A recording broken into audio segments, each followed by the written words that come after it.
everybody, and welcome to Arts for Animals, the event raising money for Lulubells Rescue. Please don't forget to donate to our donate link. It's just here, the GoFundMe. All the money goes to Lulubells Rescue, which is an amazing charity who looks after loads of animals that are injured, neglected, abused, or need a home. And also, if you donate, you get the chance to win a watch. Everyone who donates gets the chance. It's very nice. Hello, Millie Zero, who also plays Dottie in EastEnders. How are you today? Hey, I'm good, thanks. How are you, Mel? Very good, very good. First, I'd like to start by asking you, you have two Yeah, cats, don't you? I have two cats and two dogs, yeah. How are they? Oh, they're fab. Yeah, we just rescued another dog from Hungary, actually. So he was like really malnourished. He was actually on death camp. Like he was going to get shot in 2 weeks. So they round up dogs to shoot them. But we saved him from a charity and now he lives with us. He's so cute. What was the charity? Do you know? I'm not sure. I'll send it to you. But Yeah, they, that's incredible. yeah. And now we've like watched him gain weight and like come out of his shell. It's been really lovely. So how long have you had him? We've had him since maybe about summer or like just a bit before that. Yeah. Wow, Millie, that really is... I didn't know you did that. That's Yeah, great. so cute. Yeah. You guys are awesome. Okay, right. First question. You ready for it? I am. I'm ready. So, a year of Dottie. Yeah, I How can't does believe it feel? it. Yeah, it's gone really fast. Like if it literally feels like yesterday that I got the call. So like for it to have been a whole year. But it's been like a crazy year as well. So loads of like with the pandemic and whatnot. But yeah. Yeah, actually, I actually was going to ask about that. So, compared to your first day on set, I mean, what's Yeah. it like now? What's the major differences? Yeah, so like it used to be a very social job and we'd all sit around the sofas and chat when we weren't on. And like that's the part I miss because we kind of have to do our thing and then we have to go straight to our dressing rooms and then straight home to like minimize contamination. So you get like a cheeky chat with someone in the corridor, but it's not the same. And also the way we work, obviously we're 2 meters from everyone else, so that's quite weird. Like performance wise when someone's not actually in front of you. But I'm just happy to be in a job because I know like so many people can't say that right now. So I feel really grateful to be there, really. I mean, Yeah. it's incredible that you feel that way. But also, is that hard to work as an actor in that kind of condition? Because I'm assuming you can't. I mean, do you rehearse? Like, do you talk? I'm guessing you can't talk beforehand with the. Yeah. I mean, because it's a soap, like there's limited time anyway. Rehearsals aren't really like a big thing. Like you kind of come on set, you read through the lines a few times, do some blocking, and then you just do it. But because of Corona, we have to like literally plan our blocking. So like we need to know you're crossing at this point, I'm coming at this point. So it all feels a bit more technical and a bit more rehearsed. Like, and we have to measure 2 meters. Like, are you 2 meters when you're there? 2 meters when you're there. So it's maybe a bit less organic. But I think that's been quite a good skill for me because in other jobs, like that's how you do things anyway. Like it's more technical than in a soap. So I think that's been good for me to learn to work that way as well. I mean, absolutely, absolutely. I mean, it's a Yeah. testament. It's another skill. It Yeah, sounds like in exactly. Yeah, general. just try and see it as a challenge as opposed to like a hindrance, I guess. But And yeah. actually, other than lockdown, what has been your biggest challenge that you faced taking on the role of Dottie? I'd say just like the confidence to like just do it. Like at first it was so hard because obviously you come in, like you're there like 5 days a week, you've got a script like left, right, and center, and just like having the confidence to actually walk onto that set with people that have been there for 35 years and to deliver what you want to do and smash it. Do you know what I mean? And then like obviously millions of people watch it every night. So there's that whole pressure. And it's really hard not to let that get on top of you. But I think after a few months I kind of learned how to cope with that. But the first few months were definitely a bit like overwhelming. Yeah, I mean, absolutely. You know, Yeah. people absolutely love you though, like doing this as well. The fan pages and all sorts, asking questions. It was really cool. Actually, talking about that though, how do you deal with that kind of performance anxiety, and how do you not let it affect your work? Obviously like it's a journey. So like there's not, some days I feel really confident and I'm like really good at like not looking online. But there are days when I'll actually read what people say. And like obviously with every 10 nice comments, there's that one person who just wants to say something really bad about you. Yeah. At the start, I used to read it all and like take it all on, I think. But then you go into work the next day with those comments in your head and you're trying to do your scene, but all you're thinking about is what Dave 47 from Huddersfield said about you on Twitter. Do you know what I mean? So I've just learned like don't read it, like just don't read it. Like even if there's a lot of positive stuff and you want to read it, like just don't, because I feel like if you, all it takes is for you to slip on that one comment. So I don't read that. I keep busy. Like, I try not to watch the episodes too many times. Like, I'll watch it once, but I won't watch it 10 times and like analyze everything I've done. I'll just let it be what it was, kind of thing, and then just keep moving on, keep focusing on the next day, and like keep looking forward, I think. Yeah, and it's a busy turnaround, and I was actually wondering about what is the process? So you received a script, how many days do you have to learn it? When you want, what is the process of that? Yeah, so like you receive a script maybe like a week or two before the scene, but because like you're learning lines for that day, I don't really learn my lines until the night before. Or if it's like a big scene, I'll maybe look over it on the weekend.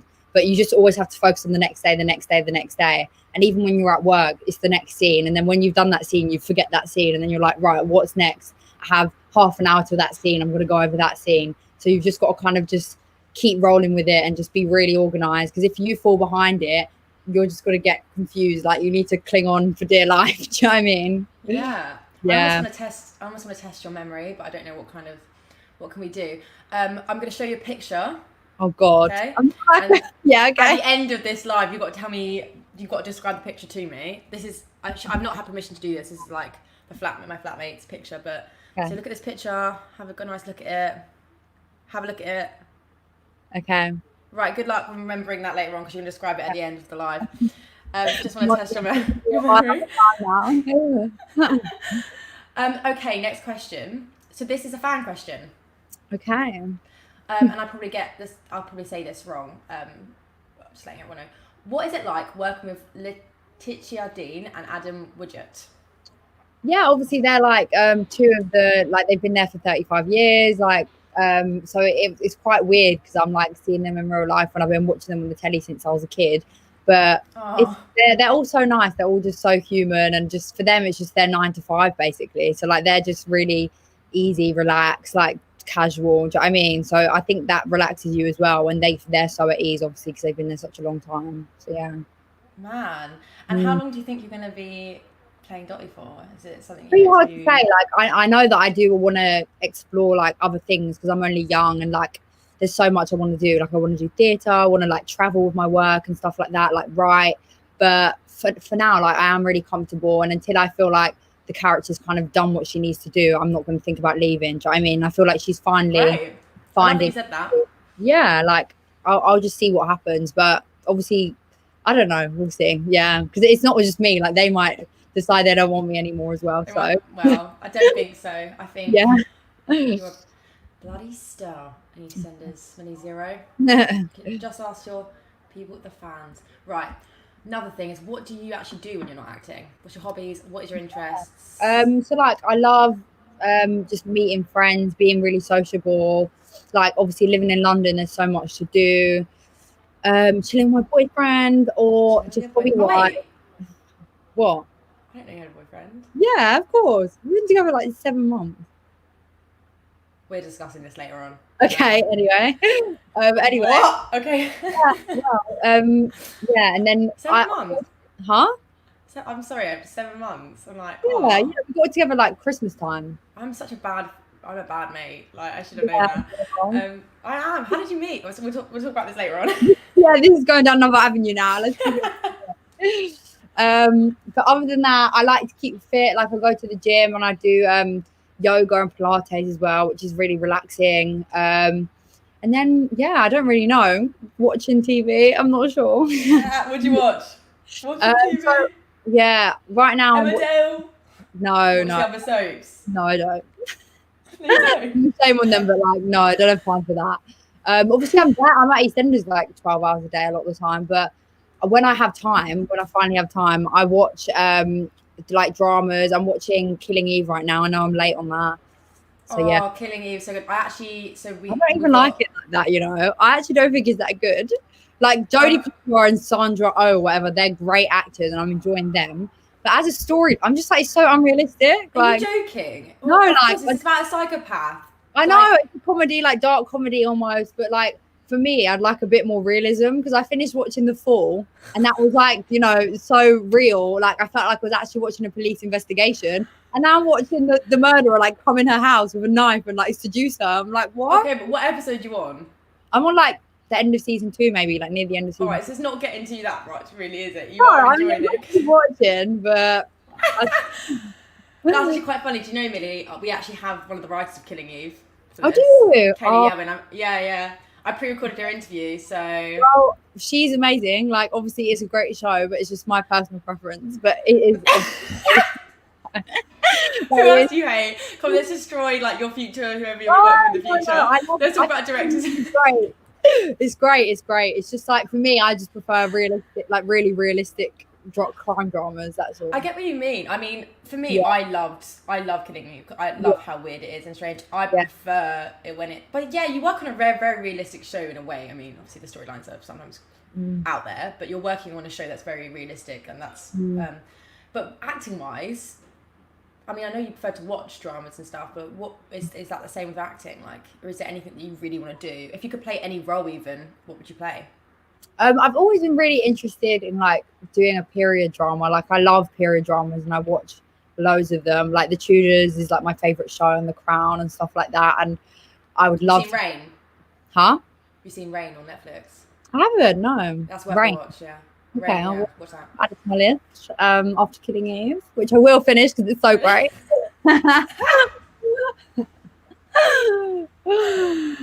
So you would like to be in a period drama? Would you like to be like a queen or like a servant? Yeah. To be honest, like, I'd love to be a queen, but I think I come across more like a servant. And I think, the acting industry is just about embracing like where you fit in. So I'd be very happy playing like the maid who's downstairs, who maybe has an affair with the guy who lives upstairs, and who like wants to be a princess and is trying to work her way up. Yeah, exactly. But she's got a bit of flair to her, a bit of spark. Like, she's smart. She's just held within her class, and she's really maybe like you fake an accent, like you fake an RP accent, and then it will come through that she's actually impoverished. Oh my god, I'm so here for it. Let's write this part. Okay, right, I've got another question for you here. Yeah. Millie Zero, how did you cope with the lockdown? Like, I actually thought it was okay. Like, at first it was really hard because obviously like you're staying at home, but you feel guilty that you can't be doing more. Like, that's how I felt. Like, I just saw like all these nurses and like people out there, but because I was off work and we were told to stay at home, like I signed up for the NHS volunteering and I was doing little bits of that. But apart from what were you doing? Just like driving people shopping around. So like you get an alert saying like, oh, this grandma like needs her shopping, then you go and get the money and you go get the shopping and come back, basically. Well done. That's great. Actually, so many people volunteered for it that it was very rare that you even got alerts. So a lot of the time I was just at home like everyone else. So it was nice to spend time with my family because I'd moved home from renting when I was opposite you guys.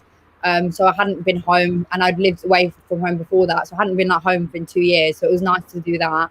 But yeah, it's like balancing the guilt and the feeling guilty for actually relaxing, and do you know what I mean? And then not knowing what the future holds. 100%. I know exactly what you mean. Because at first, lockdown for me was a treat. Like, I was like, oh my God. Like, just staying in.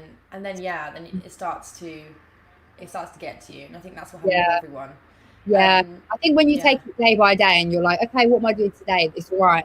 Like I was saying about EastEnders, but when you think about the future and you're like, oh my God, it could be 3 years of this or then that's when it starts to get scary. So I think it's important to just focus on the day to day for now because we don't really know what the future holds. Do you know what I mean? What was the first day on set like back? Yeah. Did you think you guys were going to have to end again?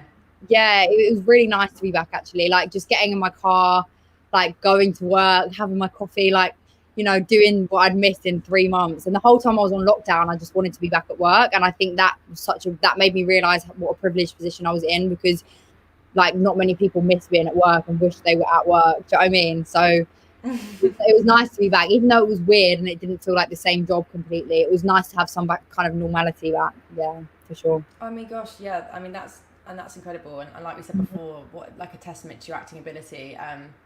But at least it is a realistic show, and at least you could have storylines that involved social distancing. And that is amazing. I don't understand though how the crew would have done that because I was on a set. I was script supervising for a set during when we were social distancing, and that was difficult enough being like as crew, but even as actors, like that's even harder. Another question for you, right, Millie Zero. First off, do you remember that picture is? Keep remembering it in your head. Second off, why is it important as someone who has adopted? Why is it important to adopt? What, dogs, you mean? Yeah, I mean, you got dogs. You got I actually had a dream last night where I adopted a baby. So like that's on my mind. I had a dream and he was making really weird noises. Like it was a baby, but it was going like hissing at me. And I was like, trust me to pick the baby that hisses. A But hissing baby. So you yeah, gave birth to the Antichrist in your dream. I know. Anyway. Wait, are you broody? What the hell? I've been broody since I'm like 12, but honestly, I'm not. I hope your boyfriend's listening. Yeah, no, don't worry. I'm only 21, but I love Dolly babies. gets pregnant. And that's why I like dogs, because they feel like my babies. Like genuinely, when my little white one, I cuddle him at night, and he genuinely feels like my baby. And I'm like, he makes me so pretty. But Does he? yeah, like rescuing just gives you like such a rewarding feeling for both you and the dog, obviously. But like, I think the humans get a lot out of it too, because it's just so nice. Like he came and he was so underweight, and he was literally like in the corner, and he was so scared of everyone. And now he's like on the carpet at night, like he's like even getting a bit of a belly. Like we need to actually Is he? yeah, and we're like, oh, now he's swinging the other end now.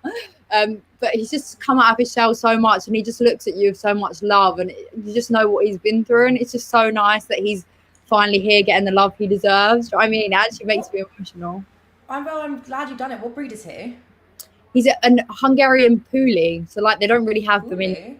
Yeah, they don't really have them in England. It's a Hungarian breed, but he's like.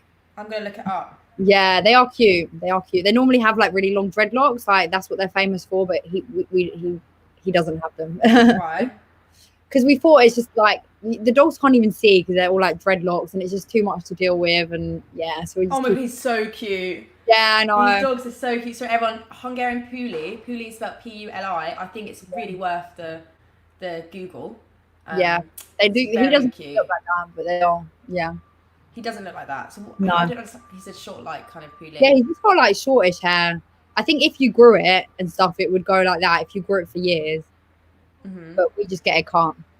Oh, he's so cute. So Millie, next question.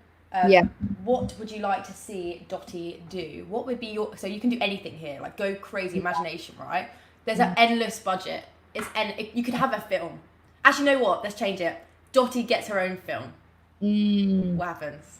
I think if Dottie got her own film, I'd want her to start up like this really like illegal, like dodgy but like amazing business. I don't know if it's like to do with like a drug cartel or like I don't know, but I see her being like the top bitch like boss for like some multinational company, because she's so intelligent and like business minded.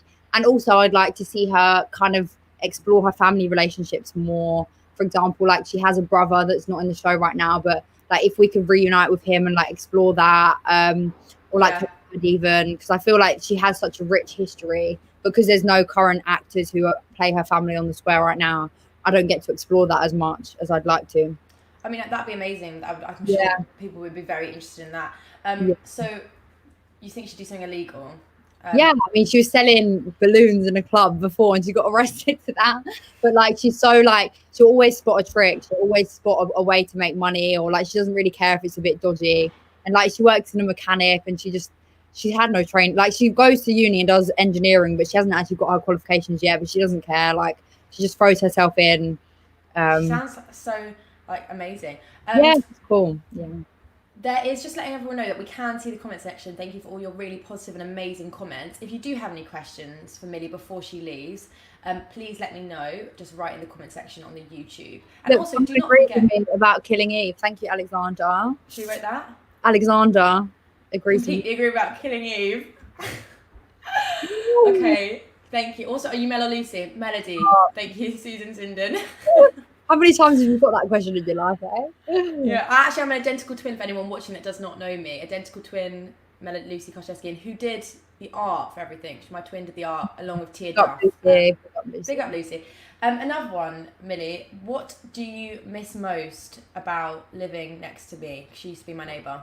Yeah, I really miss it. Like, I really miss being able to just come over and like being with family is nice, but being with people your own age where we could just chat shit, have fun, like. It was good fun.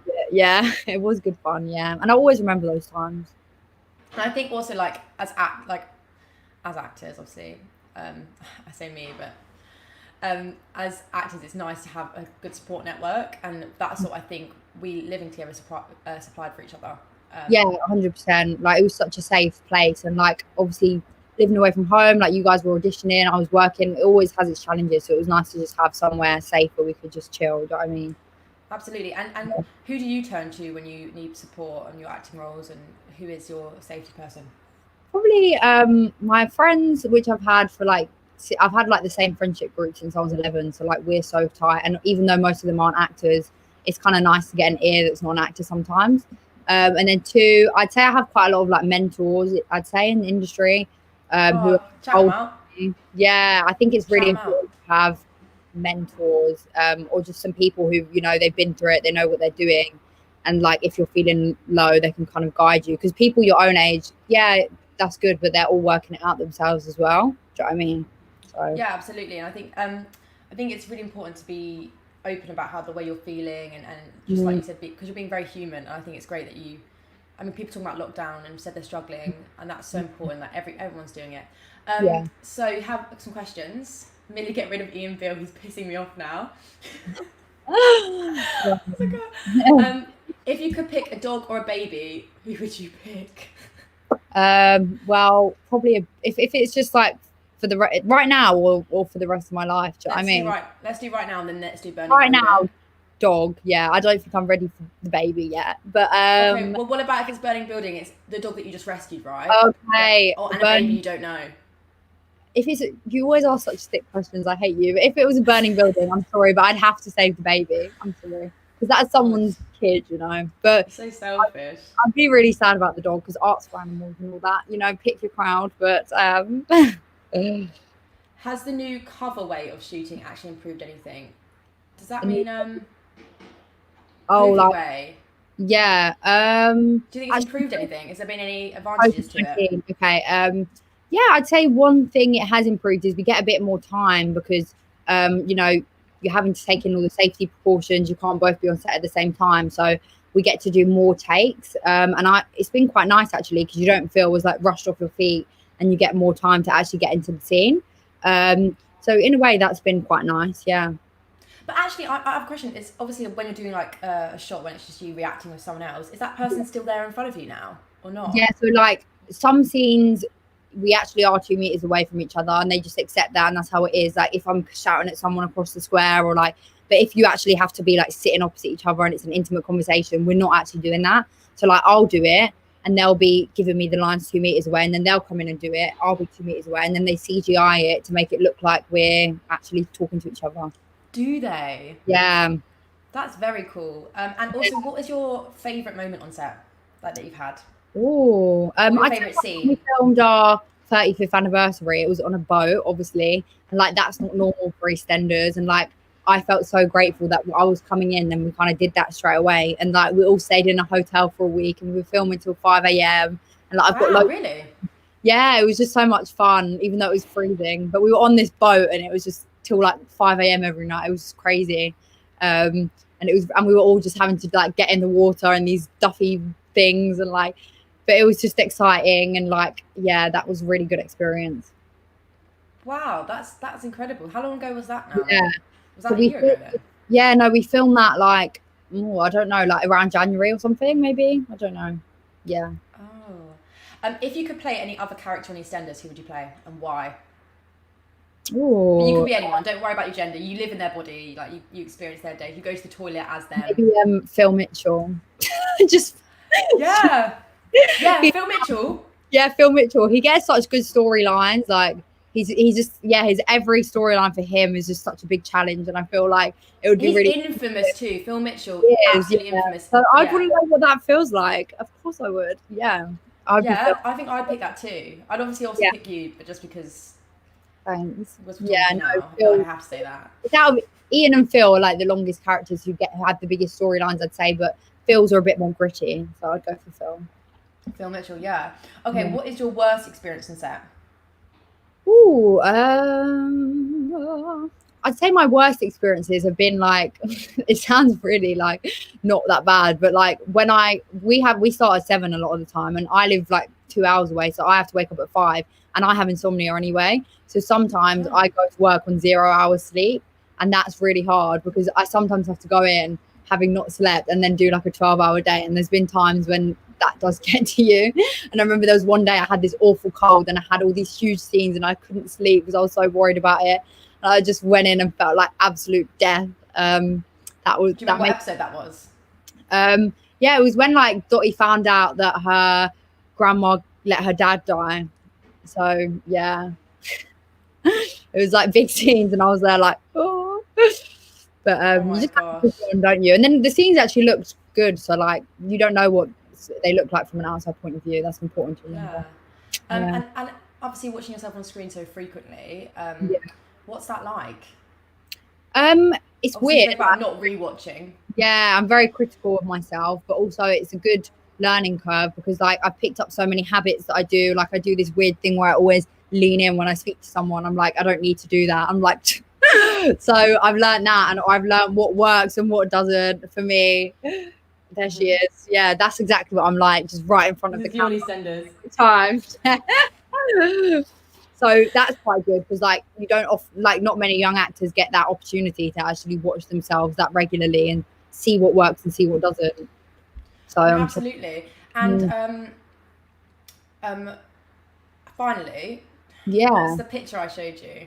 So it was Describe it to me.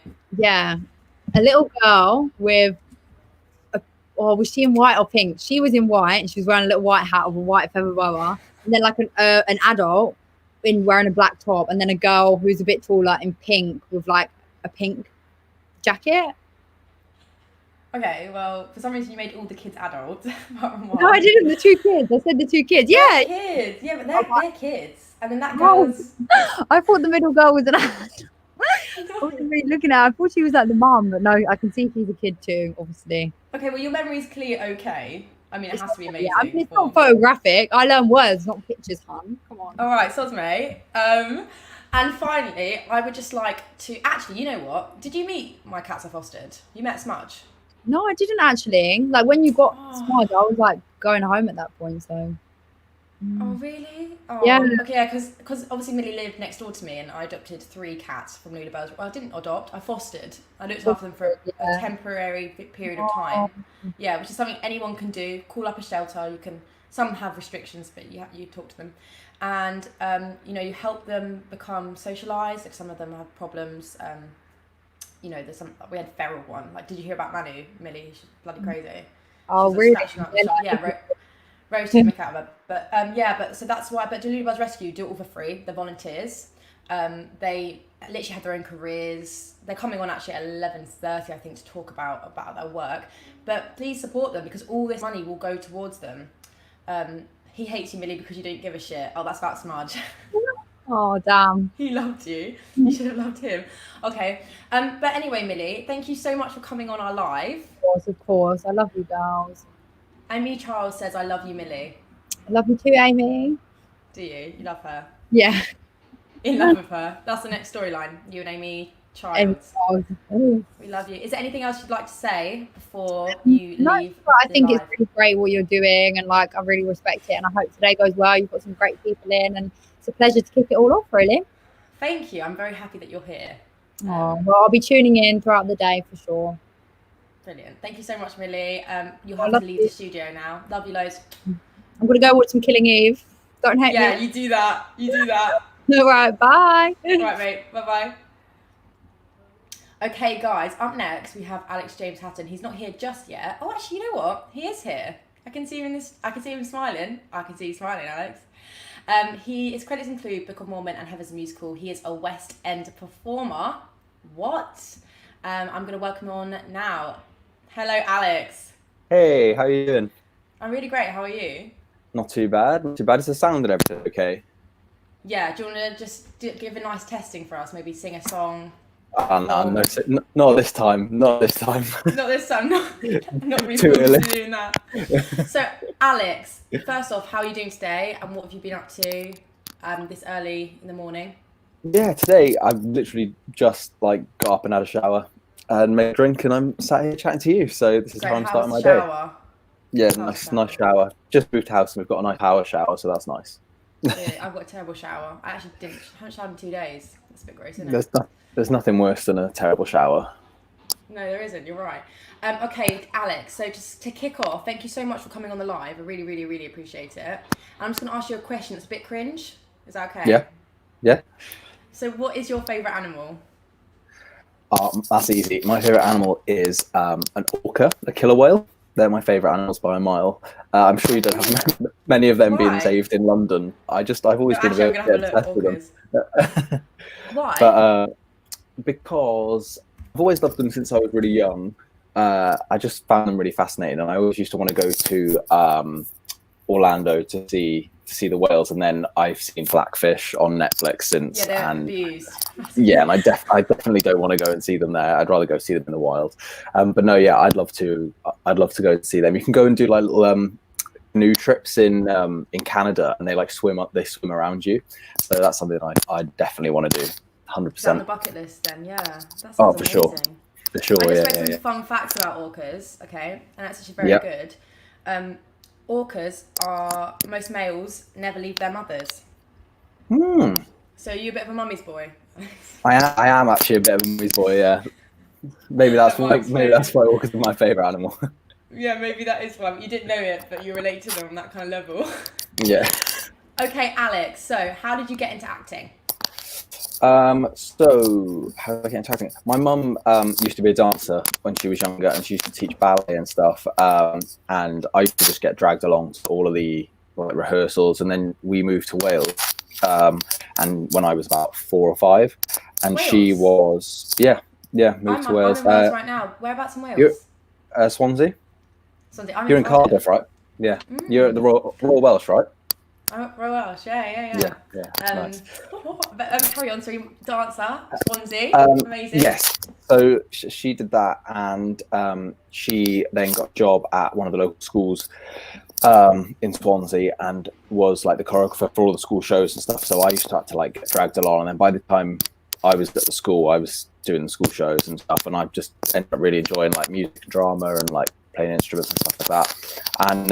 And yeah, I just followed it and pursued it, and luckily my mum was really on board with it all and helped, and we were able to get a place at Arts Ed and crack on. So that was really cool. Saw that you went to Arts Ed. So when was that? How old were you when you went to Arts Ed? Was it musical theatre as well that you did? Yes, it was musical theatre. I was 18, and yeah, I moved in 2015 and graduated in September 2018. Wow, so yeah. So it's not long ago, and you've done really No, well. I've been out for like 2 years. Yeah, been out for 2 years now. That's kind of crazy because obviously you're doing like massively well. I mean, you're in Book of Mormon, Heather's Musical. So what's it been like coming out of drama school, which is obviously a very, I mean, I know it's very intensive training, and then going to the industry. I mean, it's good. It's hard. I mean, especially now. I mean, we could talk for hours about what's happening in the world now, like with arts and everything. Like, it's a bit of a shame to be in that industry right now.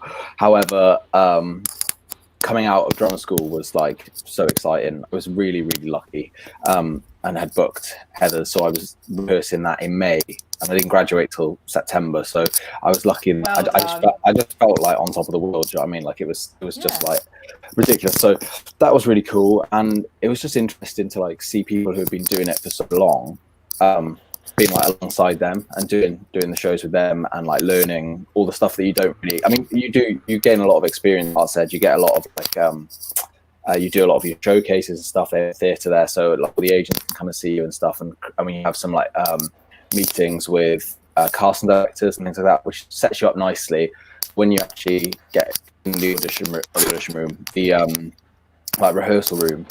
It's all a bit different. It's all a bit like you've got to relearn everything and like go with the flow kind of thing. So yeah. And what was that like going into a show before you'd even graduated? Did you feel nervous? Were you, I mean, oh yeah, I was terrified. I mean, the pressure must have been on, mate. But there was actually 3 of us in my year, a girl called Olivia Moore and a girl called Charlotte Giaconelli, and then myself. We all somehow managed to get in the same show, and then amazing. Yeah, I mean, it's a lot of pressure, but I mean, it's what you kind of train for and what we've always wanted to do. And then like halfway through the run, we were at the other palace in London, and halfway through the run they said we're taking it to the West End, so that was unbelievable. So we were so lucky, and it just became like a bit of a dream job in the end. We got to do like a cast album and all sorts, so yeah, it was really cool. Wow, what was that like doing a cast album? I think that was actually probably my favourite bit, because I used to, before I wanted to do musical theatre, I wanted to study like guitar and songwriting in Bristol, and so like I love all, and I took music tech at college and things, so I love like all musicy kind of stuff. So to go into like an actual studio, it's where the 1975 recorded their album as well, which is really cool. Oh my gosh, that's so cool. Yeah, which was sick. So we went there, and we were there for 2 days, and we're just in our little booths and sang the album and got the album down, and then we didn't hear it for like 6 months afterwards, I don't think. And then to hear it all put together and hear your voice, it's so funny. Like growing up, especially if you want to do like acting, musical theatre and stuff, I listened to like countless cast albums before auditions just to get into it and stuff. And now like my voice is on one of them, which is so weird. Yeah, I mean, you must feel so proud. Yeah, no, I am proud. I'm more proud, like, I don't know, for like my mum and my family, because they've always, it's hard. It's such a hard career for families to want to like commit to. Do you know what I mean? And say like, yeah, like this is going to be such a viable career, and it's nice just to prove them right, you know? Yeah, I mean, absolutely. I mean, you've been really successful. But I actually wondered, what do you do when you're not? Because obviously lockdown as well is a good example. Yeah, What do you do so when you're not performing? I just got a job actually as a little teaching assistant for SEN children between the ages of like 4 and 10 or something. And yeah, so I'm going to be going to help kids with special needs and teach them like just normal school stuff. So yeah, I'm going to do that in the meantime. Just Mondays to Fridays. I'm just waiting for my DBS to clear, and once that's cleared, I'll be set to go. And yeah, should be good. I mean, congratulations. Yeah, no, I'm excited. It'll be cool, something different to do, especially while this madness is going on, you know. So yeah, why did you want to do that? Well, my girlfriend actually does it, and she recommended me for it, and she loves it, and I think it's just kind of really rewarding, and yeah, I don't know, it's nice. It's local as well, which is handy. It's just something nice to do while all this is going on. Something that doesn't seem, you know, kind of pointless, but yeah, no, I'm looking forward to it. It's gonna be cool. Alex, apparently there's a bit of a crackle coming through your mic, and what I think it might be is, I don't know if your lead is like going on anything, or maybe. Does that sound any better? Hello? Wait, keep talking. Any good? Yeah, I don't know. I don't know if this is. Hang on, I've already just got these headphones. Why are you doing? Can you still hear crackling? No, it's actually all right. Keep talking. No. Sick. What was I saying about work? Yeah, I'm going to work next week. Great. Hopefully. I think that's amazing what you're doing. I really think that's, and also like, it's still using your field. You're still developing your talent by teaching others, and but you're doing it in a different way. And it's just like, for sure. And they said I could teach like some little drama lessons and stuff like that as well. So that'd be cute. That'd be nice. Yeah, that would be really amazing. I might have to do a bit of training though in that. Is there anything you can do to adapt it, or? I don't actually know. I think they probably help you as you go. I think they give you a few little courses and stuff to do to like help you. I think at first I won't be like thrown in the deep end, be doing like one-on-one hard stuff. I think I'll be doing like general, just helping around the class, and then eventually I'll be like doing one-on-ones and one-twos and stuff like that. So that'd be nice. It's going to be so cool. What is your most challenging role that you've faced? So I've actually been ensemble in both. However, I covered the leads in both, so it was tough. That's a really tough question, because in the first show I covered the 3 male leads, so there was more to learn. In the second show, the lead I covered was more difficult. So I think doing Elder Price in Book of Mormon was probably the hardest thing and the most nerve-wracking thing to do. During the tour, we were in Switzerland, and I got a call on like I think it was on a Thursday to say, "Oh, from London tomorrow, do you mind coming back to London and doing Elder Price on the West End?" Which is like always been it's a bit cliche, but it's always been my like dream role since I was little. Oh my gosh. So yeah, I had family bombing up the M4 left, right, and centre, coming down to the West End to watch that. So that was nerve-wracking, but that was probably the most challenging thing, because the stage is a lot smaller than the one we're used to on tour. The cast is different. I didn't know anyone's names. The bit of the choreography was different and stuff. So that was probably the most challenging thing, I think. Yeah, that definitely. I'm sure I got bits wrong. I just tried to like plow through it. I can't really remember too much of it. I mean, I definitely on my debut when we were in Amsterdam, I got it wrong for sure. I made a big fool of myself. Yeah, I forgot a line in one of the songs, and it just went all a little bit downhill. I saved it somehow eventually, but well done. People definitely noticed. Yeah, well, I mean, everyone makes mistakes, and that's what makes you human. I was interviewing Stevie Webb yesterday, who's a West End for this, because he's had to pre-record. And I don't know if you know him, but he was telling me that at a pantomime, you're not allowed to say religious, you've got to keep it very unreligious, because, everyone's for kids. And he said he was doing a scene where he had to pretend to fall, and he went, Jesus, and he realised halfway through saying Jesus, that he was saying Jesus. And so he changed it to shit. So he went, geez, shit! And obviously, it's a crowd of audience, a crowd of kids. Yeah. So that was his biggest mistake on stage, which I found so funny. So when I went to London, Stevie Webb was the other guy I was doing it with. He was the other lead. Yeah, so I know Stevie Webb. Yeah, because he did that too, yeah. So I know Stevie. How long did you work together? Oh, I was up there. It was because a lot of their cast was sick, so I was only up there for a weekend. I only did 3 or 4 shows, but yeah, no, it was amazing, and obviously Stevie's lovely as well. Talking about people around you, who is it that inspires you? Well, obviously your mother was a big key. Yeah, for sure. Creatives. Do you mean in terms of like people I know, or people like inspirational kind of thing? Yeah, I mean, you can tell me animals too. Orcas inspired you. Animals, yeah. A cat told you. I'm not a cat person. I don't mind cats. I'm more of a dog person. Can you just get off the stream? I'm just going to kick you out now. I do this. I like dogs. So I've removed Alex from the stream because he doesn't like cats. You're back. Go on then, tell me. Answer the question. I adopted 3 cats fostered 3 cats during lockdown. It's my saviour. Yeah, that's why I'm doing this. It's because of the cats, really. But this charity looks after like everything, hedgehogs, like geese. I love hedgehogs. We've got hedgehogs in our garden in Wales, and we feed them and look after them. Yeah, and we've got like this wild patch, and all the hedgehogs come out. But no. My boyfriend's mum, he's got like a camera. She's got a camera that like Bridget, if she's watching, all right, Bridget, she's got a camera that you can camouflage at night, and so every night she watches the hedgehogs come out, and she counts how many she has in her garden. That's so cool. It's very cute. Yeah. I'm sorry, but anyway, who inspires you? Yeah. Not cats. Who inspired me? That's so difficult. I think just like, well, obviously my mum, as you said, and like going to the theatre. I think just like everything I've seen from young. I think that's actually a really hard question. I don't think anyone's asked that before.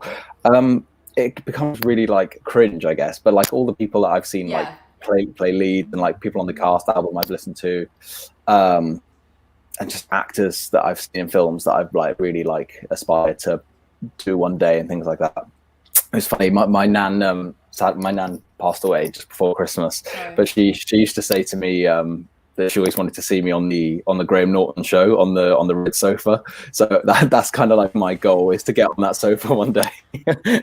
Oh, that's a great goal. You might do it. You never know. If you make it there, that's pretty cool, I reckon. You could do something really bad, do something awful, and it gets you on the news, kind of thing, and then.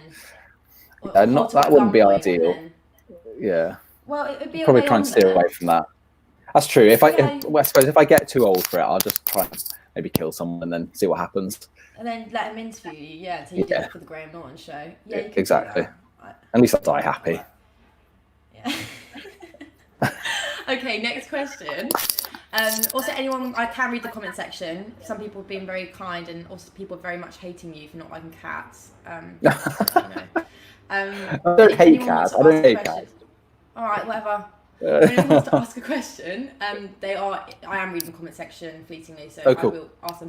But my next question for you is, what was your best experience in stage or on set?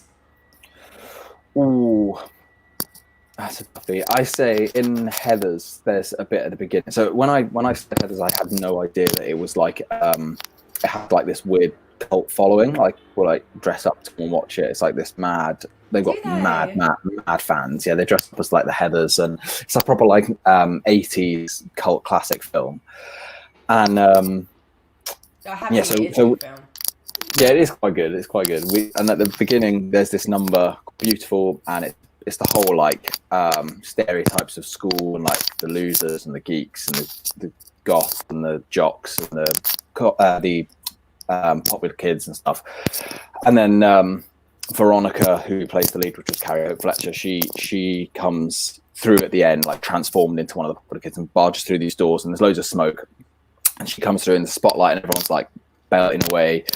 And our director always used to say to us, "Oh, you won't realise how good this bit is until you get in front of an audience." He used to say like, "Oh, you're missing the fifth Beatle," and I was like, "Well, yeah, whatever."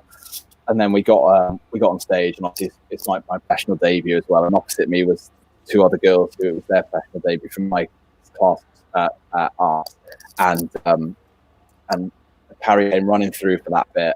The spotlight came on the spots, but the steam was coming out, and the crowd, when I say they went mental, it was absolutely ridiculous. Like I could feel like the vibrations on my back from like all of the screaming and stuff. I think that was like the highlight so far. Like that was bad, and also doing the same thing on the West End and hearing it 3 times louder, and knowing, and my girlfriend was up watching as well. I could see her like crying her eyes out. So that was nice. That was probably my happiest moment. Yeah.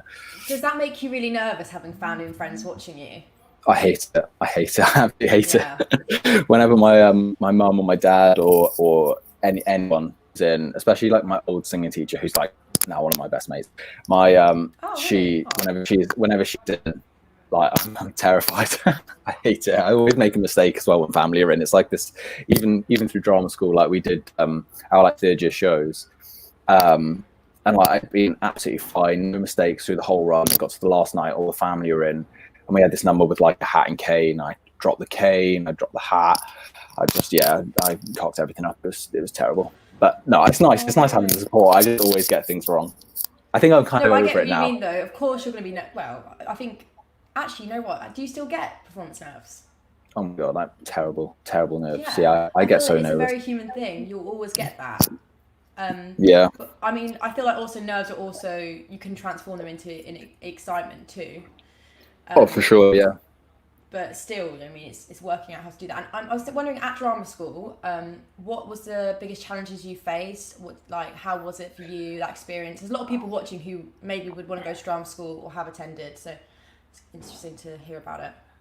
Yeah, I am not a dancer for sure. So when surprisingly, as my mum used to be like a brilliant dancer, I can't put one foot in front of the other. So when I went to drama school, it's really weird.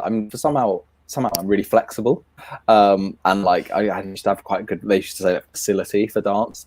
So I think they took me on the basis that they hoped I'd be really good when I left, and unfortunately I could do the 2 other things, but I couldn't dance. So that was my main struggle. I think I got the most sick for that at school. Like I had to work really hard and put in a lot of overtime to like pass those assessments and stuff. And ballet and jazz and tap. Like I'd never put a pair of ballet, tap or jazz shoes on until I was streaming for our like sets for our groups at college. So like, yeah, that was actually probably the hardest thing by a mile. I can't believe that. I would have really. Sure. I mean, that's very interesting to hear, and maybe quite encouraging for some people as well who want to do musicals who can sing and act but can't dance. Oh, 100%. I'm a terrible dancer. I hate it. Well, I don't hate it. I love it. When I can do it and when I've learned it, it's fine. Like we've got a big tap number in the Book of Mormon, which, I mean, you look 4 or 5 years ago, I would have laughed if someone said, "Oh, you're going to do that." So it's nice. It's nice to think that I can do it, but it takes a lot more effort and hard work than a lot of other people because they've just got naturally really good at it. So yeah, I mean, also like when you're rehearsing for these shows, you know, you're learning a dance for the first time. Choreographers come in, they're teaching you, and you know, I'm guessing you're probably one of the worst in the room at dancing at this point. Yeah. I bet they're all training magnificent. Well, so I am as well. I can't dance. And they're probably like magnificent, and then you're probably, well, you obviously have to be good because just slower, much slower. But yeah, what do you do? Like, does that panic you, or you go home and you drill it in, or what do you do? Yeah, I don't know. I often I get stuff filmed. A lot of people film stuff so they can take it away in it. But I think at first I just try not to make a fool of myself and like keep up, and then that usually fails. And then probably by like week 2, I'm like speak to the choreographer and say, do you mind just staying with me during this break and going over this section or whatever. And Ben, our associate for Mormon, is so patient, so calm, and like as long as he can see, like you're working hard and stuff, he'll put in as much time as you need. And he also, when I got to go over to London to do it on the West End, he was so good. He came in like 3-4 hours early, walked the stage for me, taught me everything I needed to know. So they're all really nice people and calm. Like the auditions are probably the worst, the bit I'm worst at, because you don't have a chance to sit and go over it with anyone. It's just a chance of like picking it up on the spot. So I often tell my agent, like, I can't do this audition. So because you're worried about the dance. Yeah, I mean, you must actually be quite good, because it must be really good to have got straight out of drama school and then. I'll take it, but I don't think so. I'll take the compliment. Yeah, I did a Hairspray audition a few months back, and it must have been nearly a year ago now, actually. And that was one of the worst experiences of my life. I was absolutely awful. I ran my agent straight after and was like, that can't happen again. So I don't know how many why was that? Was it because of the dancing? It was just really quick, and like everyone was just way better and like could pick it up a lot quicker than me. Don't get me wrong, I'm playing it down a lot. I can do it if I learn it. It's just in an audition situation, I'm pretty. I bet you I'm going to see you in a show at one point and be like, that fucking liar. That's going to happen. Nah, that definitely won't happen. That's really incredible. What advice? This is a cringe question again, so prepare for that. What advice would you give to someone who wants to go into musical theatre? I am going to give a cringe answer back. So my mum has written a book, and I would say read that book for 100%. It's a book that I wish it's called So Your Child Wants to Go to Drama School. And it's really interesting because it is for parents, from a parent's perspective, so they can get on board and they help you with like get through it, because a lot of parents don't know. You know, you can say, oh, we want a legit and a contemporary piece, or we want this and that and the other, and it just flies over the head. If it isn't maths or science or law or history or English, then it's difficult for a lot of parents, if they're not from that world originally, to get on board. And it's about moving and the process, and like how to realize that a no isn't like mean that it doesn't mean they're bad, and no's are normal, rejection is normal. Like this is how to go, like the percentage from girls to boys, get things into student loans, getting guarantors on your houses if you move into London, because some unis don't have accommodation and stuff. What unis are there? I think there's a list of 25 schools in there, and each one has got like things like your nearest train station, does it have accommodation, how much are the fees, can you get a grant, can you get blah blah blah blah blah, all these kind of things. And honest to God, like Dance of Drama Award, yeah, you can get loads of you can get like your fees covered and stuff. But honestly, yeah, it's she put a lot of time and effort into it, and I wrote the forward to it as well. But yeah, no, the book's going really well as well. So I would say people buy that book, because I wish I had that book, because it tells you all the things you want to ask people, and you want to, you know, like if you could ask the head teacher of the school you're going to, everything you need to do is in that book, from people who've done it from our perspectives. So I would say read that, but also from like a non-selling the book point of view, I would say just work hard and just love it. Like just get involved, do what you can, like read stuff, watch stuff, listen to stuff, and like it depends. If you're musical theatre, then you know, have singing lessons if you can afford them. If you can't, just sing as much as you can, do tutorials on online, or like, you know, go to dance classes. That I should have done that. I should have gone to the gym, getting like even like fit before you go. I lost like 2 stone during drama school, and they'll make you, they won't make you, but they work you so hard that you can't keep up if you're not fit. So I would say it's not a body shaming thing. Like, I mean, same with Welsh. It's not a body shaming thing. It's about like getting your stamina up and keeping your energy. That's what I think. It's supplying with you the most energy that is possible, and that's sure. Kind of training. How were you on the acting course at Royal Welsh? Yeah. Like, who's your tutor? Patricia Logue. It's very good. I've not met Patricia. But we're talking about drama schools, is I completely agree, and I think parents and stuff think, you know, you get on at 18 or you go to uni, or you move on. Yeah. And I think you have to be prepared when you audition for these schools. It takes a long time. It takes years. Especially, you want to go to RADA, you want to go to LAMDA, you want to go to whatever. I think years prepared to wait for years. Yeah, you're prepared to wait that long, and prepared to keep working and getting life experience, and find something else to do in the meantime as well, something else that you love. That's what I think. I don't know what you do. Obviously, you're doing your SEN training. That'd be great. For while you're waiting for, what was it? While you're waiting for other jobs and auditions. Mormon to start back as well.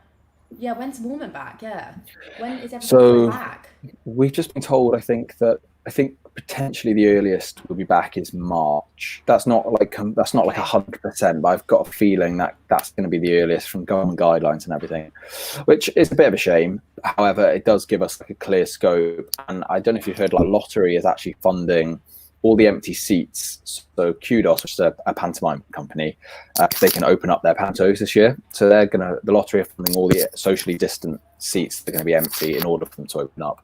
So, and I did Jack and the Beanstalk between Heathers and Mormon in the Liverpool Empire, which was so much fun, which was great. And hopefully they'll start running some pantos, and maybe some auditions will kick back up again. So that'll be nice. And people can fit it in between jobs on the West End or on tour or whatever happens. So see what happens. And that's really great that they've done that, because the arts need support at the moment. 100%. What were you in Jack and the Beanstalk? I was Jack. Oh, were you? How was that? Yeah, it was really good. It was really cool. I did it alongside Shirley Ballas, who is the head judge on Strictly. And we became really good friends, which is really cool. She was on the Graham Norton show on Friday. That is your in. Yeah, that was when I was texting her saying like, good luck and stuff. Get me on there. But yeah, so we'll see. She was lovely. The experience was great. Like at first I wasn't 100% sure. Like it was long days, rehearsals were intense. It was totally different to it's so like unnatural. Like the acting is so above and beyond. And like, then as soon as you do the show and you hear the little kids in the audience and the little girls dressed up as fairies and all the boys dressed up as like heroes and stuff, and you're singing away and they're singing with you, you realize exactly what it is, and like that it's nothing. You're not saving any lives. It's just nice things families do over Christmas, and it can give some people their like out when they're having a bad time to come to the theatre as a family and stuff, and it's just really nice. So I really enjoyed it. I'd love to do it again. Yeah, it is a lot of people's first experience of theatre too. So exactly, my nan. That's what my nan put in my like good luck card. She said, remember that like, this is the first time people will be going to the theatre, and like make them do what you're doing now, kind of thing, make them want to do it. So that's kind of what I took into it, which was really nice. Yeah, I mean, there probably would have been some kids there. It's like, I just want to be just like Jack when I grow up. Yeah, probably. I hope so. Yeah, I mean, and that's so great. That's so wonderful to know. Before we end our weirdest line you've had to say in your career. That's a great question. Sorry, someone's asked, what is the weirdest line you've had to say? Oh, weirdest line I've had to say in my career. There's probably quite a few, What's the line from Heathers? There's a weird line that my character had in Heathers. It was something like, I'd like to kidnap a heather and leave her, and I know, I'd like to kidnap a heather and photograph her naked whilst tied up with the rats, or something like that. It was quite strange. Really? Yeah, that was quite an odd line. Did you have to sing that? No, that was a spoken line. I mean, there's so many lines in Book of Mormon, but I probably can't repeat them because they're explicit. Rude. So, yeah. I've seen Book of Mormon, brilliant. I love this. I wish I'd saw the Heathers, yeah. I actually saw Book of Mormon with my mum when I was quite young. So, oh my God, I bet that was an experience. Weird one to watch. Yeah. It's like when you watch a TV and people have like sex on screen, and no one wants to say anything, but it's the most obvious cushion over your eyes. Life. Yeah, when you're with a parent, it's like. Yeah. So just before we end, I would really like you to embarrass yourself for me. Oh no. I'll embarrass myself too. Come on, and let's do an impression of an orca. An impression of an orca. How am I meant to do that? Oh no, you probably did animal studies. I was a sun bear in my animal studies. What's a sun bear? They're like really small little black bears with like an orange chest, and they've got like these like inward paws and really long tongues. So maybe we should do an impression of that instead. Okay, teach you how to do that then. And then make it. Did they put the sound of Did not expect to be doing this at 9:30 in the morning. Art to animals. Donate now and save the bears. Absolutely, they absolutely animals. do not save bears. even cats, and if there's orcas, even better. You never know. Maybe they'll branch out. You never know. Okay, thank you so much, Alex. And thank you everyone for watching. Our next guest is Laura Wade, and it's a pre-recorded live. So Alex, have a great day. Thank you so much. And you, thank you so much for having me. And everyone, donate. Cheers. Thanks, Alex. You have to leave the studio. Leave the studio. There's the button. Cheers. Thank you. Get away. Bye. See you. Bye. Bye. Thanks so much, everyone.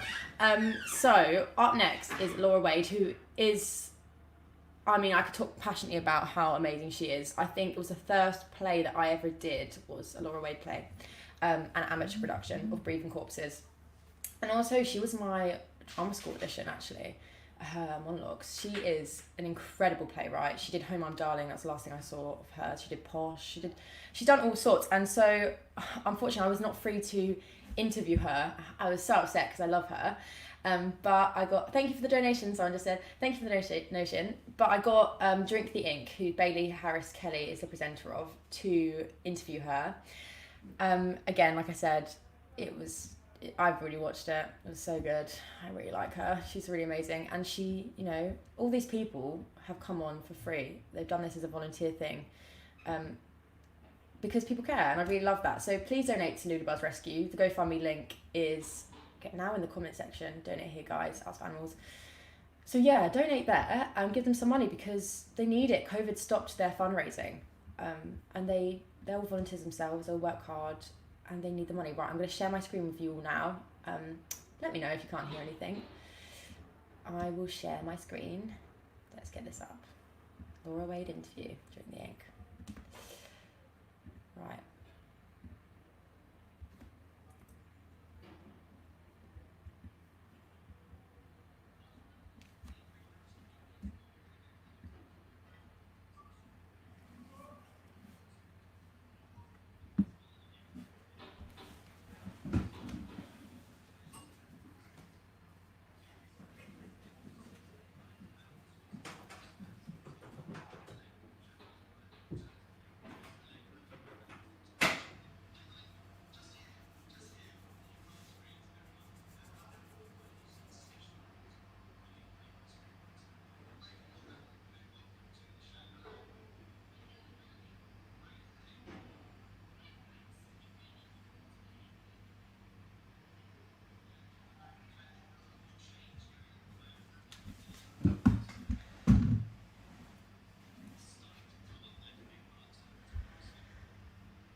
So guys, I know apparently the sound isn't working. You know what, we expect these blips. I'm just gonna get this up again now. Please forgive me, don't hate me. Stay on the live, guys. I really appreciate it. I am going to try again. Meanwhile, here's some elevator music from me.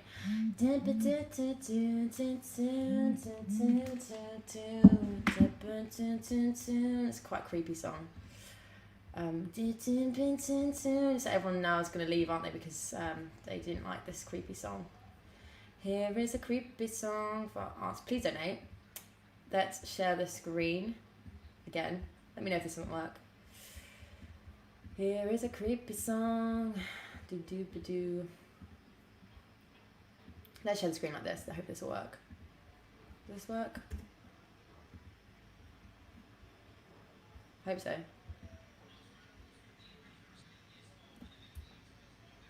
Hold on.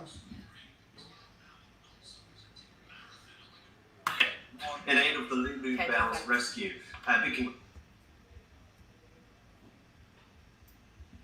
Hey guys, I hope this is working. If it's not, Art for Animals, Drink the Ink, Bailey Harris Kelly sounds is just on, like your dad those singing. tuning into this extraordinary 12-hour non-stop presenting marathon. Oh my goodness, Goliath! In aid of the Lulubells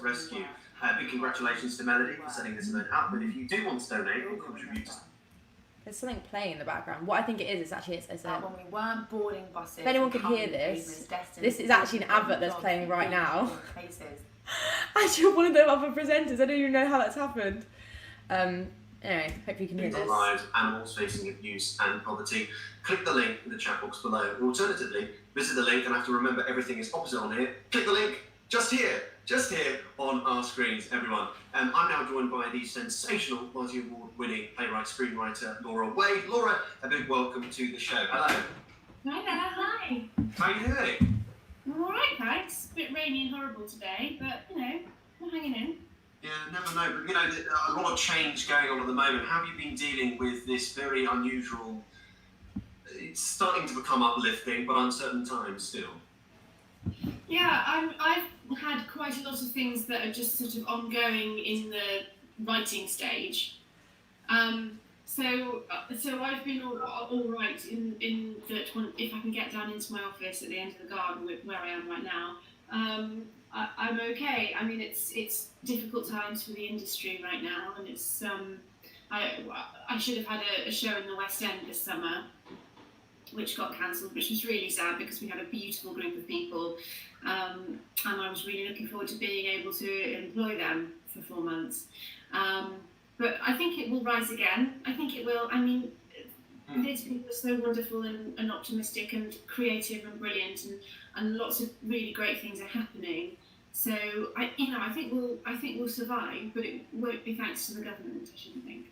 Where do you find, you mentioned, office back at the garden there, where do you find your inspiration for the writing that we do see on stage, on screen?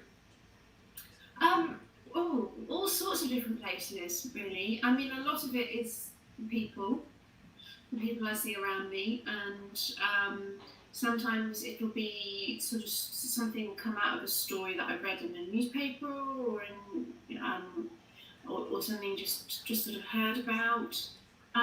So they're all different, really, and quite often there's a sort of a germ of an idea that starts and can be sort of fiddling around in the back of my head probably a couple of years before I get down to write it, and it just sort of snowballs, really. And at some point, like, lots of other little ideas kind of join up to it, and eventually it's a big enough thing to become play. Yeah. Like with the snowball idea, getting that bug for creativity. You were talking about ideas flowing through your head. For you, there's where did the bug of creativity stem from with you? Because with your profession, there's never that detachment, as it were. Yeah, I mean, for me, very, very originally, it started because I loved theatre, and watching plays inspired me, and stories inspired me, and I've always found that for me, actually, that's how I get most of my kind of creative drive, is by being around other people's work as well as my own. So I think it's that, and I think it was the wanting to make plays, wanting to be wanting to use that imaginative part of my brain to create things for people to watch is sort of how it started. And on a day-to-day basis, I suppose it's wanting to be back in that rehearsal room that kind of keeps me going. Yeah. Like with regards to inspirations, what were the plays that you grew up watching, listening to, going to the theatre? Lots of stuff. I mean, I grew up in Sheffield, which has a brilliant local theatre in the Crucible, and I saw loads of stuff there. I mean, it was everything from sort of Shakespeare to Panto, really, and I was just sort of in love with the whole thing, really. And would get my parents to take me as often as they could. I mean, when I say that, probably sort of 4 or 5 times a year. I would have gone all the time if I could. And that was one of the great things about eventually moving to London. It was in my 20s. I was probably in the theatre kind of 5 or 6 times a week, like a sort of addict. Yeah. Like having the hook, and we've got some questions that were sent in. I talk show, a lot of people are fascinated with your process, but especially the research process. But if we just may look at Home I'm Darling, what was the research process when creating that show? It was a mix of things, really. A lot of kind of reading stuff and finding out about things from the 50s. Thankfully, with that period, we've got quite a lot of people, obviously, who are still alive, people of my mum's generation who can remember what it was like to be around then.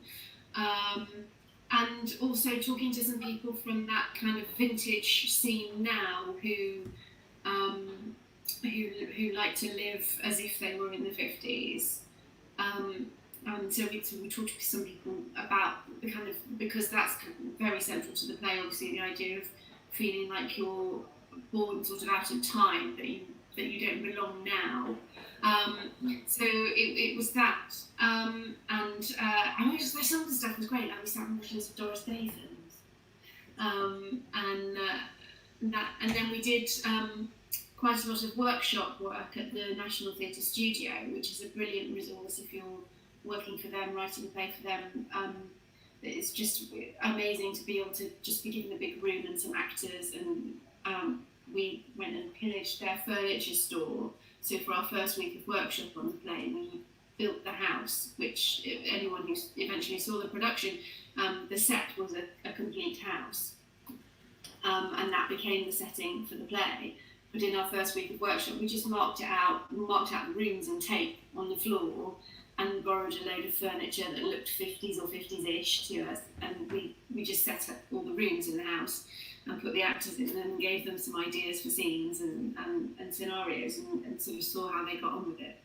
And lots of things that ended up in the play kind of were born out of that.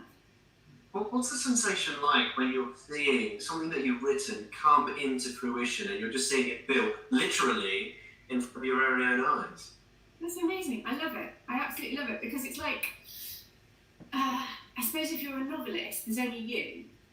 But if you're a playwright, you probably spend 80 to 90% of the time on your own in your room writing the thing. And once it's ready, you get to take it into a rehearsal room, or even before that, into a sort of an audition room or a designer's studio. And suddenly you've got all these extra brains, and everybody who's involved in it brings their own imagination and their own creativity, and the play becomes something bigger than it was when it was just you. And I always just completely love that. I always feel full of admiration for everybody that we're working with. That, the designer always comes up with a design that's far better than the rubbish version that I've had in the back of my head while I've been writing. And it's just to see the actors really inhabiting the people that you've written and making fully realised humans out of them. It's great. And then even then, when the audience come in and they're part of the process as well, because for the first few times you put it in front of an audience, you don't really know what it's going to be like. And so they see it, and their responses kind of inform how it grows as well. So it's just this wonderfully sort of collaborative thing that I really love. Like I was saying earlier, that sort of propels me through the writing, through the bit by myself, is knowing that there's that bit coming up when all those other people come in and sort of bring their brains with them. How closely can you work alongside your fellow collaborators once you've written the final draft? Pretty closely. I mean, the wonderful thing about our theatre culture here is that the writer is very welcome. And I tend these days to work with a director from quite early on, which started with a play I did called Posh a few years ago, where the director and I were developing the idea from very early. And I did the same thing with Home I'm Darling. And so I've got my buddy there from the beginning, which is great. And even down to sort of being able to show them individual scenes once they come out of the printer, and so does this work? Does this not work? What do you think of this? Or calling them up and saying, I can't make this bit work. What should we be doing? Or and I find with that relationship, it really pays dividends, because when we do things like coming to audition the actors, which I'm also there for a lot of, the director and I have a really clear shared understanding of what we need for the actors that we're going to use in the show. And the director, knows the world of the play almost as well as I do, and that's great. And then I tend to be there a lot in the rehearsal room as well. There's a balance to be found, really, between being there for the time when you can be helpful and you can be an authority on what's in the play, and then also being able to step out of the room and let them get on with it without you being able to sort of demonstrate that you trust them by not being there. It's quite important as well. So it's always playing that. It's a bit of a strange time to be the writer, because you're both the originator of it, but you're also very much a person who doesn't have to go on stage and do it every night. So you have to walk that line. With regards to looking at the actors, just mentioning there, what's the tips of those that are playing with your work? What could the misconceptions be when upcoming actors are approaching your text? Well, I'm a big fan of people doing the actual words, which sounds daft, but some actors will approach a script as if it's a sort of serving suggestion, and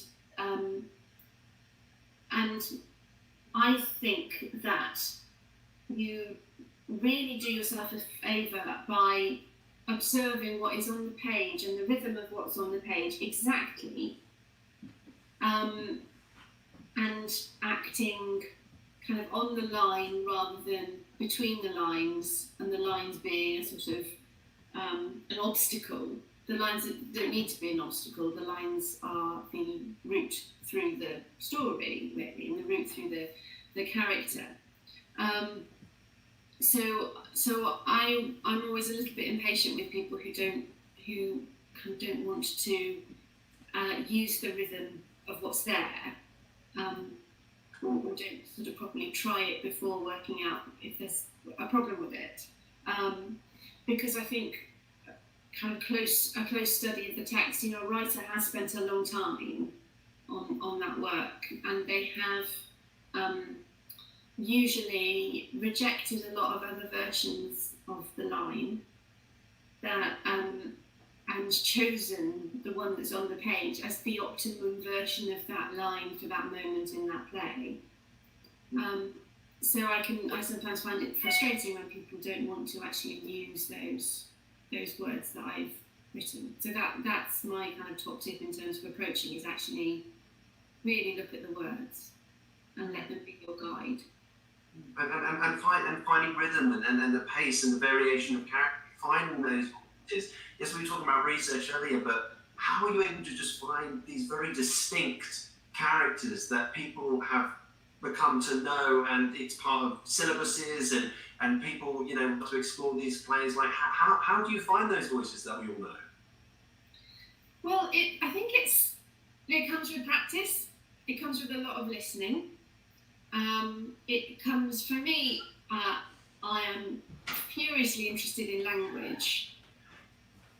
So language for me is often a hook into the way people talk, the way they express what they're saying.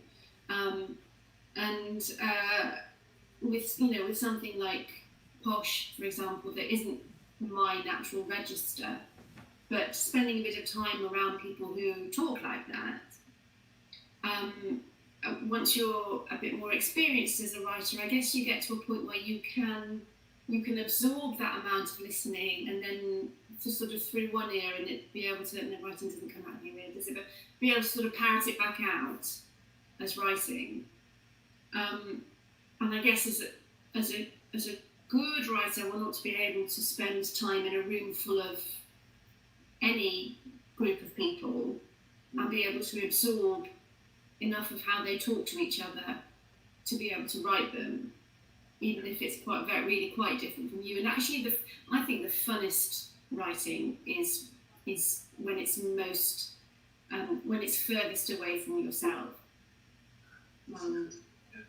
That's really fun. And also, you know, playing with words and playing with the way people express things, and you know, theatre is so language based in terms of how people do things to each other in a play. People act on each other by the power of language, by the power of persuasion, and so really kind of getting on that horse is important. Well, getting on the horse, and if for those that are thinking about starting out now, in this present moment, what would you be doing if you were in that situation, and what would you be doing to try and carve out a pathway for yourself and tell those stories if you were, you know, a rookie among the ranks at this point? Yes. Yes, it's a very tricky time, I think, for rookies. But I think using this time for writing, if you're able to, is really important.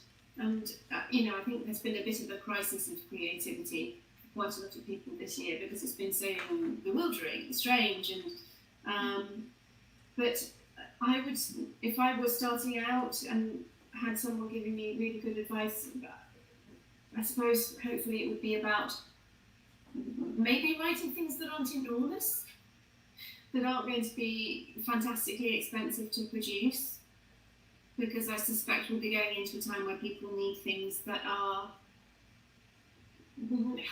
not boring in terms of where of their staging, but you know, really if I was a rookie right now, I probably wouldn't be writing a play that required an entire house to be built.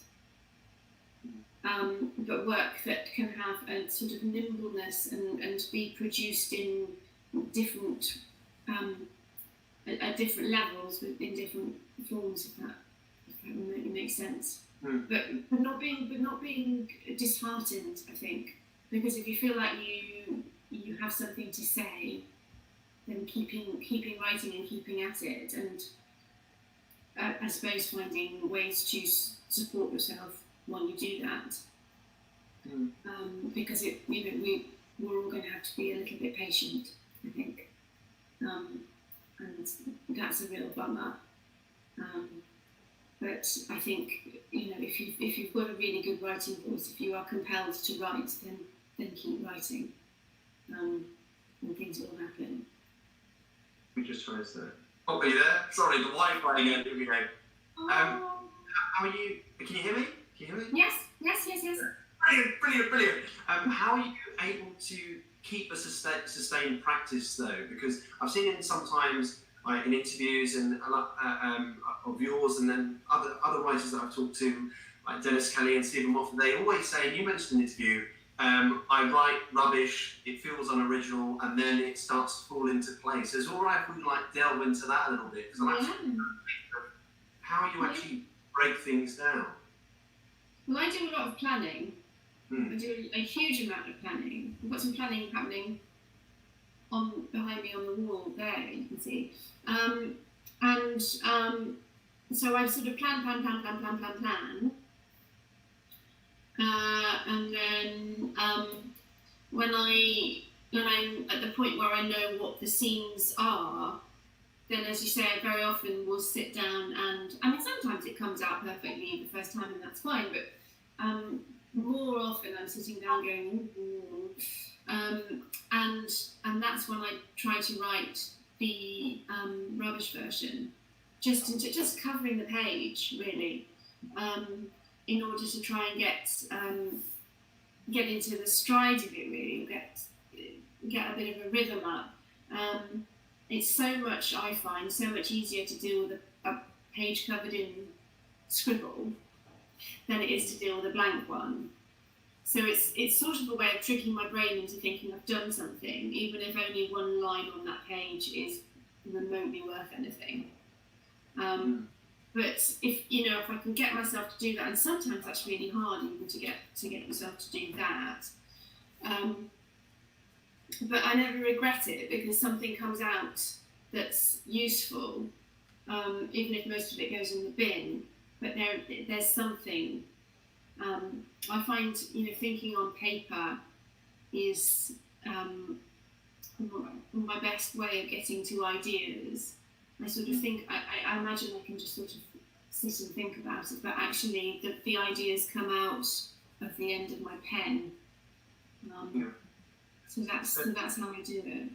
So do you have a particular set structure when you do this planning, or is it, these are the idea of the characters and where I want to go? It becomes almost a stream of consciousness. Where do you lie in that? I usually know what the scene needs to do, because I will have built the architecture of the play and imagined the characters, and I know where they are at the beginning and where they are at the end, where it needs to get to, and then it's how they get there. Simon Stevens, who taught me for ages at the Royal Court Young Writers Programme, I've heard him describe it as getting from A to B via Z, because you're trying to find a really interesting route. And quite often at that stage, you're not able to think of how interesting it is, but you want to find a way that isn't completely straightforward for them to get to where you want them to get to at the end of the scene. And that doesn't necessarily mean to resolve the problem that they're dealing with in the scene, because quite often you need that problem to continue on through the play. But I have a sense when I'm starting the scene of what they're going to be doing or talking about, and where it wants to end up, and then in the writing of it that might change, but I need to know that before I start. I can't just sit down and go, A offers B a cup of tea, and then who knows what happens, It's too organic for me. So like having those choices, and as a writer, how are you able to be? And I guess this is like expanding it and being in the same vein, like so succinct whilst keeping that audience intellectually stimulated, feeding that sense of entertainment on any medium that you do work on.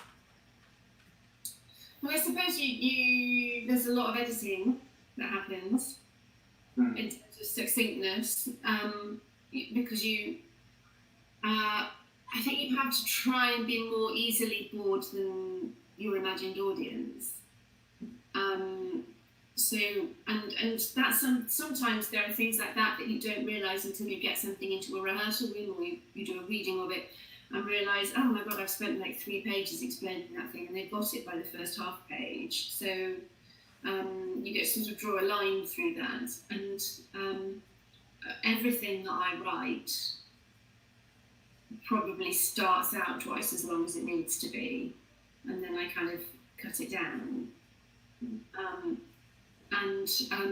In that process, I actually find that really enjoyable, because it's you sort of pull the corset strings on something, and it becomes leaner and just better version of itself.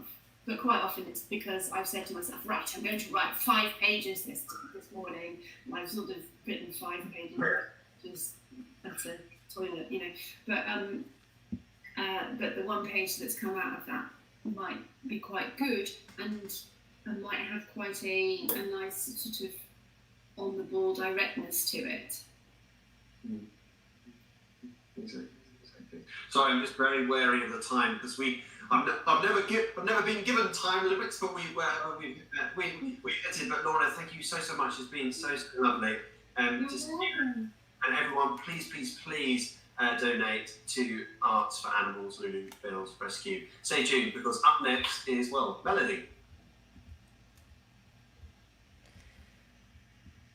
Look who's back again. Melody's back, and she has to reconnect her headphones because she's not a techie gal. Up next, we do have Lulubells Rescue actually talking to us, which I'm really excited about. They are a wonderful organisation that help animals. They save all sorts. They really do. I hope I can hear them, because I'm going to let them on in a second. Add to stream. Hello, guys. Hiya. Hi. How are you? Yeah, we're good. We're good, thank you, baby. Turn round. Oh my gosh. She is saying Come hello. on, baby. You're on She's saying camera. hello. Yeah, she says hello. She Come on, says- lovely. Hello. Hello, baby. Hello, baby. She's Oh, shy. she's gone camera She's shy.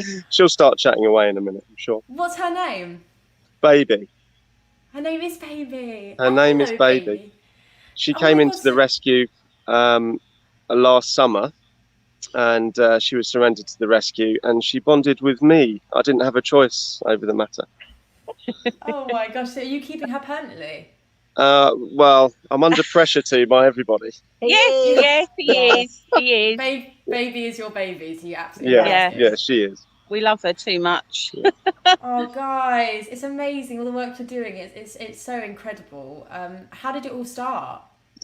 Well, it started about 15 months ago, where someone phoned one of the volunteers up and said, can you look after this dog? And we were like, yeah, okay. And then it just snowballed from there, really. So we started rescuing dogs. Then it went to cats, and then goats, and then baby. Goats. Yeah. Yeah, we've got a goat. We've got a goat called Sweetie. She particularly likes Diane, or chasing her around the yard. She's got Actually, to chase me round. Oh really? Yeah. Yeah, I'm a bit scared of her, to be honest. I think she does it to wind her up on purpose. But it started off with dogs, and then it just sort of grew, and then we try not to say no to anything, really. So in the rescue at the moment, we've got rooks, magpies, chickens, ducks, geese, dogs, cats, hedgehogs, Lizards. Yeah, tortoises. Yeah. So there's never a dull moment. Yeah, we deal with wildlife and domestic, basically. It's sort of spread, hasn't it? Yeah. Anything that needs help, we're there. We're there if we can help. I mean, definitely, you guys are always so busy. I feel like whenever I'm speaking to you, you're always like, sorry, I know, we're on a rescue. Yeah. Yeah. I know, it's Always. 24/7 really, isn't it? Yeah, because we're all volunteers, so 90% of us have got full-time jobs. So then we allocate our time outside of work to help with the rescue. So there's quite a large team of us who sort of step up, and if there's an emergency, we've got a WhatsApp page where we put it on the WhatsApp. Anyone available can jump into the emergency, and it can be anything from police or another rescue phoning us up asking for help at any time, day or night, or it can be something as easy as picking up a donation from a vet's, or just anything really. And how we many have, are in the team? Oh, sorry. This is Sergeant. Oh, hang on. Can you see Sarge? Can you see Sergeant? Yeah, if you have Where is it? Who's there? Little scanning. Hi, lovely. Hello, Sergeant. Hi. Hi. Hello. Now, baby's saying hello to Sergeant. That's hello. Hi, lovely. So Sergeant's quite vocal. He's a lovely boy. He was on the streets. He was on the streets of London with a homeless person, and he got surrendered into Central London Police Station, and they asked us to see if we can take him on board. So he's like another character who's staying, really. We're very weak. Yeah, we're very weak. Do you guys have your own animals, or is? Yeah, we do. Yeah. So I've got 2 dogs, and then I've got another 7 rescues. So a lot of them can't be rehomed. The ones that I've got, for various reasons, they're in either palliative care, or they've got quite a lot of medical issues which wouldn't be attractive to a lot of people to rehome. So we've got Flamenca, who's a French bulldog from Spain. She had a broken back, so she's in a wheelchair. She's got wheels, but she's a very happy little soul. Yeah, she was thrown downstairs. Yeah, she didn't have the best start in life, but she's now super duper happy. Her past life. Then we've got Dude, who is another blue French bulldog who's got spina bifida. So he had an amazing operation at the Royal Veterinary College a couple of years ago. When we rescued him as a puppy, we didn't know that he had any issues. It was only as he grew we found out that his spinal cord was growing out of his back at the base of his tail. So we took him to the Royal Veterinary. They did a life-saving operation, and he now runs around like an absolute lunatic. So he's a happy little soul as well. So it hasn't affected him long term? No. I mean, well, he is incontinent, so that brings up its challenge. So we just manage that by how we feed him and when we feed him. Occasionally he has a nappy on, but most of the time he doesn't, because we just manage it time-wise. And you wouldn't know that he's got issues like that. He runs around like a bunny rabbit. It's quite funny. Oh, that's so cute. Had lots of surgery as well. Yeah, he's had about 4 major spinal operations. Oh my gosh. And how do you guys pay for all of this? Through donations? Simply donations. The public are really kind, and we've had open days in major pet stores and things like that. So we get to show the public what we do and go with the animals and teach the children and teach the adults about how to look after animals and things like that. We go around to care homes when we could. Yes, we go around. We visit care homes and dementia groups with petting dogs and things like that. And our oh my gosh, really? therapy chicken. Yeah. We've got therapy chicken. Yeah, we have a therapy chicken.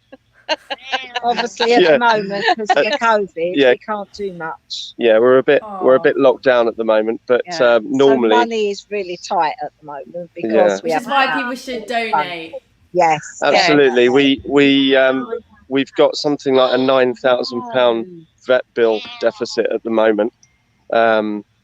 Down to all the animals that so we're trying to juggle that with donations and this, that, and the other. Let's see how many we've received so far. Shall we take a look? It won't be £9,000. No. But that is, imagine that though. You never know. No, you never know. No. But we had one kitten in that had heart problems.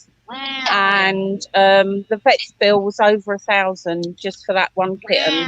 So that's how our bill gets really high. So it is very difficult for us, but we do try. A lot. Pets at Home and Jollies, they've been really good to us. They donate a lot. They donate food to us and baskets and just things we need, basically. Yeah, because we wouldn't be able to do it without their support. No. But a lot of the vet's bills are quite small, because all of the cats and dogs and animals that come in tend to get fleed, wormed, microchipped and vaccinated and all of that. And spayed. It's only occasionally that we will have something major come in, but then we don't say no to anything because we believe that we should try and save everything we can. Hello. And that's what's so hard, because we haven't got the funding really. Sometimes we do have to turn people down because we haven't got the fosterers or the funding to carry on. But we are trying. I mean, even the volunteers and the fosterers go out and buy food for the animals and buy medicines, buy what they need. So people doing it because they care. I was wondering if you could speak a little bit about fostering, because a lot of people don't know. Okay. Do it. So the way it works is we'll have animals in the rescue that obviously need to be fostered, and a lot of people don't want to jump straight into full adoption. So we have animals that are up for foster. So it could be short term, it could be like a day, a couple of days, or it could be a few weeks, a few months. And basically all you have to do is get in touch with the rescue, and we'll home check you, make sure everything's appropriate, and then match you up with an animal that works for both the animal and the fosterer. So normally what happens is it's quite successful, and the fosterer family fall in love and they end up adopting the animal. But and that's what we call a failed fosterer, a bit like me. Which are great. We love failed fosterers. Yeah, we love failed fosterers, but we need more fosterers. Yes. We need people coming on board and saying, I can look after this cat or kitten or dog or bird. It really, really helps, because then when we have an emergency come in without warning, we'll have someone in place straight away that we can phone up and say, we've got this emergency cat, can you take it? And they'll go, yeah, and it's all good. That's amazing. I'm wondering, is that meow sound? Is that the bird? Is that, no, we've got the cat. No, that's here. We got the cats here. Oh, I was wondering. I was like, is so we got a sergeant, and who have we got in here? Willow. Oh, Sergeant and Willow. Willow's down by my side. He's quite vocal. Can't let him out. Can I see it? But, yeah. Oh yeah. Let's see. Willow, are you gonna say hello? She needs surgery. Yeah, she needs a dental operation. Bless her. I know, lovely. Sorry, Willow. Thank you for coming on the live. Yeah, Willow she's lovely. Donate. Donate. Donate. Meow meow. We need babies to start saying donate. Yeah. Baby. Oh my gosh, that's what you got to do. Train baby. Yeah. Oh, she does wave. Bye. See you later. Bye. Is he bye? I know Yeah, she's saying goodbye. She's waving. Bye bye. She's incredible. She is awesome. Fortunately, she doesn't know any naughty words, which is a real bonus. Oh, yeah, so we can, when we're not locked down, we can tour schools and things like that. She's really good with the children. And I'm wondering. Oh my god, guys! I'll just let you know we have raised £420 so far. Wow, that's amazing! Thank you so much. It's all right. Everyone keep donating, please. Baby, yeah, please. We need the money. Save the animals. Yeah. Keep donating. I have more questions for you guys, if you have the time. Sure. Yeah. What's the biggest challenges that you guys have faced? Over COVID? Well, in general, but yeah, COVID in general, is a strict one. Well, biggest challenge. I don't know, doing food boxes last Christmas for the elderly and the homeless. So we had a team putting together a few hundred boxes for the homeless, and people were homeless with pets on the street. So we did a food box and then a food box for the animal for a few hundred people in and around London. So that was good. That was very challenging though, trying to turn that around in a couple of days. We had about 40 volunteers on that one. 24 hours a day for about 3 or 4 days. We never stopped through COVID. We were still going out on rescues. Yeah, we was one of the we were about the only rescue that doing was. Yeah. Yeah. It was like the RSPCA and that they all closed because they didn't go out, but we didn't want to stop. Yeah, we had one. I mean, a lot of people were thinking about the COVID situation of people abandoning their pets, and we haven't found that at all. The major thing we've had is people going into hospital without warning and then their pets being left. So we had a situation in North London with 2 Alsatians where the loving owner went into hospital and he was incapacitated for about 3 months. So for the first few days I had to feed the Alsatians through the letterbox because we couldn't get in.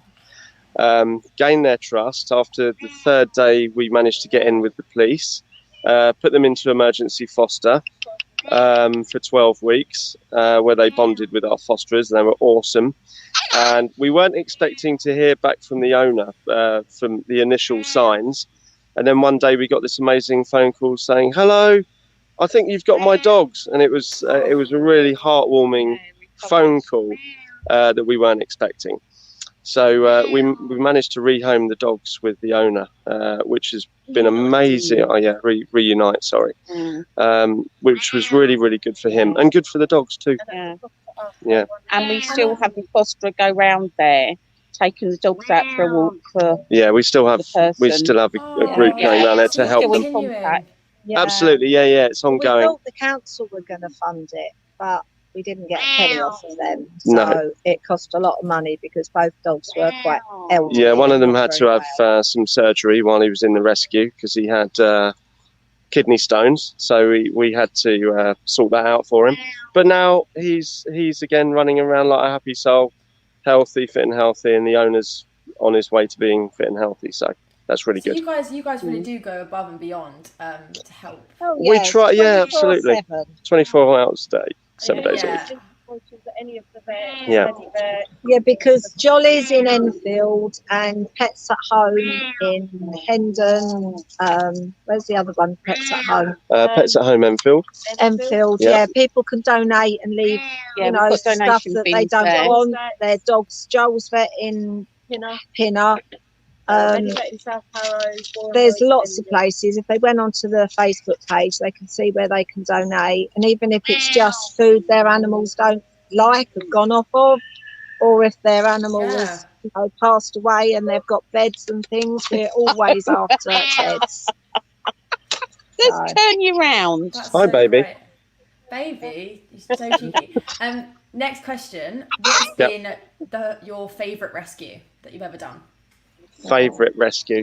Mine was the ducks. There was a man who was house sitting and this mummy duck had gone into a terraced house with artificial grass and laid her eggs. Well, they hatched out and we went and caught them, but obviously we couldn't put them on the pond that was near to her because there was no island and it's just not a very nice pond. So I actually had them at home with me for 3 weeks.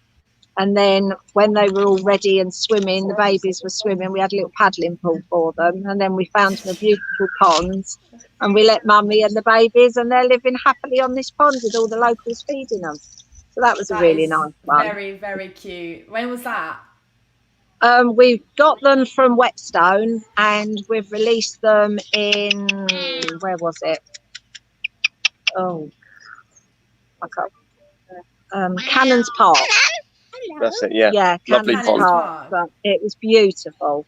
So really nice. Hold on, the cat's running off. That's amazing. Cat's gone for a walk. Oh, has Sergeant, was it? Yeah, he's just being nosy around the wildlife. Yeah. We have a question here. Yep. What's your favourite animal in the comment section?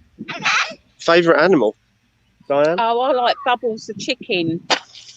Yeah, she was a therapy chicken. She was so sweet. Yeah. Yeah, and we've also got Doris now. It's just that when we used to take them round to the care homes and we used to get the elderly people to hold the chicken, if they wanted to, of course, it used to bring back memories for them and it was just such a wonderful thing.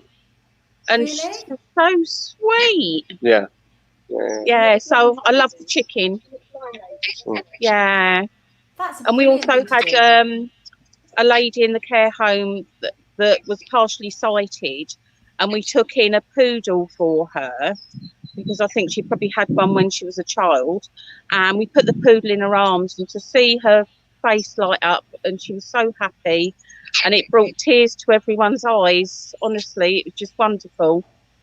I mean, my nana, she has dementia and her favourite thing is when we bring an animal round. It just it engages her in a way that, I mean, you can't engage her other than when you have. Yeah, it's quite amazing to see, actually.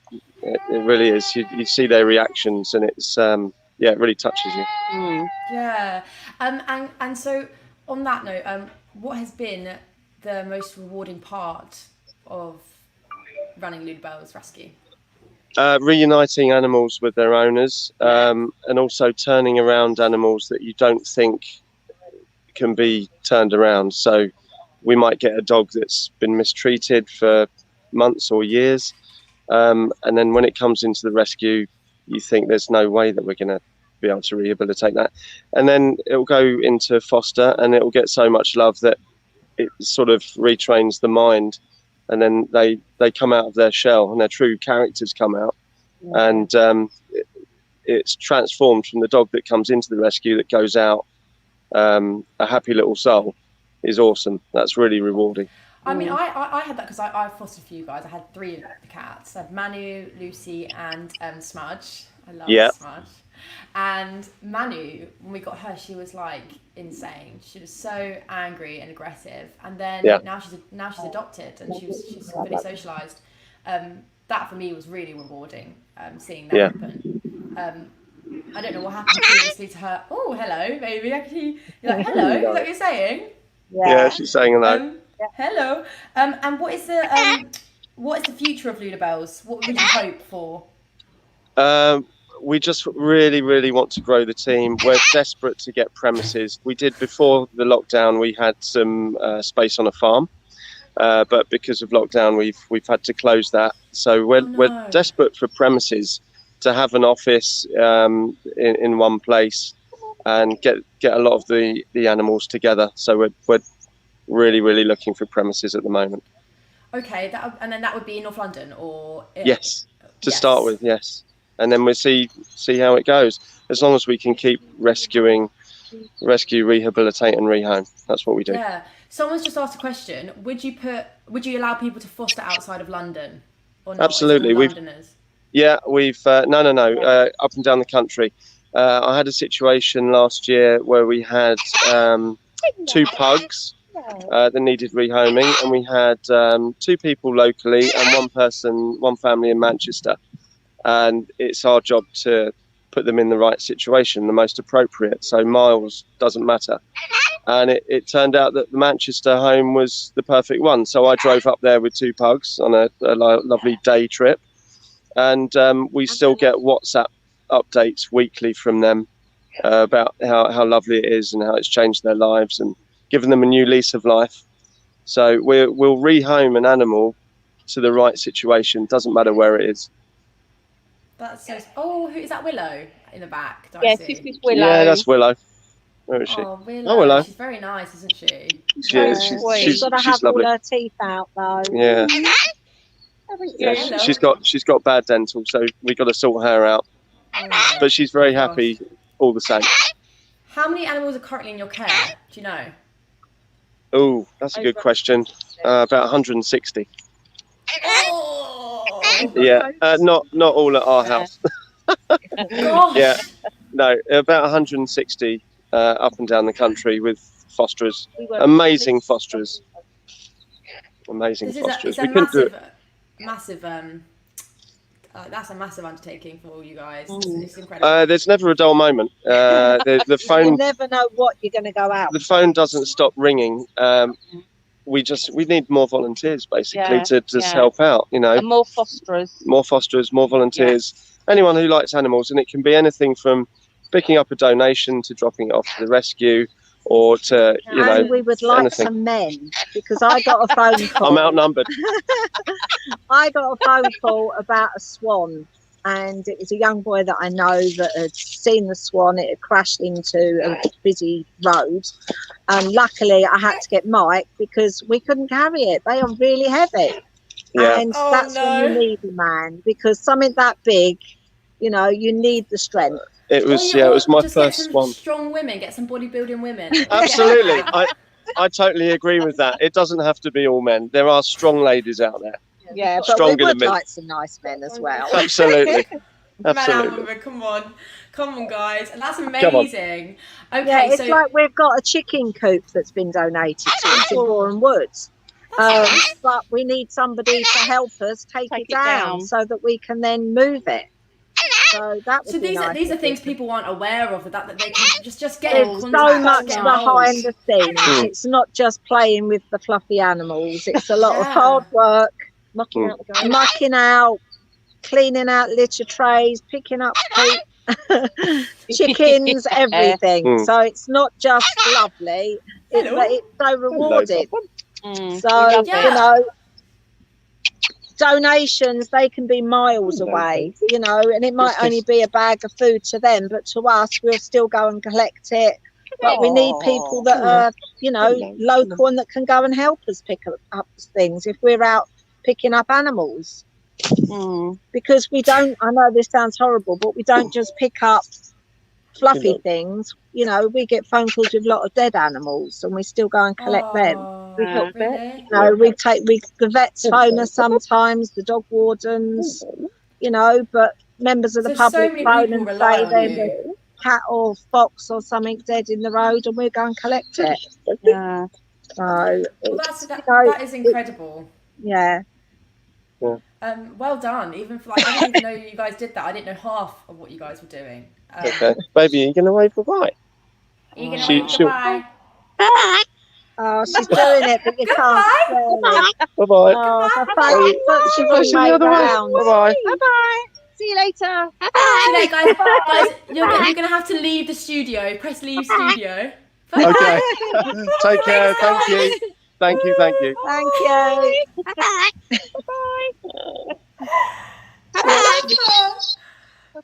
Bye, baby. Stop that noise. Stop that noise. Where's he gone? He's hiding. All right, guys, you're going to have to leave the studio. Thanks so much. Guys, don't forget Thank to you. donate to Lulubells. Yes, please. Yes, Donate. Thank you. Bye-bye. Bye.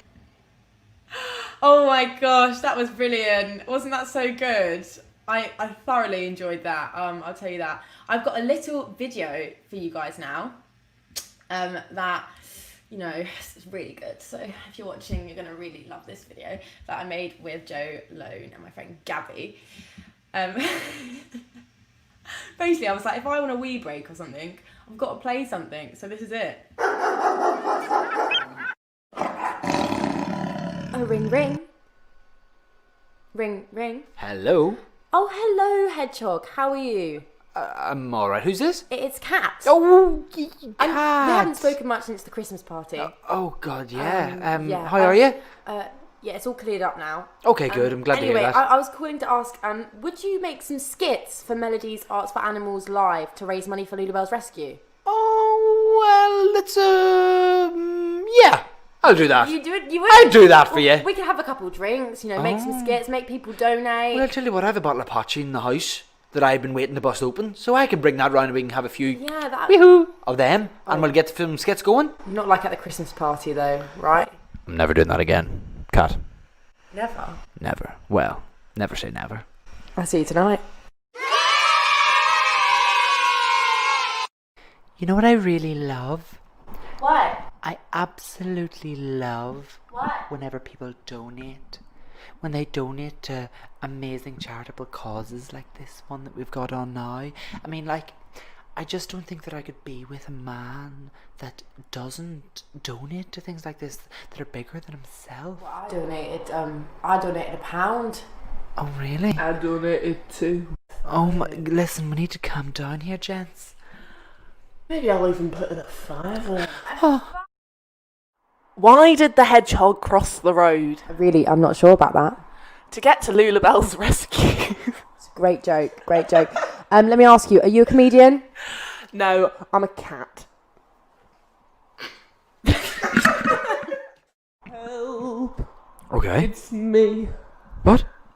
I was wondering What? if after all these years you'd like to donate some money to me. To you? And the kittens who are hungry and the hedgehogs on the street. Well, that relates to me. So difficult in these COVID times course, for the Lulubells. God, they're great.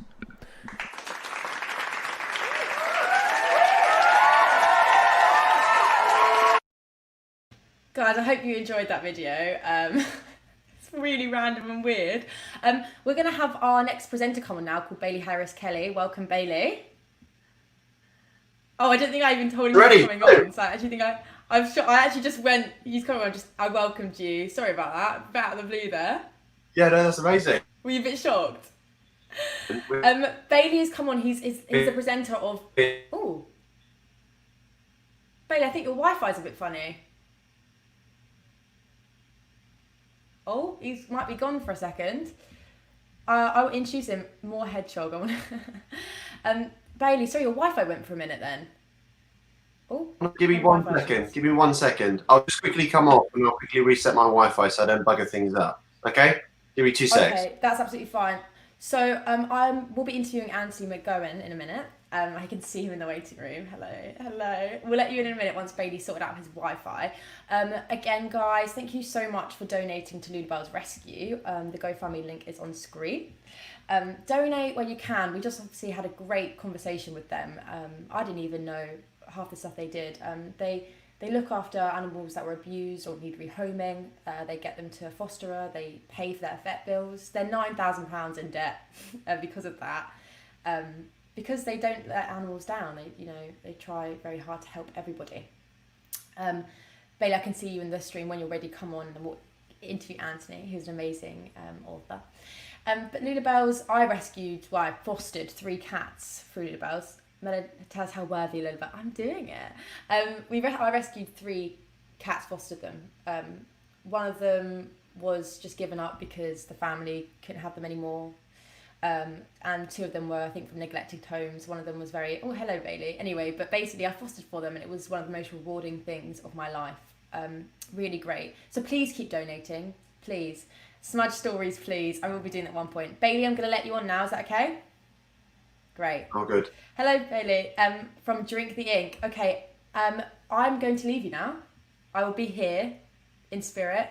Fabulous. Yeah, well, I'll be seeing everyone backstage monitoring it. But yeah, no, amazing. I can't believe you're already on £465 and we've only just hit the 2-hour mark. So many congratulations on that. Amazing. Thank you. I hope everyone keeps giving money. Like, everyone's been so brilliant and so energetic and yeah, so I'm feeling good. Like I should. Okay, right, Bailey, I'm going to leave you now because I'm getting a bit weird now. Have a little rest, recharge, get a nice juice, and then we'll see you later on, okay? Okay, catch you later. Bye-bye. Catch you later. Bye-bye. Oh, my goodness. Well, hello, ladies and gentlemen. Sorry about that technical hitch. My Wi-Fi router decided to play up, but it's 12 o'clock, and oh, my goodness, many thanks must go. And a big congratulations must go to Melody for setting up this 12-hour extraordinary event, non-stop marathon. We've had amazing people on so far. We've had Millie Zero, Alex James Hatton, Laura Wade, Lulubells Rescue just there. And we will continue to have a stellar lineup, seeing later the likes of Simon Stevens, Kaylee Llewellyn, Skelly Cat, but now, come on, we had a little teaser. It's Anthony McGowan. So, Anthony, hello. Oh, hi. Oh, there I am. Is it all working? Mic working? It's all working. We're good. Brilliant. We're live. How are you doing? How have you been keeping recently? You mean recently, as in the whole of the lockdown, or recently, as in this week? Yeah, I suppose. You know what? I actually, in some ways, because my job involves sitting in a room and typing. That there wasn't a massive transformation. The only big change for me was that my wife was around more, my daughter was around more, so I actually quite enjoyed it. That's a terrible admission, isn't it? Although recently I've got really bored. I've had enough of it all now, and I want normality. But we're probably just never going to get normality again, are we? We're screwed forever. Like with your writing, where do you look to find inspiration in your work? Well, I suppose because I've written a lot of books in my time. I was trying to count up the other day, and it's somewhere near 50 now. And I've written books for adults and books for younger children, but most of my books are books for teenagers, what they call YA, young adult writing. And there, where I'm looking is back. I'm remembering back to my own school days, and so it's a kind of interior archaeological process of digging back through the layers and finding again that geeky 15-year-old, 16-year-old boy. So I'm looking back rather than around me in the world. Like, kind of having that point of view. Do you have, because you're saying you're tucked away, it's been quite nice for you. Do you have a particular like hotspot area in which you love to write? Well, actually, the worst thing about it was that traditionally I've either worked in my little dingy, smelly office at home, or I've gone to the British Library, which is an amazing place to. I don't know. Did you know the British Library? You ever been there? Yeah. In King's Cross. It's a fantastic place to work. It's a really beautiful space.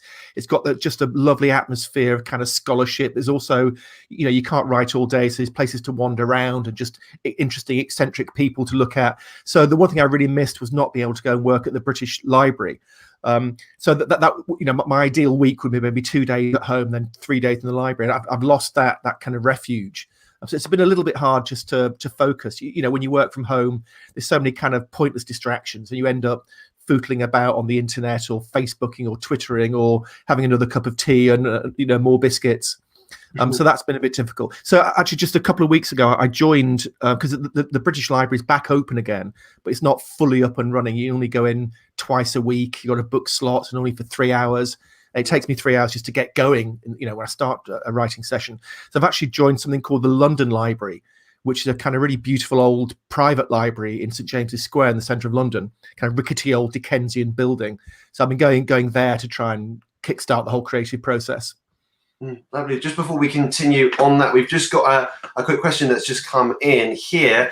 What were your favourite pieces of work to write? Oof, it's so hard to say. I mean, the time that I loved writing the most, I've been full-time writing now for about 20 years. It's been my job. But before that, I had 10 years of squeezing writing into my spare time. I had either studying or working. And that was actually the time that I loved writing the most, when it was, it's almost like a kind of sneered at word now, but writing was my hobby, the thing I did purely for love, without ever knowing it was going to get published. And so the very first book I wrote was a book called, I've just got a copy of it here, a book called Hellbent, which was a book about a teenage boy who dies and goes to hell. And it's a kind of gross out horror comedy, really. And I was writing that while I had this really boring job working for the civil service. And it was a job that was both boring and also quite hard. And I hated every second I was there. So I couldn't wait to escape from my boring office job and get back to writing. And I suppose the irony is that then, although most writers in that situation, they dream about being full-time writers, they want this to be their job. But I actually, the more writing became my job, the less I've loved it. So what I most look back on fondly is those early days when it was just a thing I did purely for love. We've got all the questions are coming in. Thank you. Keep them coming. And remember, with the numbers that are coming in, we've got a link just here to donate. We're so close to £500. So thank you for all your donations. This is from Sarah here. Do you prefer writing? Oh, here we go. Mixture. What's your preference with regards to writing? Oh, I suppose that what feels most natural to me is writing YA, because I don't know about you, Bailey, but me and most of my male friends in particular, we never really escaped from adolescence. We're still sort of trapped in those teenage years mentally. So, my default is always writing for teenagers. But then, that terrible thing happened to me about 20 years ago. The thing that destroys and ruins your life. I had children. And I was a primary carer for my children, for my wife, and a much better job than I did. And so then I somehow I managed to escape from that teenage world in my head and go back to those earlier childhood years. And so I began writing younger books for my kids, really. And that was a lot of fun, because teenagers, they're quite hard to grab. There's so many other things for teenagers to do these days. I mean, amazing things. And so there's got to be a really good reason for them to read your books. It's a massive challenge, I suppose, especially because I was always trying to get teenage boys to read. And suddenly you've got the hardest demographic in the whole of literature. So I had to work really hard with those. But it's kind of, younger children just read more. Both the parents read to them and they enjoy reading more. So it's almost an easier thing to do to write for younger kids. And also, I'm incredibly puerile and immature. And the stuff that makes me laugh, kind of toilety, farty, pooey stuff, also luckily makes younger children laugh too. So the question was, what do I enjoy writing more for younger children or teenagers? There's different challenges, different pleasures from both. But I really, I do a lot of school events as well. And again, the challenges of a school event are very different. If you've got a 200 surly 15-year-olds to try and kind of really enthrall them, it involves every ounce of your energy and intellect and ability. So you've got to work really hard. I always come away from those events literally drenched in sweat. But it's such fun having a class full of 7-year-olds who laugh at everything and just love you being there. So I don't know, it's too hard to say. Yes, it's beautiful. It's beautiful. Like, just thinking about focus that you mentioned earlier, and thank you so much. Keep the questions coming. We're going to definitely go to them. Don't worry. Is that like sustaining a career as a writer? Yes, you've done over 50 pieces that people have read and enjoyed, but as a creative, how can you keep that focus and keep that trajectory, keep going, so you still you're still in the picture in people's minds? Yeah, it's a really brilliant question with a very complicated answer, because there's sort of various different strands in there. There's your own creativity of keeping on having new ideas. And that's never really been a problem for me, because I tend to have more ideas than I can ever actually write. An idea often takes a second, whereas it takes a year to write a book. So I'm not particularly worried about running out of stories to tell. But then there's the other thing of trying to have a career.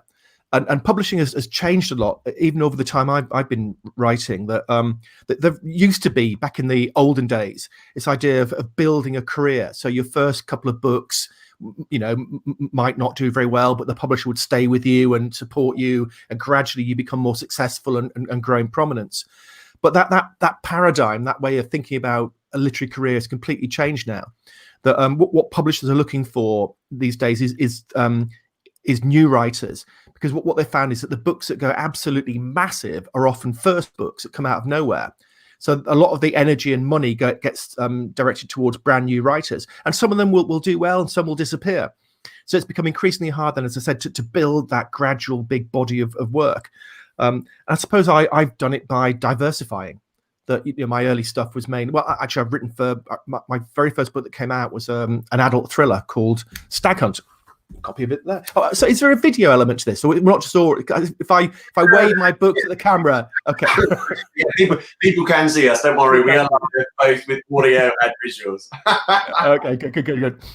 So I mean, back before I was a professional writer, I wrote this book called Hellbent. It's kind of YA teenage book, but it was so weird and strange. It didn't get published. I got these rejection letters that were barely even personalized. That was universally loathed. But via a complex process, I got myself an agent, and the agent suggested that I try and write something more sensible. So I wrote this literary thriller, Stag Hunt, which got published. And once that was published, I was then, rather than a complete loony outsider, I was a published author. And so Hellbent then got picked up by somebody else. So that there was a little kind of virtuous loop in there. But so yes, in terms of building a career, I've had so many different careers. I've written adult books, adult fiction, adult non-fiction. I've written for teenagers. I've written for younger children. And certainly there was a point when, my teenage books, which I've always, as I said, seen as my core, they were doing okay, but no one was making loads of money. So my publisher then almost suggested that I write for younger children, just because it's like a huge mouth craving more stuff, like the children's literature world. So that was essentially how I sustained the professional side of it, keeping. Being quick on my feet and seeing where the potential markets were. Not that I don't particularly love the idea of thinking about in terms of markets, but being flexible, I suppose, is what sustained my career over these many decades now. Like, looking at the career that you've had, and let's go through these questions. We've just had a surge of them.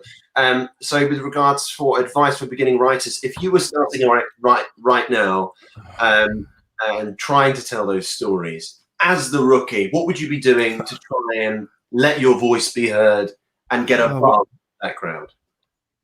Well, again, there's sort of two elements to that. There's the quality of the work you're producing, and then how you find a market for that, or how do you get published? And the first one, it's I think that every writer would carry on writing even if they never got published. It's a thing that you do. You have this need to tell stories, and it's how you try and understand the world. And so I wouldn't dream of advising writers how to be better at that. I'm assuming that they already are, potentially great writers. Then how do you find that market? And the terrifying thing is that you need a massive stroke of luck. And not just one stroke of luck. You need that coin to come up on the right side about 5 times. That you need to be able to find an agent. I mean, usually that's the way to do it. The agent's got to find the right publisher. Within that publisher, the right editor's got to find your book. And it's incredibly hard. So I think that that traditional mode of publishing generally has the same sort of pattern, in that you'd write your book, you then send off the manuscript or the first 3 chapters and a synopsis to a variety of agents. So there you can be very practical and focused about that. So you've got it. So the agent is a guy basically who sells your book to the publisher. There are many agents, and they get every single day on their doorstep 50 manuscripts sent into them. So you've got to try and find an agent who deals with other writers who you think are a bit like. So in your covering note, you'd say, I've noticed that you represent, for example, Anthony McGowan. He's been a big influence on my work. So that again gets you seen by that agent. So think carefully about that. And that's probably the most practical step you can do to try and get that agent. That does involve doing research. But also that's a traditional mode into publishing. But now things are completely different. When I first started writing, the kind of self-publishing route was a bit frowned upon. It was deemed to be almost a mark of failure, and that's definitely changed now. So it's very, very easy to self-publish a Kindle book. And I've got actually quite good friends in the children's book world who have almost shifted from the conventional mode of publishing to self-publishing and done incredibly well out of it. I mean, the downside is that you've got to work incredibly hard marketing it and pushing it. But young people have these skills in a way that I don't really. So that's now a perfectly legitimate way to get your stories out into the world. And it principally involves ebooks rather than real books. And often then, if you're successful enough in that independent mode of publishing, then you'll get picked up by a publisher as well. So there are two potential routes into publishing. Do you, this is just a question here. Going to quickly try and get through it because I'm wary of the time and we've just had a certain questions. It's great to have you all here. And for those that have just popped in, we've still got the link. It will just come up here in a minute to donate. We're so close to the £500 mark during this interview. So please, if you can donate, it's to a great cause. So here, Anthony, do you feel like you have to adapt your writing to make it sell? Well, I suppose there are sort of two different paradigms that writers have for thinking about their work. I've had big arguments with my writer buddies about this. I mean, there's one strand thinks that creating a novel or a poem or a story or whatever work of art is a kind of internal process that basically you create this beautiful object like an egg inside yourself, and you lay it and then you present it to the world. So it's a way of viewing art as expression, purely as self-expression.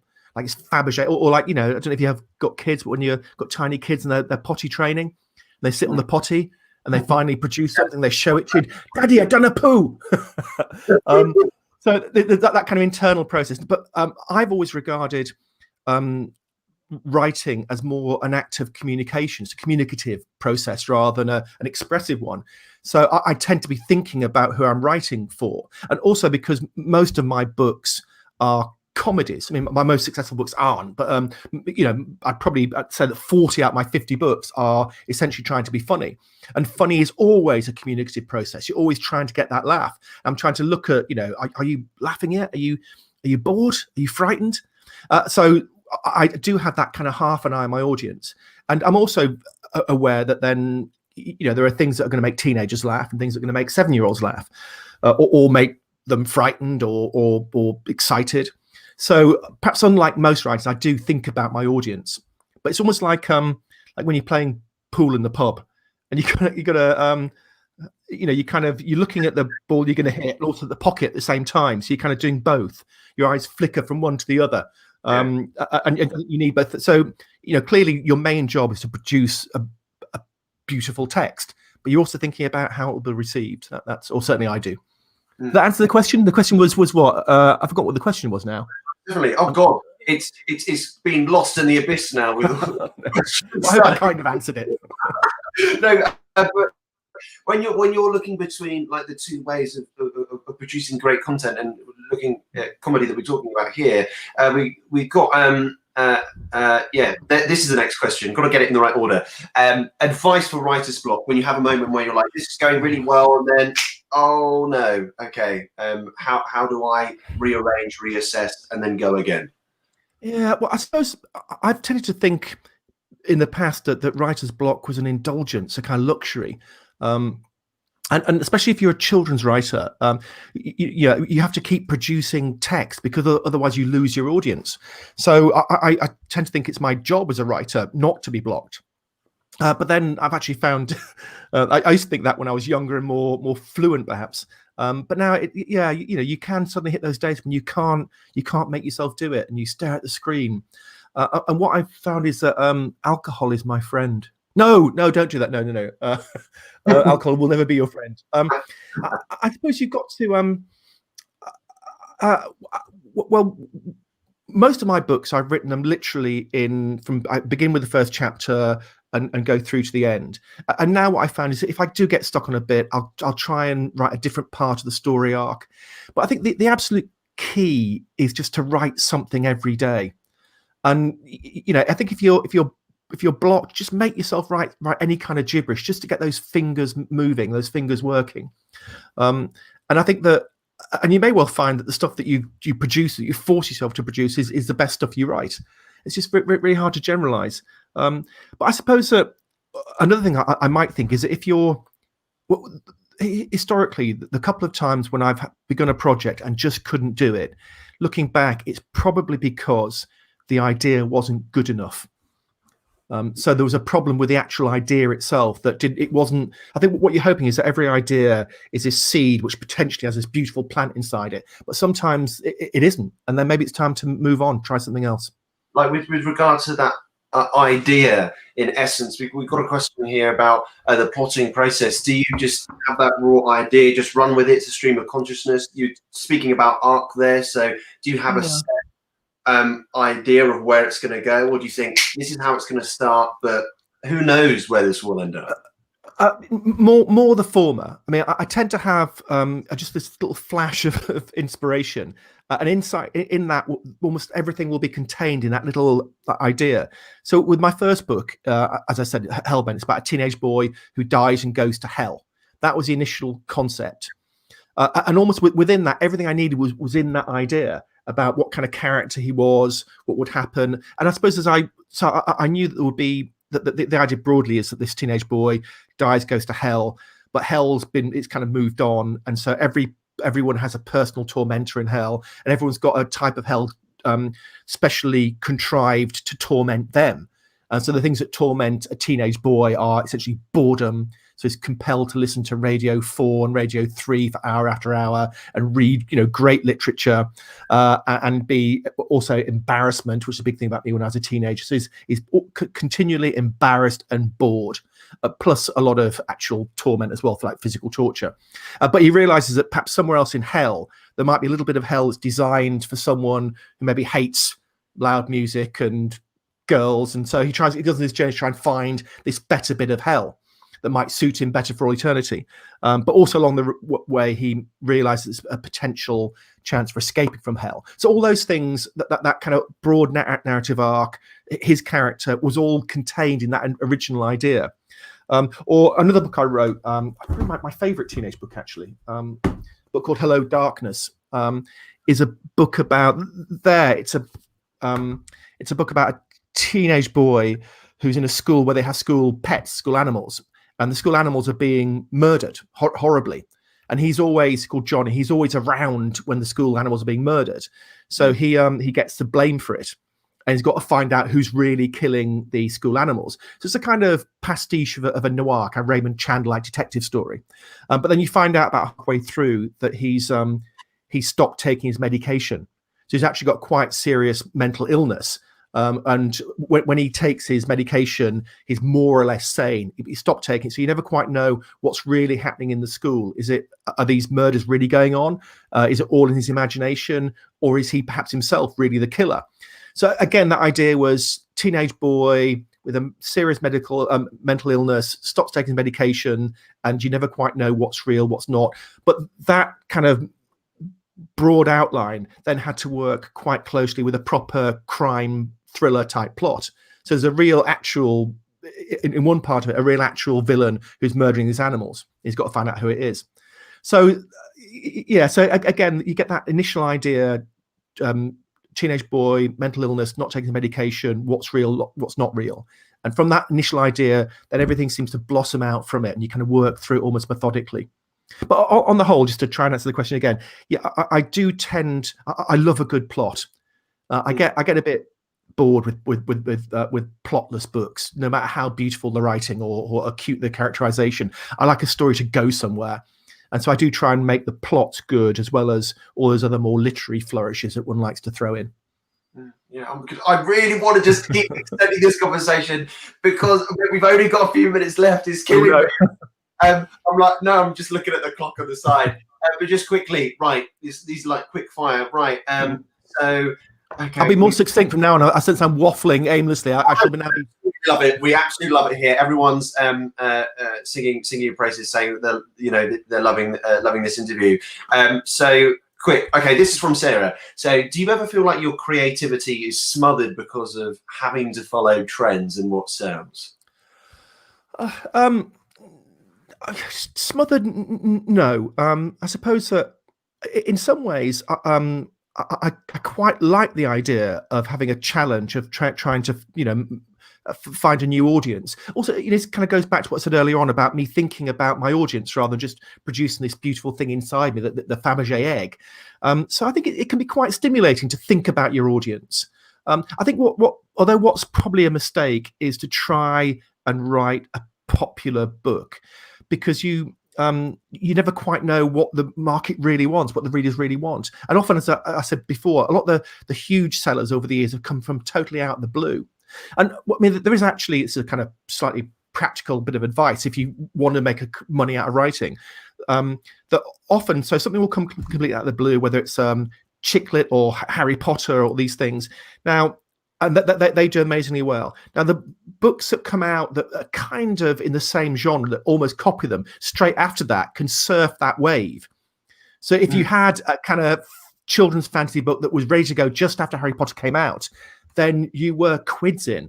But you couldn't have planned that because you had to have it already produced. But then the second wave will always do quite well by copying that. Or like Twilight produced straight away loads of copyists. And the ones that came straight after Twilight did quite well. Then that third wave may well still do okay. So they're ones that really were written because of Twilight. So you can kind of, but each wave is a bit lower than one before. And still, the books that do most phenomenally well commercially tend to be the ones that come out totally out of the blue, and you can't plan for that. So I suppose the advice is write what you love and keep your fingers crossed. That's what the world wants. Oh my goodness, we have just reached £500. We are so near the target list. Can I just say something? This charity is so in my heart at the moment because my current book, it's set around Chernobyl, and it involves that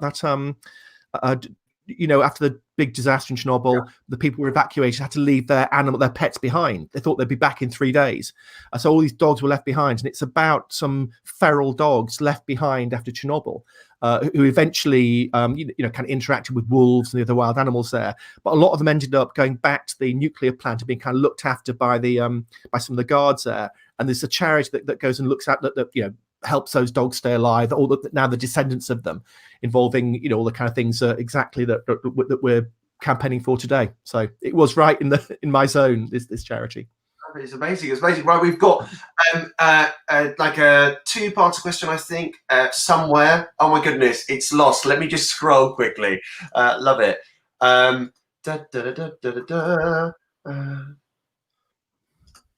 Okay, there it is. Okay. The fake virgins theatre company, again, thank you so much. Okay, so this is one part. So if you get an idea for a piece of writing, how do you oh god, it's kind of blurred on my screen, build off it if you get writer's block? That's kind of extending a little point that we said earlier. Yeah, I think if your idea is good enough and you love writing, then you'll write your way through it. I think that, almost repeating myself, I think what can be a problem is if your quality control is set too high. If you write something and you think that's not perfect and you get rid of it, just accept that first draft is not going to be perfect. That in many ways it's going to be terrible, but it's a first draft and then you can improve it. So dial down the quality control for that first draft would be my advice there. Just write any old crap, and that's better than nothing. It may well turn out not to be crap as well. So you just there's a sense in which the Gladwell 10,000 hours thing, that when you look at anyone who's great at anything, whether playing the violin or playing football or whatever it is, the one thing they all have in common is 10,000 hours of doing it. And I think writing's similar, that you just got to get that muscle memory of get those fingers moving across the keyboard, and then if you really are a writer, it will come good in the end. It's so fascinating when just talking to writers, because earlier listened to part of pre-record with Laura Wade and other writers that I've met, like Stephen Moffat and Dennis Kelly. They all say, like you say, it's like do any old rubbish and get it down. So for you, it's just having that sense of openness, and also, you know, having no fear as such, and just jumping into the. Well, actually, the other practical thing you can do is, which I'm sure the writers out there are doing it anyway, is read. I always find that when I'm stuck, if I just get back into that world of literature and loving reading, then that is perhaps the most stimulating thing of all. You'll get ideas from other writers just for, you know, the melody of their prose or the brilliance of their metaphors, and that's what I need to get me going. Almost like, I don't know, like watching sport makes you want to play sport. What literature do you love to go to? Just to delve into the world, or even to find inspiration to help you unlock something? Well, I've just been going through Cormac McCarthy. Do you know Cormac McCarthy? Yeah. Brilliant, dark, terrifying, beautiful writer. So I think he's the great prose magician of our time. I also read a lot of poetry, and I find that helps my prose as well. And actually, one of my other little hobbies is writing poetry. I'm not at all a poet, but I find that helps polish up my prose style if I try and work on making a little poem perfect. So reading and writing poetry, I found a big help as well as a writer. But McCarthy's when I go to people. I just had to. I've got to. I was at a literary festival in Corfu a while ago, and a couple of weeks ago, and I had to chair an event with a historian, James Holland, and I read all of his. He writes essentially histories of the Second World War. And I've got another writer and acquaintance called Jeff Dyer, who says there comes a point in every man's life where all he wants to read is military history. And I suddenly felt the pull of this, wanting to find out about tank battles and fighter aircraft and bombers and caliber of machine guns. So had to pull away from that whole wanting to read just about military history. Okay, right. The second part of the question before I forget, because everything's getting lost with the comments. Thank you so much.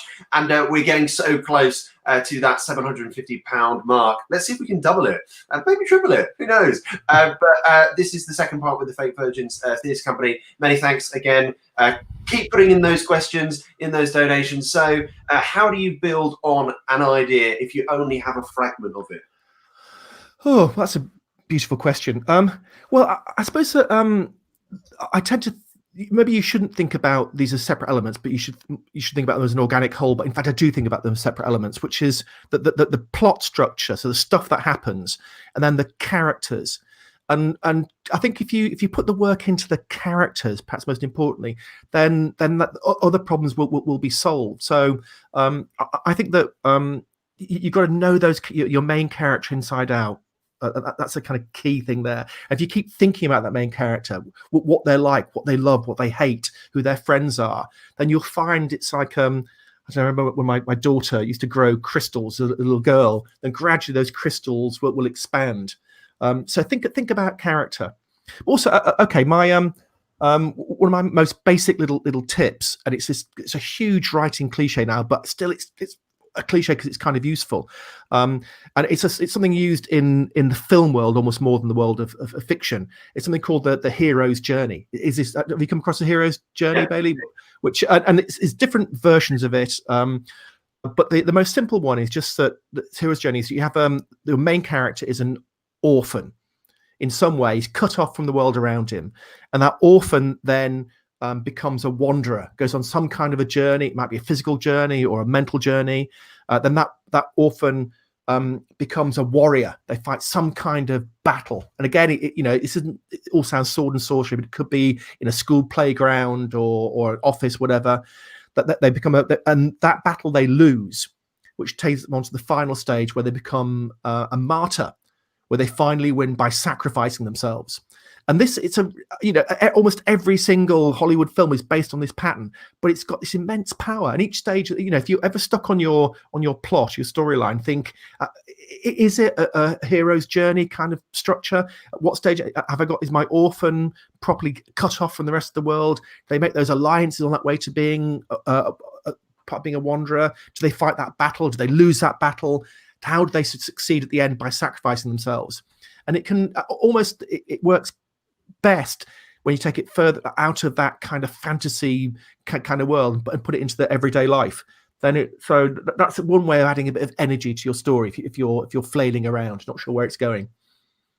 And as we approach the ending moments, and thank you so much. It's been absolutely brilliant having you on the show. What shall we expect more from you going into the future with the type of material that we'll be seeing? Oh, I don't know. I mean, my most successful recent books have been a series I wrote about two teenage boys in the north of England. I'm from the north, and this begins when they're in desperate poverty. And the older boy's got severe learning difficulties. The younger boy is his carer. There's, their fathers are drunk, their mothers left home. And the most recent one, Lark, won the Carnegie Medal this year. So what they're all they're quite sort of grim up north stories of struggle and strife. And that's kind of my background. And I think I've probably done enough of that for a while now. So, but my next book is a kind of bizarre animal adventure set in Russia, the one I was talking about around Chernobyl. So that's going to come out next year. After that, who knows? That is both the greatness and the horror of being a writer is that no one really tells me what to do. I know that we were talking earlier on about the way that the market can draw you in different directions, but essentially it's up to you as a writer. I'm entirely free, and freedom is both glorious and terrifying. So I don't know. Maybe I'll retrain as an accountant or something. Well, on that note, Anthony, please safe and well, and hopefully catch you again on another occasion. But see ya. All right, take care. It's a real pleasure. Cheers, Bailey. Thank you. Bye-bye. That was the lovely Anthony McGowan, everyone. Oh, my goodness. Right, I'm going to bugger off a little bit, but I'll be back later on. We've got some amazing pre-records coming your way. Melody is doing a sensational job. So please, if you can, donate to this amazing charity. I'm going to bugger off. We're going to have a little break. Went into a little bit of the break. Sorry, excuse me, I'm greedy. Hello. Oh, you're on mute. Hello. Yes, Bailey, thank you so much. That was a great interview. You're incredible. And if you guys want to see more of him, he is coming back after the break. And we're having a break now. So see you in a minute, Bailey. See you soon. Oh, yeah, I am back in a little bit. There we go. Yes. Oh, yeah, see you in a minute. Goodbye. Ladies, everyone. There you go. Oh, he's gone. He's fantastic. He does Drink the Ink. Check out on Instagram. Basically, if you want to get some information, you're a creator yourself. He interviews all sorts of amazing creatives. We're going to have a break now. To kick off the break, I'm going to re-show you that amazing video made by me and a friend, Jolene and Gabby. I hope you enjoy it for the second time. That was a great interview, wasn't it? I felt like I learned so much. By the way, after the break, we have Argyle music playing at 1, and then Carl Queensborough, who plays Alexander Hamilton in Hamilton. We have many more guests too, but enjoy this video.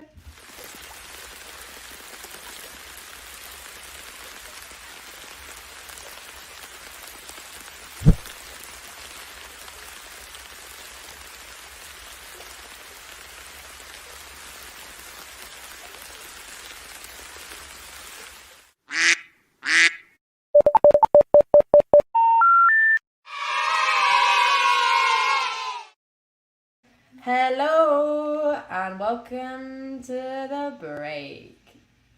Oh wait, that was not supposed to show that. I definitely did the wrong video. Here's the skip. Oh, ring. Ring. Hello. Oh, hello, Hedgehog. How are you? I'm alright. Who's this? It's Kat. Oh, Kat. We haven't spoken much since the Christmas party. Oh God, yeah. How are you? Yeah, it's all cleared up now. Okay, good. I'm glad to hear that. Anyway, I was calling to ask, would you make some skits for Melody's Arts for Animals Live to raise money for Lulubells Rescue? Oh, well, let's, yeah, I'll do that. You do it? You would? I'll do that for you. We could have a couple of drinks, make some skits, make people donate. Well, I'll tell you what, I have a bottle of Pachi in the house that I've been waiting to bust open, so I can bring that round and we can have a few of them, and we'll get some skits going. Not like at the Christmas party, though, right? I'm never doing that again. Kat. Never. Well, never say never. I'll see you tonight. You know what I really love? What? I absolutely love whenever people donate. When they donate to amazing charitable causes like this one that we've got on now. I mean, like, I just don't think that I could be with a man that doesn't donate to things like this that are bigger than himself. Well, I donated £1. Oh, really? I donated too. Oh my, listen, we need to calm down here, gents. Maybe I'll even put in a £5. Oh. Why did the hedgehog cross the road? I'm not sure about that. To get to Lulubells Rescue. It's a great joke, great joke. Let me ask you, are you a comedian? No, I'm a cat. Help. Okay. It's me. What? I was wondering What? if after all these years you'd like to donate some money to me. To you?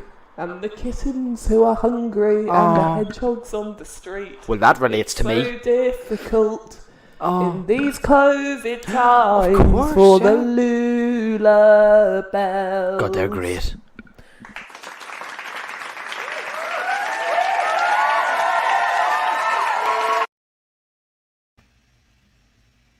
So, great skit by Gabby Foley, Joe Lone and myself. The amazing animation done with The Cat in the Rain was by Charlotte Hughes, who's a really great animator. Again, everyone involved has done this for free. They've volunteered their time. This whole event is free, so please donate. You get a chance to win an amazing watch. That is usually like £150. Watch kindly donate it. Everyone who donates even £1, you can win one. I wear my own. I wear this every day of my life. That's why I contacted the company. Okay, so here's the break. See you guys back at 1. You know what? Background's not working.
Hearts for Animals, Drink the Ink, Bailey Harris Kelly is on, and a big hello to those of you that are tuning into this phenomenal 12-hour non-stop presenting marathon in aid of the Lulubells Rescue.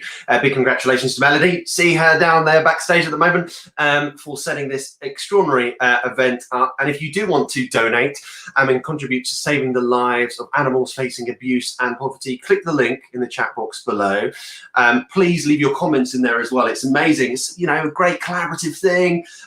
Having all the questions coming in, and I have to say we have done amazing with donations so far. We've already hit a £500 mark, and that happened all within 2 hours, ladies and gentlemen. So I want to try and see if we can set us a challenge. Can we hit our mark, our set target, £750, before we see Simon Stevens at 3:30? That is 3:30 live with Simon Stevens. We've had a stellar lineup so far. We've had the likes of Millie Zero joining us, Alex James Hatton, Laura Wade, Lulubells Rescue, Anthony McGowan. Oh my goodness, we were a bit greedy as well, adding a bit of time into the break. Sorry, I don't know what that dance was, but it's good. We're £500 in. Yes, probably the dance, because we've got an amazing upcoming band that are on the rise very, very quickly. Argyle. You've heard enough from me. Us, it's all about them, about you, and the donations and this charity. So without further ado, Argyle, hello. Hello. So we can hear you. I'm looking at you via my phone because we didn't get a screen set up. But yeah, there we are. That's fine. We're okay.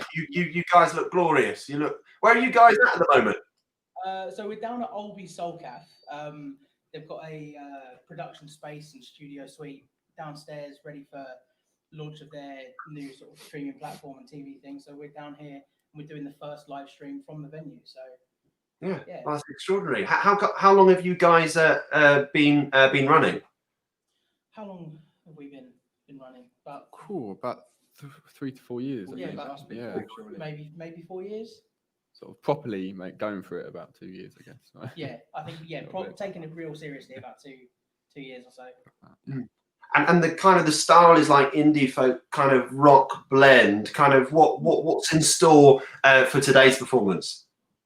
So obviously we're stripped back. We've not got a drummer today, but yeah, we're gonna do 3 or 4 songs, and yeah, sort of indie folk sort of blend with a bit of rock in there, but a little bit more laid back today, I think.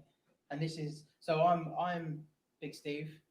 We got Jake Argyle in the middle and Courtney Jones over the far side. Oh. Amazing. Well, without further ado, I think we should just jump into the thick of it then. So I will bugger off. See you guys later on. But everyone, enjoy Argyle. Can't hear anything. Yeah. So what we start with? Bit Leaves. Is this song called Leaves? Ready? Yeah. 1, 2, 1.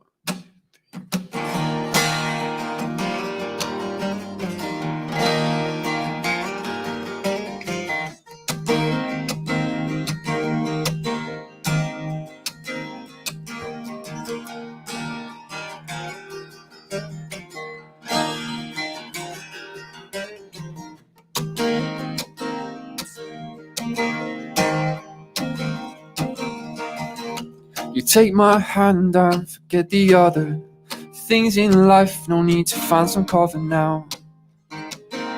Find some cover now. I'm ready to work on something special. Forget your plans, we're on another level now. Another level now.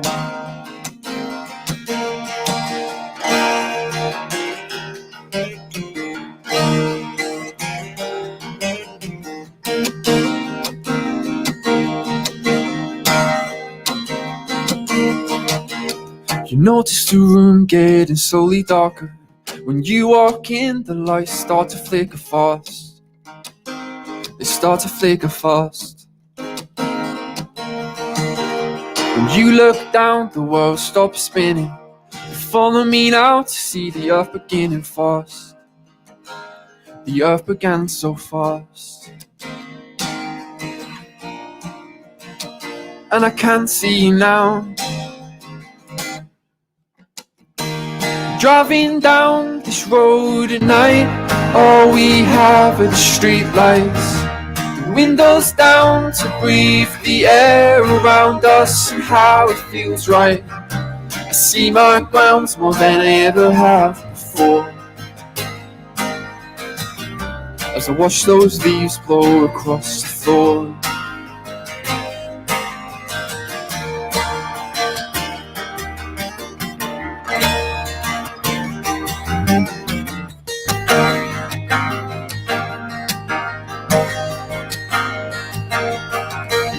You notice the room getting slowly darker. When you walk in, the lights start to flicker fast. They start to flicker fast. When you look down, the world stops spinning. You follow me now to see the up beginning fast. The up began so fast. And I can't see now.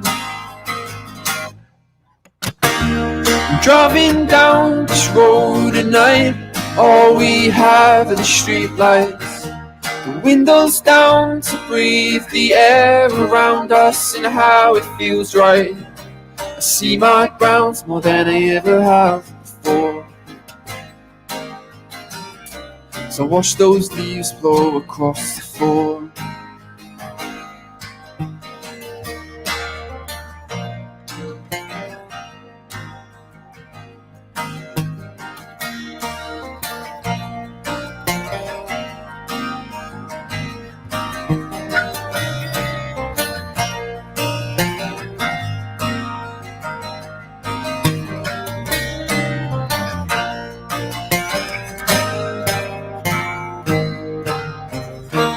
Driving down this road at night, all we have are the street lights. The windows down to breathe the air around us and how it feels right. I see my grounds more than I ever have before.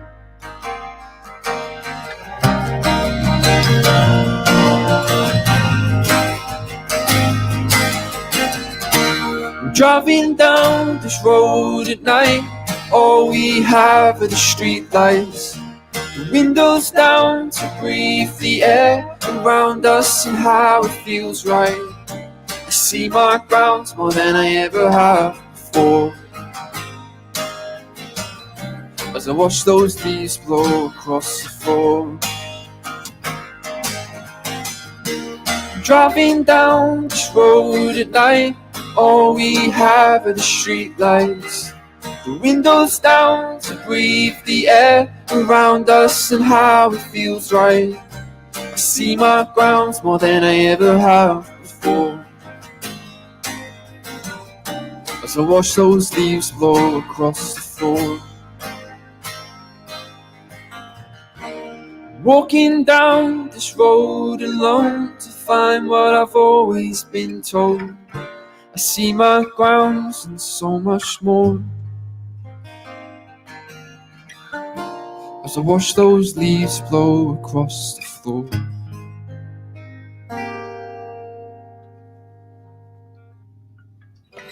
Cool. Thank you. So say it's weird because I can't see them. So Yeah. I can see them down there. Yeah. I've got my phone and set. everything else set up perfectly. But, Yeah. yeah. Can't see anyone. But yeah, we are Guile, if they didn't tell you. This is off Acoustic EP, which is on Spotify. It's a song called Flowers, and it goes like this.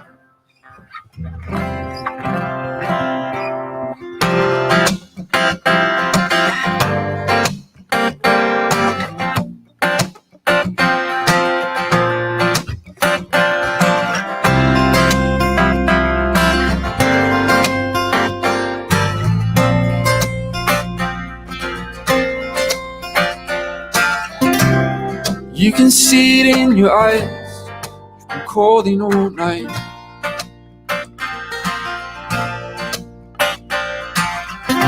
Breaking every word you say, but the letters are still right.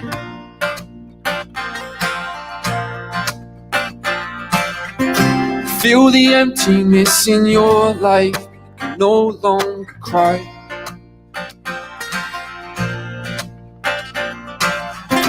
trying to block out that black day, and all you wear is white.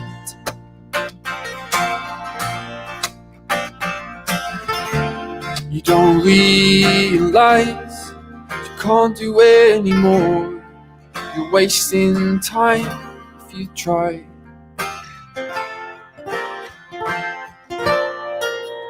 Fooling on your own, fooling on your own, fooling on your own, fooling on your own.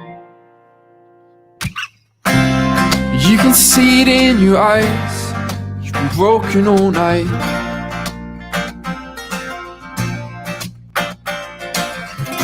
Trying to lock away those words, but you'll just lose a fight.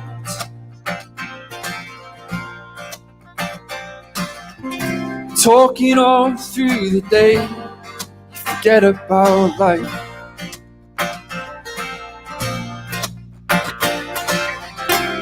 No need to be afraid of what you have inside.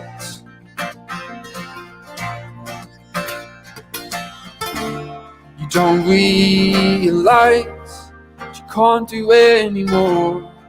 You're wasting time if you try.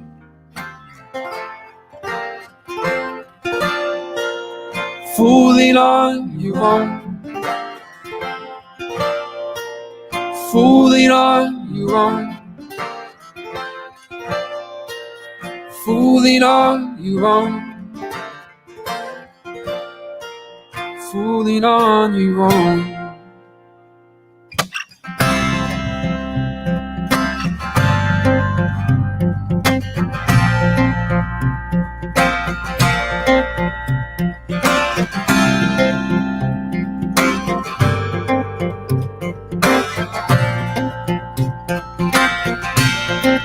Do you believe that you'll find your way back home?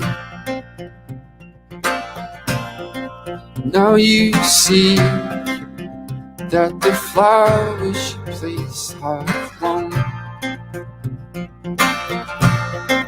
Do you believe that you'll find your way back home?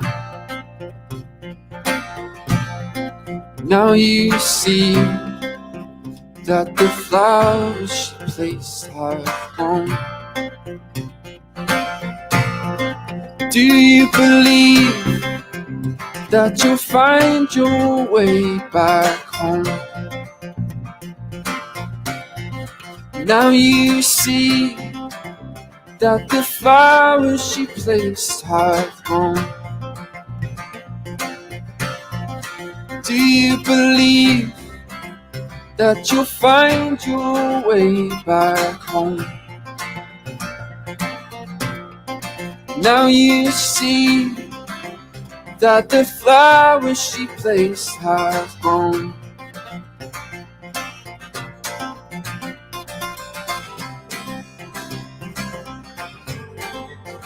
Oh, oh, oh, oh, oh.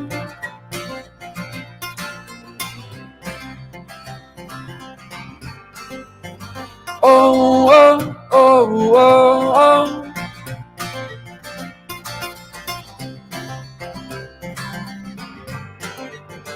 Oh, oh, oh, oh, oh.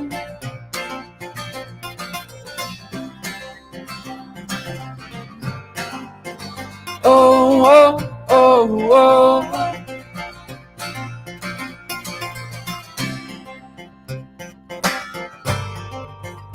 Oh, oh, oh, oh. Thank you. Cool. So yeah, that was Flowers. How long we got? We've got time for two more? Cool. Written first. Written in your words? Okay. Cool. Yeah, this song is called Written in Your Words, and yeah, it goes like this.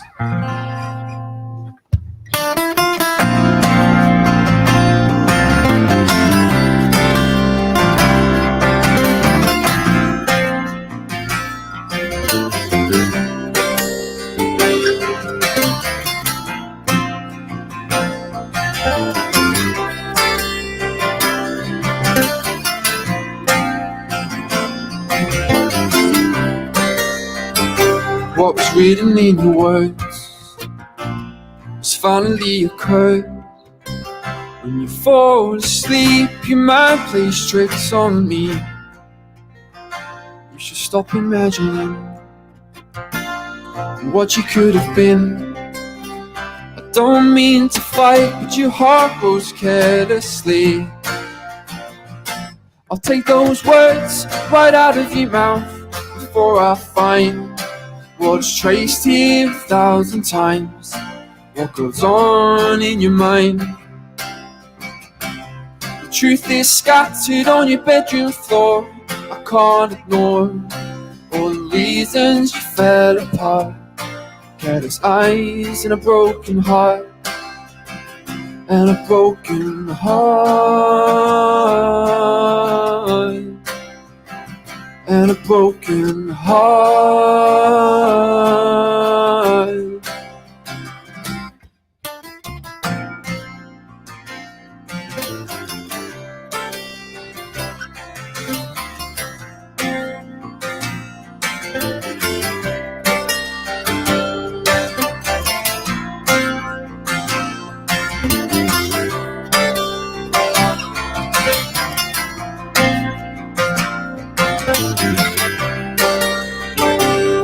Find yourself disturbed from what you could have heard.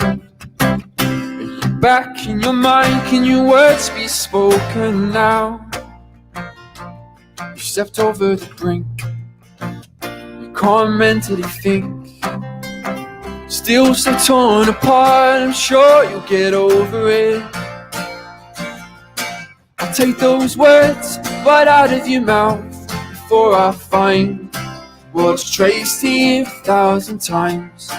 What goes on in your mind?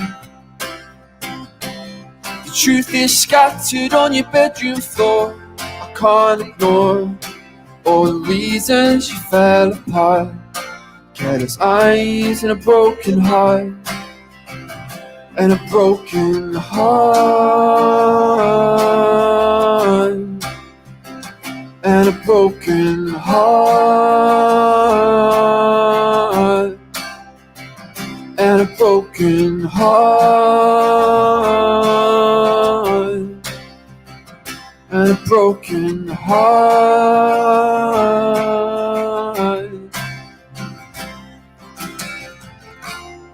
I used to think we can't be fixed,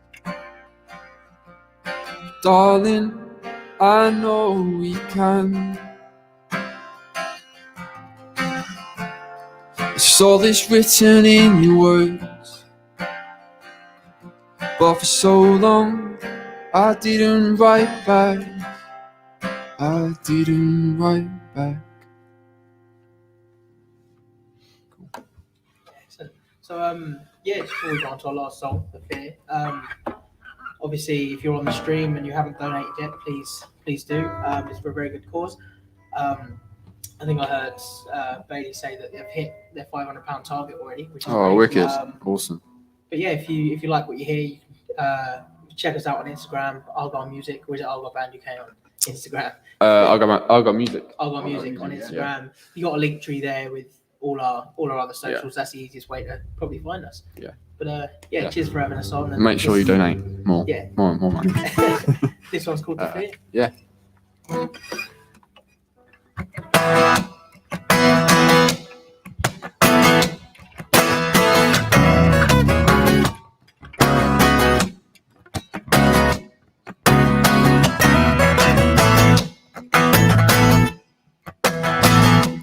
Feel my bones shaking, and my soul is breaking now. It breaks far too much, and now my head is spinning around. I'm not a stranger to myself, and at this time my head is clear. I can't see where this all ends, but I won't be taken by the fear. I won't be taken by the fear.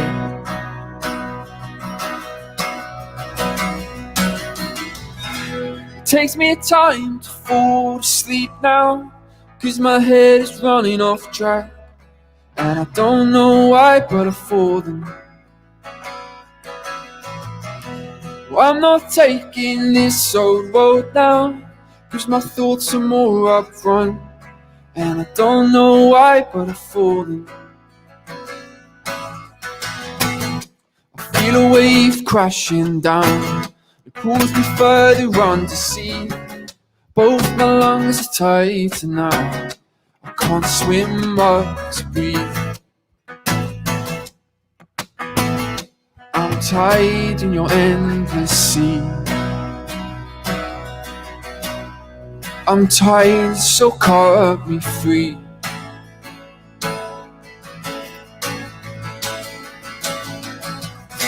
It takes me time to fall asleep now, 'cause my head is running off track, and I don't know why, but I've fallen. I'm not taking this old road now, 'cause my thoughts are more up front, and I don't know why, but I've fallen.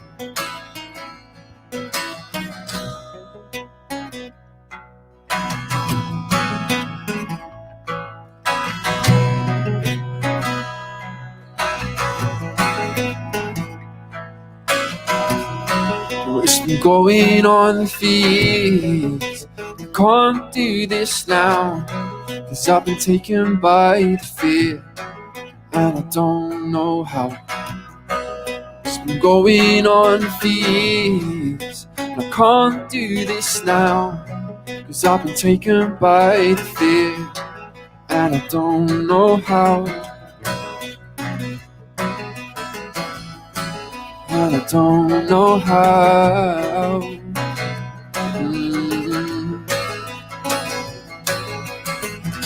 It takes me a time to fall asleep now, 'cause my head is running off track, and I don't know why, but I've fallen.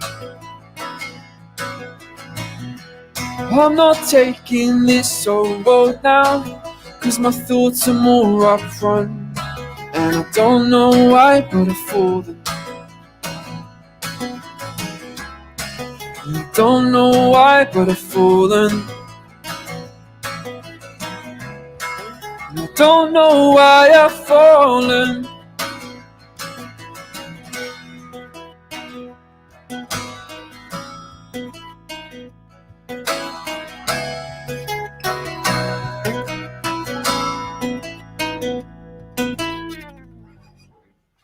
Cool. Thank you very much. Thank you guys. Thanks for listening, and make sure you donate. Yeah. Yeah, cool. Sweet. But oh no, they're frozen.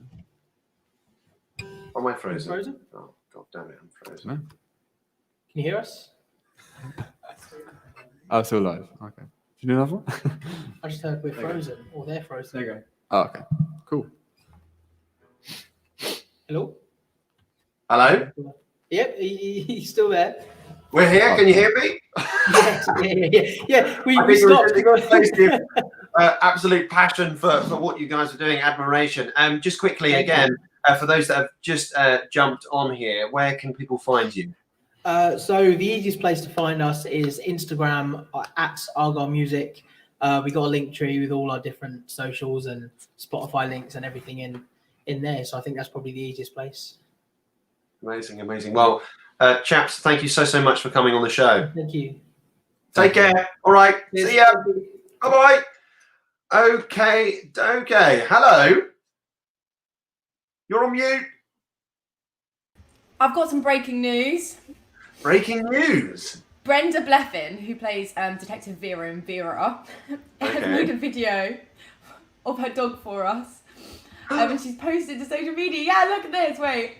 I've just put it on. Everyone watch this. We tried to screen share it. Like, do you know what I mean? So this is probably going to be really weird, but.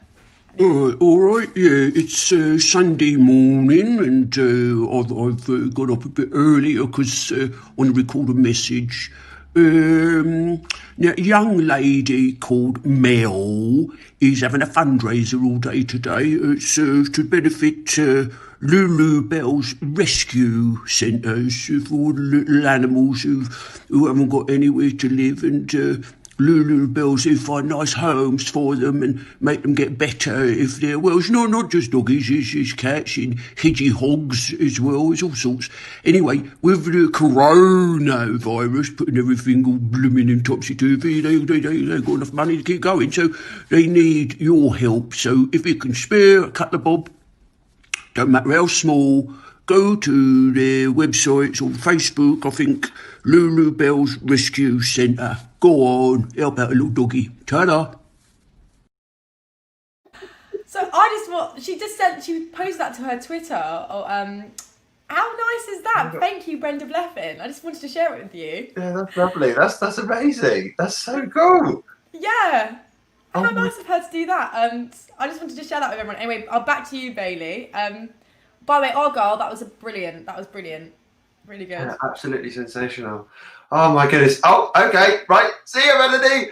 Oh, well, it just goes to show, thank you for everyone that's being so generous with donations, support, whatever you do. Even, times are hard. So even if you can just spread the word, that would be amazing. And tag us at Arts for Animals and Lulubells Rescue.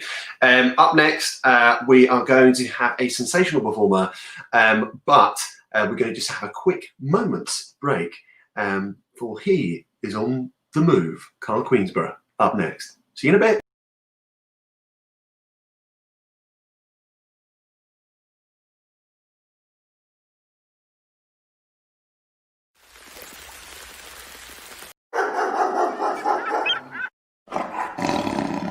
Oh, ring, ring. Ring, ring. Hello. Oh, hello, Hedgehog. How are you? I'm all right. Who's this? It's Kat. Oh, We haven't spoken much since the Christmas party. Oh, God, yeah. Yeah, How are you? Yeah, it's all cleared up now. Okay, good. I'm glad to hear that. I was calling to ask, would you make some skits for Melody's Arts for Animals Live to raise money for Lulubells Rescue? Oh, well, let's, yeah. I'll do that. You do it? I'll do that for you. We can have a couple of drinks, make some skits, make people donate. Well, I'll tell you what, I have a bottle of Pachi in the house that I've been waiting to bust open, so I can bring that round and we can have a few of them, and we'll get the film skits going. Not like at the Christmas party, though, right? I'm never doing that again, Kat. Never? Never. Well, never say never. I'll see you tonight. You know what I really love? What? I absolutely love whenever people donate. When they donate to amazing charitable causes like this one that we've got on now. I mean, I just don't think that I could be with a man that doesn't donate to things like this that are bigger than himself. Well, I donated £1. Oh, really? I donated too. Oh, my, listen, we need to calm down here, gents. Maybe I'll even put in a £5. Oh. Why did the hedgehog cross the road? I'm not sure about that. To get to Lulubells Rescue. It's a great joke. Let me ask you, are you a comedian? No, I'm a cat. Help. Okay. It's me. What? I was wondering what? If after all these years you'd like to donate some money to me. To you? And the kittens who are hungry and the hedgehogs on the street. Well, that relates to me. So difficult in these COVID times for the Lulubells. God, they're great.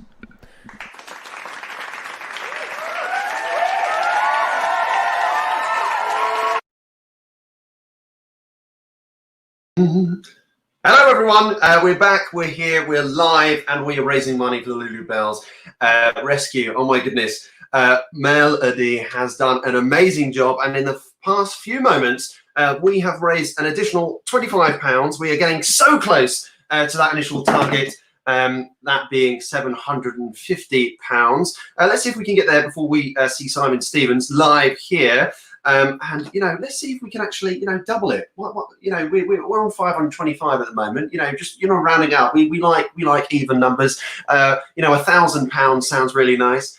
So let's see if we can get there. And also, you would be in the chance to win that watch if you donate. So get in there and do that. Thank you. Big thumbs up there from Melody, and a great big thank you there from backstage. She's still here. She's still here. She's still monitoring it. It's amazing.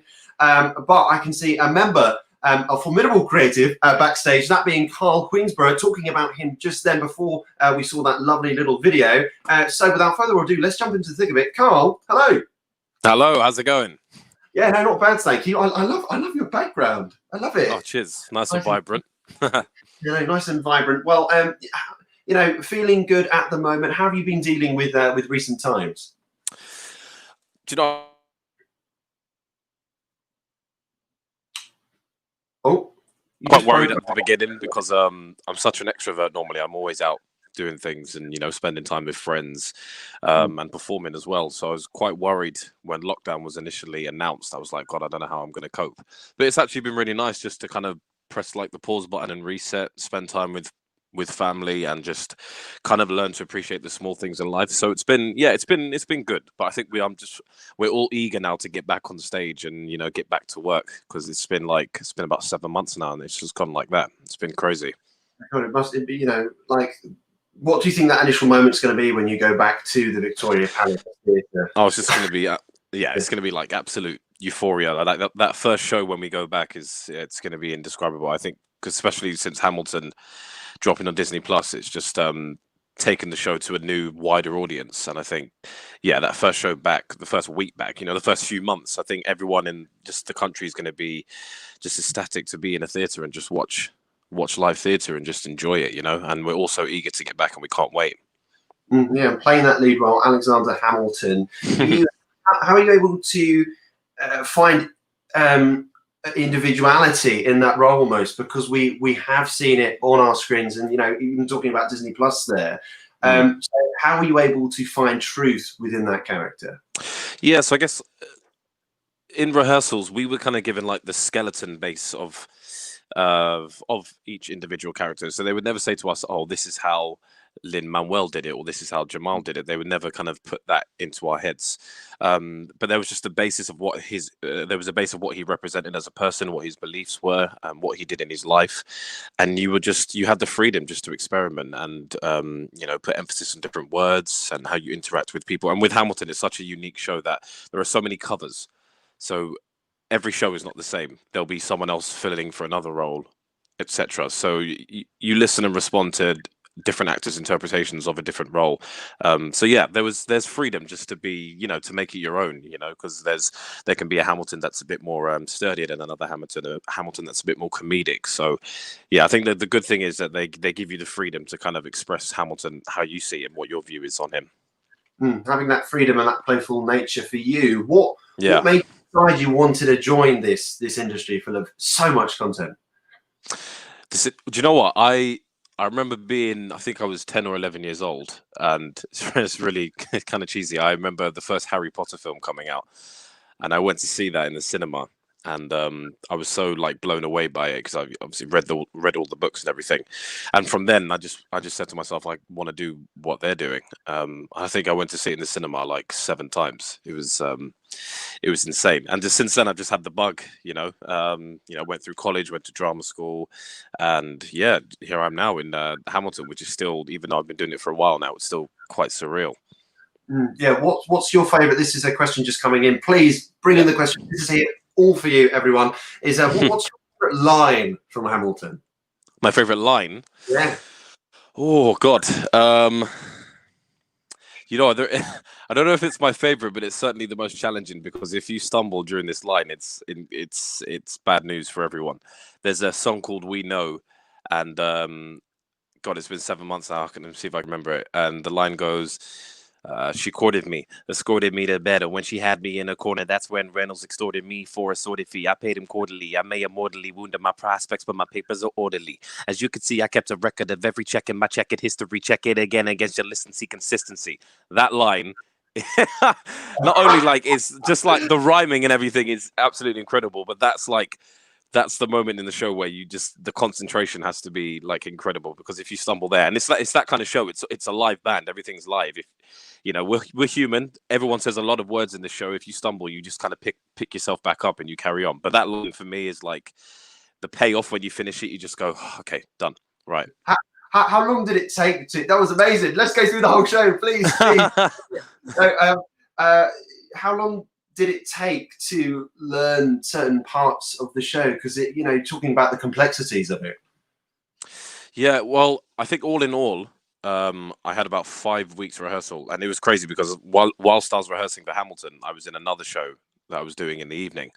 So I would come during the day, do Hamilton rehearsals, and then jump on a train and straight go and do another show. But I think because I knew that I had the role about 6 weeks before I started rehearsals, from then on, I just knuckled down listening to the soundtrack literally every day, and they sent you like a score and stuff before. So I had a lot of prep. But it totally changes when you're actually in the room and performing it and rehearsing with the MD. It takes it to another level. But they were really good at just drilling the songs into us and making sure that when we're on stage, we're not thinking about, God, what's the next lyric? We're just thinking about the intentions and what we're trying to interpret through the characters' views. So it was a lot of work, but it pays off.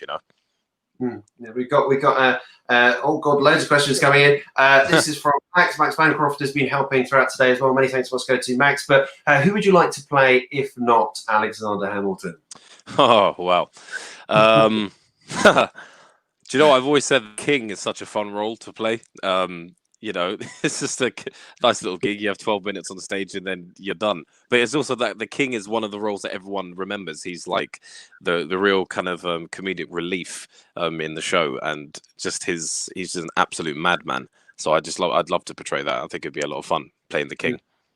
I'm thinking about like your ensemble, the cast for you, going back into the production, going into like other productions, materials that you'll be taking up in the coming years. What do you want to see with upcoming artists with regards to collaboration? What makes a good collaborator for you in this industry?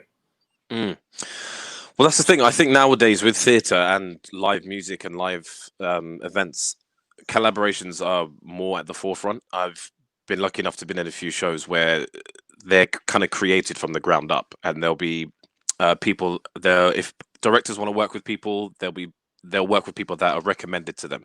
I was in a show at the Old Vic called Sylvia, and that was, so many musical collaborators in there, dancers, sound, lighting. Everyone came together to create the show, and I think it's such an important thing to take different flavors from people's cultures, from what they've learned in life, how they've been brought up, and implement them in different shows. And I think it's becoming more mainstream. I think before that was mainly for like experimental theatre, maybe like Fringe at the Edinburgh and stuff like that. But if it can be at the Old Vic now, it certainly is becoming more mainstream, and it's starting to happen at like places like the National as well. So I think it's really important for people to collaborate and build things from scratch. I think it can create like a new legacy, a new kind of wave of inspiration for young people to get into theatre as well. So I think it's very, very important. And in that very same vein, what types of theatre do you think we'll be seeing more of when things do uplift in its entirety? Yeah, I think people have been using this time, creatives, to if there's projects that have been sidelined because you're so busy, people have been using this time to write. So I think there'll just be a whole wave of new theatre coming in. There'll be theatres putting out calls for people to submit plays, and I think that people have been writing plays in abundance. I've been contacting a few like actor friends of mine, and they said I've had this time to actually just to write. If I'm doing a show like 8 times a week, I maybe have an hour here or there to kind of do this. But now that I've had all this free time to be creative, I'm just writing. So I think, we certainly won't be short of things to watch in the theatre. Whether they bring back things, which obviously would be fantastic because people are missing things that have obviously been in theatre before lockdown. But yeah, there'll be just a new wave of creativity, and yeah, there'll probably be load of Corona plays. It'll be great. Question from the Fake Virgins Theatre Company. Advice for people attending drama school. Attending drama school. Yeah, I think if I had to tell my younger self what it was in the first year, that you're 100% there to learn, and not everything will go perfectly, especially in your first year. You're going to make mistakes, and you're there to hone a craft, and you're there to learn off other people, learn off teachers. So just go in with like an open mind. There might be a technique or a certain teacher that shows you something that you're not really used to, that you might find a bit odd, but you just got to go there and be open. There's certainly techniques that I didn't know before I went to drama school, that I use still to this day, like vocal techniques, getting into character, script work, text analysis. So go there, with an open mind, and be prepared to fail. But through the failure, you'll learn from your mistakes, and you'll come out much stronger. Getting into character, thinking about the voice and the body. What do you go to first to find the honesty? Yeah.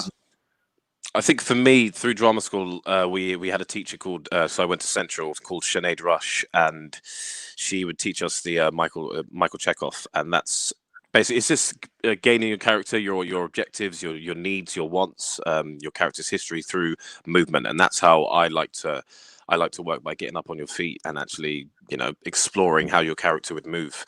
But I also do like a bit of text analysis as well, like kind of really getting into that. But yeah, movement for me, so it's all physical, because I think having a physical response or moving in a space can, for me, provoke more of a, I can access more like emotions and, ways of how the character would think and feel.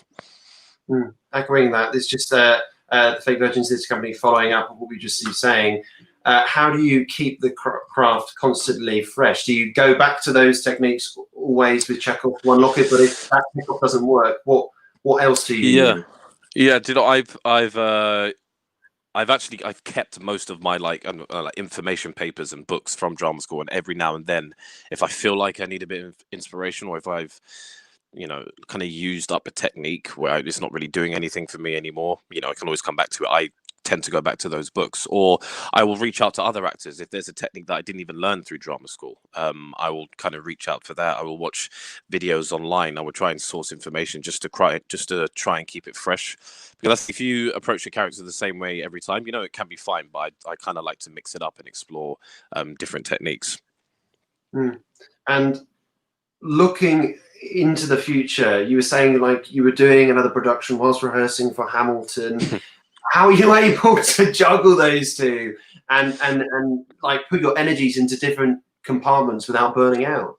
Yeah, I think that's just like, that's the actor's kind of stamina. You are exhausted. I got ill in the middle of it, because I just was hardly sleeping, because my mind was in Hamilton and then in the other production. But I think, especially if you've gone to drama school as well, there's a point, like the transition when you go from your second year and into your third year, where you are honestly tested beyond your limits. You'll be there from 8 in the morning, and you'll be leaving at like 9 p.m. at night, and you'll be working on all these assignments, these speeches, Shakespeare, Chekhov, Lecoq. So that, for me, that prepped me to be able to double up on a show. And there's so many actors that have done it. You just find a way. You kind of you figure out a schedule for yourself. How many hours sleep you're going to get, what time you're going to use to focus on what. Because you kind of have to, if you're rehearsing for something during the day, you have to get out of that mind space. That would be me. I'll be on the train, like music in my ear, trying to get out of Hamilton world and into the next production I was doing. Yeah, you find a way. It's not easy, but it can be done. Mind space, looking after mental health, as it were. Obviously, you're talking with regards to Hamilton. Just looking at that, actually, it is ensemble based, but you are essentially carrying the show. How do you deal with the pressures that come with that and look after your well-being? Yeah, I've always been like a big supporter of mental health, and I tend to have like a process when I do a show. I have like a ritual that I do will make me feel kind of performance ready. I'd usually come in. We'd usually, as a group, would come in about an hour and a half before the show would start and warm up as a group. But I would come in at like 5 o'clock, and other people would as well, just to vocally warm up. And usually before a show, I'd use an app called Headspace, which is meditation. So I do that before a show, and just and you've got to find that time, because if you're doing an 8-show week, you're on the go all the time. You're doing 2 shows, like on a Wednesday and on a Saturday as well. So I think finding that time just to sit down and pause, using a bit of meditation, even a bit of breathing, is really, really helpful as well. And the thing with Hamilton, they provide us with support because they know how much pressure performers are under. So if there's someone that we need to talk to, we have people on board. If there are any concerns that we have with our mental health, they offer us that support, which is really good. And more theatres are doing that nowadays, which is really promising. Amazing. We've got more questions coming in. Taking the word out of my mouth. Thank you for the response. This is from Max again. Do you feel acting on stage has benefits for other forms of acting, such as the TV and vice versa? Yeah, I think when you're on stage, because you're in a bigger space and you have that audience and there's that atmosphere, I think your listening really does improve, picking up your cues and stuff like that. But obviously with TV and film, it's completely different. Everything's kind of honed in and intimate.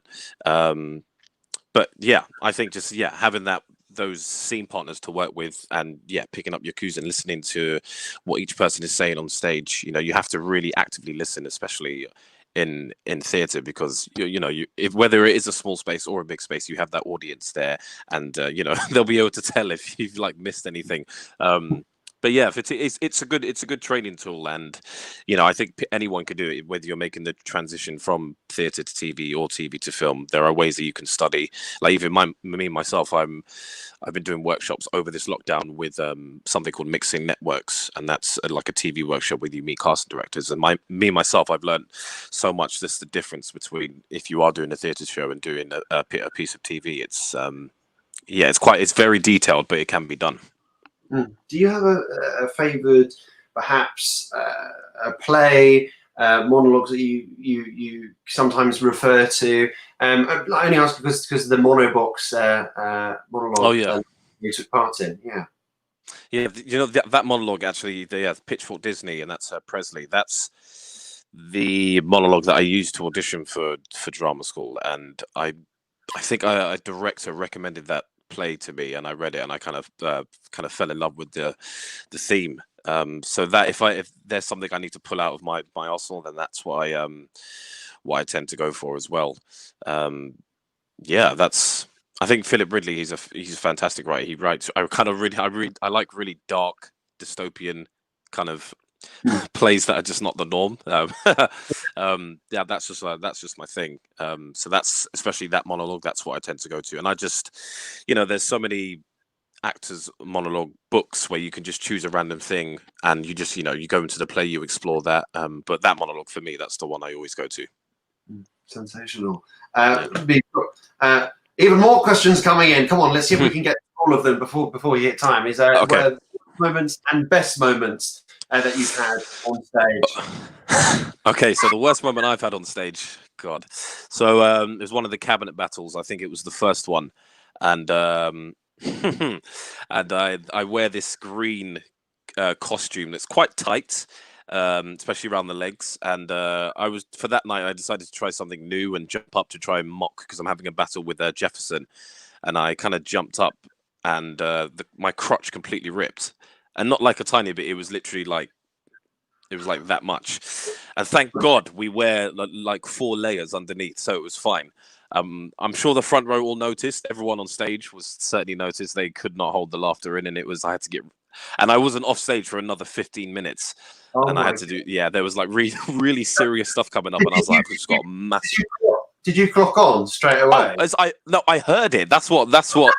Not even did I see it. It literally was quick, and I was like, oh my. And I just had to pretend it wasn't there. Like there's a scene where I'm meant to be reading a letter, so I was kind of putting the letter in front to try and cover it. So that was the worst moment, but it was also hilarious. And the best moment, it's got to be just making my debut as Hamilton. I spent most of the rehearsal process not rehearsing with the main cast, because they were performing the shows, and we would be given archive footage to kind of work off. And then when it came to the debut, it was so surreal performing on stage with them after just seeing them on like a laptop screen for the 6 weeks I was rehearsing, and it went by like that. I don't really remember anything, but just I do remember that moment before going on stage, and my parents were there as well, and it was incredible. It was like an indescribable feeling. Oh my God. And then it won't be as the same, but when you go back onto that stage, it must be almost replicating that. Yeah, it'll feel. I think it'll feel like a brand new show. It'll feel like that first preview again, and just that energy from the audience. Usually it is fantastic, and they kind of, if you're feeling tired like during the week, the audience's energy will kind of pick you up. But I think just that first show back is going to be, oh yeah, it's going to be amazing. Where do your focus points lie when you are on stage? Because there is the listening, responding, but when there's the audience, sometimes they give nothing, sometimes they give too much, sometimes. So how do you react in that sense? Do you just have to kind of take it as it comes, because sometimes, if you don't hear anything from the audience, that could be just because they're listening. Some people feel a bit, some audiences will feel a bit insecure about vocalizing how they feel. You can be enjoying something and not go and not cheer and not be like, not vocally respond. But I think, we're just in the moment, just doing the show and just doing live theatre. If you've been doing it for a while, you kind of take it as it comes. There'll be moments where the audience will laugh more at something they have never laughed at before, and you just kind of have to carry on. But it keeps us alive on stage, because we'll have moments where we'll look at each other and go, oh god, that's never happened before. And lots of on stage jokes as well, like in jokes, which are it keeps everyone in theatre shows do that. Obviously, as long as it doesn't distract too much from the show and the audience don't know. But we kind of it's just little things like that keeps it alive and keeps the kind of group morale up. Yeah, having that lightness. Oh, yeah. One final question here. The Fake Virgins Theatre Company. What do you feel is next for you in your career? Yeah. So yeah. Obviously, I hope Hamilton comes back as soon as possible because I'd love to finish that off. But I know that, especially through lockdown, I've been focusing more on the TV and film castings, and that's what's been coming through now because the industry feels like it's started to pick back up. So I really want to kind of just get my teeth into a nice kind of gritty, like BBC drama or something, which would be amazing. So like TV and film is the area that I want to explore more, and I've had like a blast doing theatre, and obviously I will continue, fingers crossed, for the rest of my career to be in great theatre shows. But I think my gut feeling is I really want to kind of explore the TV and film avenue now for sure. Amazing. And lastly, from Max again, thank you for the involvement the Fake Virgins Theatre Company and Max on this session for this past half hour. From Max, any shows you'd love to do in the future on stage? On stage, I think if it was in terms of musicals, I'm sure I heard that Hercules was coming. I'm not sure if that was Broadway or the UK, but Hercules could be quite fun. I'm trying to think what else. Well, adding to that, we've got a question from Amy just saying, what's your favourite Western show other than Hamilton? Do you know what I did see, and I heard great things about it. I've got a few mates in it. I saw Waitress, and that was the last thing I saw before lockdown. And obviously, I knew it was a thing, but I had never heard any of the music. And I was blown away by it. I thought it was such a fun show, but it also had some really heartbreaking moments in it as well. And the choreography and just because they're dealing with like cakes and stuff, and there's lots of scenes where they're just throwing things on shelves and they're landing in place. I thought it was incredibly impressive, and it was like a packed out house, and it was such a popular show. And I think the songs are brilliant, the acting was brilliant. So that's one of I'm really glad I got to see that actually before it closed. So Waitress, yeah. Waitress indeed. And final few words, as it were, and thank you so much for visiting us today. Oh, okay, right. Someone just got a quick question in here. Let's just quickly get it in. I think we can squeeze it in. How do you feel on theatre's future reduced capacities and empty seats due to social distancing? Will this affect the buzz of the performers and the audience? Great. Yeah, I think for theatres that do have social distancing, I think because you have an advanced knowledge of that, you kind of know what to expect, and the audience will know that as well. So they'll try and give you as much support as they can. But I think especially with the West End shows, they kind of need to be full for that kind of atmosphere. Victoria Palace is 1,500 people, and I think until especially for those big theatres, until social distancing is not a thing anymore, I'm not sure if those shows will be able to go on. But fingers crossed guidelines change and people kind of behave themselves and listen, and this thing can be eradicated as soon as possible, because man, I really didn't expect this year to be like this. you know. But I think people are making the best of a bad situation, and slowly things are starting to come back. So hopefully, you know, theatre and the West End can just be back to its normal, you know, buzzing self with like packed houses and everyone's safe, you know. Yeah. Quick final few words. We can do it. Just a key piece of advice, just for our listeners, to keep that lightness still going in these times. Yeah, keep the lightness. I think what I've certainly been doing is taking comfort in the fact that everyone is kind of adjusting and going through this craziness together. So you're not alone in that sense, and just, you know, explore new things that you haven't done before. Like I've started learning Italian over this time because I just thought, why not? It keeps the mind ticking. I'm using an app called like Duolingo, and I'm, you know, learning that every day. But yeah, I think just take comfort that everyone's going through this and try and be that project that you've sidelined this, you know, for years that you haven't done. Attend to that project and try and explore new avenues, because this is the time that we have to. While you've got the time, if you're working from home, you have the time to kind of explore that and, you know, be creative and find that freedom and have fun. But also looking after your mental health is incredibly important as well. So little things like going for a walk, meditating, speaking to family and friends. You know, we've got this wonderful thing called Zoom, which I hadn't even heard of before lockdown. You know, there's so many ways that there's so many ways that people can reach out to each other now. So I just think looking after the mind and, you know, physical activity and stuff like that can help a great deal. Well, Carl, thank you so much for coming on the show today. Thank you so much for having me. Questions, everything's been coming in, so thank you. Please stay safe and well. All right, take care. Yes, you too. Take care, guys. Thank you. That was the sensational Carl Queensberg for us there. Hello, Melody. You're on mute quickly. Hello. Is this really dark? What's happening in? That was brilliant, Carl. Thank you so much. I loved it. Also, the rapping. Are you joking me? That was sick. And also, Waitress, I saw that too. Very good. What I was going to say, Bailey, is would you mind, for the couple minutes we had before Kaylee Yelwin, which is the writer of In My Skin, and she's BAFTA winner too, and she also writes for Killing Eve, comes on, would you tell me about Drink the Ink? Yes, okay. So Drink the Ink, it's been running just for, we've just hit our year anniversary. We're making our producing debut with A Little War starring Juliet Stevenson and Sophie Thompson. At the moment, it's a one-man team, so when I say Drink the Ink, it is...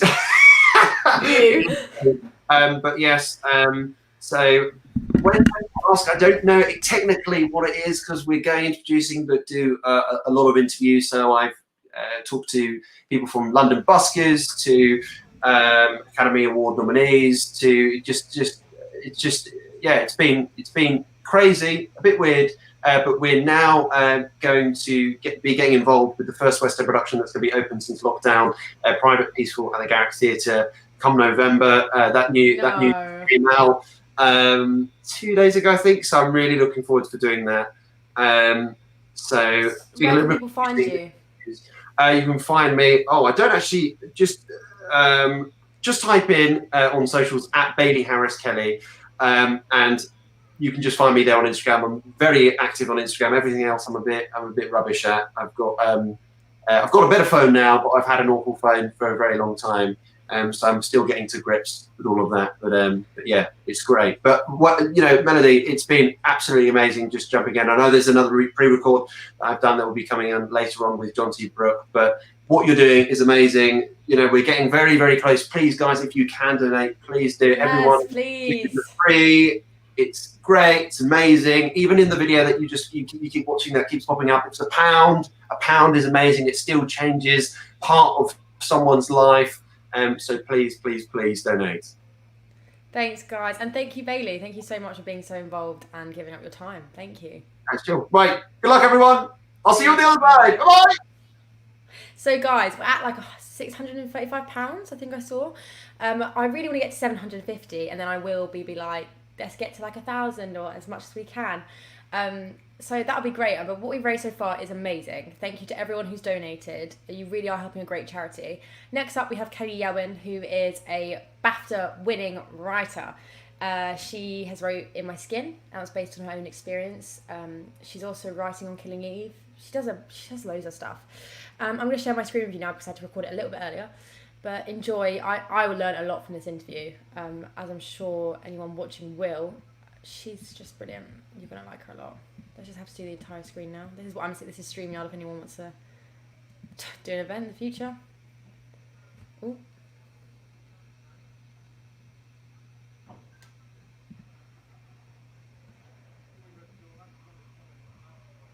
Hello, welcome back to Arts for Animals. Next up we have Kaylee Owen, who is the writer of In My Skin, and she also writes on Killing Eve and does a number of amazing things. We're going to interview her right now. Welcome, Kaylee. Hello, how are you? I'm very good. How are you? I'm feeling great. You're feeling great. How's the cats? Well, I've got one. Shall I show you? I've got one right here. She's been. Yes. Can you see the outfit she's wearing? Why are you wearing an outfit? Oh my gosh!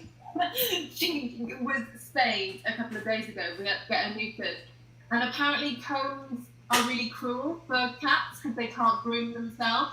Okay. So we were able to get her this little it's a baby grow basically. So it covers her stitches, but she can still move around. Oh my gosh, that is kind of cute. You have 2 cats, don't you?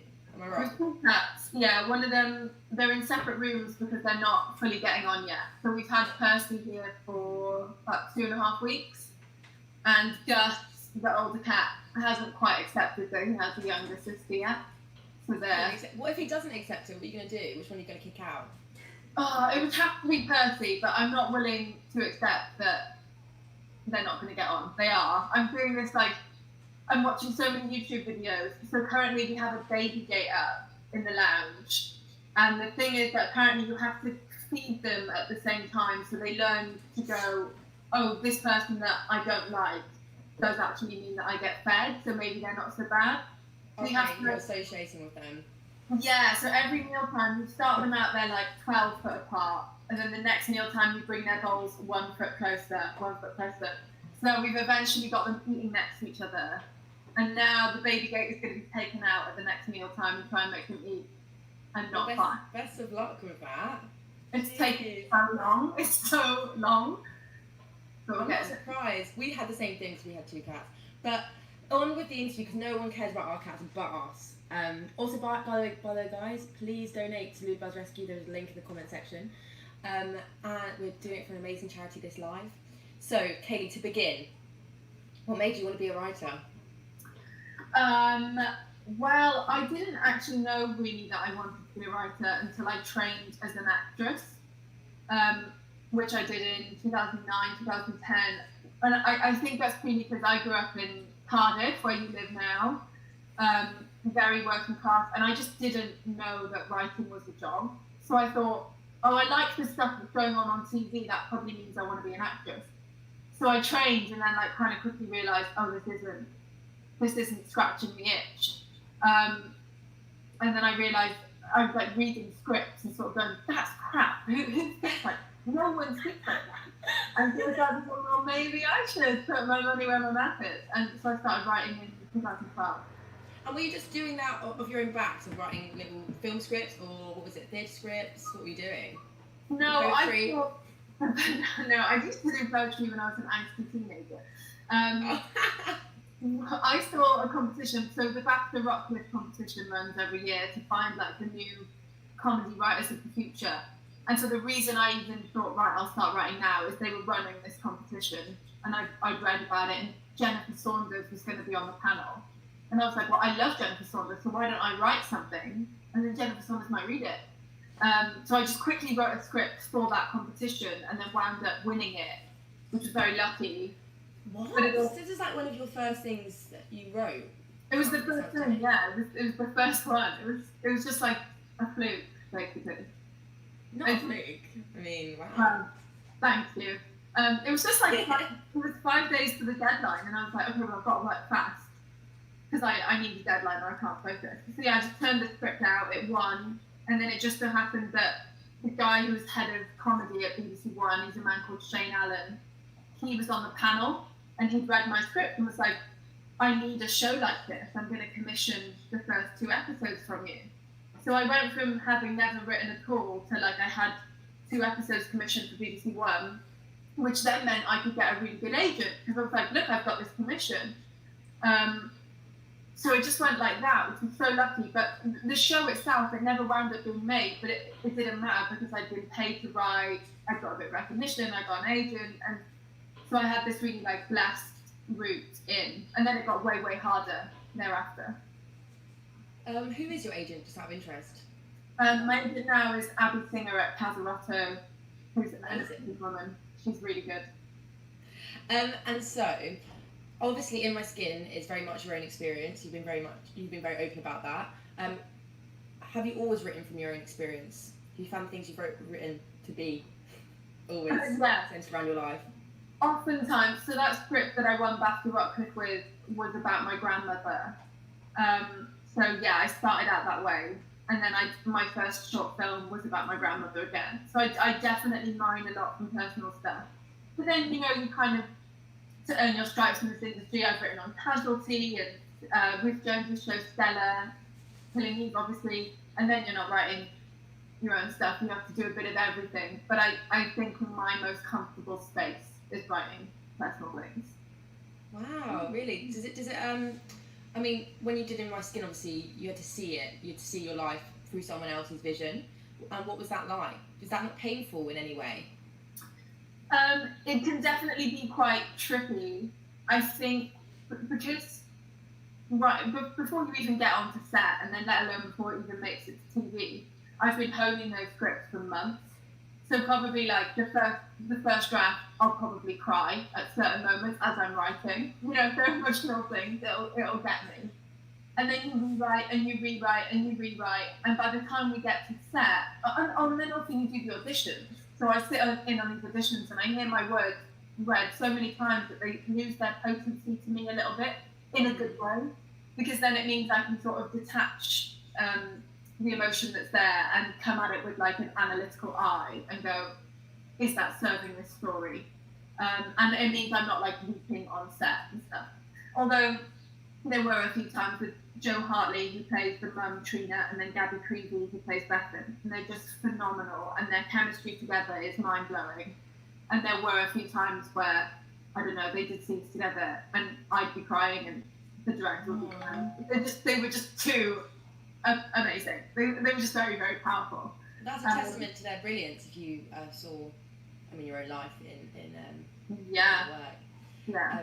That is incredible. And how did you develop your talent as a writer? Obviously, you said you went to drama school, so it was acting, but I don't know about the writing, because clearly you just are very talented naturally, it sounds like.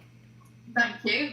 Well, I think actually training with an actress is a really good sort of training ground for becoming a writer, because without realising, you've already honed an ear for dialogue. Like as an actor, when you get given a play or you get sent up for an audition and you read something, there's times when you're like, oh my God, that's awful.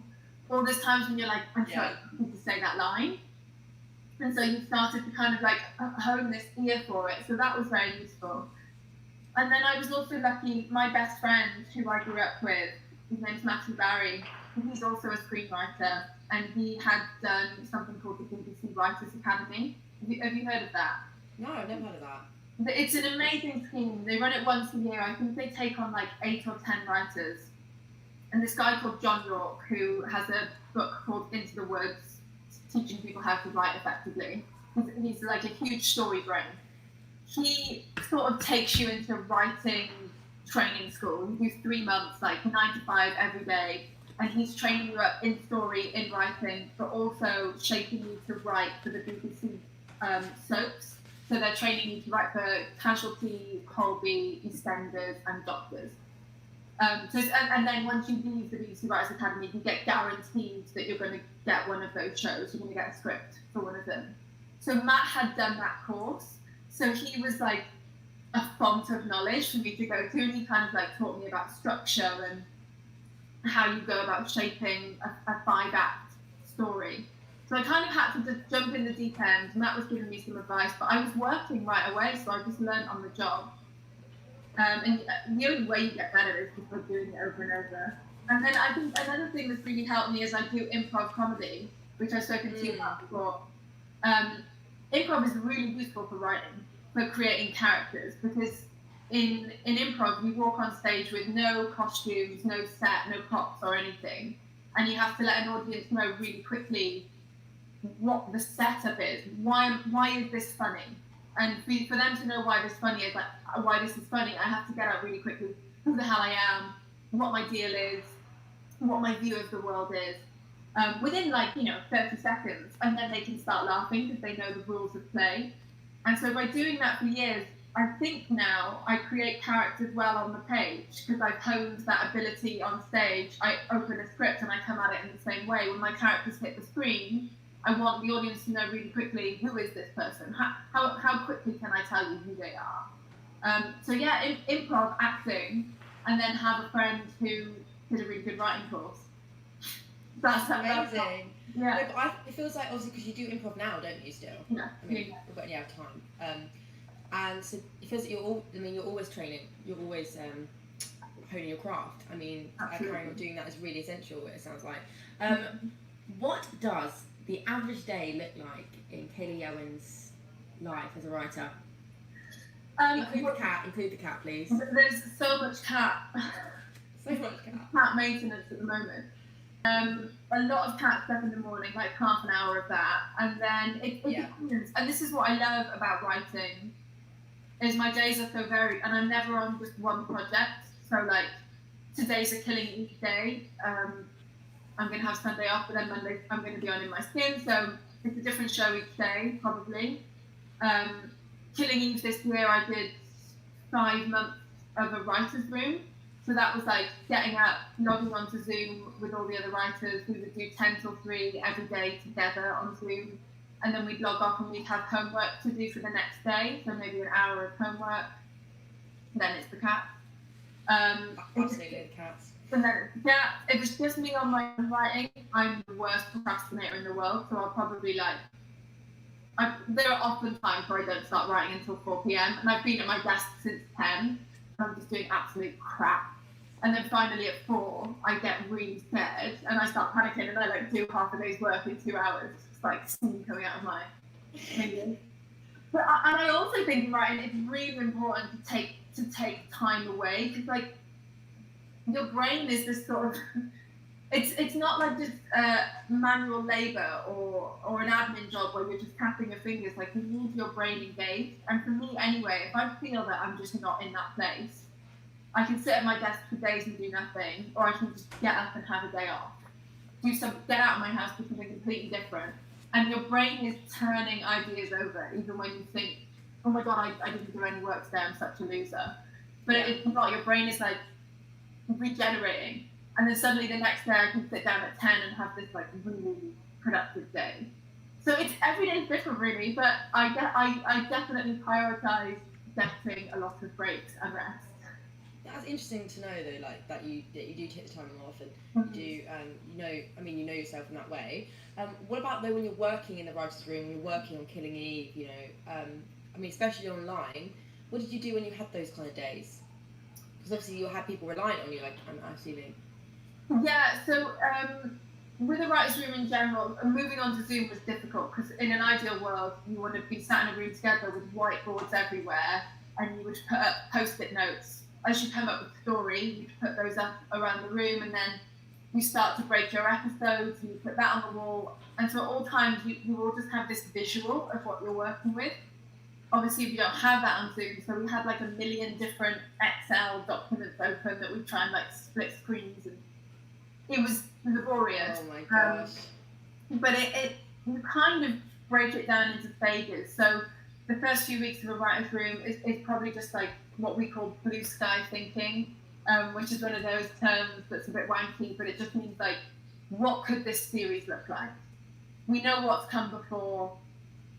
Just dream big, and you can say any old crap. We're going to put it up on a wall, and we're going to discuss is that the right way to take this series?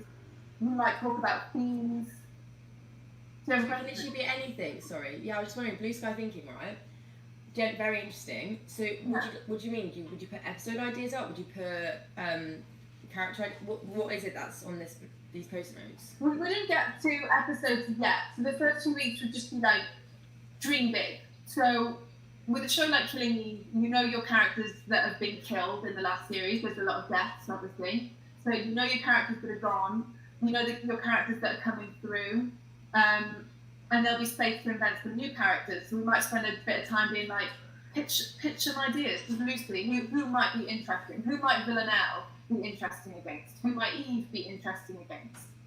And we'll cycle through tons of ideas. And you can spend half hour, 40 minutes, whatever, going down these rabbit holes of you're just spitballing really and having fun with it, and it all goes up on a wall. And then we might talk about like themes. What do we want overarching themes of this series to be? So we're not getting into granular episode details yet. Just like, what's Villanelle's emotional journey? She starts episode 1 here, she ends episode 8 here. Same with Eve, same with all the other key characters. And as you go through those 3 weeks and you're just talking about these very loose suggestions, and it really is like anything goes. And I think a good lead writer or a good story producer sets the tone by suggesting crap ideas, and they're sort of doing it on purpose. They're like, this is really rubbish, but what if this crap thing?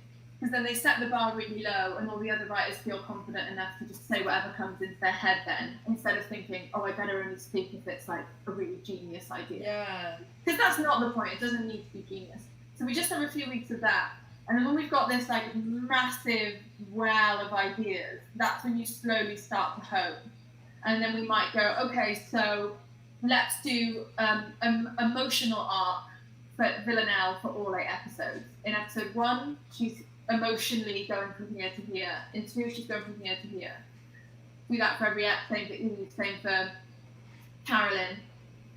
That starts to then give you a little like tent poles for the episode. If you know where they're moving emotionally, you can then start to fit in story around it, because we always want to lead with character and emotion instead of lead with plot.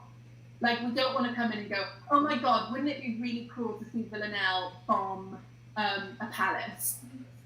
What we want is like, but why is Villanelle there? That's so interesting. So if I was doing a story arc for Villanelle, I say, okay, I want her at the beginning of the season to be, this is rubbish, right? Like, to super confident, whatever, and then I want her to fall in love. So I wanted her to fall in love. Obviously, she would, we know.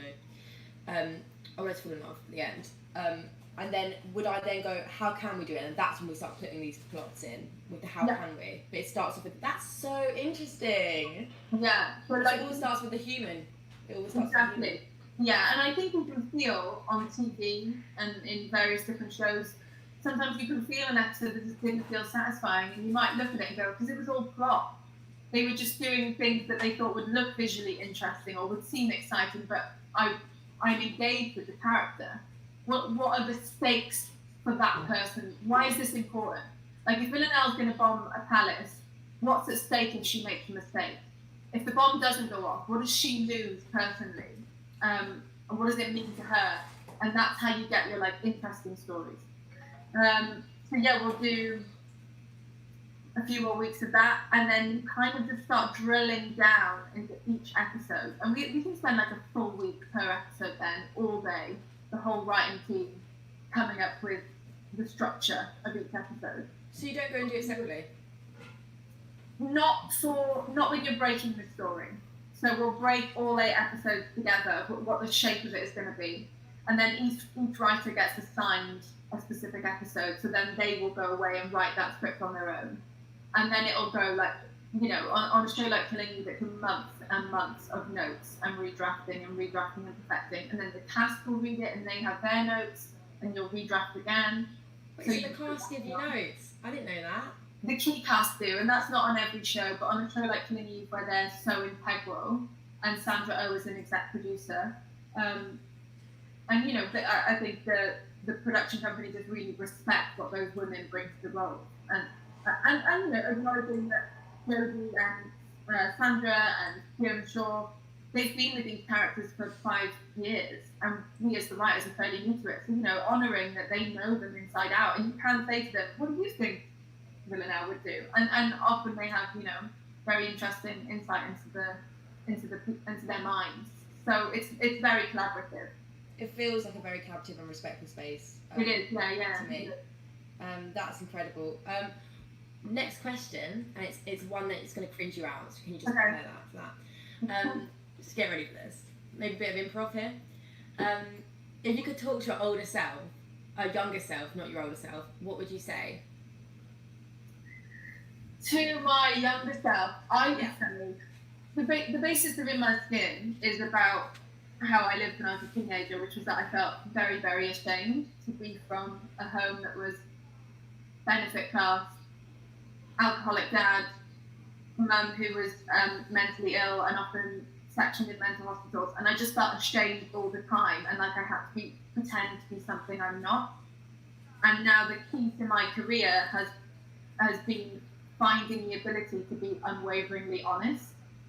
Like I became successful when I started being like, okay, here's who I really am, and this is my story, and this is why I'm different to the other writers that might walk into your office.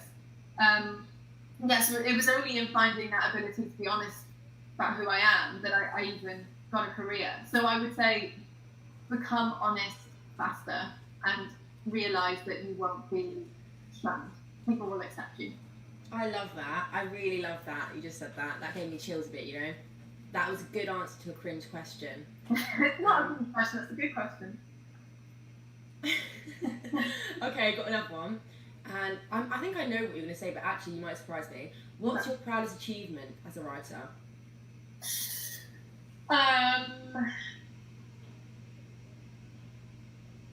Well, it's just in my skin. I mean, I suppose winning a BAFTA for the In My Skin pilot was amazing. But you sort of realise that having that award in my lounge is an amazing thing to look at. But I think the thing that I cherish more is this experience of bringing together a group of women who I really respect, who all really cared about the project, and we were so collaborative, and we were all just so invested, you know, like it was gut level for all of us. We worked our asses off, the director, the exec producer, the key cast, and growing this little team and achieving this thing together. It's the act of like finding people who care as much as you do and creating stuff together that feels so special to me. Amazing. That's incredible. I love that. I thought you were going to say the BAFTA. The BAFTA's up there. Huh? I said the BAFTA's up there, but it's a different thing. It's this like fleeting moment instead of a... Why have you got to be a nice person, Katie? Why did you have to say something? Oh, we allow everyone, like... I was waiting for the selfish answers. Do you know what I mean? That was really nice. Okay, next one. In 10 years, right? Mm-hmm. Fly ahead. Mm-hmm. Cat's dead. No! I'm living a long life. What do you think your career will look like? Or what do you hope your career will look like? I hope my career will look like... what I would love to... So I want to keep creating shows and content I feel proud of. I call them Trojan horse shows. So something like In My Skin, where I get to deal with themes and messages that I find really important. So mental health, domestic violence, LGBTQ issues. Keep telling stories like that, but wrap them up in a way that they don't feel like homework. Like, have some comedy in there, make them seem fun, so audiences sit down being like, yeah, this is a laugh, and then they take away a subliminal message without being like, oh god, that was really hard to watch. So I want to keep making shows like that I look at it and go, I wrote that because I had something to say. Instead of like, oh, I wrote that show because I wanted a paycheck. I don't want to be that kind of writer, you know? So I want to keep making shows like that. And then my other huge ambition is I want to have my own production company where I enable young women, female writers, to make their passion projects, basically, and just set up this like army of women and queer people who all come together and like unleash this army onto the industry. That's what I want to do. Come on, Katie, that's amazing. I'd love to see you do that. That would just be incredible. What are you going to call it? I can't say the name. Let's make it up now. I know what the name is, but what if someone takes it? Oh my god, you have one. Yeah. Okay. But I haven't Percy's people? Yeah, that's it. No, it's I can't. No, I don't want to say someone will steal it. I can't. Okay, don't. Someone will steal it. You're right. Shut up. What have you learned about? This is the question.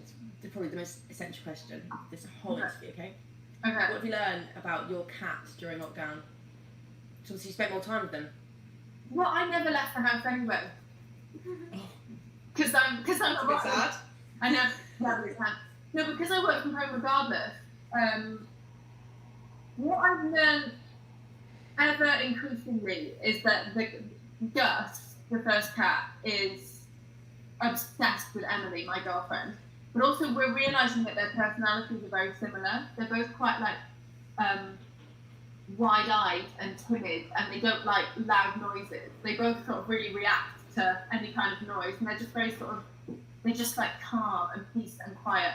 And then we found Percy in a car park in Greece about a month ago, and we just adopted her because she was the stray kitten living in the car park, and we brought her home from Athens. And I had no idea until she got here that she is my personality. So she like doesn't shut up. She meows all the time for nothing. She just chats. Emily's like, you never shut up either. You just talk. Even if no one's in the room, you're just talking, which is true. She's also like, she loves hard. She's very cuddly, but also she's really bolshy and feisty, and nothing scares her. I think that's quite like me. She's had a lot of bowel issues. I have IBS. So basically, we found these cats that are us in amazing. Yeah. That sounds incredible. And it also sounds like you had a bit of a jealousy there with Gus and your girlfriend, and so you had to bring in someone else to be your mate. That's what it sounds like. It was exactly that. As we brought Percy home, I was like, if she doesn't love me more, we're getting rid of her. What was the process of doing that, by the way, bringing a cat from Athens? It's just out of interest. It's expensive. There's a lot of charities set up in Greece to do it because they have so many strays. So you can like, if you don't mind throwing money at the situation, there are people who will help you. But we had to like go and catch her. Well, first of all, go to a vet and buy flea treatment and worming treatment. Catch her in the wild, give that treatment to her, because no boarding house will take her if she might have fleas and worms. Oh, okay. And we have to do that, and then the next day you have to pay for a pet chauffeur to come and collect the stray cat. He took her away, at which she was like livid, because she'd been born in this car park, so she'd had 4.5 months living outside on her own. So when she got put into a cat box, like she'd never been inside, and she was really scared. So then they take her to like a boarding house. The boarding house keep her for a couple of weeks. They give her all her jabs and rabies shots and get her a pet passport. And then they arrange for an animal courier who drives overland from Greece. So they were bringing a load of animals to London who were being adopted from Greece. So she was in this van, and they drove overland. It took like nearly 5 days. Oh my gosh. And then eventually she got brought to us. And we were like, when she gets here, she's going to be so scared and so upset. We like put the cat case down, opened the door, and she like booted her way out and was like, hi! And just immediately fine, didn't care. Really? In a stride, yeah. She's incredible. It's feisty. Obviously, we are doing this live to raise money for Lulubells Rescue, who I actually, during lockdown, my saviour for what I was doing was fostering. So many, like, such amazing work. I kept looking at your Insta post being like, man, she's working hard. Yeah, it's very cool. Those images were done by my twin and a friend called Tia Duff. So Lucy Kashesky and Tia Duff, if anyone cares, they just did it. They're all really busy people. Lucy goes to Lambda, Tia goes to uni, and I just forced them to do that. So I was busy, but I wasn't doing any of that incredible art.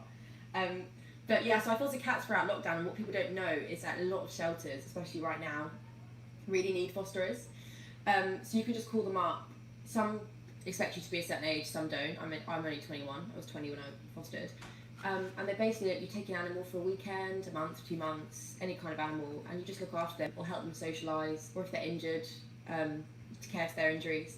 So we had 3. I gave up my bedroom at one point and lived there. Yeah, because we thought that cat was pregnant, you know. So I was like, oh no, gotta have a space for her. She wasn't. She was just fat. Oh, bless her. I gave up my bedroom for 3 weeks for a fat cat. That's problematic. You must have been like, I'm feeling. No, because actually at the end of the day, like, that cat, this is why I think it's so rewarding. This is probably why I've done the live. They called us up and they were like, because I'd already fostered one called Smudge. And they called us up and they said, we've got 2 more cats. They're going to be put down. We don't have, because Lulubells don't have a premises. They literally have volunteers. They have their own, people doing it, have their own careers. And they don't have space. They just don't to continue doing this. So they take as many animals as they can, but then they rely on the fosterers when they don't have space. So they called me up and they said, we've got 2 animals that have got to be put down. We've no space for them. They've come from abused and neglectful homes. So I was also, bring them in. And then one of them was fine. One of them, Manu, was basically feral. I'm not kidding. Like, it was really horrific. It was so upsetting for me because I was constantly trying to socialise them, Manu. And after 3 weeks, we managed to do it. But it was really hard and really upsetting because how you have to socialise feral cats and stuff is like wrapping them in blankets and forcing them to socialise with you. And also giving her treatment and stuff is just the most traumatising thing for her. But in the end, she got adopted and she now allows people to stroke her. We'll be in the same room as you. Whereas before, she'd just hiss and hide and attack you. So, that was really rewarding, and that's why I was happy for her to have my bedroom, because she came leaps and bounds. And this is a bit of a shout out to her. All right, Manu? Well done for getting adopted, mate. Gave her that opportunity though to have a second life, because lots of people wouldn't have taken that challenge on. Yeah, I mean, we were shocked by how bad she was. She clearly was very abused. But anyway, last question for you, Kaylee, is what's next? What's next? What can I say? I am. This is so annoying, but I'm doing a few projects I'm not allowed to talk about. Yeah. I'm writing a show in the US. I'm just doing a pilot for a US company, which I just found out last week. So that's all going. Congratulations! Thank How do you feel about that? Because it's probably very different here to. I mean, I don't know. Yeah, it's massively different, and it's a much bigger machine. It's quite daunting. Like I ran in my skin here, but to run an American show is a different entity. But we'll see. I'm just writing a pilot for now, and then we'll see if it all goes or not. But that is exciting. It's with a guy called Jean-Marc Vallée, who directed Big Little Lies and Big Little Liars and Dallas Buyers Club. So that he's an amazing talent. I'm excited about that.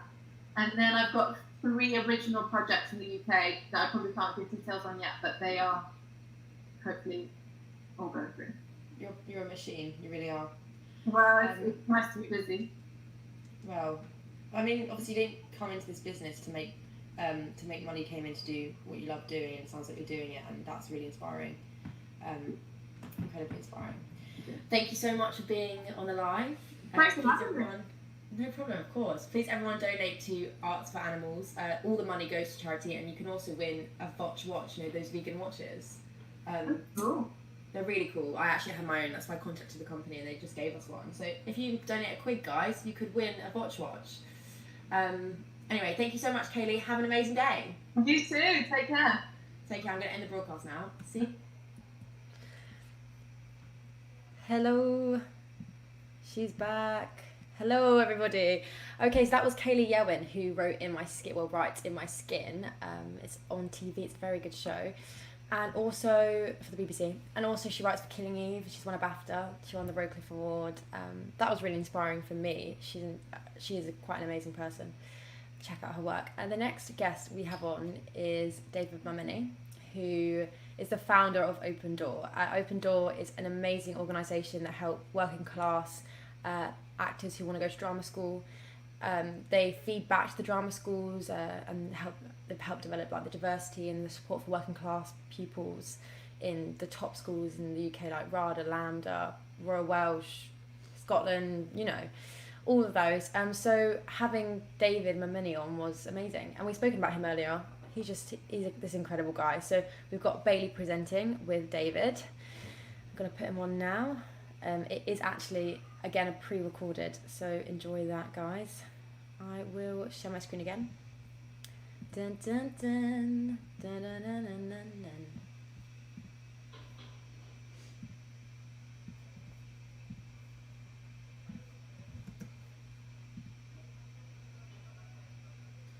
Arts for Animals with me, Brady Harris Kelly, is on, and a big hello to those of you that are tuning into this phenomenal 12-hour non-stop presenting marathon in aid of the Lulubells Rescue.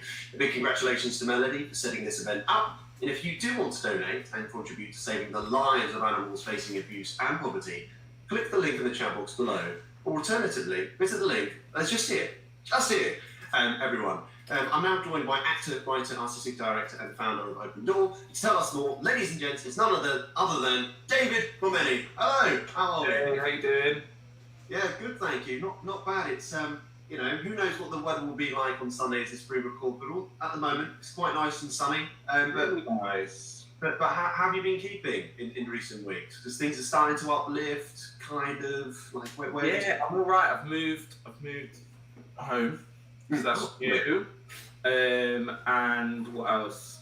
Yeah, good. I'm taking a bit of a break from Open Door for a bit, so it's less responsibility at the moment, which is quite nice. So just being a normal human in the world, which is quite nice, with normal time scales and normal time to do stuff. So that's really nice.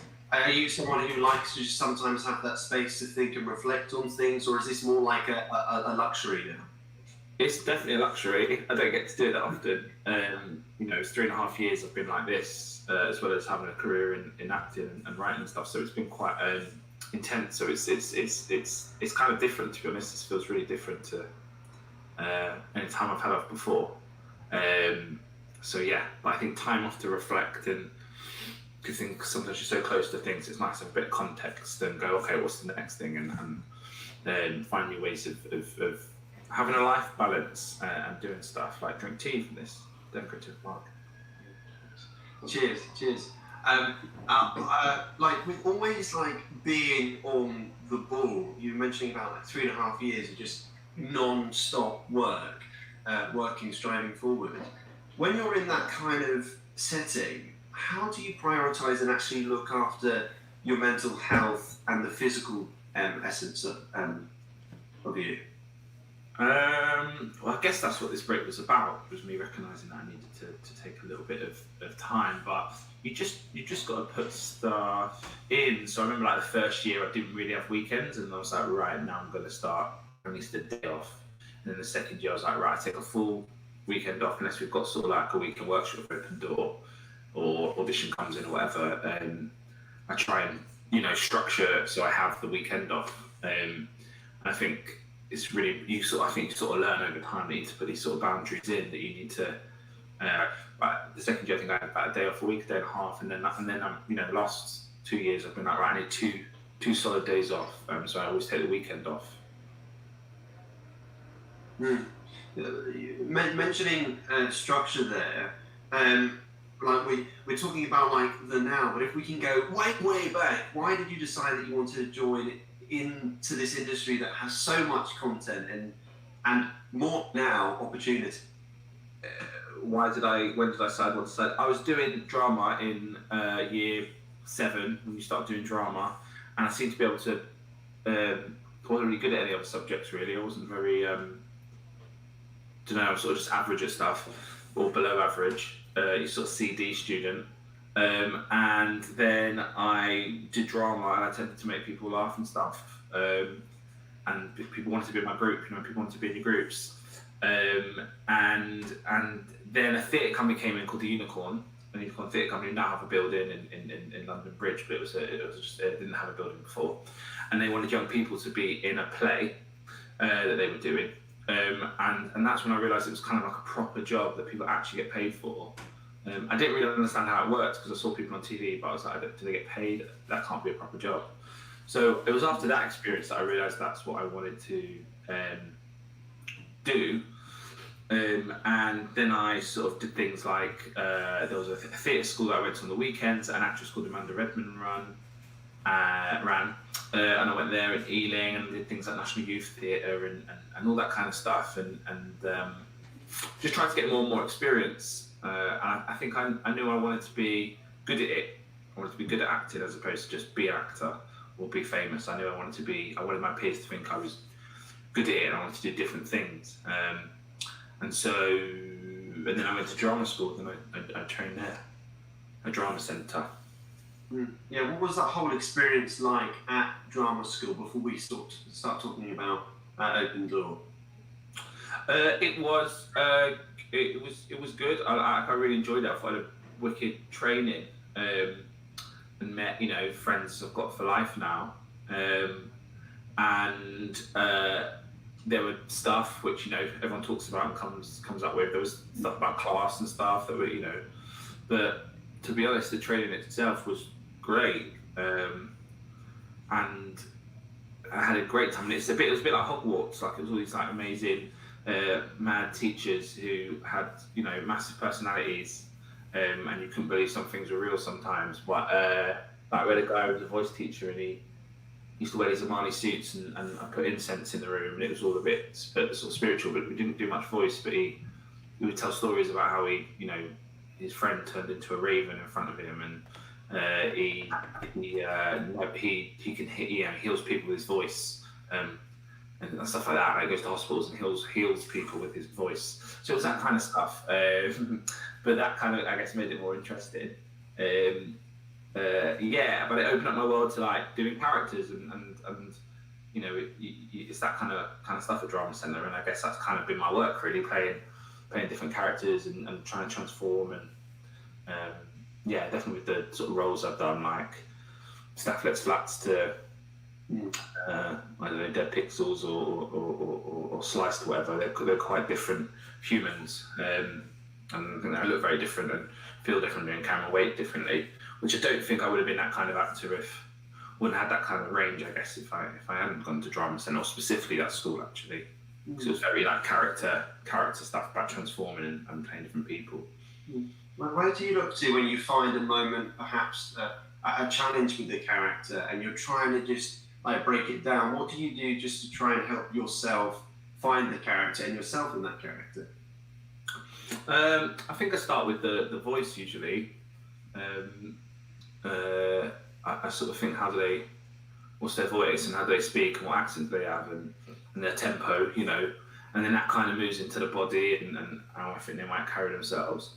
And then I think anyone who does plays characters always worries that, especially in comedy anyway, not just in comedy I guess, but always worries that they're being too big, or is it believable because it isn't just you speaking as you.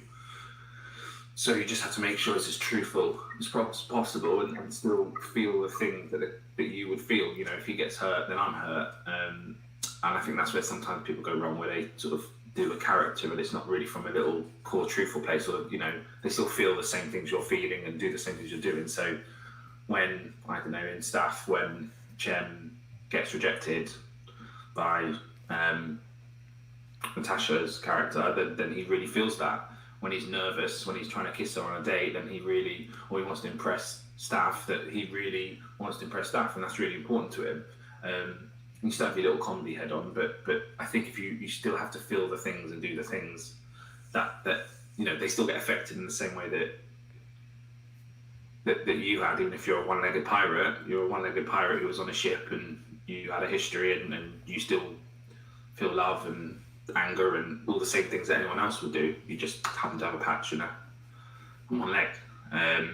But yeah, it starts with voice, I think, and then the body, and then everything sort of tends to sort of take care of itself, and it ends up having like a tempo or a feel, or is it sort of more sustained, or is it is like this, and yeah.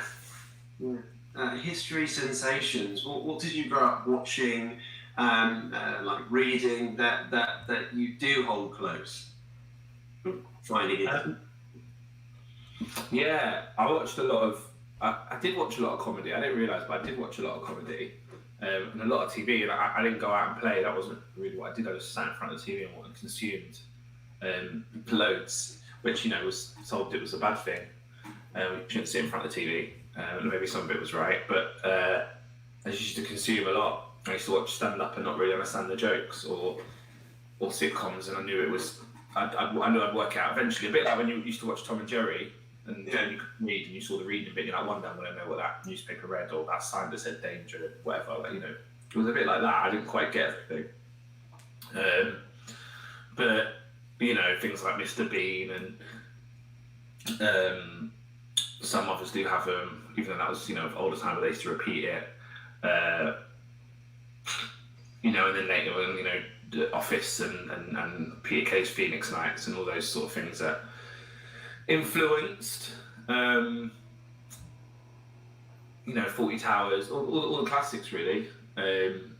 So I think a lot of that, and then as Buffy's come back on the Channel 4, and I was like, God, I was banging into Buffy Vampire Slayer. I remember just watching that, thinking one day I'll maybe I'll be the Slayer. Maybe someone's watching it, and I'll have to, because you know, in your imagination, what you're like, what if it is real, and what if I will be the Slayer? So yeah, I think all those things sort of influence. Yeah. Yeah, and now you're being an influencer with Open Door, having a massive part in the drama school community. So those that may not know what that is it all right if you explain what Open Door is? Yeah, so Open Door is a charitable organisation that works for young people from lower income backgrounds to get into drama school, to get into places like Rada and Guildhall and Royal Welsh and places like that. And they get free one-on-one tutoring for some brilliant people, professionals who sort of work in the industry, either teachers or main directors and the odd actor. That we pay for their travel. If they need to get to auditions or sessions or whatever, they get a series of workshops over a period of time as well. And they get free theatre tickets to go to the Royal Court for free, the National. And can you still hear me? Right, everyone. Well, whilst we are waiting and we're having an amazing conversation here with David, please remember the link is just here if you're tuning in. I have no idea what time it is here on Sunday with this live stream.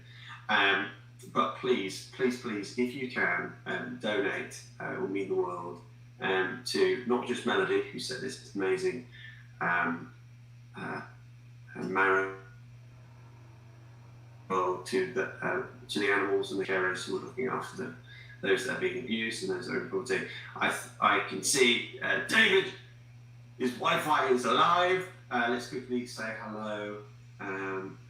Open Door. Open Door. Did you? How much did you get? Did you get any of it? Is it all right if we just reset that? Yeah. So they get free one-on-one tutoring with their speeches. They get like 12 to 14 hours, 15 hours on their speeches, and if they've got to do a song, they get free theatre tickets, the Royal Court, the Donmar, etc. They get pay for their travel, which is particularly important for those that are not from London, because we're in East Midlands as well, and Sheffield, because those trains are like £60 a pop. They get a series of workshops over a period of time in movement and voice, and people coming in from drama school to talk to them, actors, giving them lots of advice. And where that work happens is in those theatres, so is at the Donmar and the Royal Court, who give us space. So people feel they get used to being in those spaces and they're sort of less intimidating.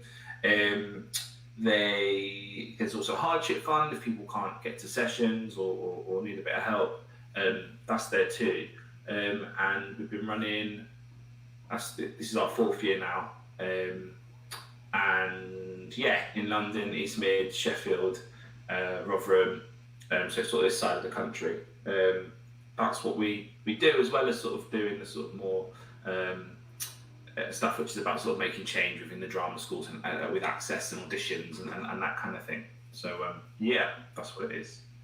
And essentially like building a community, and you were mentioning a few projects that you've been involved with, but with regards to like collaboration and making a change, I know that Channel 4 are quite fond of you and your talent. So I'm just asking for you, for those that are auditioning, whether that be for drama school or for film, TV, stage work, what would you say to them? What do you want to see in upcoming collaborators in this industry? I think people, what I want to see, I guess change I want to see would be, and then you said change and advice. I think there were 2 parts to that. So advice would be that I think sometimes we feel like we have to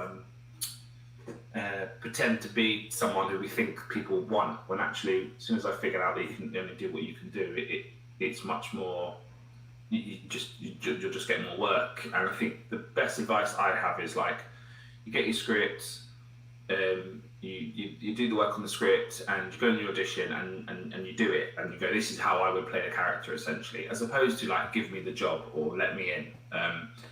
And when I sort of made that switch, which is just about, I'm an actor, I'm not here to get, obviously I want, might want the job, but I might not be right for the job because it's all out of my control anyway, because I don't look like the brother they've already cast, or I'm too old, or I'm too young, or not brown enough, or whatever it is, or too brown, or whatever it is. So all you can do is go in, do your acting, be a decent human, and leave. And I think there's power in that, and it will make you feel, it'll end up being a lot healthier thing. So your happiness is just not reliant on someone giving you a job. And oftentimes I've got jobs because I've done an all right job in the room at the acting, and they get me in for another part, or 6 months later the cast director come in again. But I've definitely got a few parts where I've auditioned for this part and I've ended up being offered this part, and that's because I guess what I've tried to do is just do a good job in the room. So that would be that's my first bit of advice, and I think the other part of that is people feeling like they need to sort of like, being ambitious is really important, and wanting stuff and working really hard is really important. But I think sometimes people feel like that means you don't sort of collaborate with people or be nice to people. And I think that doing roles where I've just sort of got in for a day and doing the odd scene, now that I'm on set a lot more, and I already sort of make an effort to get rid of the hierarchy sometimes that happens on set or in rehearsal rooms and stuff like that, because there's not really much point. It usually comes from people's insecurities. So I think collaboration is kind of the thing that I would say is I know that was the kind of the question, but I think that is the thing. I think that people need to start working with each other a bit more and helping each other out, and not be envious of each other. You can want things, but I think that can make you behave in certain ways, as opposed to being, which is happening and has happened over the last few years, where people are a lot happy for each other, for their friends who get jobs, as opposed to coming from a place that's bitterness or bitter. Yeah, because you won't be able to do what they do because they look and sound completely different. So there's no point being anything but supportive.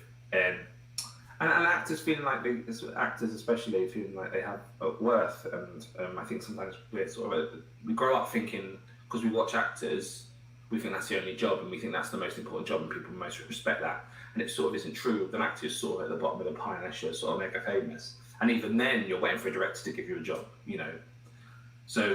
so you have to sort of find your worth, and actually you are an artist and you probably can do other stuff. You can direct, you can write, you can produce, you can whatever it is, there's other stuff you can do, and you're going to have so much time off, even if you're a successful actor, whatever that means. But even if you're working regularly, say, successful is not necessarily the right term, but or people think because you're in stuff you suddenly got lots of money, and it just isn't true. So you're going to be doing this other thing a lot more than you are going to be doing the acting, so you find stuff that you like and enjoy doing, whether that's a creative or a money job that you like. That is what you're going to be doing most of the time. So yeah, there's my gems of advice, I think. Yeah, no, and on that note, David, thank you so much for joining us today's Sport of Arts at Board, and please stay safe and well. All right. Thank you. Thank you.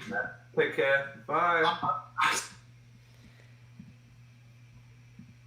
Hello, everybody, and welcome back. I hope you really enjoyed that interview. David Mummoney is a truly inspiring person. That was Bailey Harris Kelly from Drink the Ink who was presenting that. Next up, we have Stevie Webb, who is a West End performer. His credits include Book of Mormon, The In-Betweeners. He also acts on screen, Bad Girls. But just before I bring that on, I would like to speak about Lulubells Rescue. We had them on earlier. They spoke to us and they were telling us some amazing stuff. So I know them personally because I fostered 3 cats from them during lockdown. But because of lockdown, they haven't been able to fundraise. So they really need support and money. And so this event, all of the money goes to Lulubells Rescue, which is a completely volunteer-led organisation. They save animals from abusive homes, on the streets. If an animal's injured, they will look after them. They're $9,000 in debt because of vet bills. And these just normal people like you and me, pulling together and helping the animals, and they have normal day jobs. This is not their job. They don't get paid for it. That's why they need support. And also, if you donate, Watch is a very nice company, vegan watches. Like Peter support them, I believe. Watch. You can't see it very well with this light. Oh yeah, Watch has donated this watch. So anyone, even if you give a pound. I don't mind. I like that. And you can come into the pool. I actually have my own. I wear it every single day of my life. So yeah, please do support. I'm going to put up a little video now that we made. I hope you like it. But yeah, the link is not on screen, which is funny. The link is now on screen. Please donate to Lulubells Rescue Arts for Animals. All proceeds go to Lulubells. Enjoy. Oh, I just had a comment. You can donate here as well. The comment section. Thank you very much. Enjoy this little skit. Oh, ring, ring. Ring, ring. Hello. Oh, hello, Hedgehog. How are you? I'm alright. Who's this? It's Kat. Oh, We haven't spoken much since the Christmas party. Oh, God, yeah. Yeah, how are you? Yeah, it's all cleared up now. Okay, good. I'm glad to hear that. Anyway, I was calling to ask, would you make some skits for Melody's Arts for Animals Live to raise money for Lulubells Rescue? Oh, well, let's, yeah. I'll do that. You do it? You would? I'll do that for you. We could have a couple drinks, make some skits, make people donate. Well, I'll tell you what, I have a bottle of Pachi in the house that I've been waiting to bust open, so I can bring that round and we can have a few of them, and we'll get some skits going. Not like at the Christmas party, though, right? I'm never doing that again. Kat. Never? Never. Well, never say never. I'll see you tonight. You know what I really love? What? I absolutely love whenever people donate. When they donate to amazing charitable causes like this one that we've got on now. I mean, like, I just don't think that I could be with a man that doesn't donate to things like this that are bigger than himself. Well, I donated £1. Oh, really? I donated too. Oh, my, listen, we need to calm down here, gents. Maybe I'll even put in a £5. Oh. Why did the hedgehog cross the road? I'm not sure about that. To get to Lulubells Rescue. It's a great joke, great joke. Let me ask you, are you a comedian? No, I'm a cat. Help. Okay. It's me. What? I was wondering What? if after all these years you'd like to donate some money to me. To you? And the kittens who are hungry and the hedgehogs on the street. Well, that relates to me. So difficult in these COVID times course, for the Lulubells. God, they're great.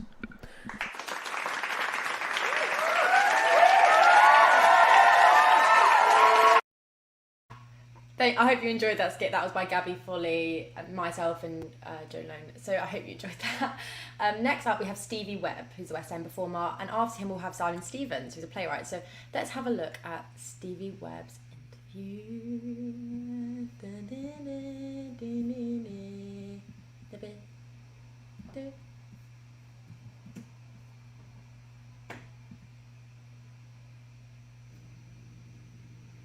Okay.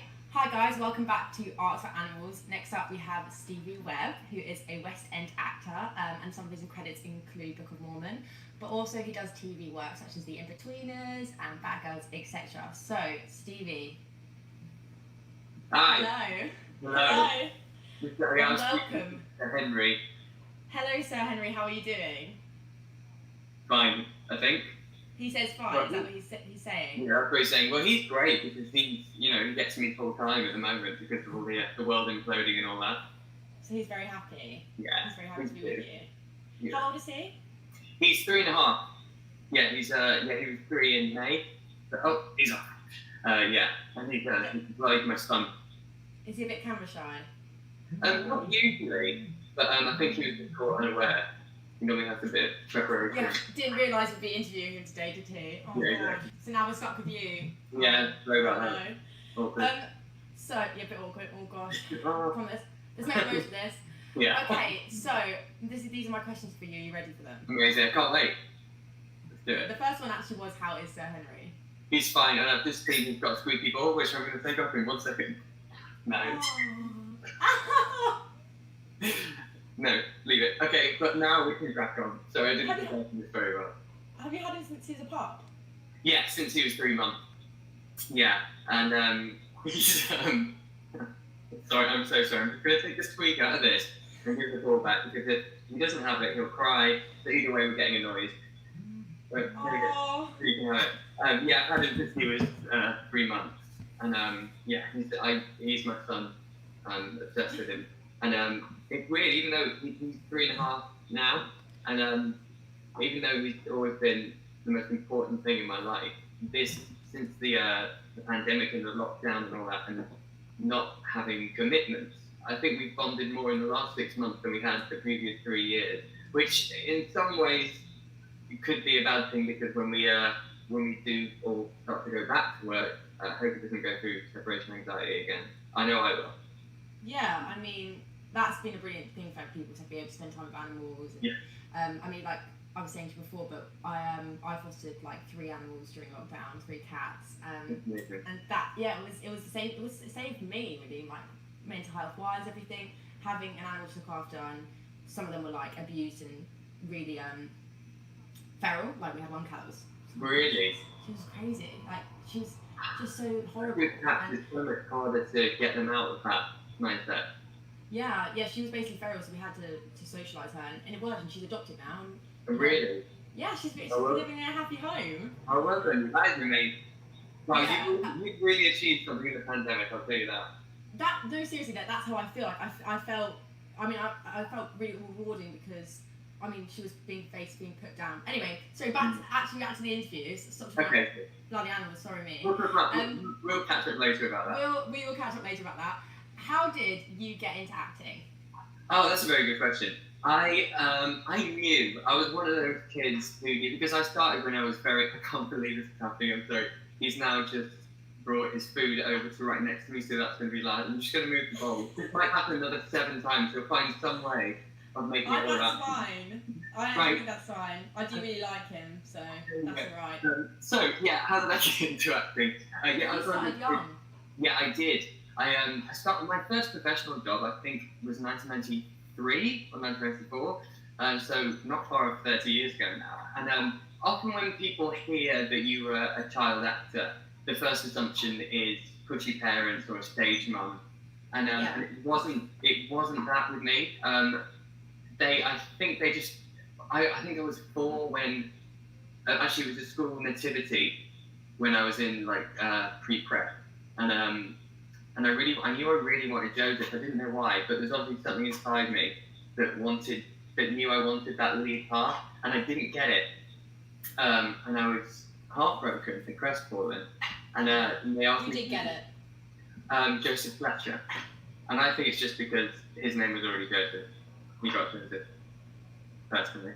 Yeah, but they offered me the narrator. Now this is the funny bit, because I mean, obviously in the Bible there isn't a narrator specifically in that story, but I read it, and the narrator had most of the lines, and actually Joseph only had about 3 lines, and the narrator had his own song, and so I quickly learned at 4 years old that because of the joy I felt getting that part and finding out it was basically the lead.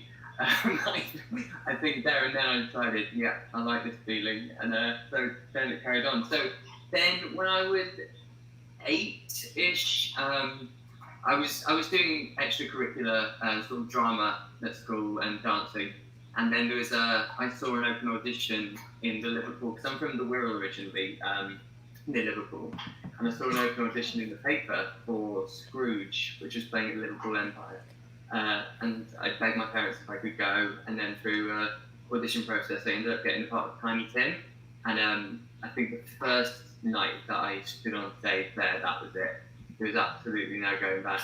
And then I did a few more so loud. And then I did a few more shows at the Liverpool Empire, and then eventually through the same sort of open audition process, because I didn't have an agent or anything, I was a kid, I ended up, after 6 months of recalls and stuff, I got the part of Oliver in the West End at the London Palladium when I was 9.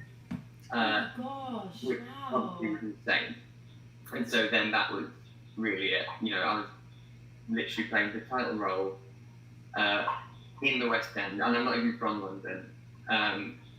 So that was mental. And then I went to a theatre school, Silver Young Theatre School. Silver Young. Yes, I think that everyone knows that one. Yeah. And then train there, and then obviously you have you're part of an agency when you're there. And I did a lot of kids TV.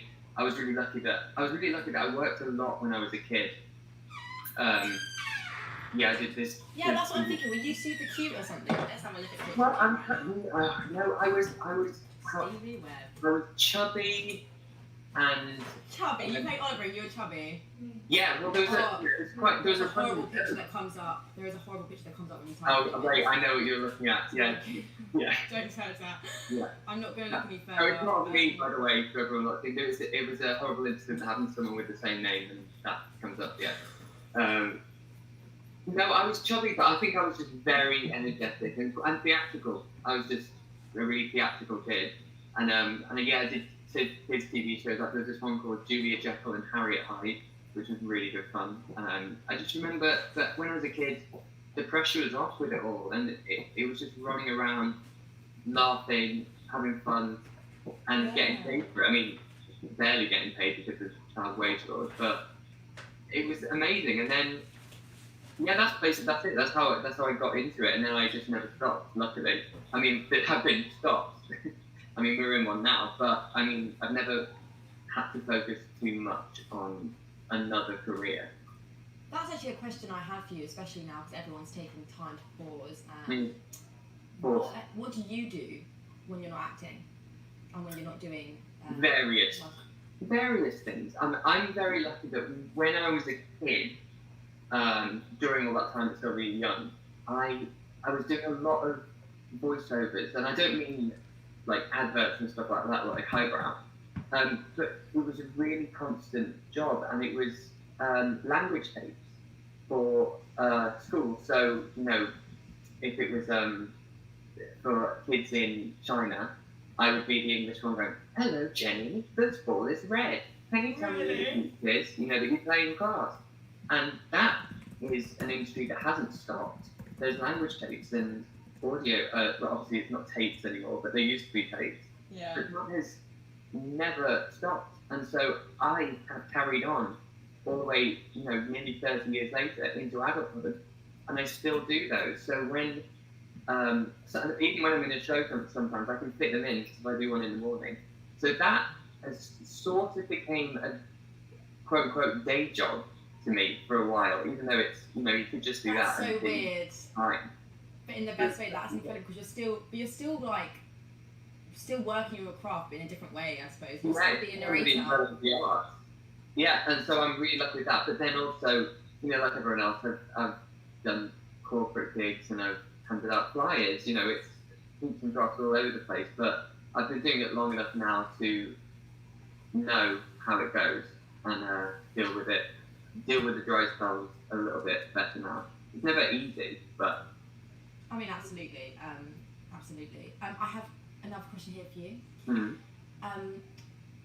How do you cope with stage anxiety, or even if you do even still get it? You know what? I'm really glad you asked that.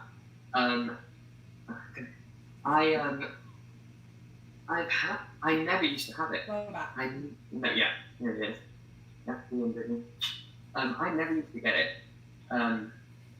And I think as I've got older and the way the world's changed, I think anxiety and self-confidence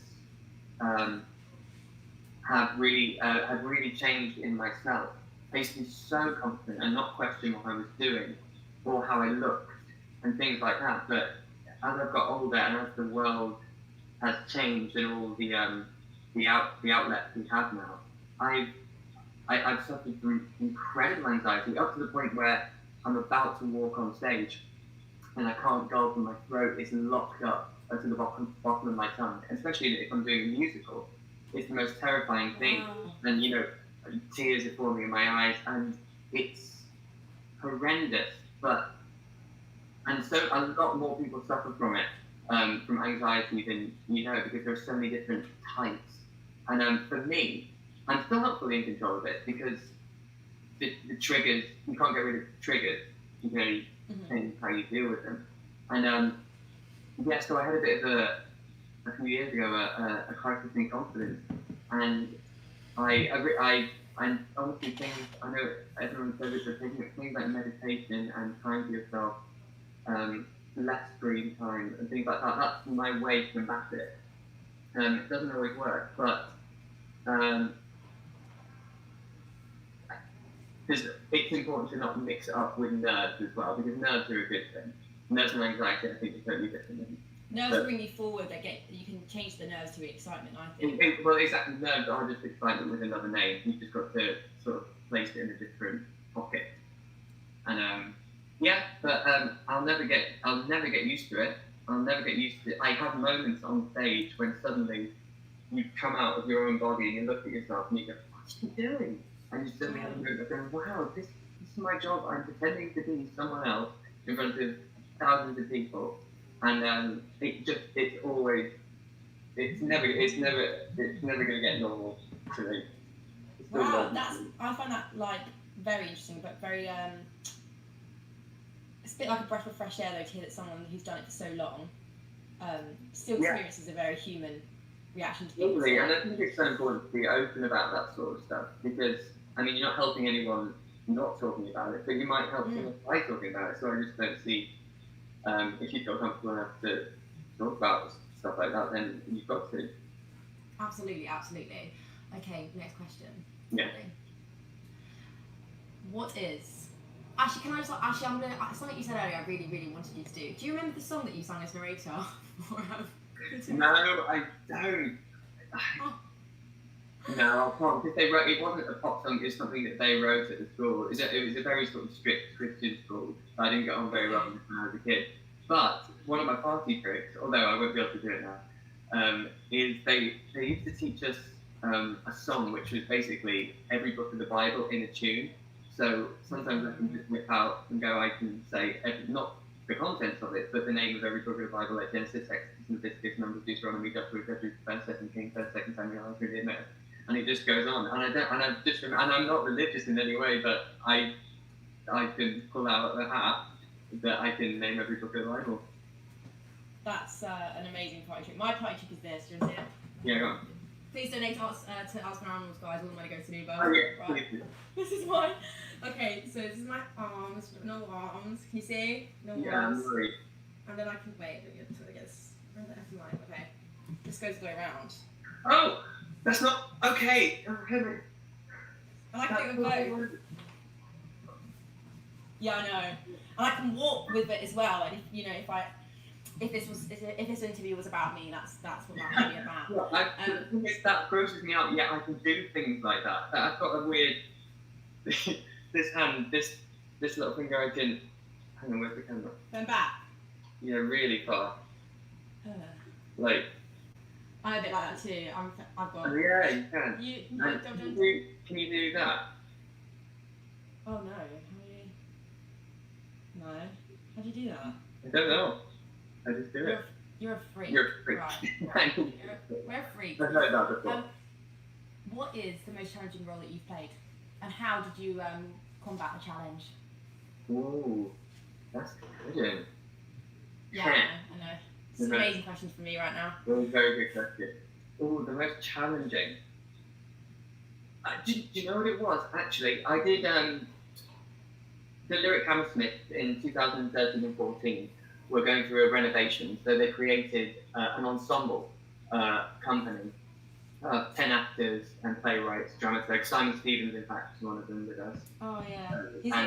Everyone's here at 3:30?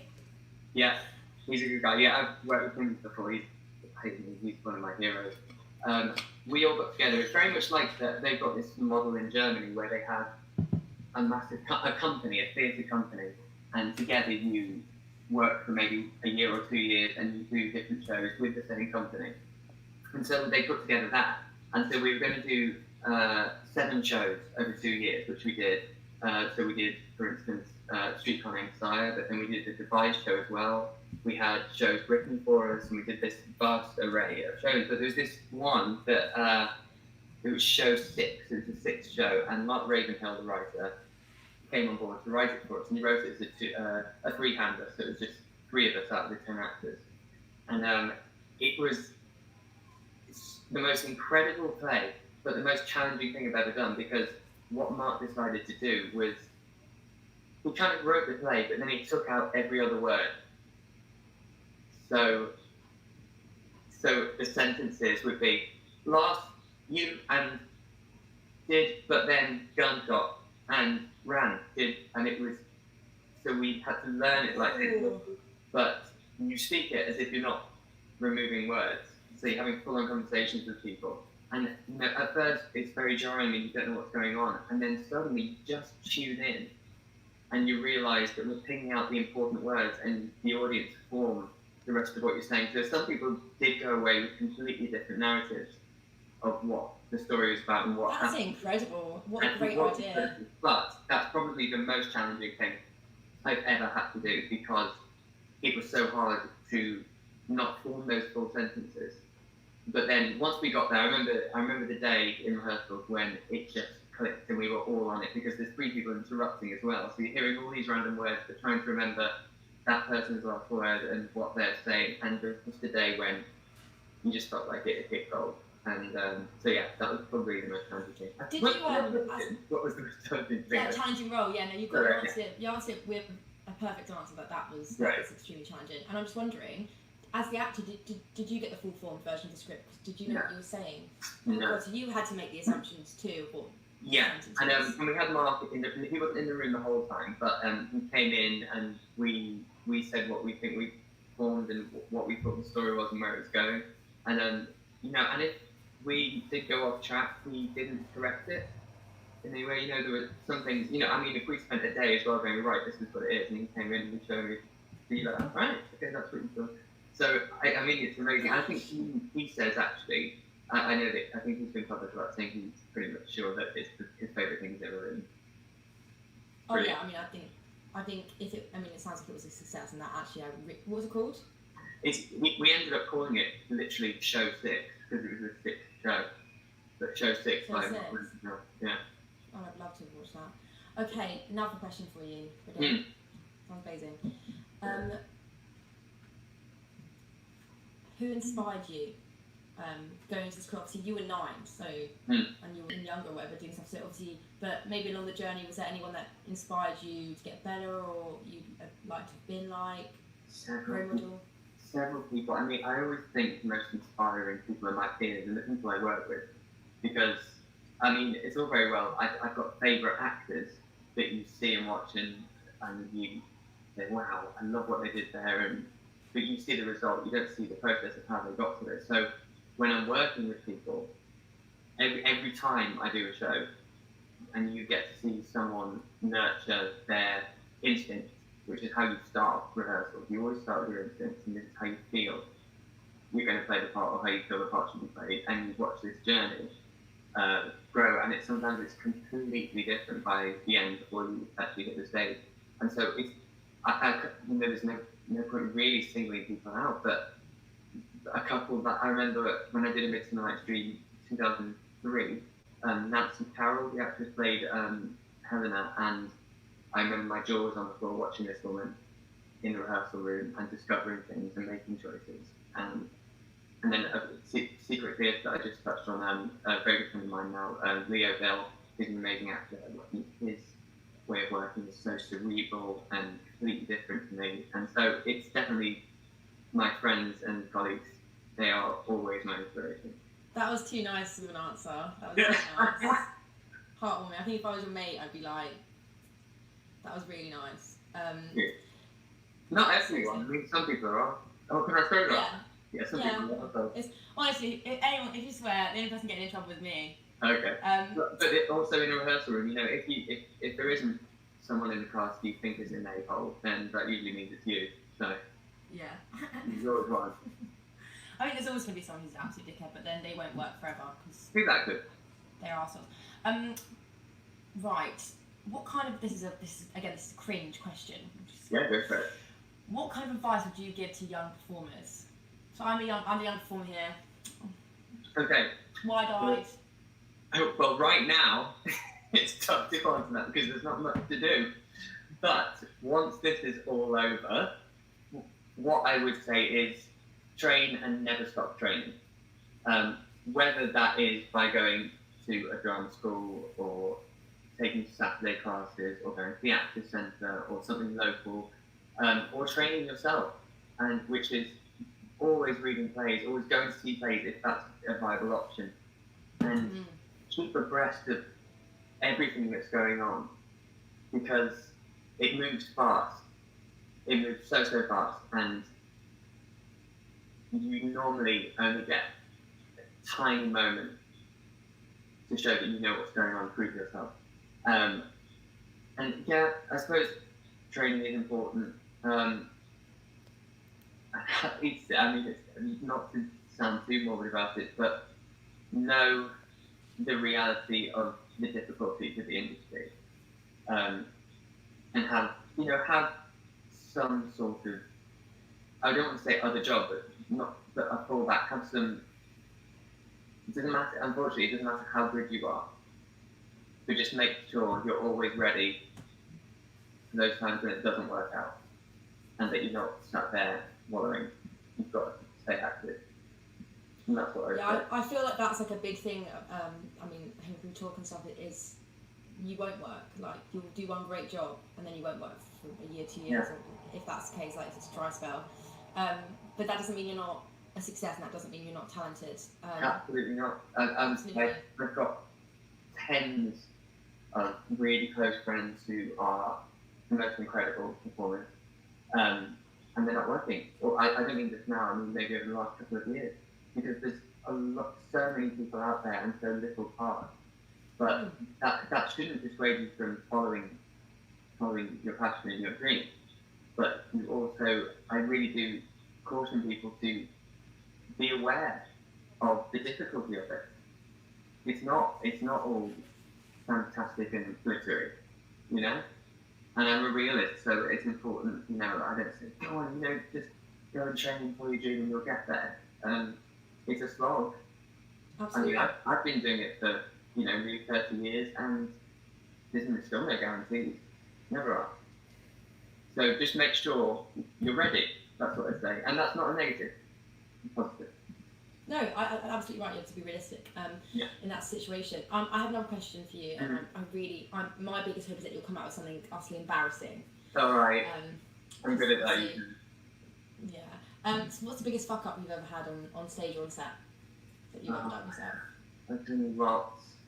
I mean, I think screaming shit in a panto was probably not the best. You scream shit? Yeah. Well. What? Yeah. Full of kids, full of schools, and pantos try and be very neutral on everything. So especially things like religion, because you don't want to talk about focus on anything that might be of one religion. But when you have that would ostracize people, and so there was this moment where I was playing, I think it was Dick Whittington.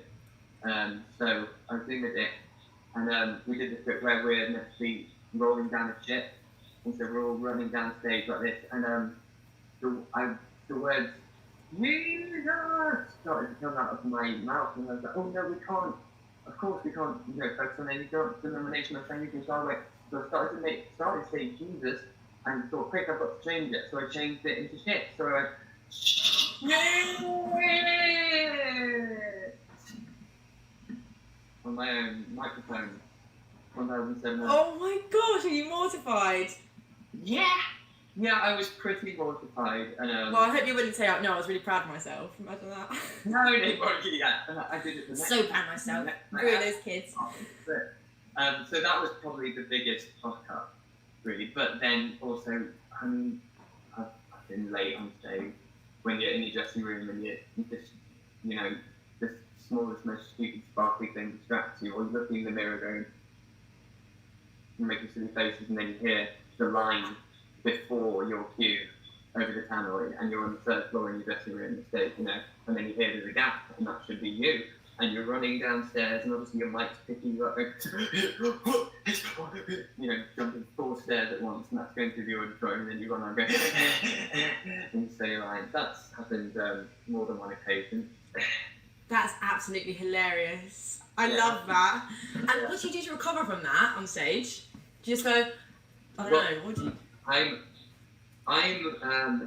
it depends what kind of actor you are, because there's some people that panic, there's some people that find it hilarious, and there's some people that are just so casual. I'm a bit of a panicker. When someone else messes up, oh God, I love it, and I don't let them get away with it. I make sure I really catch their eye, and then, you sure you said that right? You know, give them an eye. But if I mess up, then it takes me I'm nearly the whole of the show from then on. I'm in an absolute state to just replaying it and thinking how it looked, but whilst you're still trying to perform what's up next. So the answer to that is I don't recover. I don't know.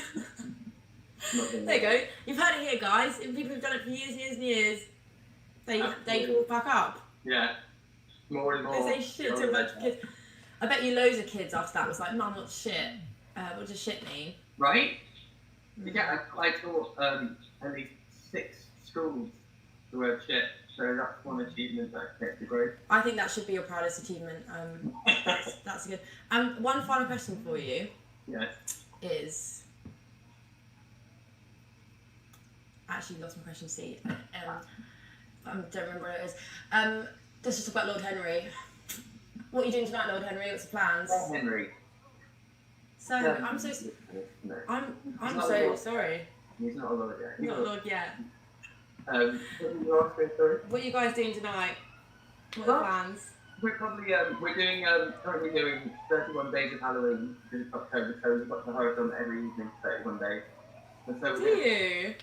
Yeah, ultimately though, traditionally in horror films, if there's ever a dog in a horror film, then it usually dies, so I'm a bit like... Yeah.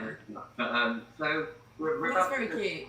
While we, where I am, it's not currently raining, so we're going to go for a nice little walk, and then probably both have our vision. Oh? Yeah? How did he get his name, by the way? Why Sir Henry? That was a weird childhood thing. When I was a kid, I don't know if I saw it on a cartoon or something, but as long as I can remember, I always wanted a dog and to call it Sir Henry, and my parents don't know where it came from, no one does. And I've carried it for, 35 years, and then 3 years ago I did it. But also nothing. He is a sir. He's a sir. He's a sir. Oh, yeah. There might be, years of. Oh, I thought he was going to do it. Yeah. Yeah, you're clever, you are. There might be years of therapy to uncover that. You could do some kind of, find out where Sir Henry came from. Maybe he was an old teacher. Oh gosh, I hope it's not. It's not really repressed memory. And then I'll have to change his name. And actually it's connected to a deep trauma. You're like, where did that come from? Let's find out. There's a kid that died at school or something. And everyone called him Henry. Amazing.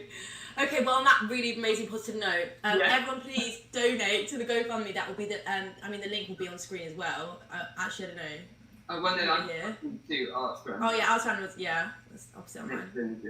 Arts Run was the GoFundMe. All the money goes to charity, and also any money you donate, even £1, you get the chance to win a Botch watch, which is a vegan watch, and they're really paying. I've actually got my own. So yeah, that is it. Thank you so much, Stevie. I appreciate it massively. I've really, really enjoyed it. It's lovely to just talk to people. That's extremely sad. I know. Well, I've got better at the moment. But it's been wonderful. Thank you. It's been wonderful. Thank you so much. End live. Hello, guys, and welcome back. In a few minutes, we'll have Simon Stevens on. I just need to sort out my headphones. I hope everyone is doing well. I'm going to talk about Lulubells Rescue quickly while I sort this out. So Lulubells we had on earlier. They're a wonderful charity that rescues animals. I fostered 3 cats for them during lockdown.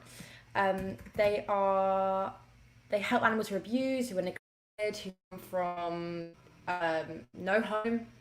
They are phenomenal. So without further ado, as soon as I can figure out what I've done wrong on this, I'm going to welcome Simon Stevens, who I can see him in the waiting room. I can see him waiting there. He is a playwright.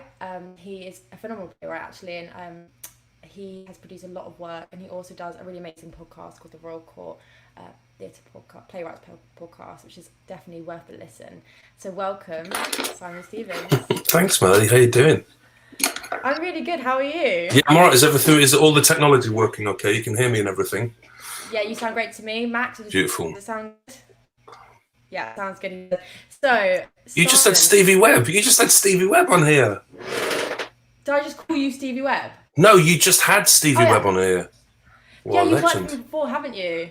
Yeah, I gave him one of his first jobs. He was in my play On the Shore of the Wide World at the National Theatre and the Royal Did you watch Exchange. his interview? Because he spoke about you. No, I just missed the end of it. I really, I didn't know he was on. I would definitely have watched it. Simon, What did he said say? You were his. He said you're a horrible person and no one likes you. He actually said that, and I went massively far. He promised me that he would never tell anybody that. I can't believe this. No, actually, generally, he said you were one of his role models. It was actually very sweet. Oh, Yeah, I'm blushing nice. now. He's great. Yeah. Did you see him in? The mental brilliant West End shows that I'm blanking on because I've got no memory because I'm old Book now. of Mormon.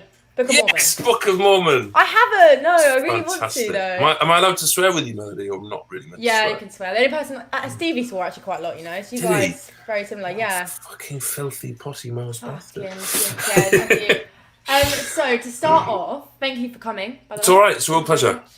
It's a real I'm pleasure. wondering, I Instagram, you know, because it's a millennial. Gonna stalk Instagram. How are the animals? You have a cat and 2 dogs. No, we've got. I tell you, we've got 3 cats, 3 Maine Coon cats. Butler is the eldest. He's 11 years old. You know, the Maine Coon is an extraordinary breed. I don't really do Instagram anymore, but the only popular thing I did on Instagram was did a film where I made out that Butler was a Tory. But he's got no political cognitive consciousness. He's a cat. He's an 11-year-old Maine Coon cat. And we've got 2 other Maine Coon cats. One is called Castro, and one is called Sissy Bella, named after my daughter's 2 favourite characters from Harry Potter. When she was like 6 years old, she decided that Narcissa Bellatrix and Narciso Malfoy and Bellatrix Lestrange were the best characters in Harry Potter, which is quite indicative of quite a dark imagination, I think. Yeah. Have you done the Pottermore test? Does she know how? I think she's totally obsessed with Tom Felton at the moment, so she's constantly doing all manner of. God, I've gone really bright. It's like Jesus is shining on me from the outside. I'm just going to close my shutter. She's constantly doing Pottermore stuff like that. Where are we?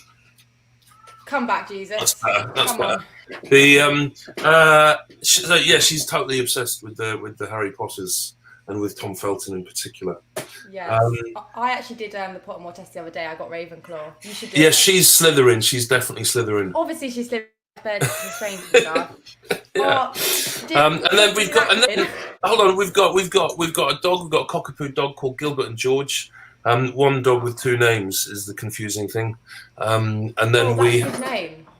Yeah, we mainly call him Gilbert, but he's named after the artists Gilbert and George, who, I don't know if you know their work, but they mainly paint pictures of cocks and poo. So a cockapoo seems an appropriate name for a cockapoo dog. That's very witty. You know, that is very witty. They're brilliant as well. They're really good artists. And then the dog's a good artist. The dog is a great artist. A good artist, yeah. Then we had a snake who died a couple of weeks ago. It's a shame. Oh, I'm sorry. No, it's all right. He was quite old for a snake. He was like 6.5. He was called Keith. And then we've got a gecko as well called Eskimo. So yeah, it's like a zoo. It's like a small zoo in our house. What animals have you got? It's really good. So I've just moved to Wales. So I can't have any animals anymore, but I was fostering 3 cats during lockdown. Yeah, for Lulubells actually, which is the everyone donate to Lulubells, please. All the money in the GoFundMe goes to Lulubells Rescue. They rescue so many animals. Brilliant. Yeah, and the thing is that they're like £9,000 in debt for their vet bills because they don't let any animal down. They need a premises. They're trying to raise money for a premises because they're just volunteers and rely on fosterers like me and all sorts to help look after the animals. And yes, that's why we're raising money. That's why I've got everybody should give all their money to that now. Are you talking a watch? Can win a watch? That's incredibly cool. Yeah, I know. It's actually very cool. Yeah. What is a watch? It's a vegan watch. I have my own. The company are very cool people. And what defines its vegan nature? I think some of the money goes to charity, and maybe this is vegan leather or sustainable. Must just be the leather, right? There's normally timepieces aren't made out of meat, are they? That would be controversial. I don't know. Whatever floats your boat. I'm looking at my watch in a really new kind of way. Like what? Careful, there might be something in it. Simon, are you ready for some questions? Yes. Okay, first and foremost, I know you probably answer questions like this again and again and again. That doesn't matter. Sorry? That doesn't matter. I'm happy to answer questions. Good. How did you start out on your writing career? Gosh, I always think people go into writing from one of two ways. I've talked about this before. I think writing for theatre, people kind of like go into writing for theatre from one of two ways. Either they start off as actors who are kind of struggling to get themselves a job, and so they decide to write something for themselves, and they realise that they enjoy the writing more than the acting, and kind of they really thrive in it. And British theatre has a rich and kind of rather brilliant tradition of writers who started in that way, but I'm definitely not like that. I am the other type, who's somebody who's just always written, and they kind of stumble upon theatre as the medium that most happily articulates what they want to say. So I wrote all my life, like as long as I can remember. I've written for fun. I've written to make sense of the world. I heard a beautiful essay by Zadie Smith recently, and she was talking about how writing is a means of controlling an uncontrollable universe, and I think that's something that's always given me consolation. I think I write because I have all my life I've read things that have helped me kind of feel less lonely or less uncertain or less anxious, and reading's always been as much of an inspiration as it is a consolation. And I think writers tend to start off as readers. You kind of read something that changes the way you see the world, and you want to do that to other people, like engage in this kind of like millennia-long conversation. So I always read. I always wanted to write. When I was a school kid, I wanted to be a songwriter. Really? Because Go on, 'cause crack out a song, make one up. Lulubells Rescue. There's the. That's so brilliant. I really.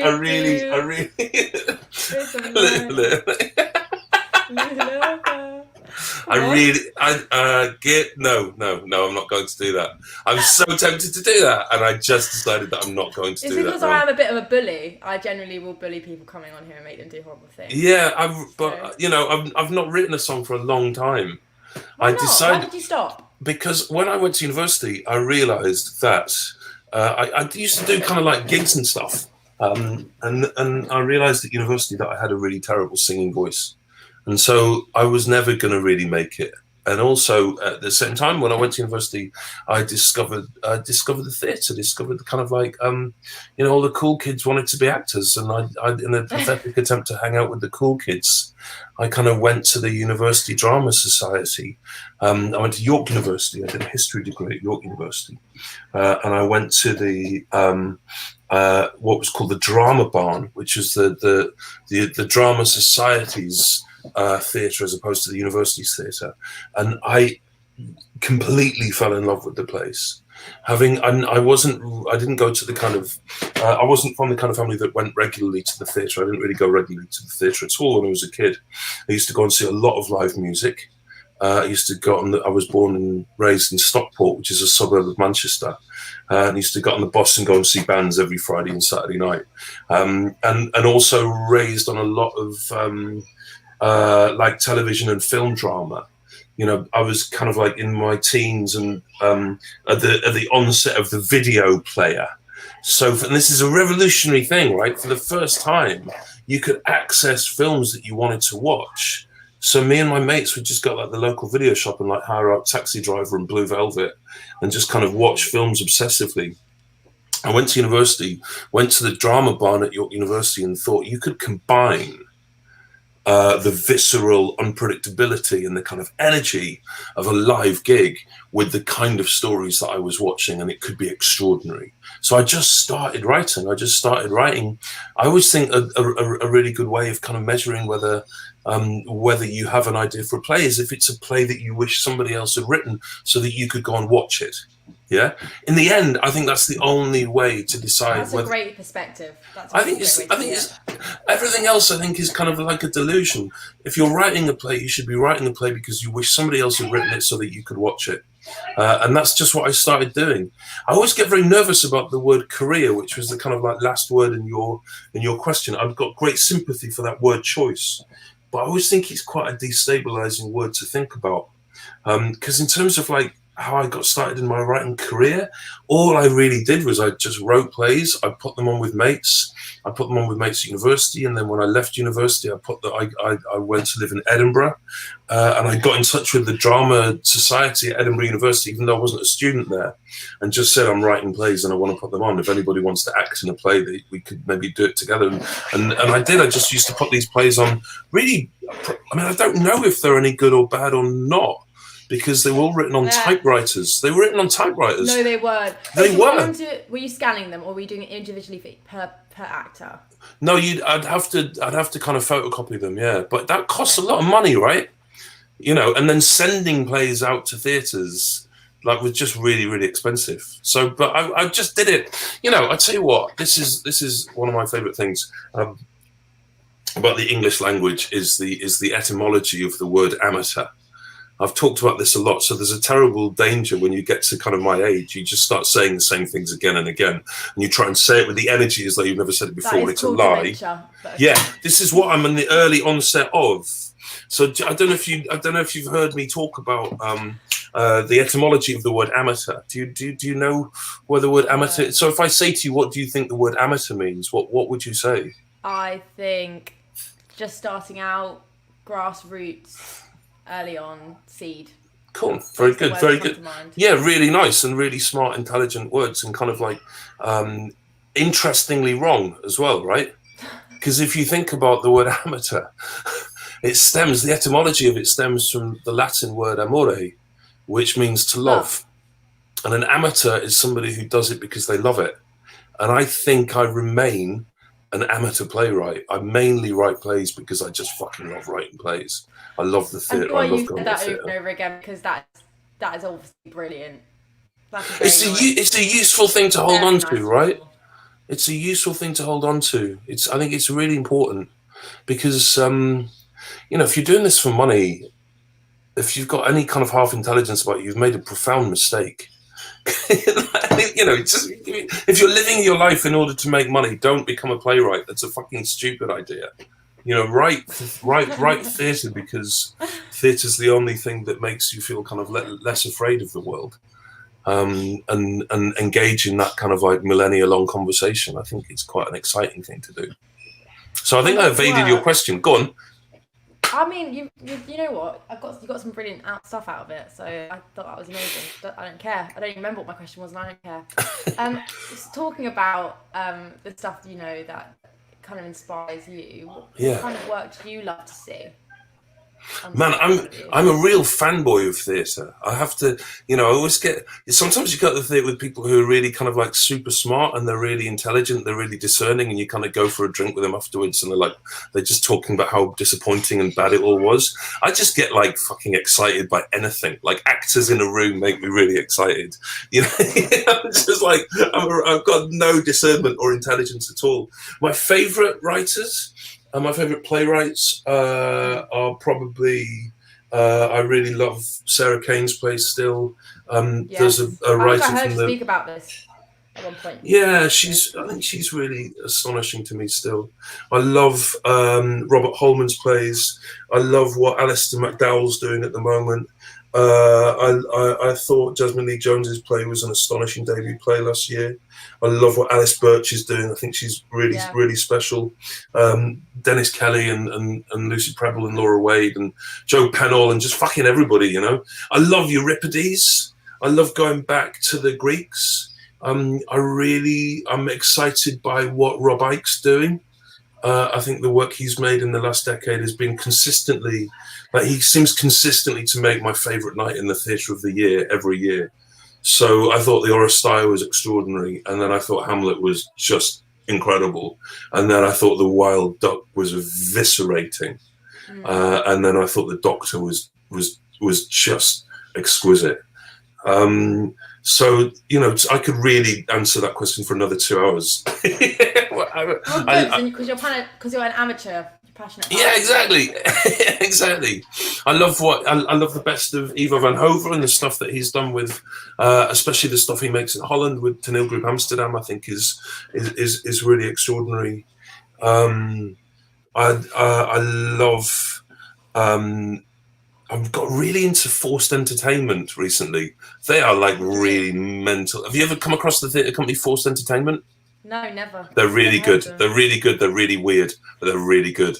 They kind of specialize in stuff which is built on repetition. And some of they made a show a year or so ago called Real Magic that was unfucking believable and kind of like so. It was, you know, it was just astonishing. I kind of hallucinated watching it.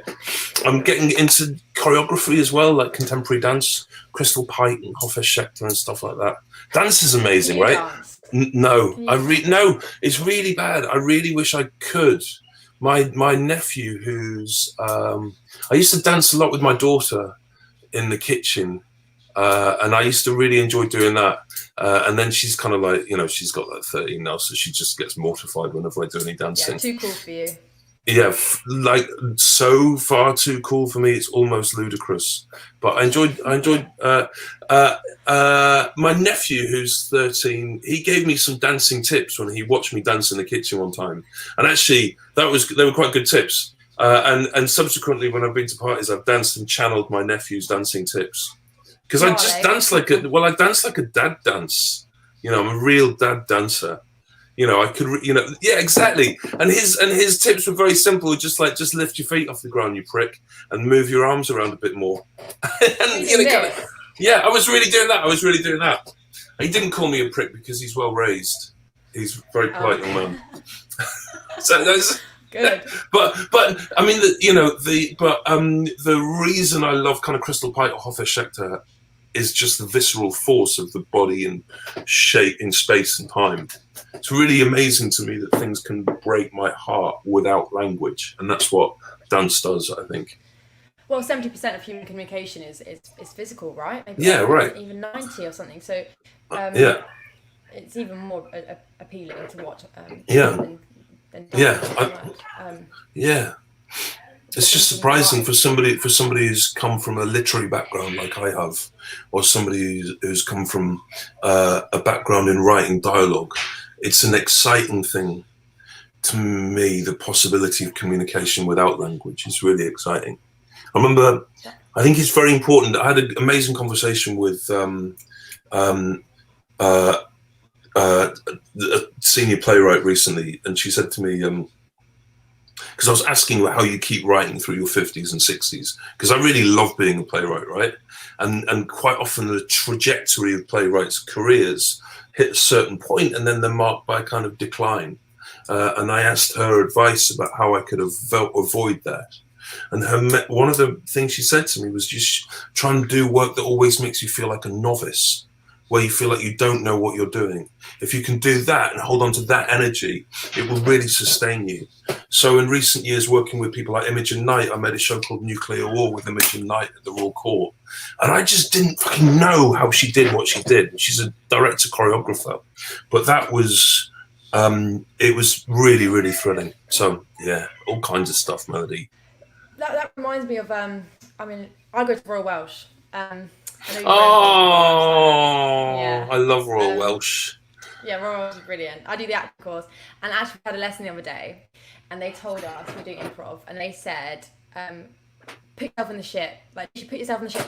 Go say the most out there thing you can do, and put yourself in it, and have to make sense of it.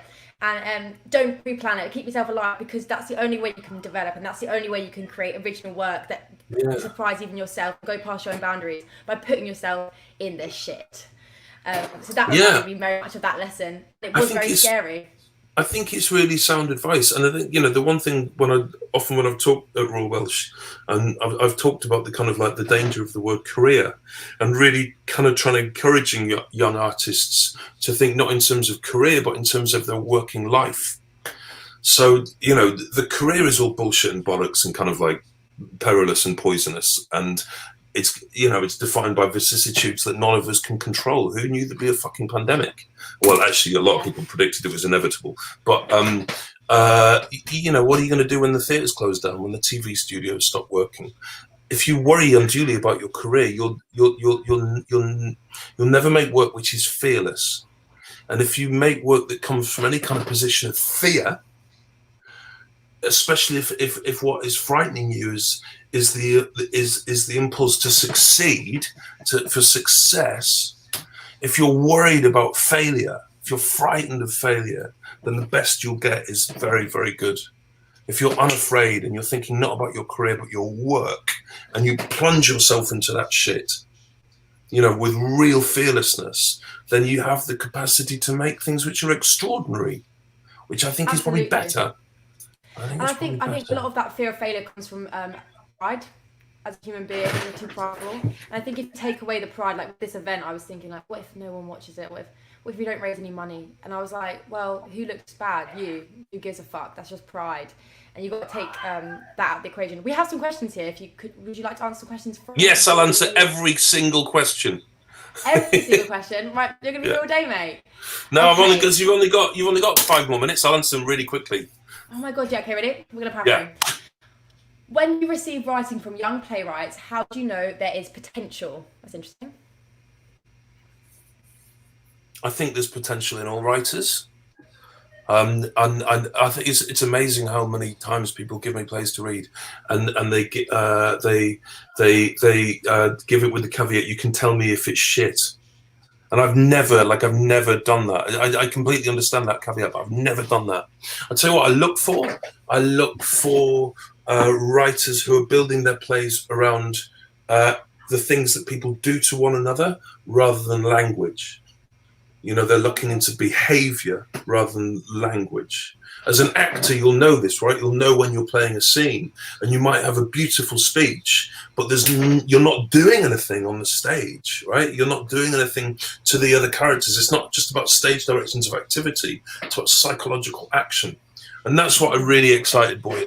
If somebody's even just got a flash of that, then I think there's potential. Or humour, or darkness, a rigour, a truthfulness.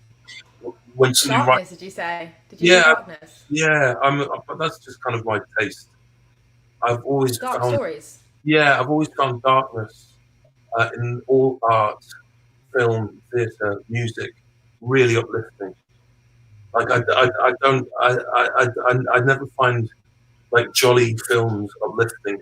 I like darkness and savagery, and I think that's one of the. There is a theory to that. It's like someone told me it was Black Swan theory or something. That's the nickname for it. And it's where we are attracted to stories that give a sense of closure to our own lives. Right. So you are attracted to the things that give you closure to your own trauma. Right. So maybe that darkness. That's nice. Is some bloody trauma. Yeah, that's attracted. Yeah, I think it's interesting what we use stories for. The function of what stories are for. And I think that kind of fascination, I think that's always been with me. That's so interesting. Another question. Someone said that all the plays you've written behind you.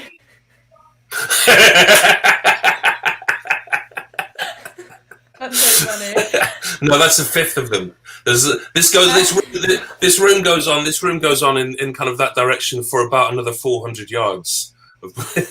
Wow, that must be quite expensive. Another question for you is... It doesn't really. Yeah. How do you deal with the writer's block? I've got lots of interesting thoughts about writer's block. I think writer's block is symptomatic of not having done enough preparation. I think playwrights get writer's block when they've not planned their play properly. And I've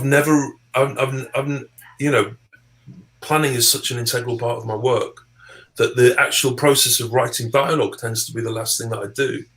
So by the time I get down to actually writing the dialogue, I really know what is going to happen in each scene and each moment. I've completely envisaged it. So I think, you know, I've written like 30 plays now, and I've not experienced anything that people call writer's block. I think sometimes, this is a bit mean to say, but I'm going to say it anyway. Sometimes people use the excuse of having writer's block to stop themselves from doing any writing.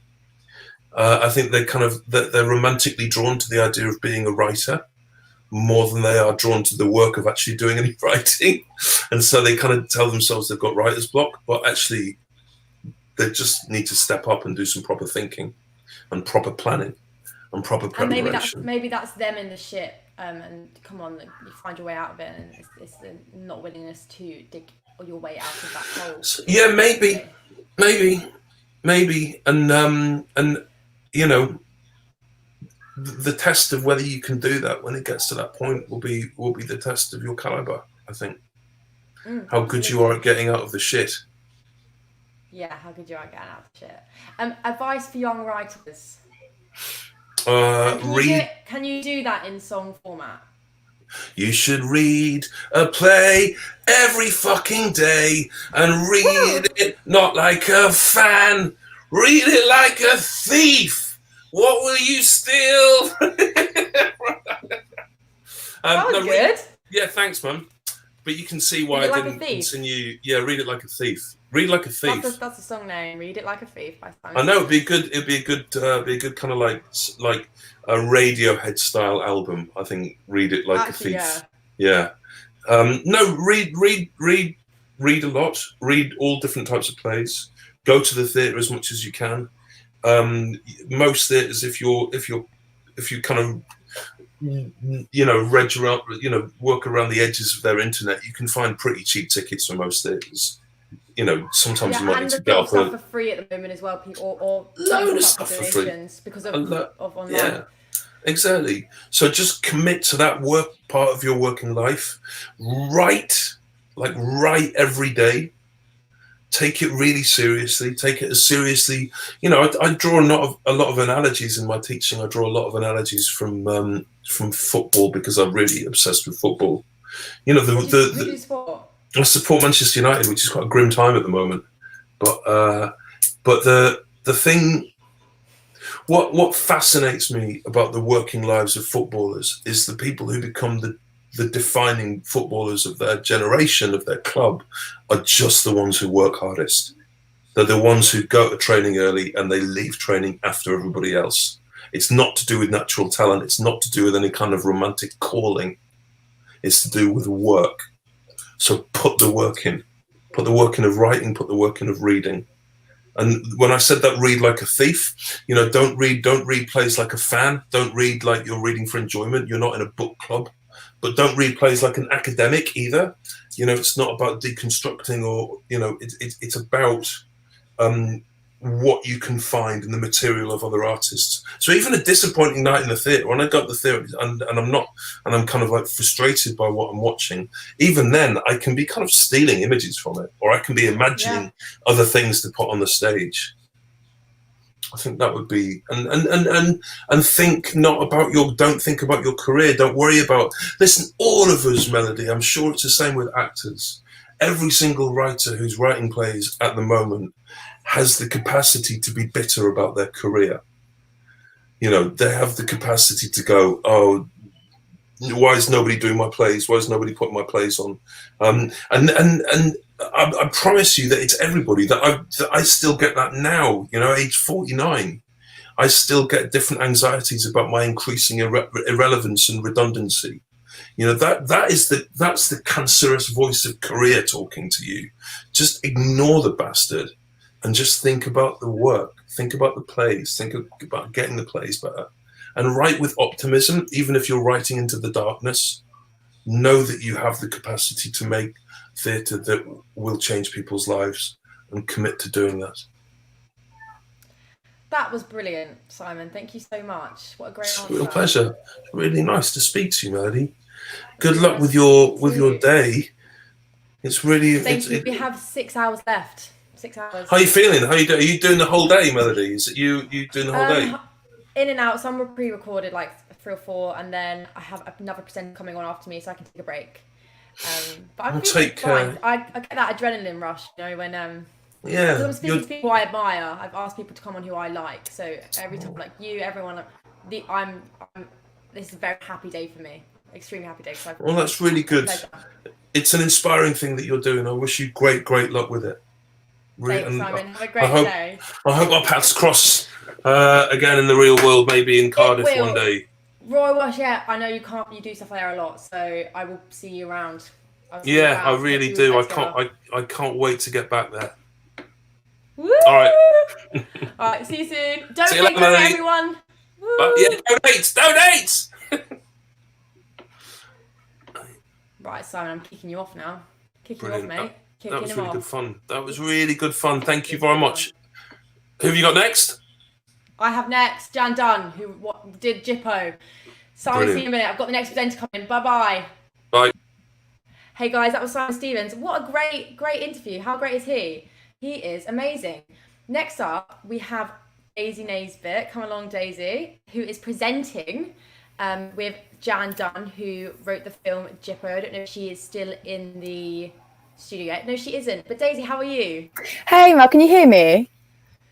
Yeah, I can hear you good. Do you want to do Can you hear me okay? Testing? Testing. 1, 2, 3. Hi, Mel. How are you? Hello. I'm good. How are you? I'm really well. I was literally so inspired by Simon just then. I think he's amazing. What an amazing, how incredible to listen to that advice for any young playwrights or even just like creators in general. I think very inspiring. Really good listening to him. He really is. He's wonderful and he's so talented. I'm doing a monologue of it, I think, on Monday. Oh, really? Did you tell him that? You should. Yeah. You should tell him. I was like, I'm listening to one of your monologues right now, mate. He's probably listening now, going. Oh. How's the day going so far? It looks great, guys. Make sure you keep donating, everyone watching at home. Yeah, please donate. I'd also like to big shout out to Elizabeth Lozano, who's sitting next to me now, for letting me use her bedroom and her Wi-Fi. She's laughing. Wow, what a background it is. What a backdrop. Thank you, Elizabeth. But she's given up her whole house pretty much, so we can raise money for Lulubells Rescue.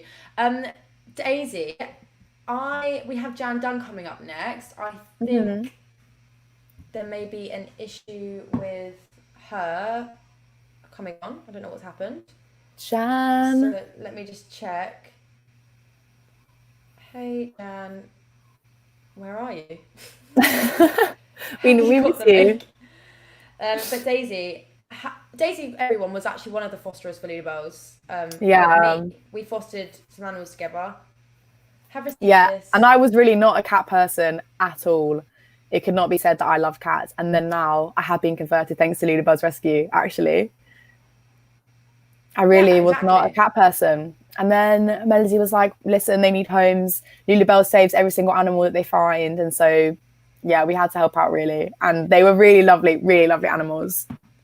Yeah, you are very much a dog person. Oh, apparently she's waiting. Jan does that she's waiting to be let in. Jan. But she's not here. So, Jan, I don't know where you are, mate. Jan Dunn is a wonderful woman. Daisy, would you like to speak about her while I help her out? Yeah, Jan is actually a very inspirational woman, especially for people who are looking into like filmmaking or directing. She is a multi-awarding screenwriter, a director, and also a mentor for young people. She actually started, I think, in 2010, but she can correct me if I'm wrong. A couple years ago anyway, she founded this charity called the Ken Film Foundation, which is in Thanet, where me and Melody are actually from, to kind of help mentor and support young filmmakers kind of growing up, and especially in sort of working class areas, giving them a bit of a voice, an opportunity to make films and talk about films, kind of really pushing and including like LGBT youth and particularly girls, young girls. That's how we got involved, and that's how I first met Jan. It's an incredible charity. I can't wait to talk to her about it. How's it going since we hopped over to London? Yeah, she's an incredible woman. She is a phenomenal woman. She's been a director for a long time. I think she trained as an actor at Mount View years and years ago. And she's just got loads of mates. She's the one that got Brenda Beffin. Did anyone see that? Brenda Beffin sent a video. She's actually done a reply, Jan has. But this is Brenda Bleffin's video. Have you seen this, Daisy? No, I haven't seen it.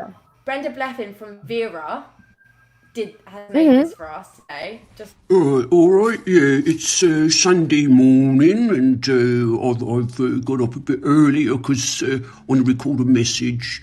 Now, a young lady called Mel is having a fundraiser all day today. It's to benefit Lulubells Rescue Centres for little animals who haven't got anywhere to live, and Lulubells, who find nice homes for them and make them get better if they're, well, it's not just doggies, it's cats and hedgehogs as well, it's all sorts. Anyway, with the coronavirus putting everything all blooming and topsy-turvy, they got enough money to keep going, so they need your help. So if you can spare a couple of bob, don't matter how small, go to their websites on Facebook, I think, Lulubells Rescue Centre. Go on, help out a little doggy. Ta-da. go on, help out a little doggy. Help out a little dog, That was guys. brilliant. That's So fantastic. Jan's having some tech issues, so Daisy's going to do a tap dance for everyone. I am. I actually am. Well, Evie actually asked a question in the comments saying, why do you think theatre in Thanet is important? And I actually would like to quickly talk about this if you're okay with me doing that, Mel, because we come from Thanet, a place called Thanet. If you guys haven't heard of it, it's kind of just the southeast of Kent, sort of near Canterbury. And it is quite, in some senses, it's absolutely thriving with art. Like, it's really thriving. And then in some senses, it's not supported and it isn't funded like as much as it deserves at all. And I think that's a bit of it's a massive shame. And there's a lot of stuff going on actually this weekend. There's the Margate Festival where you can see like there's loads of virtual stuff as well. Like, obviously you don't live in Thanet. You can see loads of virtual things online. Check out Margate Festival. Some really great stuff going on there. And I think in the last in my lifespan in Thanet anyway, I feel like the arts are hopefully getting more and more appreciated. But like, we have some amazing facilities like the Theatre Royal, the Winter Gardens in Margate. It's all kind of there, but I feel like it's not really pushed in schools enough. And I think like, so while theatre is important in Thanet, it's actually just important for young people to be kind of like have that available to them and have those resources to learn and like feel supported in pursuing that. And so I think absolutely. I think people like Jan are definitely helping people helping young people as well. 100%, because it's so easy for a young person to have some sort of passion for acting or anything to do with film really, and then for it to just kind of like, if it doesn't really get nurtured or supported, maybe like if a person's parents or peers don't really understand it, because obviously arts are often still considered quite a soft subject in schools and things like that. I think it's quite like easy for people to just sort of kind of fall off, forget about it and kind of leave their dreams behind. And I think people like Jan are really important to keep pushing, and Jan is just an absolute powerhouse. She's really helpful for powerhouse. She's actually here now, so Daisy, I'm going to jump off. Oh, Jan, I can't see Jan. Oh, hi, Jan. Yeah, bye, Mel. See you guys. I'm in the background, so I'm about. See you later. Hey, Jan. Hi. How are you? Hi. How nice to see you. I know, lovely to see you. Is it sunny where you are? Because I think you can see it's so sunny here. And if I wasn't talking to you, I would be in the very cold sea. Oh, well, I'm sorry to deprive you of that privilege, but that's such a dream. How's your day been? What have you been up to? Good. Been taking the dog for a walk, and the dog. And my daughter's roller skating. She's trying to get me to roller skate, but I haven't quite done it yet. Oh my gosh, Jan, you got to brave it. Yeah, up and down the prom. You got to be on there. You should get matching up hair, and you can do it together. Yeah. Oh, and so what kind of dog do you have? Obviously, this is an animal themed. Yeah, live stream. Well, she's a mutt. I like to call her a mutt. A little rat. Pedigree thing. So she's half Schnauzer and half Fox Terrier. Oh, and what's her name? Her name is Sissy. She's Sissy. Oh, yeah. Let's get her on. Get Sissy on. Hello. Yeah. Hi, Sissy. Hi. Gosh, she's adorable. When did you get her? Oh, what? She's 5 now. So that's amazing. Hello, Sissy. Oh, gorgeous. Oh, so Jan, so do you think, did I give you a an appropriate introduction? Do you think I missed stuff out? Probably. You've had an amazing career. Sorry, I was having technical issues, so I didn't actually hear. But well, you can just assume I said nice things about you. Then. No, I was just talking about how you really just about how you're just an incredible screenwriter, director, but also you do a lot of mentoring and supporting young people entering into filmmakers. You do an incredible job, and I just was I was singing the praises somewhere along the way. Sorry, I would like to think I helped you somewhere along the way. Yeah, you really did. You actually really helped me personally with like my confidence in just like pursuing everything, and I wouldn't be doing this probably presenting, you know, if you hadn't suggested it to me that it could be something that I could do, you know. Yeah, definitely. Yeah, I think you're very good. So thank you, thank you. Well, I think you've probably really influenced more people than you even realize, I think, down the length of your career. But if you want, we can start at the beginning. So how did you what inspired you to get involved in filmmaking? How did that all start off? Well, I stumbled into theatre accidentally by chance when I was when I was a teenager, so it would have been the 1970s. I literally fell into theatre, but I don't have a background. Have you got feedback there? I can put my headphones on because I'm feeling a bit of feedback. You sound okay to me, but I'll just ask people in the comments to type to me if they... Anyway, I'll carry on then. Yeah, so when I was a teenager, I got involved in a local amateur dramatics group. And from when I was about 13, really. Yeah. And then just by chance, and that's a story in itself. And then a few years into that, I kind of started doing drama at school, which was an accident. Yeah. Because I put down to study history. I wasn't very good at school, and I went to a terrible school. And I wasn't very academic anyway. At least I thought I wasn't very academic. And I put down that I wanted to do medieval history, but nobody else in that year group, I know it's quite random, nobody else in that year group wanted to do medieval history. So I had to do modern history. Right. And it all started with the Tsars of Russia. And I was just snoring on my desk, basically. I just thought, I can't bear this. And my friend, Alison, had started doing this stuff called drama. And I'd never heard of drama. So, and she said, "Oh, it's really great. We don't have to do any written work at all. You don't have to do anything." She sold it to you. God, that sounds incredible. So I went over to have a chat with the drama teacher, who was actually also my English teacher. And I managed to convince her that I'd made a terrible mistake and what I should have done was drama. And that's how I got involved in. That's why I stumbled into it. And then she said, "Okay, come and do the drama." And then I joined the local amateur dramatic group because I got really interested in it. And then I think the first leading role I had was that year playing Pinocchio in their pantomime or something, because I was only about 17.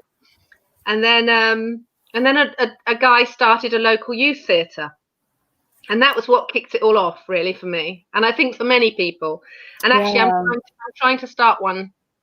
We were just about to start one when COVID hit, and it was free. So for me, it was fantastic because it was free, and I come from a really poor background, so I couldn't have gone if it hadn't been free. And my parents didn't really understand what a youth theatre was anyway, so I just sort of turned up at this youth theatre every week and started going, and it was brilliant. And I've got some of my closest friends to this day are still from that period when I joined the youth theatre. And it kind of started to change my life. So from my early teenage years. And then I had a teacher at my school who started about a couple of years later. I've been doing a lot of youth theatre by this time. And then a teacher at my school started a film club. It wasn't film workshops. It wasn't filmmaking. It was a film club to go and watch movies. And I think I was 15 by this point. Yeah. So, and the very first screening she did was Nicholas Roeg's film Walkabout. I don't know if you've seen it, but I would highly recommend it, particularly to anybody who's interested in making films. Now, Nicholas Roeg used to be a cinematographer, and he made a film called Don't Look Now, which you might have heard of, kind of thriller. And he made this film called Walkabout, and it was the most amazing thing that I'd ever seen on film. There was hardly any dialogue. It's about these two young, one's a teenager and her little brother who get lost in the desert in the outback in Australia when their dad commits suicide, and they've got to find their way back again. And it's kind of their journey. So it was the first time I'd seen a story that could be told with very little dialogue. I'd started to get really interested in acting. But after I saw that film, I started to think about directing. And that was about 1977. So that's when I decided to be a director. Amazing. And then next, I think she did it each month, this film club. The next film she screened was Ingmar Bergman's The Virgin Spring. And again, it was a film that blew me away. And I'd started to watch films now. And that sealed it. That's when I thought I want to be a director. That was it. But the thing is, talking about 1977, when to find any information out as a youngster, you'd literally have to physically go to a library, walk in and think, oh my God, where do I even begin? What do I start reading? And you had librarians who could sort of help you and push you in the right direction. And of course, careers officers in my day, they didn't even really encourage anyone to be an actor, let alone a film director. Yeah. And I found out about this place called the National Film and Television School. And in those days, you had to be 25 or over to go there and already have a degree. Fast forward, I did actually end up going to the National Film School, but that was much, much, much later. And I didn't know, because I wasn't academic. There's no way I was going to get GCSEs or anything like that. So I started really concentrating on the acting and thought, well, maybe if I go to drama school, I could go in and become an actor and then become a director. I couldn't find any women at all who were directors. Eventually, I started to work out there were some in Australia. There was Gillian Armstrong in Australia. Quite far away. And there were a couple in America. I mean, even Sally Potter here didn't really appear until a little bit later. So it was something that was for posh toffs. That wasn't me. For boys, obviously that wasn't me. And for somebody who might have to have qualifications, that wasn't going to be me. So I kept it secret and I didn't really tell anybody. I don't remember saying it out loud until I was at drama school, because I did end up going to drama school. I went to Mountview. Yeah. And in those days, it wasn't a musical theatre place. It was pure theatre, pure drama. But I did start singing when I was at drama school, but that's another story. So I started out through that route I was an actor to start with, and as soon as I graduated, I got a job. In fact, I was the first person in my year group to get a professional job. I played Desdemona in Othello, and that was my first job. Well done. Did a lot of Shakespeare, played a lot of wenches. But from the moment I started working professionally, from when I left drama school, I joined what was then called the Filmmakers Workshop, the Camden Filmmakers Workshop in London. It was kind of a forerunner to the short course unit at the National Film School, and I was the only girl on it. Again, each workshop had about 10 people. I was always the only girl on it, and literally learned how to edit with a Steenbeck reel to reel, Amazing. and to shoot with an old Bolex camera. This is how old I am. It's funny how things progressed very quickly in about 10 years. From about 2000, everything just went crazy, HD and digital. And I mean, what's fantastic now is kids can just make films on cameras, and you can edit on your phone, and you can edit on your phone as well. Well, you probably know. Yeah. That encourage is really good. any young people even remotely interested in telling stories, whatever format, documentaries. I'm moving into documentaries now, fiction, documentaries, whatever they want to do. Just get going, just get shooting, make little films about your family, do a little history about your dad or your mum, or I'm sure they've got old photos. And I just say we only limit ourselves. So who would have thought when I was at school, who would have thought I would have been making films? And I mean, it did take me a long time, I have to say. So I made dozens of short films, and then I eventually made my first feature in 2005. So from 1977 to 2005, That's how long it took me to make my first film. Yeah, but I just say never give up. Never ever give up. Never give up. And that's actually answered one of my questions. I was going to say to you, what's your advice to start off? But I think you've answered just get up and go. But I actually have a question about people who are trying to get into filmmaking, probably quite inspired by hearing you and all the other people on this live stream talk. But if they're looking at these filmmaking options, they're not really sure where to start or where they're not sure if they want to go into directing or writing or acting, what would you kind of recommend to people who are like looking at starting off? Like how do they Well, find I their place? think if you're between 16 and 19, first of all, I would say you need to aim towards getting onto one of the BFI youth academies. Now, those are quite selective. And if you're really good, you've got that window of sort of 4 to 5 years where you're of the right age group to apply. So if you don't get in 1 year, you can always apply the next year. What's great about the BFI, and I hope is one of the things that I do with Kent Film Foundation as well when I run the workshops there, is it gives you a really broad idea of there's so many different hundreds of roles there are in film and media. I'm not going to say dissuade anyone from being a director, but it is probably one of the most difficult positions to aspire towards. I mean, I just told you between 1977 and 2005, that's how long it took me. And I knew in 1977 I wanted to be a director. Yeah. But I didn't have any of the, I don't really represent. It's changing a bit now, as you know, from my girls' film club, Daisy. I'm trying to encourage girls in pursuing those as dreams. Yeah. But I think it's such a hard profession being a director. If you think there's only maybe a few hundred films made each year in the UK, and how many of those, there's only one director for each of those. Yeah, and exactly. Directing and doing TV drama, again, each drama you've only got one director on each project. Whereas if you're in the crew, and if you're a crew member, and there's all kinds of crew, then you're widening your career prospects, and also, quite frankly, if you just want to work in film or TV, there's plenty of roles that are what I would call jobs, just jobbing crew members. So, and they can range from all kinds of jobs which are completely not related to academia. Yeah. Some of the great jobs that I can think of, in the art department, there's a whole load of people in art department.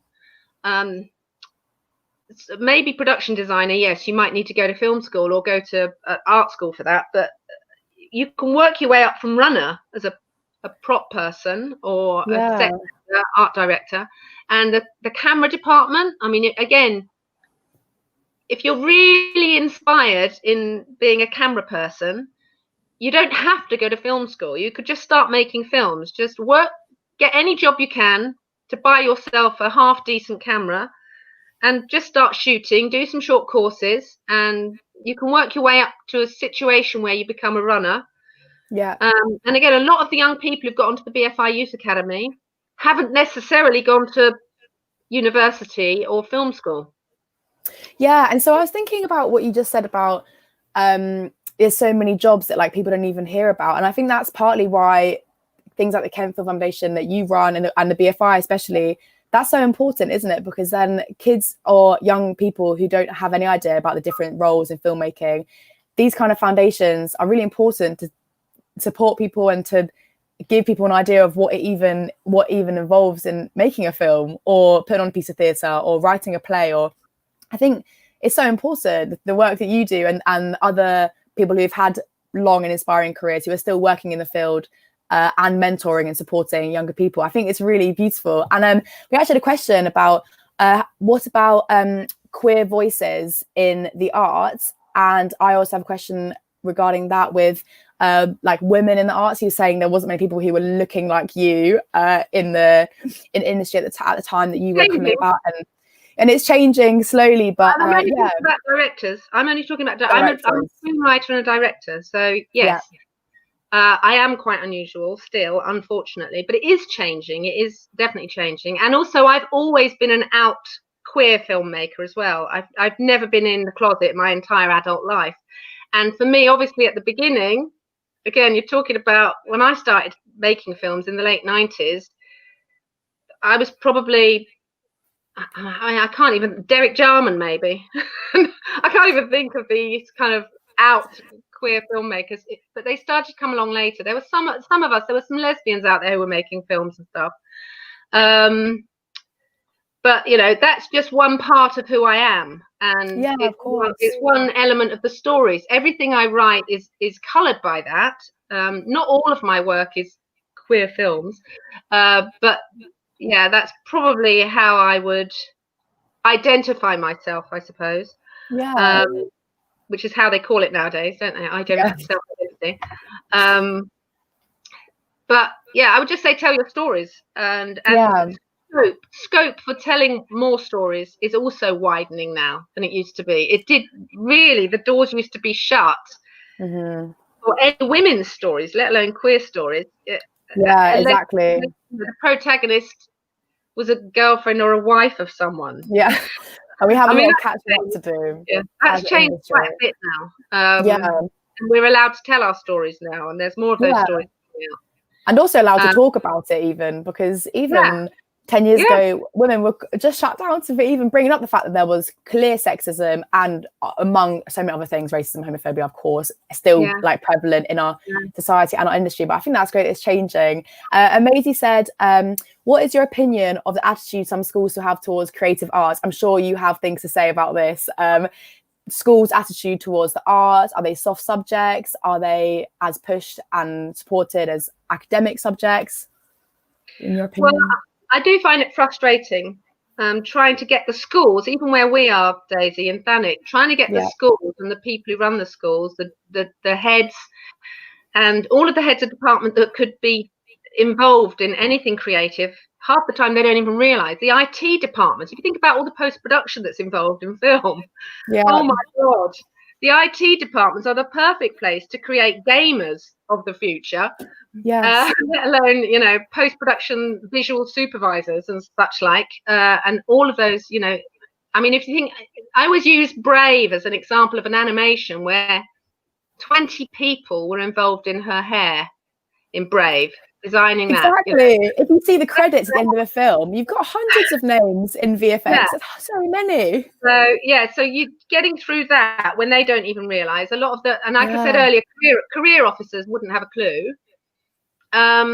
You get, what's great is some schools, especially interestingly, some of the academy schools that don't necessarily have huge budgets, they often have funding for great camera equipment and great kit, but then they don't have teachers who know how to use it properly. I'm not saying I know how to use a camera properly, but you know, I am of the Ken Loach school of film directing. Yeah, I don't necessarily have all the technical skills or acumen that some other people do have, but then that's why I work with great teams. Film is a great collaboration, and that's also what the arts departments in schools understand about art and theatre and drama, is what you can do with collaboration is you can teach people confidence. And that's like the most important thing. I mean, I was probably born, I came out of the womb confident. Maybe that's why I managed to do what I did. And I'm also a very positive person, and I hope that I would, you know, I want to be a beacon of positive energy, and hopefully that's definitely are. And I've met people in my life, like that drama teacher I mentioned earlier, and my youth theatre director. They were just such inspirational people, and I want to be that person for the young people I meet. And I would say also that the arts don't necessarily build confidence for people to become filmmakers or theatre practitioners. I've inspired, hopefully, through the film clubs, as many plumbers and electricians and tradespeople. Because about being able to talk to people and engage and feel confident about your community that you live in. Yeah. And I don't think the schools understand that either. They don't necessarily understand that all of that stuff that you can do outside of school can really build confidence and help you. Yeah, it really can, especially like, because I'm not an actor, but like even just doing drama at school and hanging out with actors a lot, I do feel like that has really changed the way that I engage with people, the way that I talk about my passions and things. I think I express myself much more vividly. But through things like Kenfield Foundation and like kind of being surrounded by filmmakers and my family and things, I think that really has, like, for me personally, and hopefully other people, really, pushed me towards what you just described, and becoming more confident in everything you do.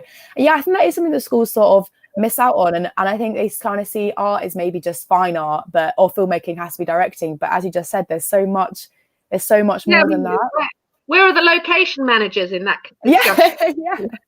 Where are the Brits in that discussion? Where are the or the script supervisor, anything? Oh, supervisor is a wonderful job. I know. And actually, my friend came to visit, because I work in the post-production house. I think you know that, but I work in a post house. And when she came in, she was like, "I'm so shocked these jobs exist," but of course they do, because she knows that, the fire, the big explosions probably aren't real on the screen, but she doesn't relate that to the hundreds of people that worked building that explosion. And I think that's something that exactly. And how much money goes into that as well, without even getting onto that. But I think it's really crazy that kids, unless they are, I feel very privileged, very fortunate to have had people like you and some of my family members in my life to lead me towards that. But not everyone has that. And so that's why I think it's really important for school, but also extracurricular activities like the ones that you run, the amazing foundations. Evie has a question. Who are some of your favorite female film directors? You can give them a quick shout out, apart from yourself, obviously. Well, there's actually not many. Most of my favorite ones are males, just because there's not that many women. I mean, Catherine Bigelow always comes to mind, and Jane Campion. I mean, Kent Film Foundation, we recently hosted one of her very early films, because it was the 30th anniversary.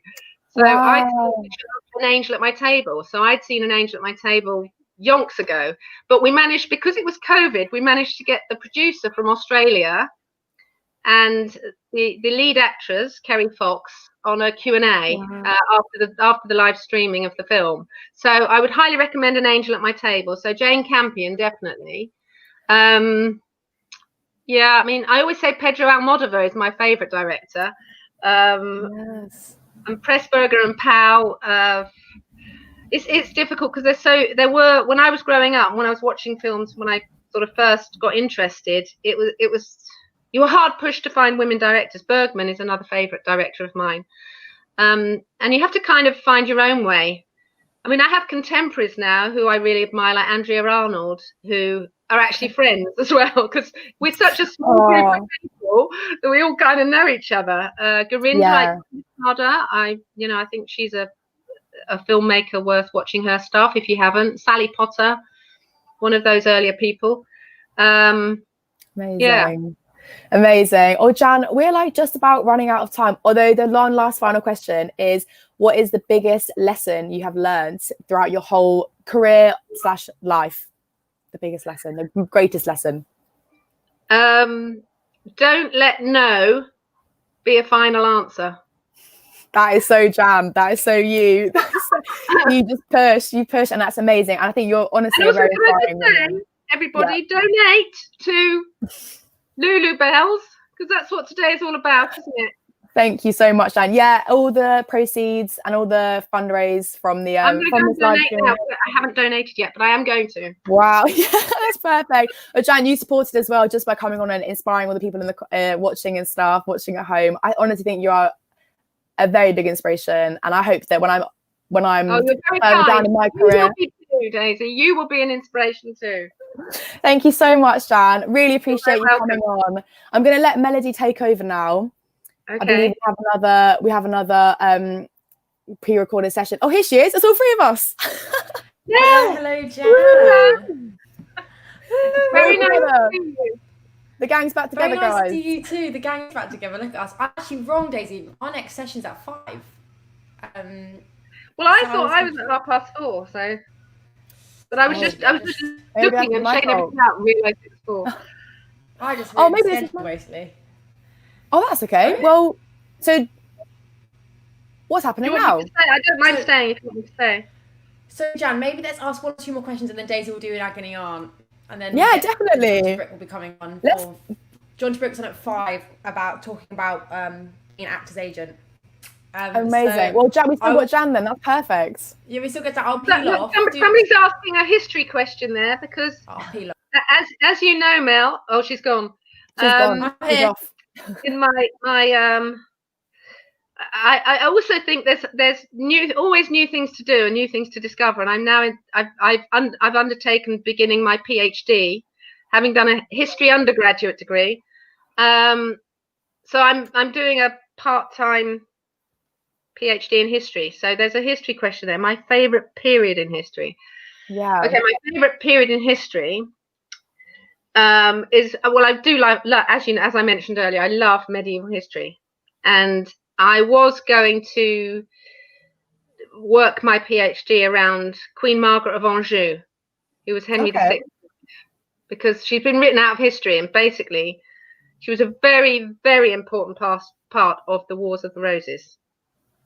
Really? And it was my big plan to do this big piece about Margaret Anjou. But then I decided there's so few role models, positive role models for butch women, female masculinity. And there's a lot of confusion with teenagers I meet through the LGBT film club that I run, with the girls. And there's a whole sort of trans question around transitioning to transition, to not transition. I have many friends who have, many friends who haven't, lots of lesbian friends. So I thought, well, maybe I need to do something around the history of female masculinity. And the more I started, I realized it's a subject that I couldn't even find an expert in the UK as my supervisor. So, and that kind of sealed it. I thought, oh God, okay, right, something on that. So it's early days, but I'm writing a history of female masculinity from 1800 That's to 2000 amazing. in an academic way. Yeah, So and that's now I've moved into academia. amazing, Jan. Yeah, that's incredible. Also, because I think it's what is amazing about you as well is that you actually have sought out to find the spaces and the gaps that kind of really need filling in. And I think it's incredible that you're using especially women's history, and women's history is my interest, really. Yes. I mean, I'm working on a film with, I don't know if you ever met Lenny, the cinematographer. She may have come into the Girls Film Club a couple of times. Maybe. I'm not sure. Well, Lenny and I are working together we're working on a documentary about the Pal Cotton sisters, who went to Angola in 1936 and 1937 to live amongst and film the domestic lives in Africa of these rural African women. And we're involved with the Pal Cotton Museum, and hopefully that's another documentary I'm working on as well. Wow, amazing. I think, yeah. I'm moving towards docs now. You're what, sorry? I'm moving towards documentary. Yeah, but I think as well, your passion for history and women's rights and movements throughout the years and stuff, I think that would be translated in a documentary that you make so well and so vividly. Like, that's really important. And yeah, I honestly think I'm very inspired by that thesis on butch, on lesbian masculinity, female masculinity. I think it's incredible. Also because at the moment we are having a lot of conversations about gender and gender stereotypes, gender norms. Well, I think your generation are. I feel like I am often. Yeah, older people, they don't, and even I would say even older lesbians don't like using the L word for some reason. Yeah. So we do need to be talking about it. I mean, I was doing all this in the 80s in London and the 90s. And I know. Well, you absolutely you were really a bit of a Jason trailblazer, is that the right word? A bit at the forefront of the runnings, but I feel like an activist, definitely. Yeah, 100%. And I think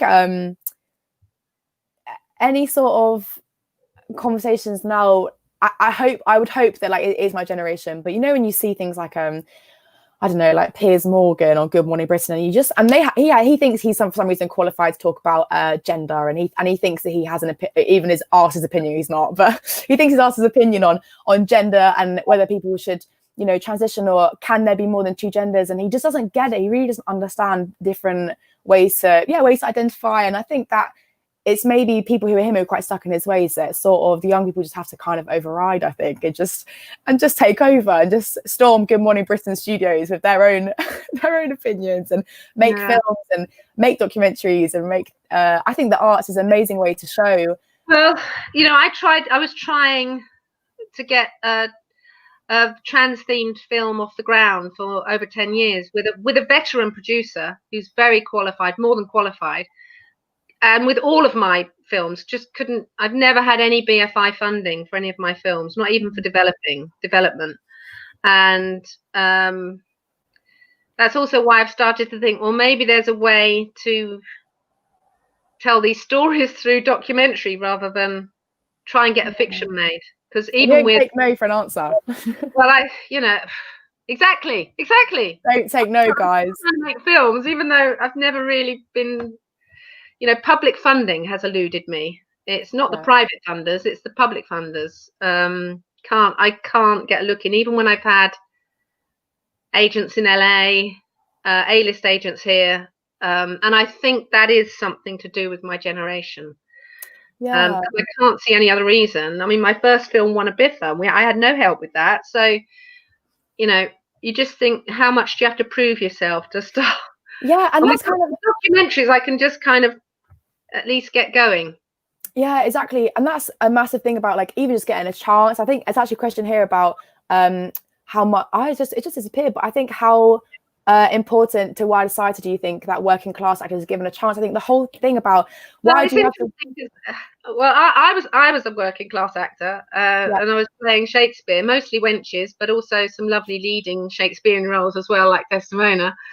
But I'm a theatrically trained actor, so I can play posh, but I don't know how many posh people can play down. I always say that. Yeah. And also because I come from Berkshire, that's the other thing. A lot of kids in Thanet that I work with, they talk like me. We talk because we're from the home counties. Yeah. I knew a lot of actors who grew up in Islington who were really posh, but they talk like that. Yeah. Because they talk like that, they get the roles in EastEnders and stuff. They get seen for that stuff. Yeah. But I didn't. Even though that was It's a craft, isn't it? It's a craft. Yeah, 100%. But I think this question really that's my issue I have with trans actors. And I'm very supportive of trans actors playing trans characters, but I don't know why they seem to be battling or campaigning to be playing trans people. Why aren't they campaigning? Why isn't a trans man campaigning to play a cisgender man? That's what I would be doing if I was them. Well, I think there's so much. Yeah, I think there's so many things that like are clearly really missed in the film industry or the creative industry, I suppose. Like, and I think, there's so many things that need to be worked on. I think you're right. Campaigning for, people are always going to say campaigning for. There's so many things to kind of work. Yeah, yeah. Well, yeah. I did 3 years at drama school, so maybe maybe you have to have gone to drama school to understand that it's a craft. No, I can. By the way, I don't miss acting at all. I always need to be the boss. I always wanted to direct. You are in charge. Well, I think donate to Lulubells. Yeah, keep donating, guys. Jan, I think it's so interesting what you just said about how how far you have to go to prove yourself. I think that's really kind of a heartbreaking but like realistic truth about a lot of marginalized or maybe well, actually, I'll say something else about growing up in poverty. Mm-hmm. They've recognized it now as generational poverty, which is what I come from. It's something that can hold you back for decades, and often it's something you can't actually ever escape from. And I think possibly that's also got a huge sort of foundation as to why it's taken me so long. Because in the early days, I mean, by the time I made my first feature, I was 40 and I had good credit. So I made that film on credit cards and a car loan.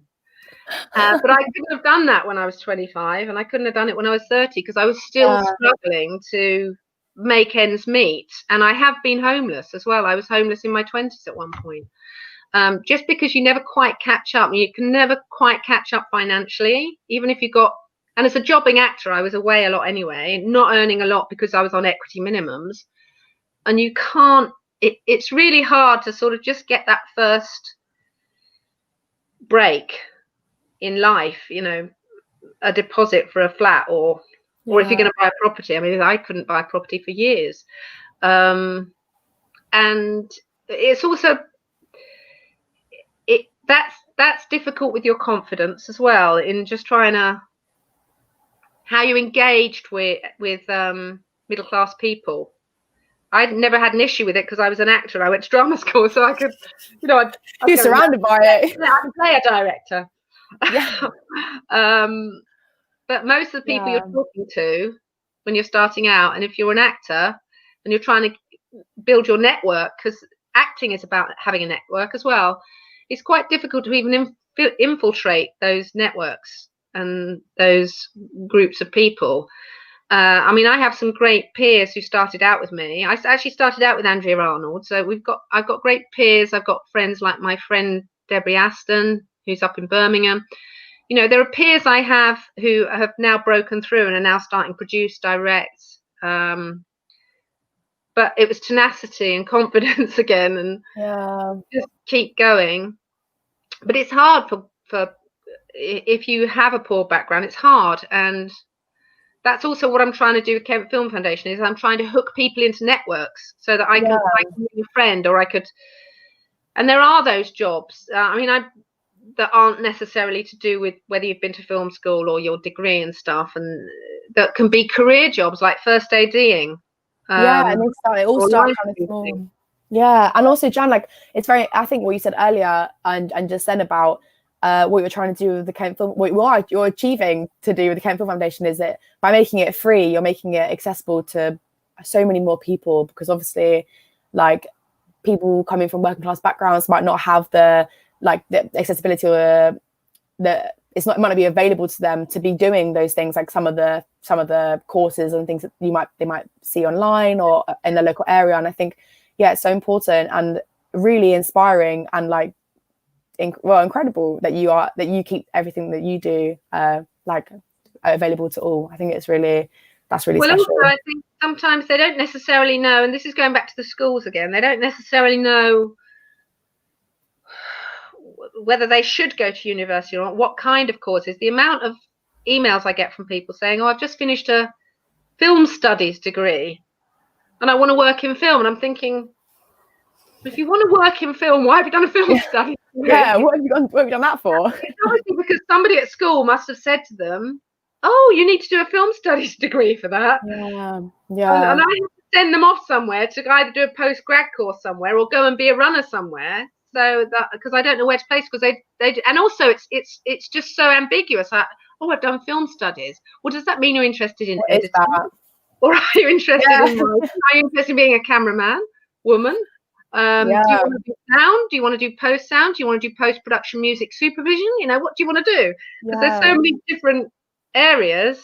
Yeah, and certainly somebody saying, oh, I really want to be a post-production music supervisor. I don't know what to do. Where can I begin? I've just finished this course and I love it. I love music. And they might have just been to the Guildhall School of Music, but they want to do that. And then I've got something I can play with and I know where I can do them. But they haven't been to film school. Yeah. And that's true. Like, I think, a degree certainly would offer, like, if it did a film studies degree or a broader film degree or whatever, I suppose that could offer a lot more insight into what the different roles do. But they could, people could come out of university with just as much knowledge, or not knowledge, but idea of what they want to go into as they did when they started uni. I think it's so it's so broad and it's such an incredible and there's such a diversity of roles. Like, I think you're right. Like, what are you meant to do if someone says, I want to get into film? We kind of go, I don't know what you want. But that's why it's important. What do you mean? I think it's why it's important to start from a young age, and that's how you're very inspiring to get kids as young as there's 13 kind of. I would talk to 13-year-olds about this. And I think if you're 13, you have to remind me because I'm so old, Daisy, but when you're 13, aren't you kind of reaching the stage where you start thinking about which subjects you want? 13, 14 is when you start looking into cutting down your subjects and picking your GCSEs and going kind of further education and just doing all of it. To me when I was 13, and I could have said that out loud to somebody and said, oh, actually I'm thinking about this thing called film directing. They'd be like, what? They said to me, oh, okay, right, you need this and this. They probably would have said, go and join a youth theatre though, so that would have been a good one. That is good. That's so good. So I'd say join a youth theatre, or if there's a film club, ideally do a youth theatre and film club if you're interested in film, I would say. I think that's really brilliant advice, and hopefully anyone watching who is feeling inspired by you talking, this is Jan Dunn, writer, screenwriter, amazing director, mentor to many, mentor to Diplo, myself. actually, Diplo's on the school curriculum. Is it really? Yeah. That's fantastic. Because it was the first British film to be made under the rules of dogma. I think that's why they put it on the. That's well, fantastic. because that's the one that won the BAFTA as well. So Yeah, that's amazing. It's actually it's an anti-racist film, so it's probably quite timely now. Relevant for now. Yeah. Yeah, it's incredible, Jan. I feel like you were 30 years ahead. Do you know what I mean? Everyone was 30 years behind when you were I'm 30 years behind. Even now. My time. No, I think I think you are honestly a very inspirational person. And I always feel very inspired when I talk to you or talk about you. I think you make waves in places where it's stagnant water. Do you know what I mean? I feel like there's not much going on. You will add stuff to go on, and you keep pushing. You don't take no for an answer. I think that's very commendable. I think it's incredible. How's it for you now, Daisy, at the Post House? So it's amazing. How did you get to be there? Is it because of your network? Well, yeah, but it was a network that I was privileged enough to be born into. So you can build that network. Anybody can build a network, I would say, because that's what I did. I built a network around me. But it is definitely thing is knowing people, isn't it? Yeah, and I have a lot of friends at my work now who didn't have any. Like, I was lucky enough. I was so privileged to have a family member who knew someone, and he used to be an editor. So that's how I kind of got my start as a runner. But then a lot of my friends who are producers and stuff, they started off literally having no idea, just did a couple of things here and there, and then ended up landing a receptionist role. And then, went to the pub, met people, you'd be perfect for this job. And they kind of just fell into it. But yeah, so I started working at a sound house. And then from there, my boss saw me and pulled me over to this Post House. And I really enjoy it. And very interesting for me at the moment, seeing like a lot of like more campaigns and adverts and stuff that's going on. And yeah, I know a lot more about film now because of like seeing the VFX, the visual effects stuff. And yeah, I feel very inspired every day working there. I think and I obviously didn't go to university. So I always kind of say to people, like, if you're going into film, you don't need to go to uni, because I don't think you do. If you are, I didn't either. Yeah, you didn't. Yeah, and then I think there's so many other roles, and I think and a bit later on we've got someone coming on who is an incredible actor who didn't go to drama school, and so I think it's important to see those sort of influences and role models, like you yourself, Jan, like to kind of go, oh, actually, I don't need to do this to get here. I can go here and here and here to get here. There's so many. Well, also for a director, you're actually presenting yourself as somebody who's creative. Yeah. So to me, that's all just part of being creative. Is how do you get your film made? Yeah, how do you do it? Don't take no for an answer. You have to work out somehow. I know. I think the industry is like a lot needs to change in terms of what we were talking about earlier, diversity and things like that. But then I think I feel very like lucky every day to kind of be as like a tiny chain in the cog of eventually making something bigger than myself. And I think you are a big cog in that machine. You're a big cog, influencing lots of. I still feel like I'm just starting out. No.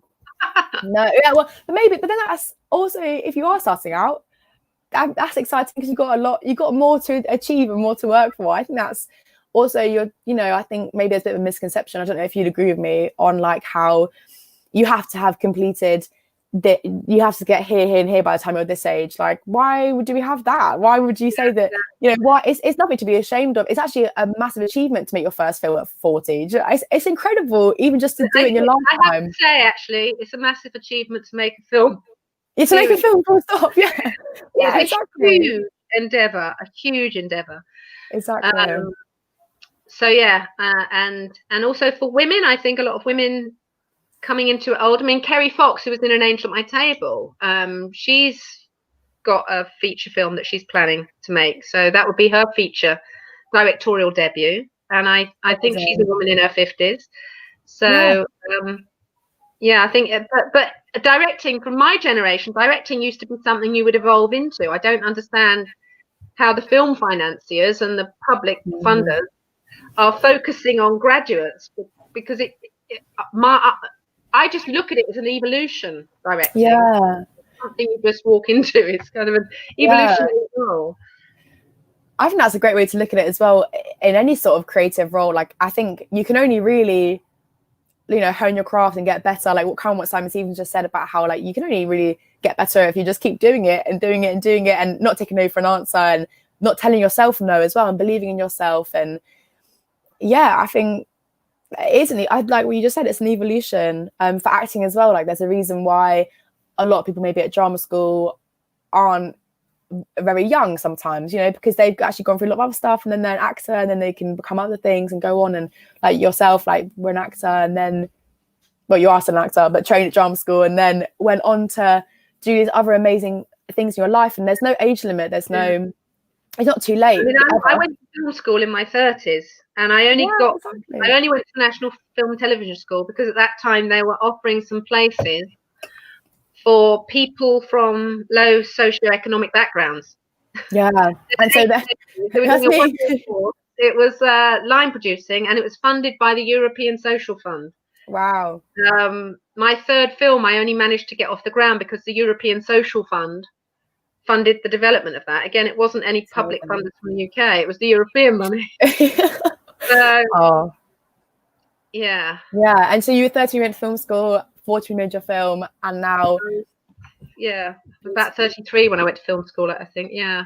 Yeah, so I think that's really inspirational for people that it's not too late, you don't have to start young, but luckily people like you exist now to tell young people that there are even options available. I think that is the biggest thing that like I take away from like Kent Film Foundation and you is that like it's so good to know there's opportunities out there, like no matter where you're coming from or what you look like or how you identify, how you dress, for example, it doesn't really there's things out there if you are able to.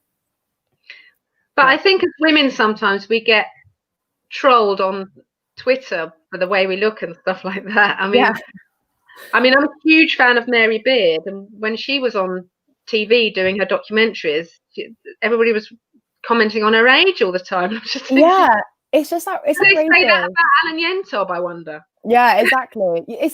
There is so much inequality, and I think it's been great talking to you about that as well, because it's, well, in a way it's kind of positive to know that it's changed from when you were like just starting out, but obviously there's still so much more to work for. And so I guess thank you as well for changing the way, like, you're welcome. Before I was even born you were doing that for me, so I appreciate that. But Listen, I've got to go. I think I need to go and do now. It's been really nice joining you. I hope that we've imparted some useful and interesting information. You definitely have. Thank you so much for joining us. Yeah, I'm going to go and donate, as you all should. Yeah, everyone donate. Jan said donate. Everyone has to donate now because Jan has said it. We are actually at, I think, £612. Someone just told me, which is incredible. We'll have to make it get up higher than that. Yeah, we can definitely do higher, guys. Let's keep donating. All the money raised is going to go to Lulubells Rescue. They really desperately need it. Jan, thank you so much for joining us. After this campaign, the fundraising campaign, is it finishing at any particular time or? So to this live stream today was 10 till 10, and that is this fundraising day will come to an end at 10 p.m. So you got your chances then, guys. Yeah, keep sharing it, guys. Exactly, Instagram, Arts for Animals. Yeah, thank you so much for joining us, Jan. It's been wonderful. Hopefully I'll see you in the flesh soon. When COVID. Do you sign me out or do I sign out? I will bring Melody on and then she can kick you off. Thanks, Jan. Mel. Bye, Daisy. Lovely to speak to you, Jan. Am I leaving the studio now? You're leaving. You kicked off, mate. Bye. Bye. Bye, Jan. She's great, isn't she? Yeah, honestly, so special. Yeah, how was that? That to me, sounded so great. From what I was. Really inspiring for just talking about as well, like how far she came in terms of like when she first started out, the opportunities for her were so different, like coming from the working class background that she did, and also being a woman, a queer woman. I just think really an inspiration to a lot of people what she's managed to achieve, and is now putting back into the industry with her groups and stuff with young people. I think it's amazing. Yeah, I think so. And I mean, I wouldn't be where I was. So I attend Royal Welsh, but I am someone who doesn't have financial support from parents, family, and you know, so I've had to support myself doing all the creative things I've wanted to do. And I moved to London with my twin. I live with you, Daisy. I went to Royal Welsh, but and I got into Royal Welsh, but that would not happen without the support of charities and organisations like Kent Film Foundation and Open Door. Open Door is worth looking into if you want to go to drama school. They're like a London base, but they also do West Midlands. And we spoke to David earlier today, and they give you free auditions for drama schools. They tutor you, they give you workshops, they introduce you to the schools, and they level the playing field so that drama school is not just an upper class white man thing. So worth looking into. Yeah. That was amazing, Daisy. We're having you back in a few minutes, but I've got a video. Yeah. I've got a video to play from of John T. Brooke, who is an actor's agent from Markham, Foggett and Irwin. They represent people like Bill Nighy. And we've got a great interview from him. So I'm going to play that now. Amazing. I'm looking forward to watching that. You're looking forward to watching it, are you? Yeah, I really am. I really am. Because I think it's really interesting management. It's really interesting. Actually, John T. Brooke is they're an incredible agency, Markham, Foggett and Irwin. Okay, I'm ready. You ready, guys? Boom, boom.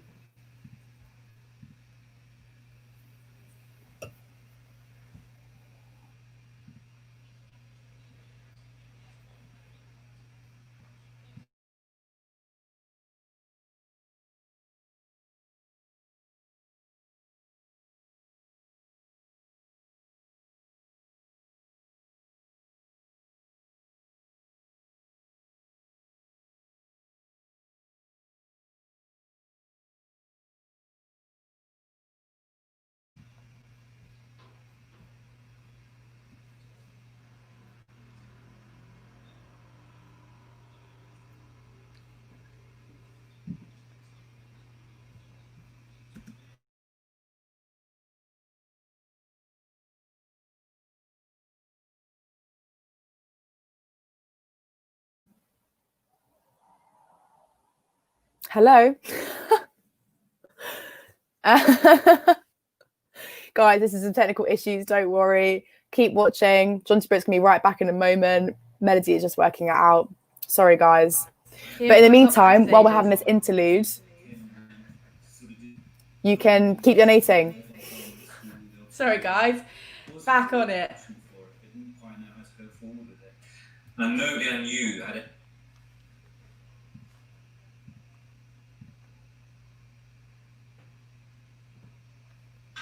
Art for Animals Drink the Bailey Harris Kelly is on, and a big hello to those of you that are tuning into this fantastic 12-hour non-stop presenting marathon Goliath in aid of the Lulubells Rescue. A big congratulations to Melody for setting this event up. And if you do want to donate and contribute to saving the lives of animals facing abuse and poverty, click the link in the chat box below. Alternatively, everything's opposite on this system. The link just here. Type this link just here. And that's on our screens, everyone. I'm now joined by top talent agent John T. Brooke. John T, hello. Hello.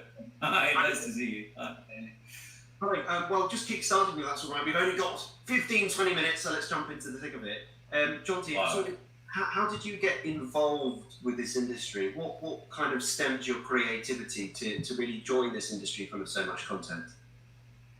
Well, when I was very young, I used to be interested, always was interested in film. But I'm from Yorkshire, I'm from Huddersfield in Yorkshire. My parents and family had nothing to do with this industry. So it was all, I had no idea how to get into it. And I sort of came and went, sort of did drama, drama at school, the old school play. Always felt a real passion for it, but didn't quite know how to go forward with it.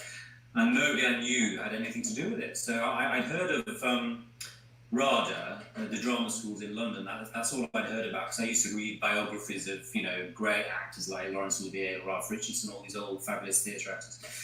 And so the only one I'd heard of was RADA, and so I thought, oh, gosh, well, maybe I'll give it a bash. And then I auditioned, and I got in, and it was such a shock, really, because I really wasn't prepared for it at all. And I told my dad, and I remember him saying, I hadn't told him I had auditioned, I just told him I got in. He just said, well, are you going to go there, lad? And I did. And I came to London, and it was a massive adventure. And so it was sort of a fluke, really, because I think, all the drama schools in London, I mean, when they audition, they audition thousands of people actually, so the chances of getting in are quite slim. So it was a it was a big shock, but it was a lovely surprise. I remember. And like through that, talking about like interest in film and then going to drama school, you have developed quite a taste in what you're doing in this industry, who you collaborate with. For you, when you're thinking about potentially signing someone, what is that attractive quality? What is that thing that you want on the books? Well, I think it's a very personal thing. I do lots of chats at drama schools for students, and I sometimes sit with other agents from different companies.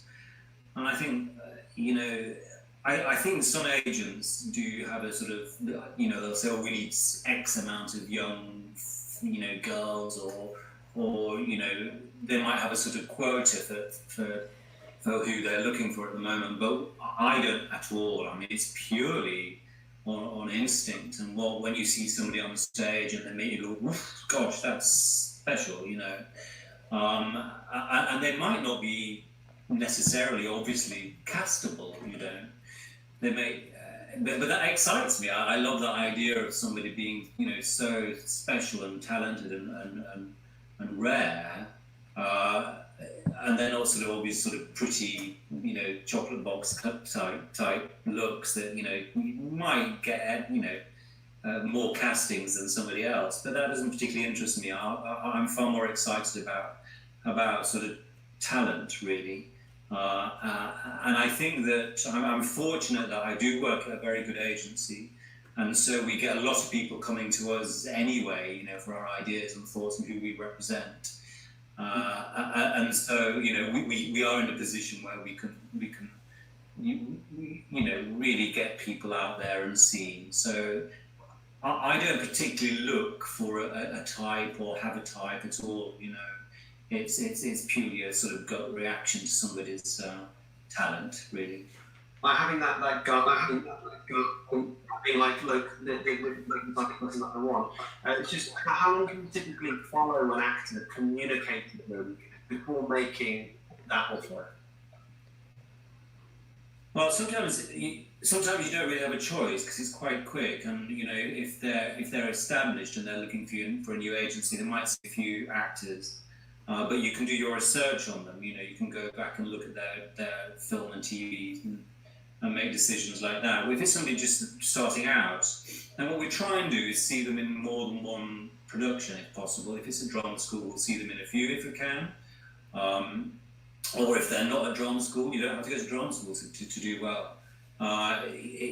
Short films or scenes that they've taped with friends, anything like that, see them on screen. But we try and get as much information as we can about any actor that we're taking on, and try and see them as much as we can.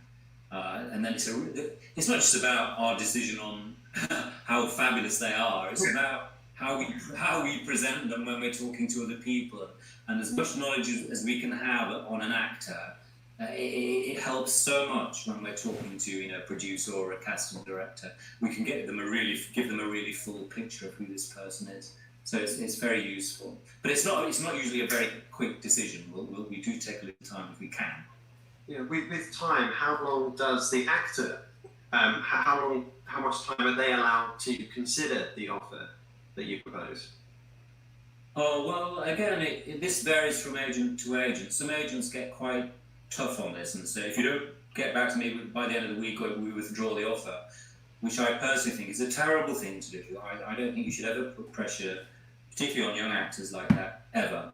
So it's an offer, and it's as long as you need to make a decision, and you might be seeing other agents. So yes, no, we would never do a sort of a deadline for an actor.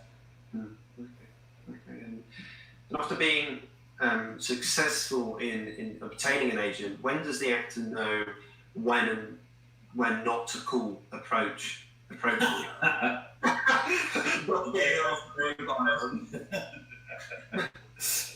don't call on a weekend unless something terrible has happened. I mean, it's quite sort of, we work quite hard. We'll have a long day, and then in the days when we could go to the theatre, often we might go to the theatre at night, or we might be reading scripts. We have a lot of actors that get direct offers for film and TV, and obviously those actors will want our opinion on the project they've been offered. So we have to read scripts as well. So all of this is a script takes an hour and a half to read, a film script. So this is all quite time consuming, and I think actors, you just need to understand that our job is quite full on, and it's quite time consuming beyond the 9 to 5, because we have to go to the theatre, we might have to go to a screening or a premiere, we might have to travel if somebody's at an awards ceremony in America, which we've had to do quite a lot. So all I'd say is, if you need to get in touch with us, please do. We are the kind of, I believe in having that dialogue with an actor at all stages. But be realistic about it and try and make it during office hours if you can, and not on a weekend.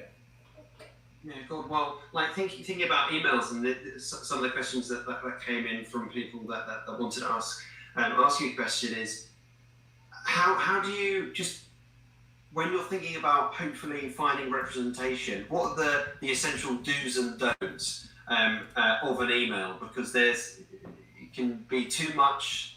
What does it for you? What just is so concise, get it to the point, and then hopefully be considered?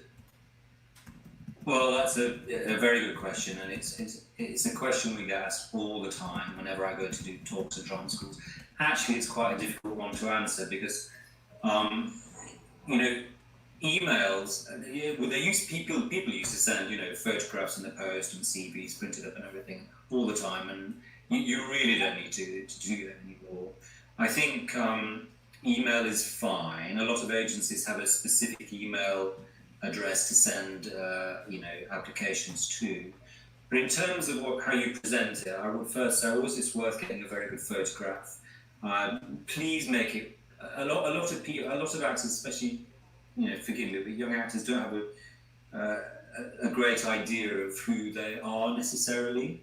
So they might, for instance, sometimes we'll have a photograph from a young actress, who's got huge amounts of makeup on because she wants to look, gorgeous. But in fact, all we need to really see is the real you, the essence of who you are.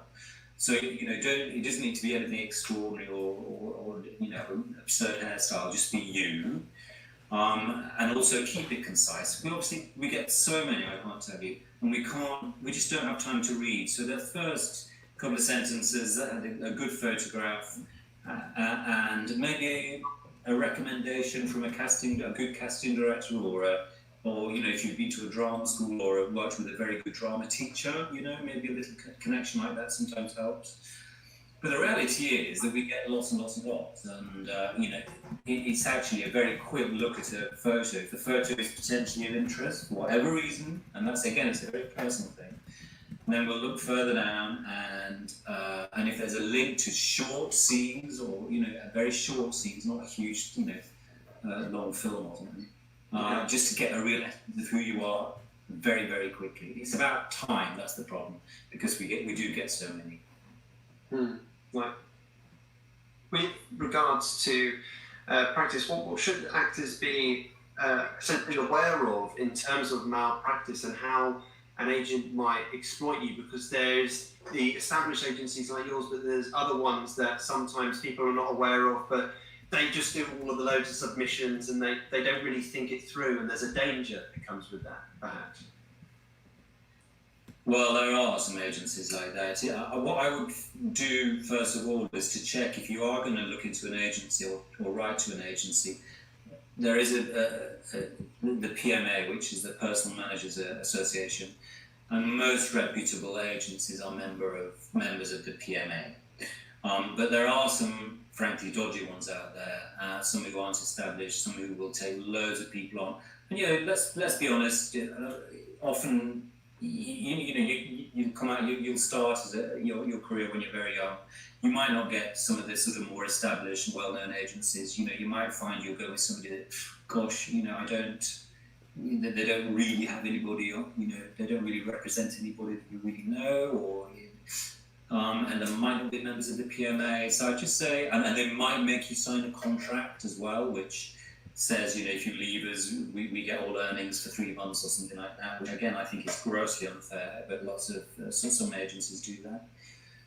So I just proceed with caution. Try not to sign anything apart from there's a legal document that you have to sign as an employment agent. We have to submit, to agree to the commission, but that's all you need to sign.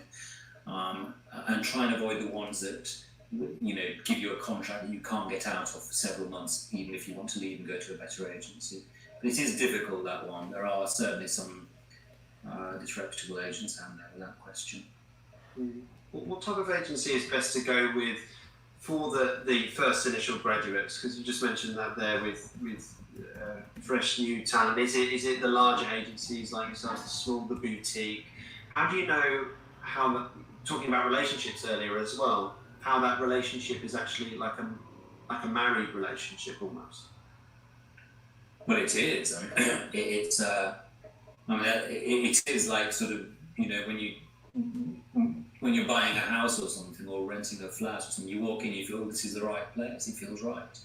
And if you're lucky enough to go for an interview with several agencies, you'll probably feel instinctively who is the right one. What was the question again? Sorry. What type of agency is best for you, being a first graduate?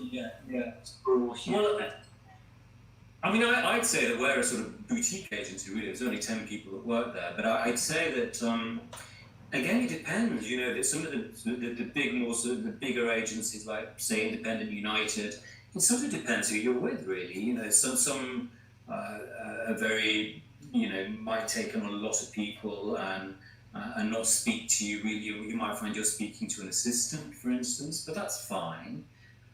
As long as you're getting the interviews, that's what matters. And then, all of a sudden you get a break in a film or something, and you're talking to this sort of top agent there. All of a sudden, I think I'm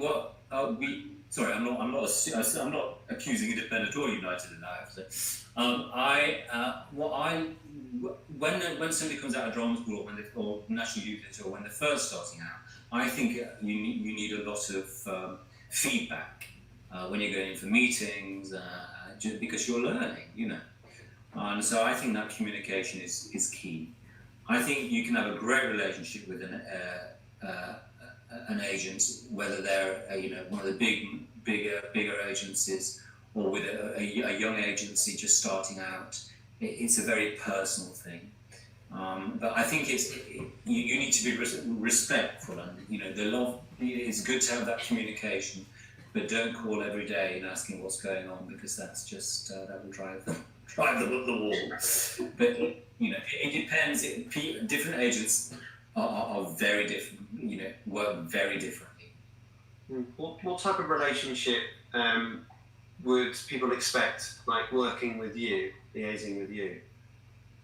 Well, me personally, because I've had a history as an actor and working a lot in theatre when I was younger, and going to RADA and sort of being in that world for a long time, I really understand what it's like to be an actor. So I really understand what it's like to be in a rehearsal room, the whole, getting a script, auditioning, reading a script, what's good at what point to say yes or no to. So it's quite a creative relationship for me. So I'll be discussing scripts I have read for offers for clients at all levels, and then for some clients, so the sort of more established ones, we'll be talking about ideas about what you may be getting projects together if they want to do a play particularly. We can help get that going in London or New York, or or with film as well. I mean, we're developing lots of things for clients now, So it's a massive. But I think people don't understand how creative it is being an agent. You really are involved with producers and not just actors but writers and casting directors, and with some we have a very close relationship with. So it's great in that sense. It's incredibly satisfying, and you can all that experience you've got and all those contacts you've made right from drama school onwards. There's something that I can take advantage of. I went to drama school with Matthew Byam Shaw, who's in my year, and now he's a big theatre producer and produced The Crown on TV and everything. Where he was at my wedding, we're all mates, and that goes back to 1985 when we went to drama school. So there's connections all the way along, right from when you start out, and I can dig back into all of those, which is very useful actually. Amazing, and looking at the past and the present and the future, and thank you so much for joining us here and supporting Us for Animals, and many thanks again to Melody for setting this all up. I guess final question is, looking forward to this industry and looking at client base, do you think when considering people to come onto the books, and yes it's heavily film and TV, but do you think we'll see more of that with the graduates that are coming up? They have to be more tailored for film and TV because of the climate that we find ourselves in at the moment.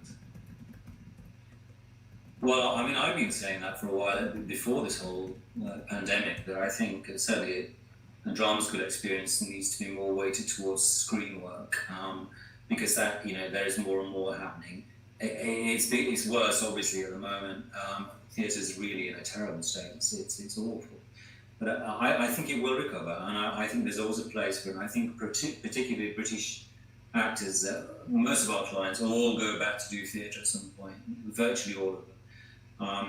There is a real sort of core of creativity in theatre, which is you can't get in film. It's very exciting and very immediate, and I think we will get back to it. But yes, I think certainly in terms of auditioning for the screen and self-tapes, getting them turned around within 24 hours, all that is going to be more a part of our lives, I think, going forward, actually. Yeah. Terrific. Well, John T, thank you so much for joining us today. Everyone, please stay tuned as we have a stellar lineup coming your way. Stay safe, stay well. To you now live, Melody. Donate for Arts for Animals. Lulubells Rescue. Thank you. Okay.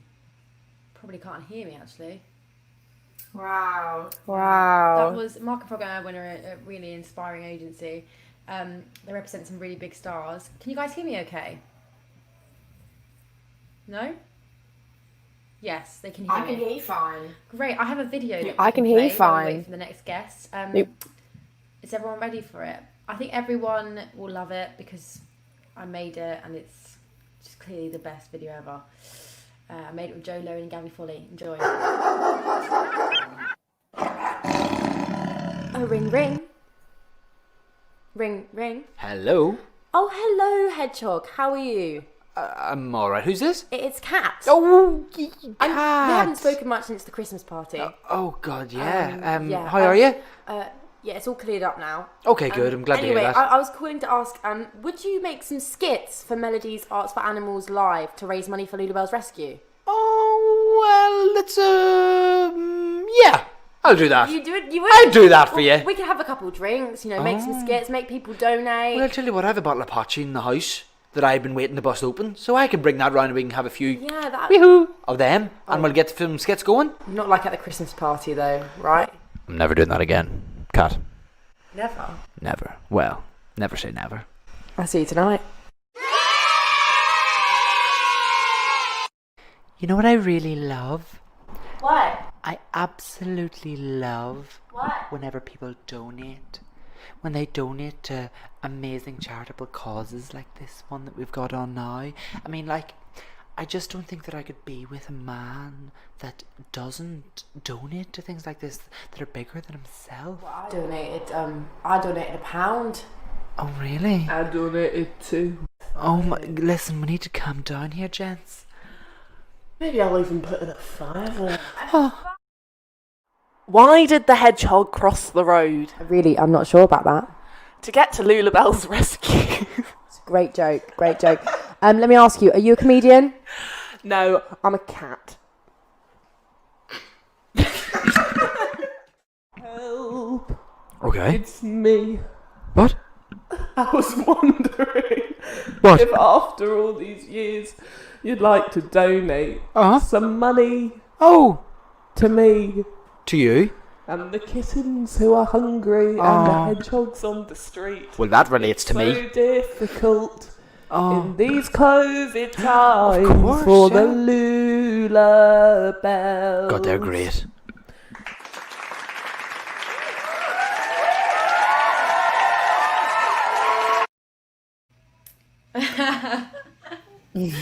You still experiencing an echo right now, Daisy? Is everything okay?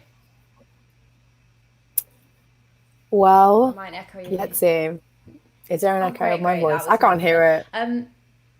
So guys, we've almost Anyone hit the hit me? £750 mark. Woohoo! We're so almost there, close. guys. Yeah, it's amazing. That's are at, amazing. Like £705, something like that. So we need to get to the 750. Yeah. That's amazing, guys. So keep donating, guys. Remember, if you can see in the corner, it says live for 7.5 hours. Melody, Bailey, all the guests and the pre-recorded videos, that's been going on for 7.5 hours. That is unreal. That is so long. And we still got a couple hours to go. You've got 4.5 hours to go. So keep watching, keep donating. Let's get to 750 and beyond. I'm going to get to 1,000. Thank you guys so much. I think we're going. Whoa, see, Mel set a new target, guys. Heard it here for 7,000. I recently, guys, put it to 2,000, and then I had a crisis of confidence, and I said, "No, what if no one gives any money?" So put it down. I did, and we're getting there. We're getting there with time to spare. So I hope we get to 1,000. That's what I want now, 1,000, and we have to achieve that goal. We have on next is a photographer called who's the next guest, Daisy? Gregory Haney. He's a photographer and an incredible actor as well. Gregory Haney, we have Klaus is Coming, who's a phenomenal artist. We've got Zach Alsop from the Zach and Jay Show. We've got Scaredy Cat from RuPaul's Drag Race. We've got Toby King Vicari. Toby King Vicari, yeah, from Temple and I May Destroy You. We have Emo Cole and Savage Livia from a TikTok as well. Tried to cover all the bases really here. So I hope everyone's enjoying it, and I hope, because the event is free, hope you take the time to donate and you can get the opportunity to win. Gorgeous. Look at it. Mel's got her COVID all over it. Got her mitts all over it. I can That's part of the prize. It will be sent from me. They're such good quality watches as well. Like Mel's is so good, really durable, looks great, stylish, so good. Vegan. Oh, you can wear it as a choker, as a headband. You can style it however you want. Imagine this is a choker. That's quite cool, isn't it? That'd be kind of cool. I'd like that. Yeah, look at that. Alice Wonderland. Someone has said, can we raise extra cash by selling a dative hedgehog? Yeah, we will be raffling off all the animals that you saw in the video. Although, like, obviously you couldn't really put a price on that because that would literally be like prostitution? No. Escorting. Well, yeah. Hedgehog is obviously classy, you know. We could make the animals escorters, couldn't we? Yeah. I mean, I think, you know, they're all very open-minded creatures, as all animals are. They're just there to love and learn and help other people. So maybe that's an appropriate line of work for them. Maybe it would be. Maybe it would be. So Thank you, Amy. Every guest has been so interesting. So true. I feel very inspired by the people that have come on today and talked to us all. I think it's been really interesting learning about all the different careers and elements and paths to different jobs. Really cool. Really cool. Yeah, I mean, I've had a great time. It's so far, I mean, we've got loads left, guys, but I mean, so far it's been really interesting for me as well, because these people that we invited on were all people that I or the other admin illustrator, Max Bancroft, really were inspired by. He hasn't even realised I've said his name. I can see him in the little waiting room. We really inspire us, so we got them on I can't believe they said yes. We've been so lucky to let us interview them. So lucky, and so lucky that they've actually helped us get to our goal, or so close to our goal. Almost going to hit it. We're obviously going to hit it before 10 p.m. It's going to be incredible. Of £750 going to Lulubells Rescue. If you guys are just tuning in, Lulubells Rescue are an amazing pet rescue home and shelter, kind of like a centre for animals of all kinds. There's not just cats and dogs. There's sometimes swans and birds and hedgehogs. Loads of animals. They really help. Help them when some of them are from like abused homes or like terrible situations, and they do really rescue them. They really are really about rescues. They really rescue people. Absolutely, and even like on a sadder note, like they said, like they don't just do that. Like there's situations where people have had COVID and the animals are trapped inside their house, and Lulubells will, get into their home and save the animal inside. And that's a volunteer.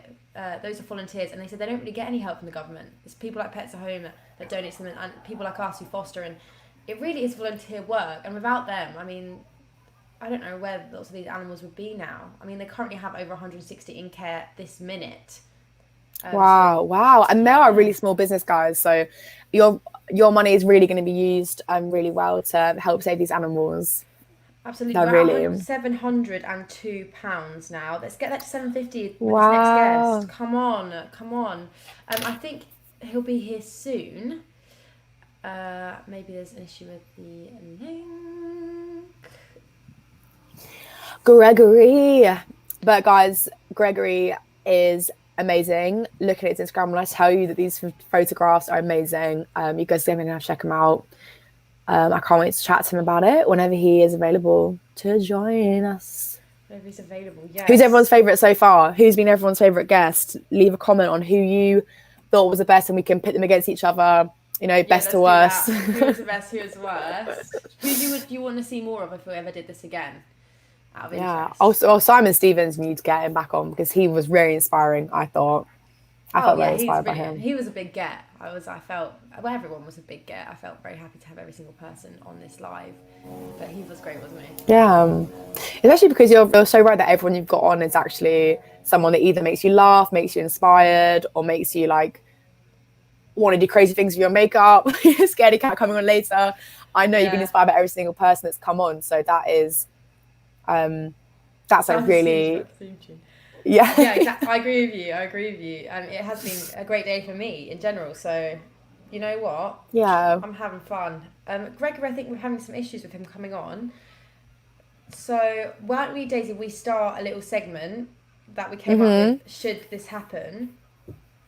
Yeah. 2022 on Instagram if anyone wants to check. So, we prepared for this technical difficulties. So we're gonna answer some of the world's hardest questions, and that is to do an agony aunt. So please. Do you have any issues? Do you have troubles? Maybe what I should do is maybe I should try to live stream this as well and ask some questions. Any troubles in your life that you need us to answer about your animals? Maybe they're animal themed. Maybe they're rescue themed. Maybe they're your everyday life. We're definitely qualified in every sense to do this. We've got veterinary degrees, and also we're trained therapists and psychologists. So yeah, anything you got, we can deal with it. We are qualified, promise we are. I've got all my degrees behind me. So we are agony we are agony aunts. We're very much qualified agony aunts, first of all. So Amy says she can't think of a favourite. Yeah, they've all been so good. They have been so brilliant. Every guest on here. I remember, guys, we're doing it to raise money for Lulubells Rescue. So keep donating or keep sharing it. If you've already donated, keep sharing it as much as you can. Even a pound donated puts you in the raffle to win a watch, and that is, to me, a good deal. Phenomenal. That's a good deal. Vegan watch. Phenomenal. Phenomenal. Proper nice and proper bargain as well. Proper nice and proper bargain. Okay, so Gregory, I think, is having massive troubles. So, Daisy, I'm going to pop you a scenario. What would you do? He's 2 minutes away. He's coming. Daisy, what would you do? Amazing. You He's on the tube. Dog.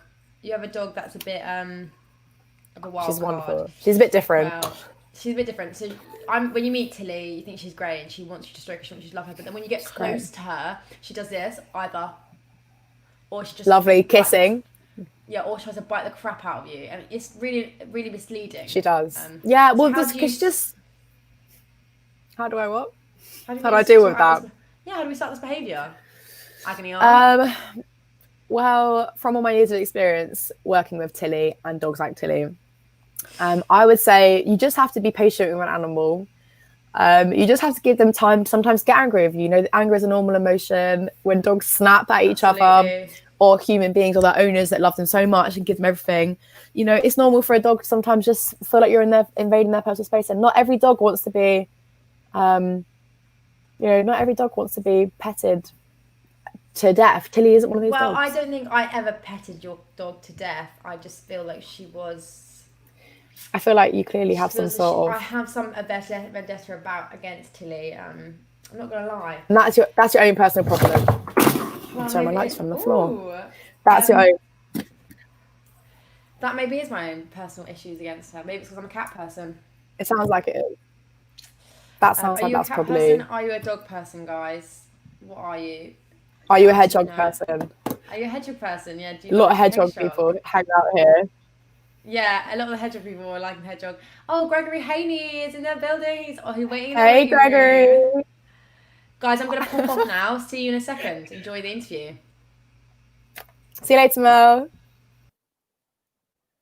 Gregory, can I get you on? Add to stream. Hey. Hi. Hi, can you hear me okay? Yeah, can you hear me okay? Yeah, you sound clear as day to me. Perfect. How are you today? How are you doing? I'm well. It was actually a really nice day in London, so I'm It was very beautiful, happy. wasn't it? It was so sunny. I was loving it. Went on to the flower market. I was like, it feels like spring to me. This is great. So good. So guys, Gregory, I'm going to give you a little introduction, but you can stop me at any time and tell me if I need to add anything in, take it away. You can tell me if I'm selling you correctly. I mean, let's just hear. I'll give it a go. You can rate me out of 10, see if it's good enough for you. So guys, Gregory is an incredible performer and photographer. Starred in Hamilton, I think the original cast Hamilton, Wicked, Memphis, and Bring It On. But also, so not only a performer, but you also have an Instagram account filled with like beautiful images, portraits and headshots, really striking. I had a quick look at you like the other day and I just thought, and I tell you guys, it was amazing photography. It was stunning. You do amazing, incredible portraits. Thank you. Cool. Have you done photography since you were like forever, or is it? It was born out of the pandemic, really. Really? Oh, so quite recent then. I really didn't. Yeah. So I mean, I feel like we all have like the fundamentals like in there somehow because of iPhones and selfies and whatever. And I've always had a very strong opinion about my pictures. So I learned the fundamentals of actually like taking a camera out into the world and capturing images. So yeah.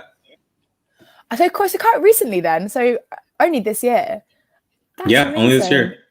That's amazing. And would you describe your photography business, which is obviously amazing, Black-owned business, get your headshots, portraiture, amazing Exactly. Guys. Check it out on Instagram. Am I right in saying it's G Haney Photography? Is that right? G Haney Photos. Photos, right? Yeah, we'll put that in the chat as well, so people can grab that. But what was I going to say? Oh yeah, would you describe that kind of side of your like creative self? Is that like a side hustle, or is it a passion, or is it going to be a career, or is it? I mean, it's one and the same, really. It's like I needed to answer within myself what kind of creative output I had control over during the pandemic, right? Because I wasn't able to go on stage. There was only so many Zoom classes I could do in my living room. That is so true. You know what I mean? Like you had to get creative, and so I wanted to be able to collaborate with people, but also use my own passion of like creativity and like just put it in a bucket and see what happens. Yeah, amazing. And would you say your side of photography is mostly like, would you like prefer to do portraits, or? It's a mixture. Like I love to do headshots. I actually think it's very important that people have really beautiful headshots because it's kind of the first introduction to them in the audition room. And I take that very serious because I know what it feels like to be like, okay, this is my first hello. So when people come to me to get their headshots taken, I make sure to spend the time figuring out what it is that they want to focus on or are interested in. So that's one side of it. portraiture is another side that I absolutely love, because I think that there's been a lot of interesting like self-awareness within lockdown, because you've had to live with yourself and maybe with others and with other family members. And I think sometimes we have really a lot of self-doubt, and portraitures after the lockdown here in London was really interesting, because people didn't find themselves attractive, and I found the beauty in them, and I let them see that it's still there and that it's just shifted somehow. That's amazing. So I really love that, and I think my photography has a pop of color, because I think we need a little life, and a little sass, because that's who I am. 100%. 100%. I think that's incredible. And you're so right about, I think definitely the pandemic has changed a lot of lives in so many ways. Like just lockdown, without even the illness going around, obviously has changed many people creatively and the way they view themselves in the world. And I think it's good that you're trying to find the positivity in that and make it beautiful again, which some people have definitely lost that. I think that's really inspiring. And so like, do you think you had a moment where you kind of, maybe it was in the pandemic, when you took a photo and you went, this is actually something that people would pay for, make it a business rather than just a passion? You know what it was? It was, so I lived with my boyfriend, and we were making shelves in one of the cabinets in the hallway, and I found his camera actually. And then I was like, do you mind if I like play with this? Because I've always wanted to do it. I just didn't have the equipment. And so I literally just for 5 weeks, day after day after day, did my homework, took classes, and then I was like, well, it's me and my bike. So I'm gonna cycle around London, and I'm just gonna take this camera, and I'm gonna do what I need to do. And then there came G Haney Photos. Amazing. I think that's incredible. And was there ever a similar thing with like your transition into photography with how you got into musical theatre? Is there any similarities with that? Actually, yes. Really? Your boyfriend just had a play like No, I mean, he is an actor too, so wow. Yes. But no, I was a jock. I played sports all my life. So I had really bad asthma as a kid, and so my dad and my mom were both like, "No, we're gonna get that like worked out." So they put me in soccer, American soccer, and then they put me in American football. Mm-hmm. And so I was a jock for about 11 years, and like through like the different seasons of the sports, I was like, "Oh, but I want to sing." And my mom's like, actually, lies. I want to go back. I was like, I want to do something artistic. So I decided to join the band. And I came home with the baritone bass. Oh, yeah. And I was in the bathroom practicing away, just little Greg with glasses. And my dad opened the door and he's like, take it back. And just walked away. So he was like, none of that in this house. He's like, it's too loud. Take it back. So I took that back and I was like, fine, I'm just going to join the choir. And so I'd already been singing beforehand. And so they were like, I can deal with that. Just go in the other room, sing all you want. And then I just started doing theater. My first play was Annie, and I played Oliver Warbucks. What a role. What a starting role. They put me in a fat suit and I did a back tuck.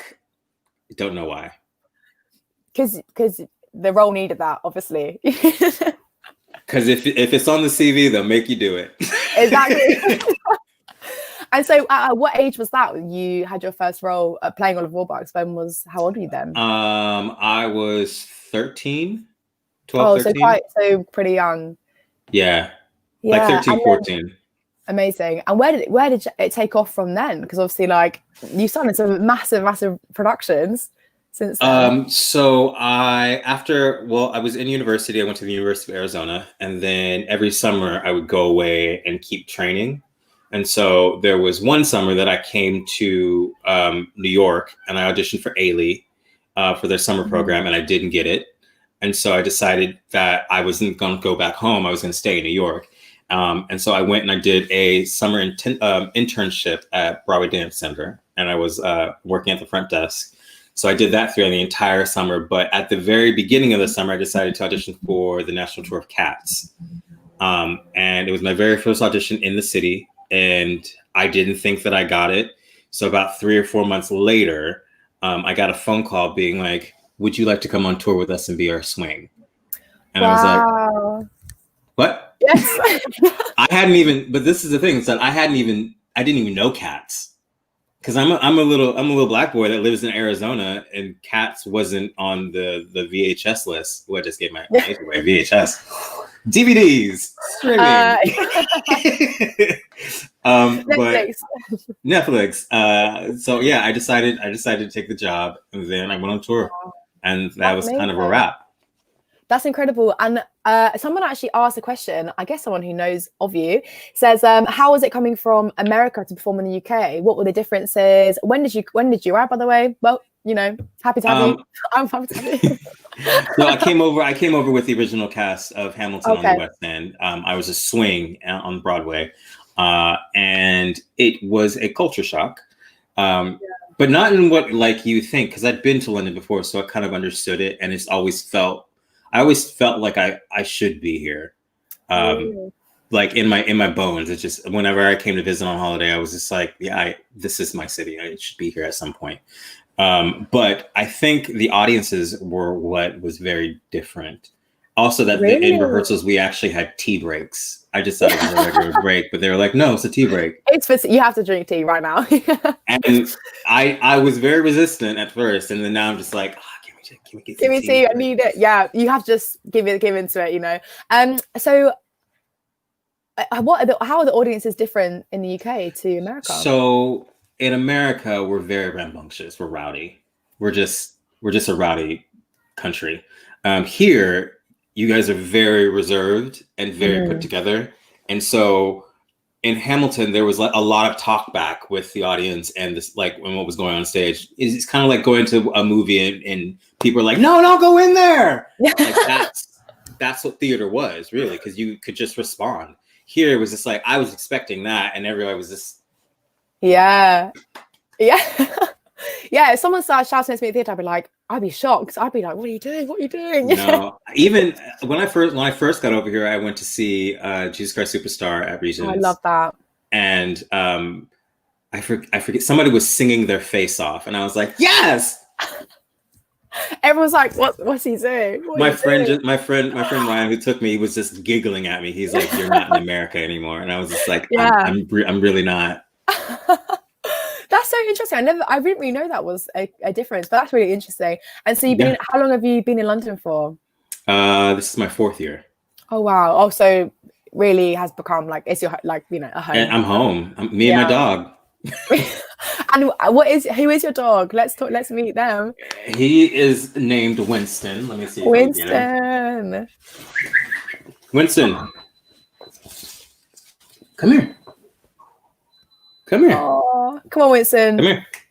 Get us some money. Get everyone to donate by being so cute. Say hello, Winston. Oh wow! Oh my gosh! You need to screenshot this right now. You look so cute, you guys. I mean, he knows how to pose. He is a hater. Yeah, look at that. Look at that. Takes after his dad. Look at that. Someone said, was it tough to find your way in the acting industry growing up in Arizona? Did you face any adversity? Was everyone pretty supportive, or was it kind of hard? Or I think that it was a mixture of things. I think that my parents were really good about hearing me, because I was very sure about what I wanted and what I wanted to do. I remember there was an acting studio called John Robert Powers. It was an acting studio, and I remember I researched it. I found all the information. I found out how much it was, when classes were, and how I was able to do it, and then pay for it. And so I basically came to my parents with a PowerPoint, and I was like, "This is what I want, and I would love for somebody to take me." And so they were just like, "Well, if you have a plan of how it's being paid for, then I can't say no." Yeah, and you just offered it to them on a plate, like, this is it. This is it, guys. That's amazing. So no, I don't think I had too many issues. I think because one, in high school there wasn't a lot of boys who were doing it. Mm-hmm. And because I was also a jock as well, people kind of were just like, okay, go ahead. So I was very, very fortunate about that. Yeah, that's amazing. And then coming to the UK, hopefully you don't face anything. I mean, no, I American. was, except for being American. Yeah, well, I mean, because everybody's just like, I don't know why you left America. I want to go to America. And I was like, I don't know why you want to go to America. I want to come here. Yeah. The But grass I is think greener. exactly. I think I came into a very open community, and so it didn't really feel like I was leaving anything behind. And everybody in the cast was absolutely wonderful and stunning. I actually was with a bunch of them this afternoon, taking some pictures, of course. But they really like embraced me with open arms. So I have to say thank you to the first year, second year, and third year of Hamilton, because without them, my community would be so small. That's amazing. That's so lovely to hear that you got a nice network in London as well, making you feel like that, because that is really important. We've got a question here saying, thank you, Winston. We've got a question asking, what is the best piece of work you have ever done, stage and photography? Yeah, what's the best performance or cast you've been a part of, maybe? And then what's your favorite photography, maybe? They've all been different, to be quite fair. Every show that I do has a different challenge. I think Tarzan, being my very first Broadway show, was very difficult because I had to do a lot of aerial work that I was not 100% comfortable with. Even in the audition, they like put a full body harness on me and said, the side of the stage, you need to crawl to it. There's a ladder on the other side. Crawl up the ladder, flip yourself, head down to the floor, crawl down to this red spot. You'll see it. And then put your back legs on that, rear back, and then jump off like a leopard. Wow. And I was like, sure. Okay. So, I mean, that alone was just one of the hardest things, to like physically turn yourself into a leopard, physically hold yourself on the ladder on the proscenium of the stage. Yeah. Did it get bring easier? It on. Oh, it got so much easier. And I was doing all kinds of weird things, and they were like, "That's not what we asked for." You were taking the role and going with it. You were being the leopard and the zebra and the lion. Exactly. I played a lot of animals the first part of my career, which I think helped my acting, because it's animal play. So if you can't fall into the imagination of being and creating this into real life, then don't know what to tell you. But the second one is Bring It On. I had to play a trans woman or trans high schooler. And so I think jumping into that and making sure that I was paying, it was respectful, and I wasn't playing it as like your regular trope of what you think this is, but also just being 100% like into the character and making sure that I was like bringing truth to her. Also having fun, because it was the first time that I was a principal. It was the first time somebody gave me the responsibility to bring something from the page to life. And that was very important. That was very important. That is amazing. And you've really had you've been involved in so many massive productions. Like, do you still get nervous? Like, does the novelty of it ever slow down? Like, how does it feel to be? Of course I always get nervous. I mean, I have a very good poker face, but inside my heart's just like, I'm just like. The anxiety is actually through the roof, but your face is, I'm fine.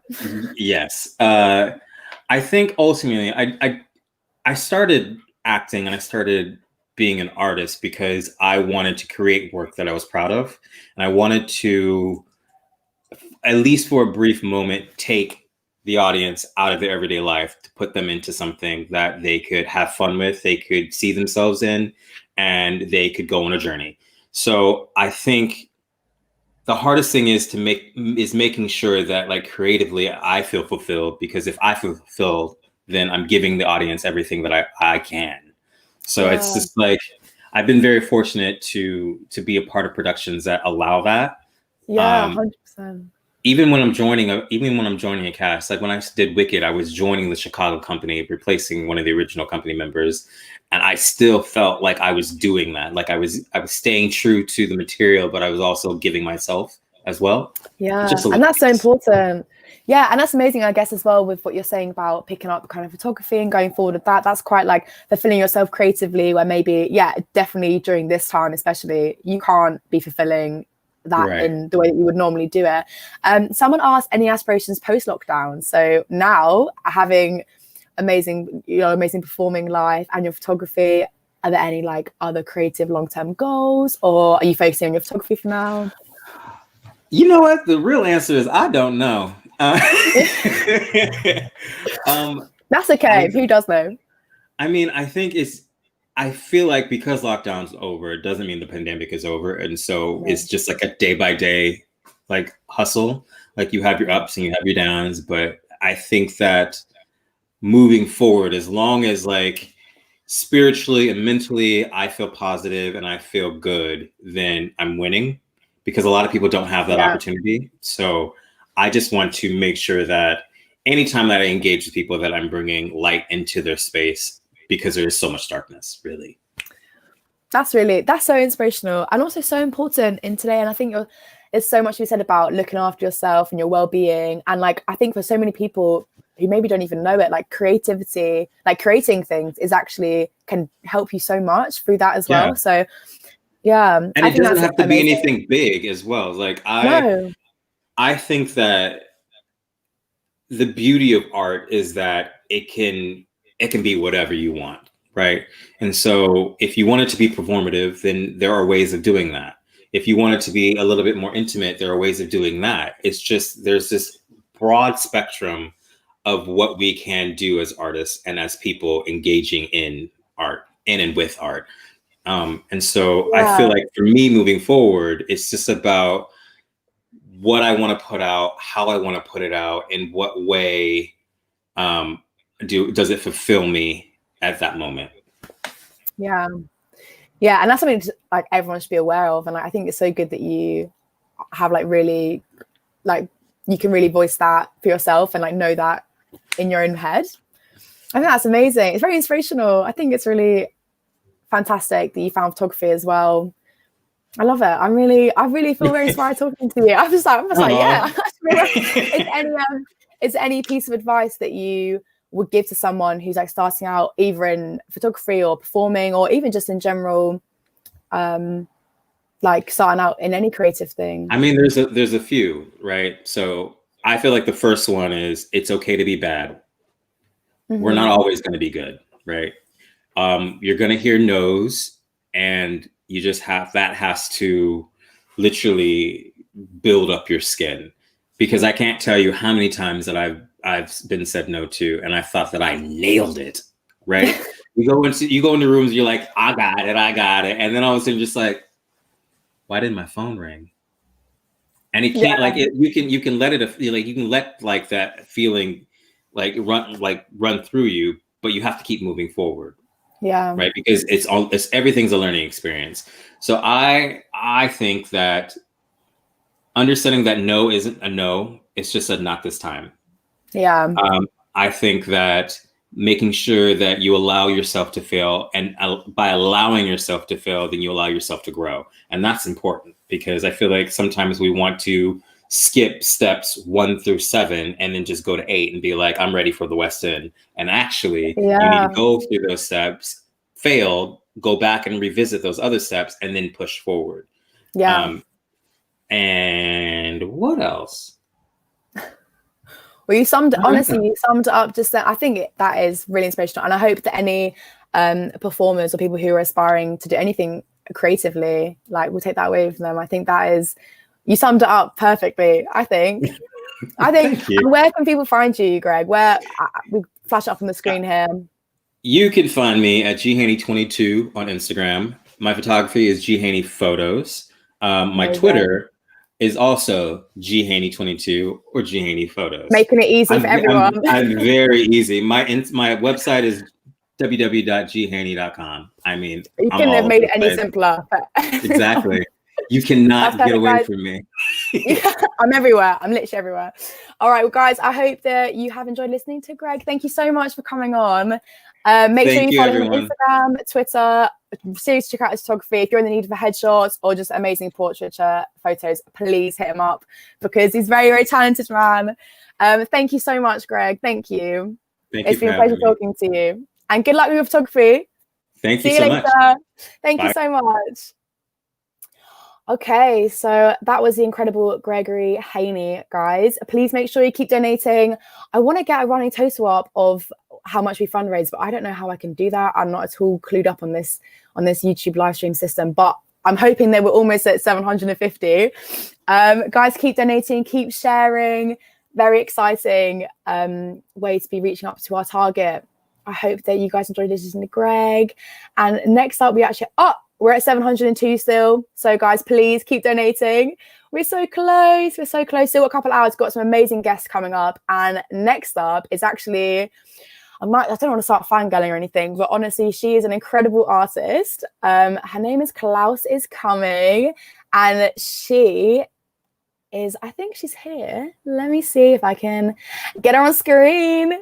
Hi, Klaus. Hello. Hello. Hiya. How are you? Is it okay if I call you Klaus? Is that Klaus is good. Amazing. Yeah. How are you today?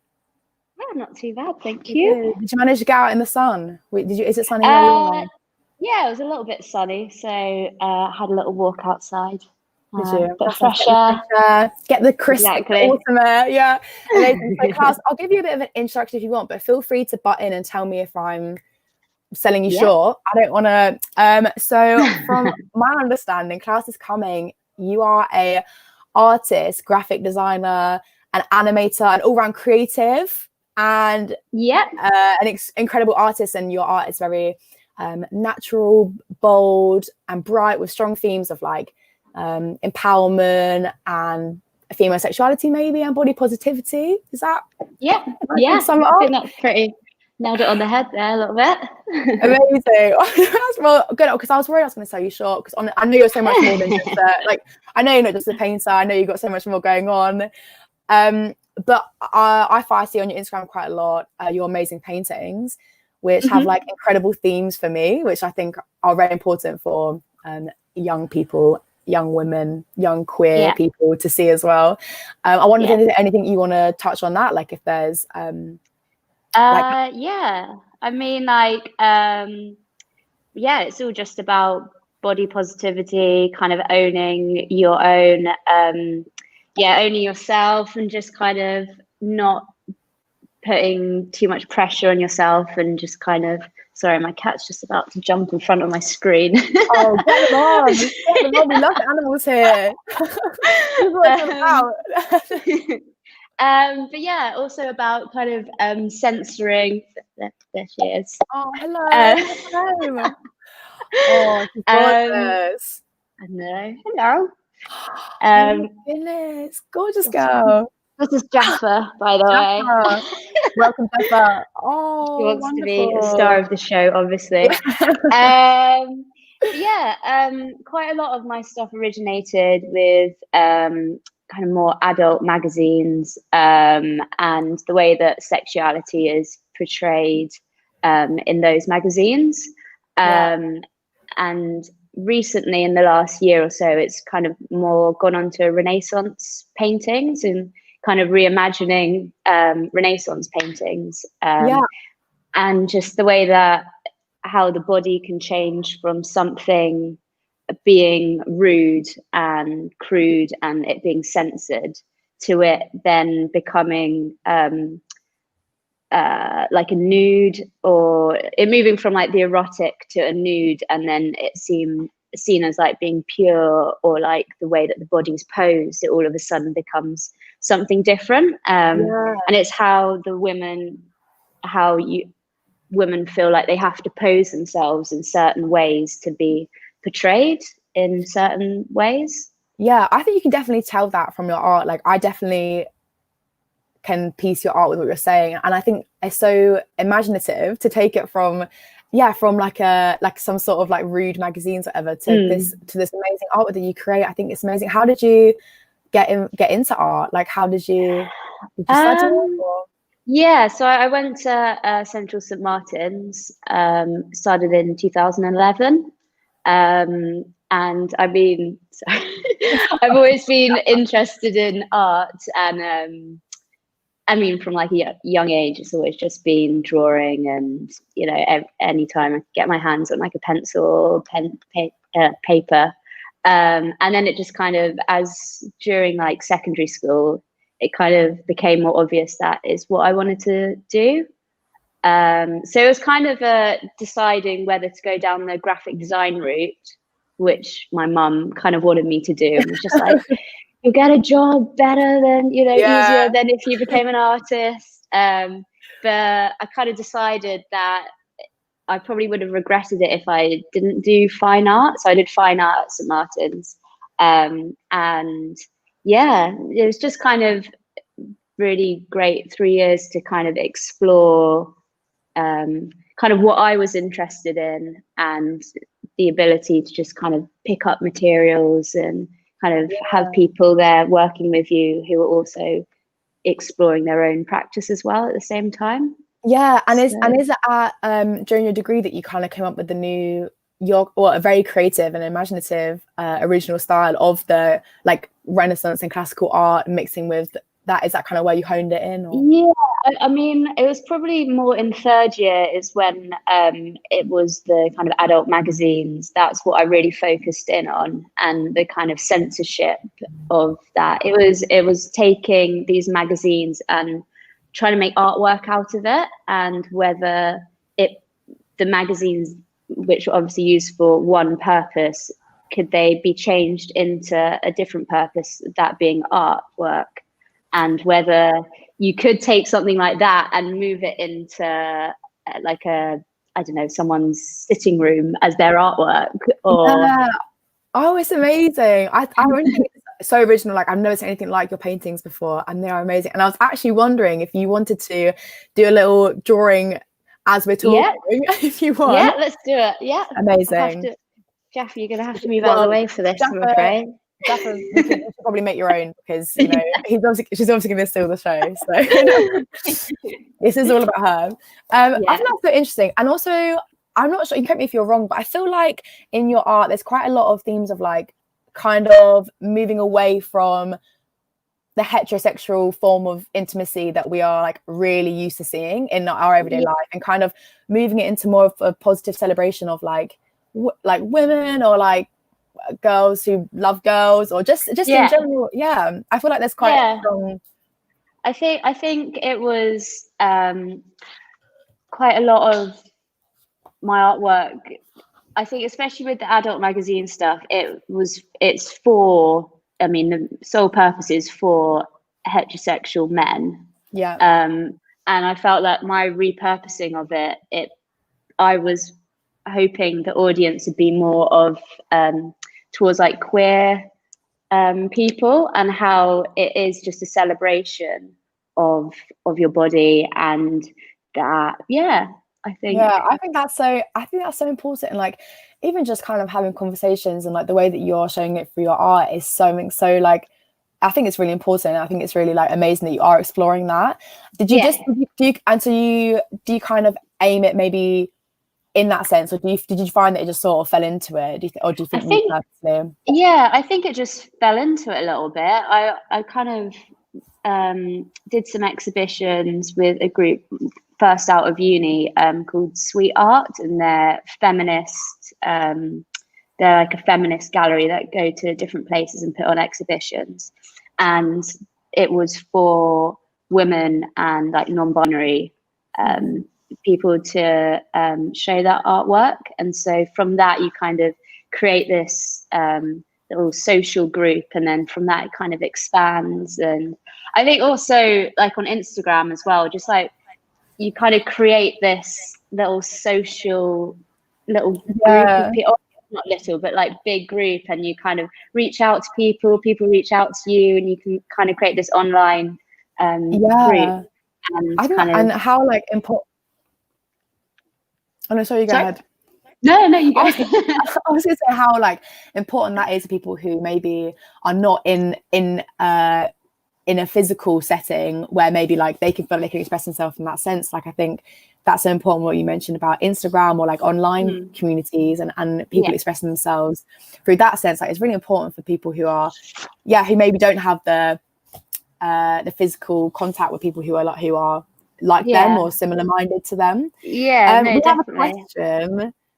We have a question. How do you keep motivated to do your art? Like, how do you encourage yourself when you have lulls? And I'm going to be drawing. Yeah. As well. I mean, literally, like, I feel like I go through waves every week where I'm just like, why am I doing this? Why don't I do this? And then it's just kind of like an up and down every week, which is, I think, I've spoken to other artists and they're just like, yeah, that's the same. Just kind it of seems always... like a pretty common creative thing. Yeah. But yeah, I think going to, if I feel like completely uninspired, it's going to galleries, trying to get inspiration from that. Perhaps not the biggest gallery, not like Tate or like the big ones like that, but going to smaller galleries where the artists are your age, or, you know, they're still alive, and, you know, you can reach out to them and you could find them on Instagram and find them on Twitter and stuff like that. I think it's quite inspiring to see work that is being evolved at the time. And just kind of, and then, you know, you might have seen their show last year and then you see it again, like another show of theirs, and kind of see how they evolve and like how their work changes. So that's like a really interesting thing to do. And it's also, it isn't even that too much effort as well, just kind of just going there and just having a nice time, just looking at some nice artwork. At the very least you're going to see something nice, and hopefully you come away feeling all sorts of things, like inspiration and stuff. And following that, someone said, who are your inspirations and influences? So obviously we heard about like the adult magazines influencing your kind of maybe style out at the moment, but like before that, or like in general, your inspirations? So during uni, it was, I mean, Sarah Lucas is a big inspiration of mine.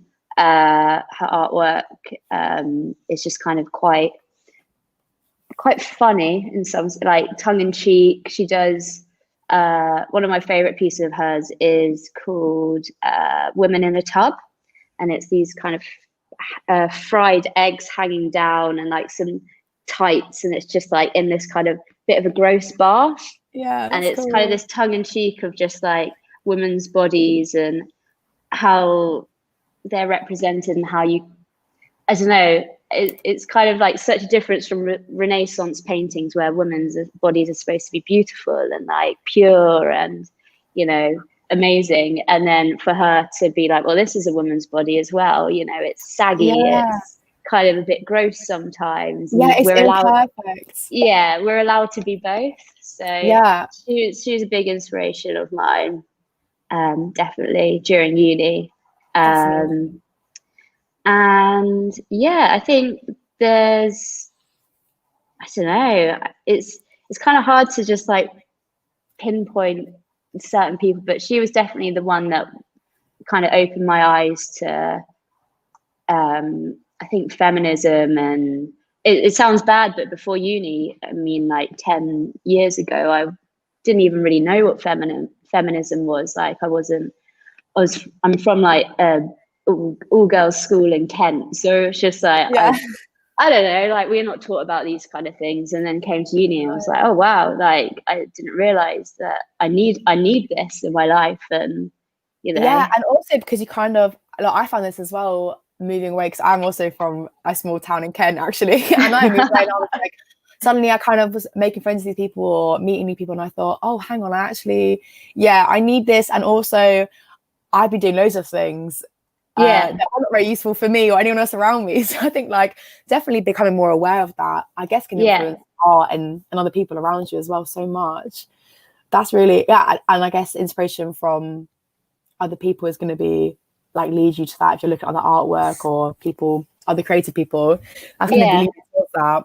That's amazing. I think like a big one as well is just being on Instagram and just like following the people that, and just being able to see their artwork every day, and like, I don't know, being able to connect with people. I just can't express how good that is. Especially like, sorry, you go.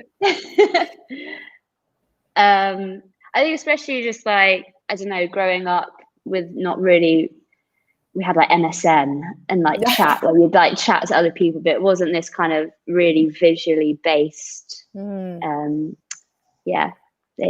Are you on TikTok as well? Because like so much artwork. I always see Yeah. amazing art. It's incredible on there. I actually I got TikTok like 2 weeks ago. I was kind of thinking just like, I'm not gonna get it, I'm not gonna get it.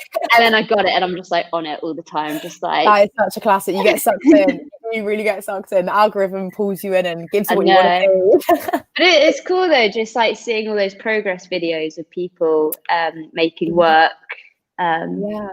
It's kind of like a little insight, a little like behind the scenes thing. 100%. Someone said, please can you tell us a bit of a backstory about one of the pieces you created? Okay. You've got some amazing things behind you. Are they canvases or are they prints? Or? Yeah, these are just on paper. Lovely. So these are actually these three. I don't know if you can see. I can kind of see, but I don't know if it's. Oh, so these are three women here. They're based on artwork by Artemisa, I can never pronounce her surname, Gentilischi. She's just about to have so she's a Renaissance painter, and she's one of the kind of only known women Renaissance painters. I mean, she's like the most known out of them, but she, so these three are based on her paintings. That's amazing. And yeah, they're kind of quite melancholic. I've kind of at the moment gone through a stage of just making everyone look a bit sad for some reason. That's lockdown vibes. Yeah, basically that must be it. Yeah, but quite a lot in your paintings. You have quite a lot of like, I think even if they're kind of sad, they're still quite bright. I don't know if I'm right in saying that. Like, it's quite like you still use quite bold colors. I feel like you're not afraid of colors. Yeah. No, but I think I just love colors. Basically, if I see something, I'll be like, "Oh, that would look good in like orange and green and just all these mad colors." Just because I like looking at colors; they're quite nice. Yeah, I think so. Someone has asked, "What is the best piece of advice?" Oh, is there anywhere you'd especially like your art to be exhibited? Am I saying that word wrong? Exhibited. What's that wrong? Exhibited.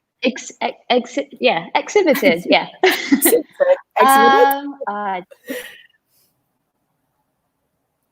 I don't know. God.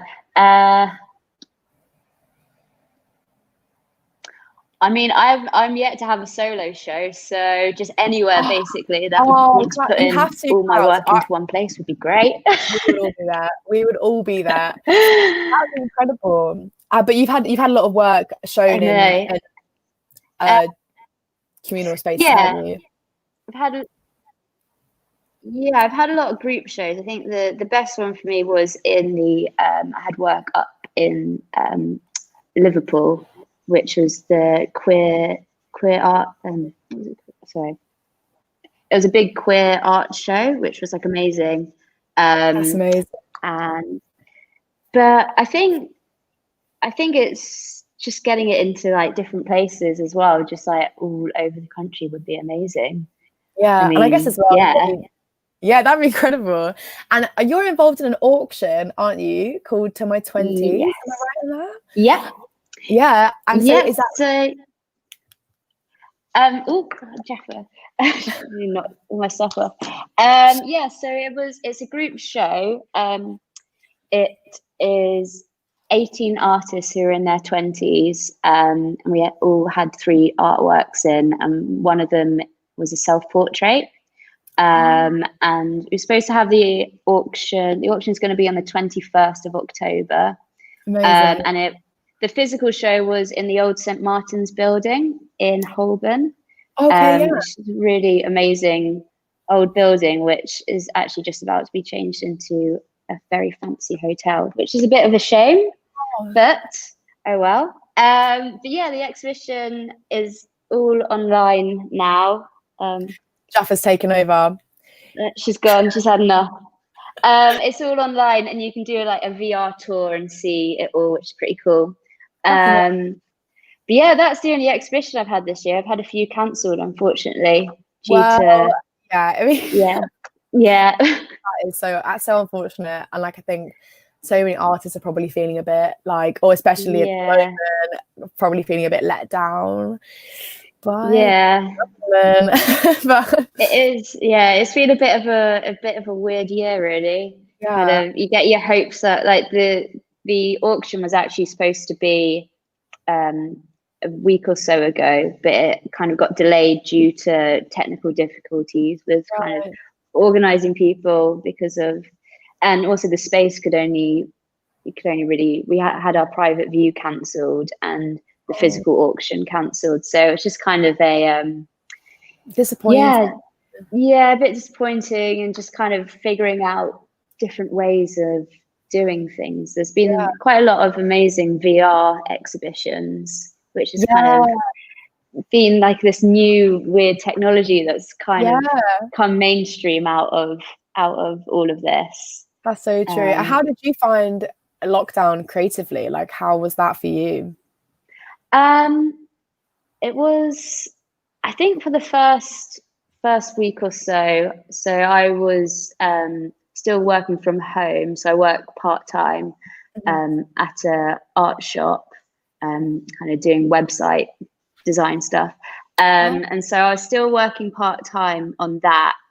But I found it quite nice to have I know this sounds bad, but just a bit more time to kind of really process things and be able to work on things and really put my time towards that, instead of it kind of being broken up by going to work and coming back. It was kind of a solid block of just kind of experimenting and trying to get a bit looser and experimenting with new materials. That's amazing. What is your favorite material to work with? Actually, someone's just asked that. So what is your what do you like to what do you prefer to work with?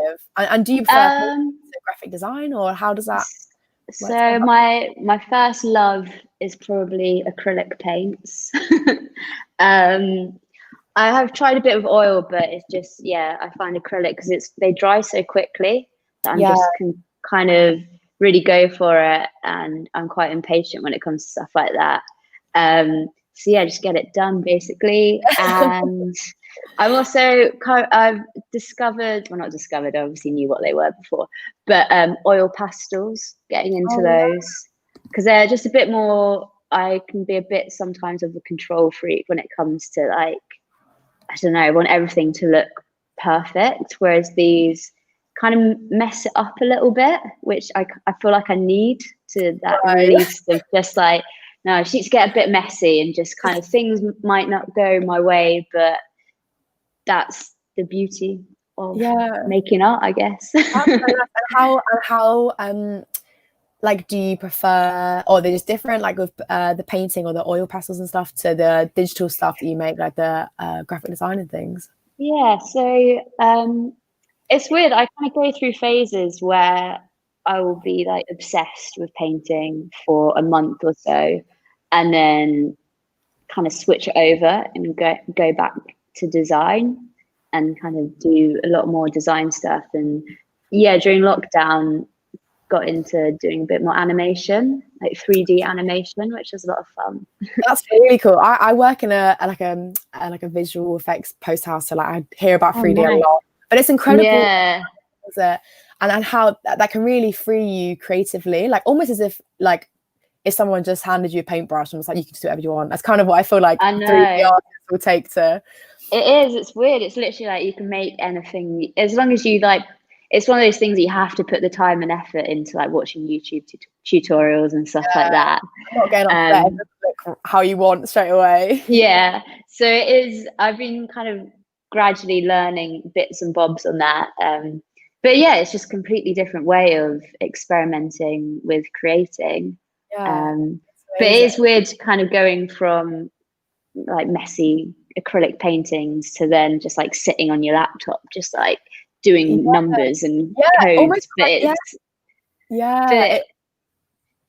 it all kind of, I feel like I try and keep them as consistent with each other, like color wise and stuff like that. But it is just they're just so different mediums that it can be a little bit hard to keep it as like one kind of thing. But yeah. But that is amazing though. And so what is your kind of like your creative process? Like how, like someone said, do you plan out your work or does it happen in the moment? Do you think things through before you do them, or do you kind of feel it? I think thinking in the sense of I know what my artwork's about and I'm pretty confident with what I'm trying to express. I think especially maybe not so much in design because I'm a bit more newer to like animation and stuff like that, but definitely with painting it feels like I just sit down, I'm not quite sure what I'm going to paint, and then either look through images and then be like, right, no, that's what I want to paint, and just kind of do it. I don't really plan too much in that sense of like the actual doing, but I mean it's planning in a constant of just like constantly thinking, why am I doing this? Basically just why am I doing this all the time? And then kind of working through that and not constant planning, but also no planning at all. Seeing is the answer to that. Seeing what happens. Yeah. And like with that, so do you ever find yourself, I don't know if there's such a thing as like artist block, or do you ever find a thing where like you can't really create, or how do you kind of work? I mean, I do feel that I get that quite a lot, but I think just sitting down and just kind of saying to myself, it doesn't matter if this is not a masterpiece or this isn't, something that I'm going to sell or post on social media. It's just kind of doing it and being able to look at something and saying, that is a bit rubbish, but oh well, let's try something else. And that can be really hard, I think, for like creatives or like people who are like, or artists, whatever, because I think you can find there's tendency to be quite hard on themselves, and it's quite hard to definitely get out of that. And so like reminding yourself that it doesn't always matter, it's going to be okay if it's not that good. It doesn't really matter, I think. I think that's the thing that as well is just being like, if I wasn't doing this, what else? If I wasn't doing this and trying to sell it or being shows and stuff like that, I would still be doing it in my spare time anyway. So just enjoy it, isn't it? Kind of. And your paintings, they're quite big, aren't they? Like, do you prefer to do like bigger? Because the ones behind you look kind of like regular paper size, but they're like A3. I don't know, not too big, but I kind of range a little bit depending on how I'm feeling. My latest ones have been a bit bigger, but I've kind of got, I think at the moment I quite like the idea of working on paper and just kind of ripping it up and doing small bits. And that's really cool. That sounds really cool. And what kind of your plans for like creatively for the future? Like, are you just going to keep doing what you're doing, or like are you have any intentions to focus on one thing? I think just kind of carrying what I'm doing, and hopefully I think I'd quite like to work a little bit more with I worked at Brainchild Festival doing some sculptures for them, which was like on flat wood, and it was, you could kind of like walk through them, so it was kind of Renaissance ladies, but you could walk through them and kind of be part of amazing kind of show a little bit. So I think maybe something a little bit more 3D, maybe some more wood and pieces that you can kind of prop up. But I think cool. Just probably carry on painting and a bit more animation and just working through that. If it isn't broken, don't fix it. Honestly, your artwork is so incredible, guys. If you haven't checked out Klaus is Coming, you really have to look up on Instagram. It's Klaus is Coming with K's. Yeah, yeah. Klaus is coming with Kate. And how did you come up with that name, by the way? Is there history behind that? Is Klaus your name? Klaus isn't my name. My real name's Claudia, but everyone just called me Klaus because it was just, I don't know, quicker and easier. And I just kind of kept with it. And yeah, I feel like for some reason I feel more association to Klaus than my real name for some reason. You should legally change it. You can be Klaus is coming. Maybe. Just your first name. It's made my passport. Yeah. And people can find you on Instagram under that handle.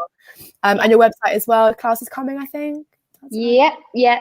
Everything. It's amazing. Honestly, I feel very inspired when I look at your work, and I think you are like entering a space that can only really expand and go on from there because of the art. Thank you. I didn't really get around to drawing. I kind of started drawing Jaffa, but then I kind of I've not really. It's honestly really not. I mean, it's just a line. I started also drawing Jaffa, but she looks a bit grumpy. She's more like a bear. I didn't even see you move. I didn't even see you move your hand. That's incredible. Maybe I did it before. No, I have been doing it. So. Yeah, I believe you. Klaus, it's been so nice talking to you and getting to know a bit more about you. Guys, make sure you check out Klaus is coming on Instagram and her website and watch your space, because honestly, Klaus, I think you're just gonna boom from here. I think we're getting in early.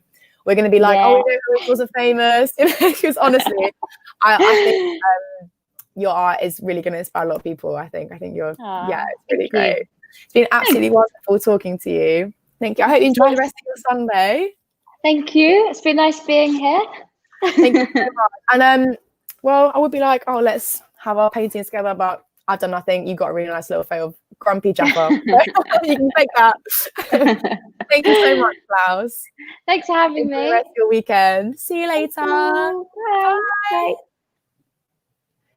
I'm gonna add a melody back. Klaus is absolutely incredible, guys, and we are so close to our fundraising goal of £750. We are so close, guys. Please keep donating, keep sharing. Hey, Mel, I can't hear you.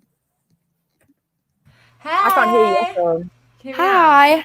Yeah, Hey guys, that was wonderful. Klaus, she's bloody brilliant. She is. She's amazing. I also know my twin sister is obsessed with her, so I know she's an incredible artist. Big shout out to Lucy Koszewski, who did the art for Arts for Animals, and Tia Duff as well. I'll put that in. And Ducky Hughes.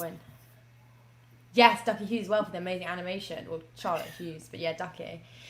We next have, and Daisy, on your interviewing skills, just phenomenal. I found that very interesting. Well, I was a bit nervous with Klaus because I am a big fan, and I did feel a bit like I was fangirling a bit. But yeah, because she honestly, I think it's really inspirational art that she's creating, and I feel very like I can identify with the things she's creating, and I think a lot of people probably can. So I think she's a powerhouse as well. She's a powerhouse. So now we're going to have Roseanne Musgrove, who is a RADA student. So if you want to go to drama school, this is a really interesting one to watch. I'm going to put it on now. Guys, keep donating, please. Keep sharing it as well. If you've already donated, keep sharing it. Keep sharing. I'm going to set up the thing now, Daisy. Feel free to bye. waffle about Lulubells. Oh, we're not buying. Well, there is an echo now, melody. So I won't waffle on. Okay, sorry about that. We will be playing Rose's amazing interview, and she sings. The gal sings like an amazing human being. Hold on.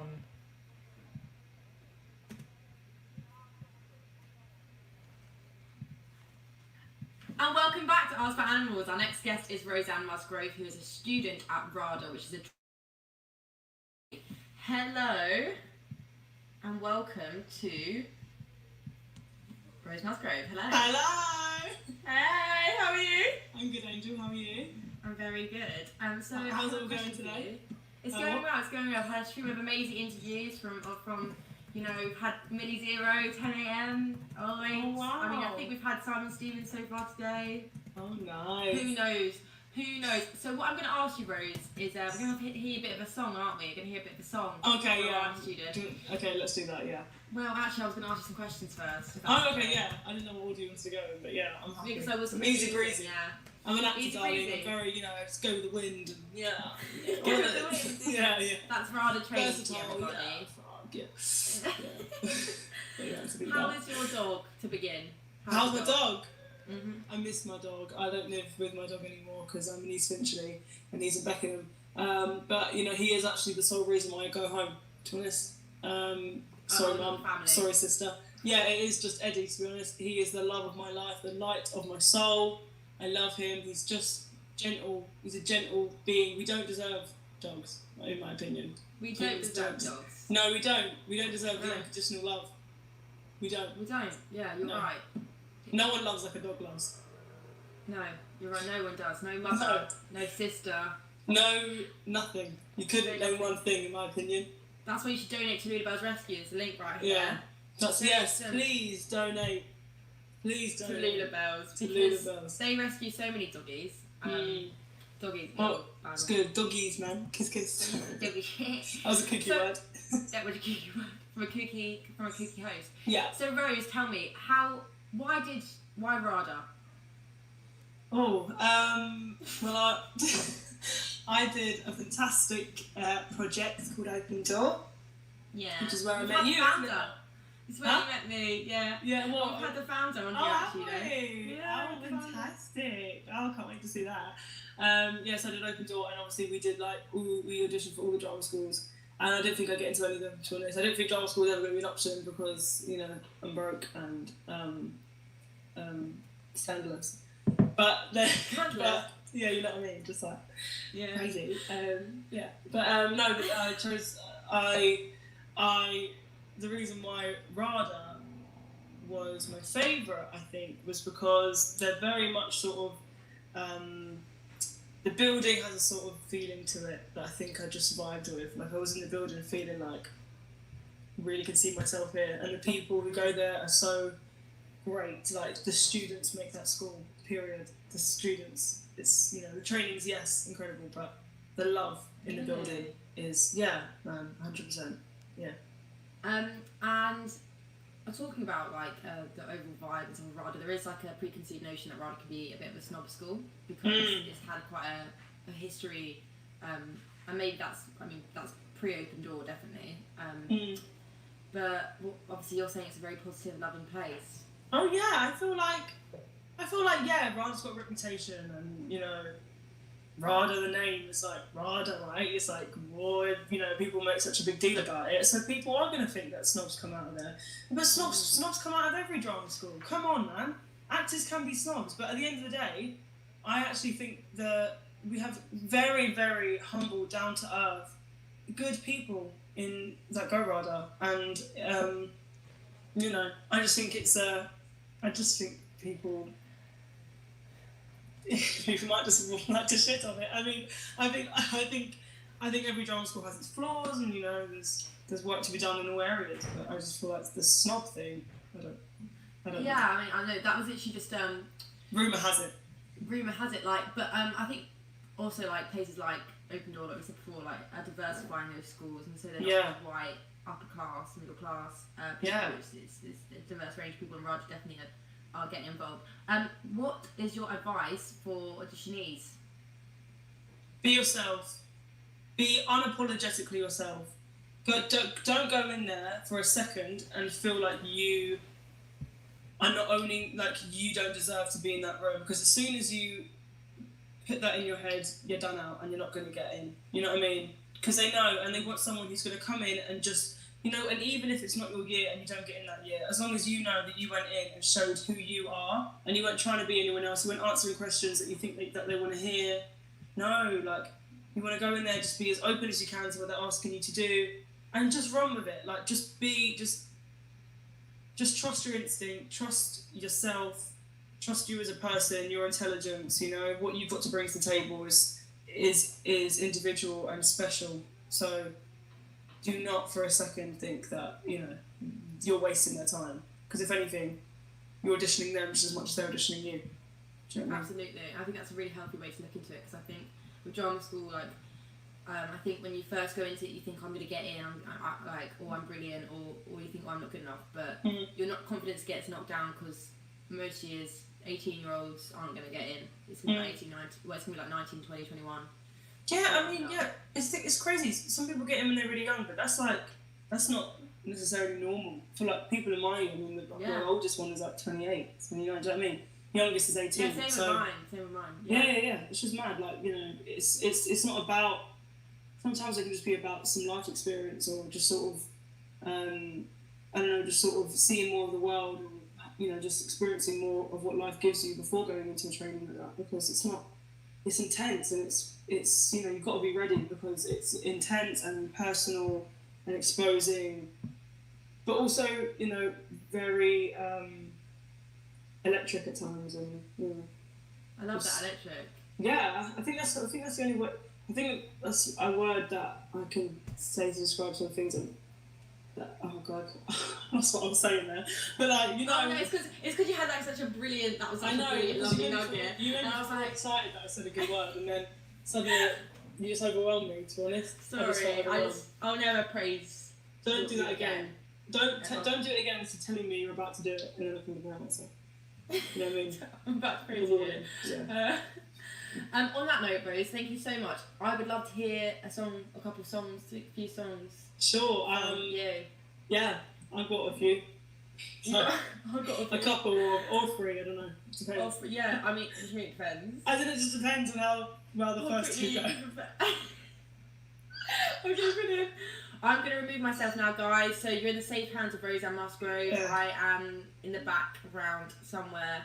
And this is Roseanne Musgrove singing some amazing songs for Arts for Animals. Don't forget to donate. You can win a watch even if you donate £1. Thank you.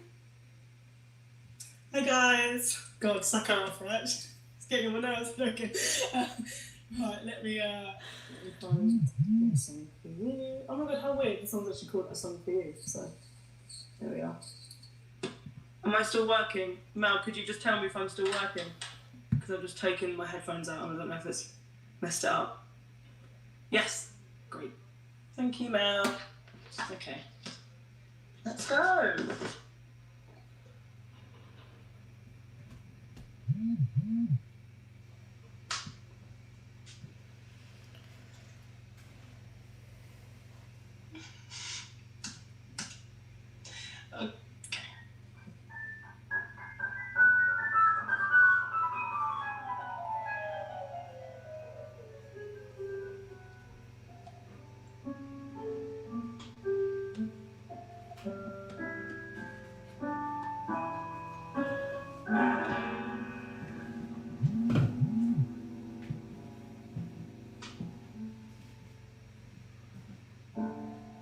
I've been so many places in my life and time.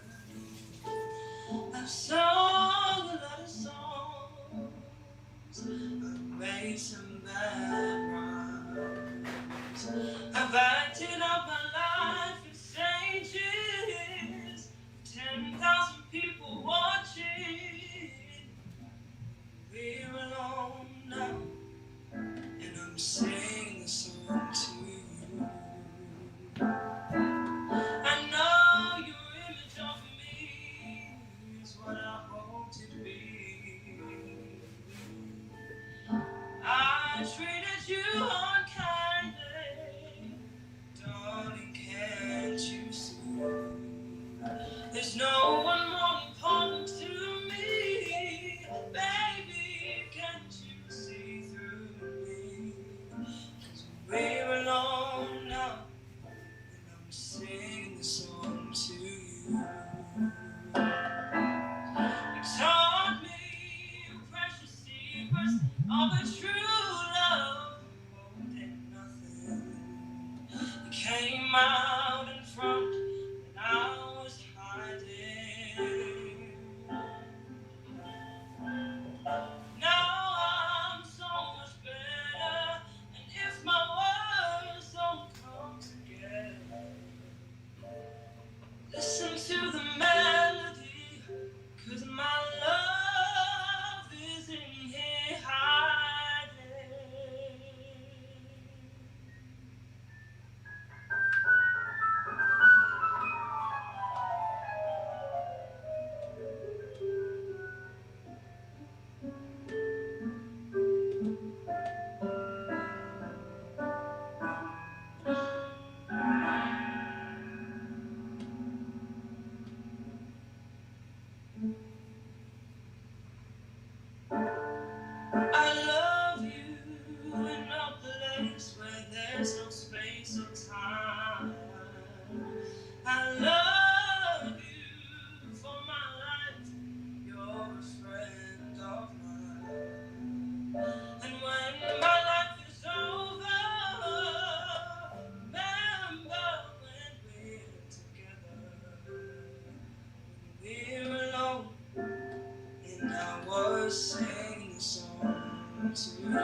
where there's no space or time.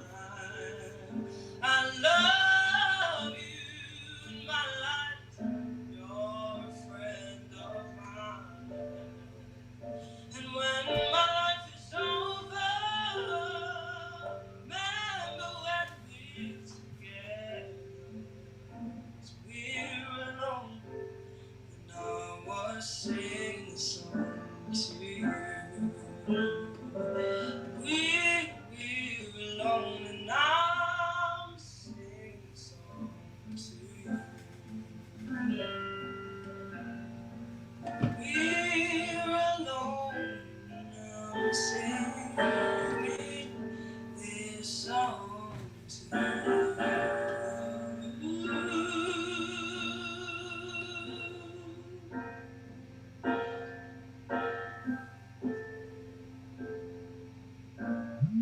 So that was called A Song for You by Donny Hathaway. It was actually by the Carpenters originally, I'm pretty sure. And he covered it, but I love the cover anyway. And I do also love the Carpenters. But that's not necessarily relevant. But, you know, there we are. So now I've got a song for you that is actually quite relevant to the whole, you know, dogs and cats situation. It's not funny, it's just, you know. Right, it's called Puppy Love, as we all know in love, pardon the pun. Yeah, and I just thought it would be a good one to sing. There's actually no instrumental to this anywhere, unless it's like some weird sort of old, like, sunflower karaoke one, and it just sounds whack, so I'm just going to sing it without music, if that's okay. Yeah.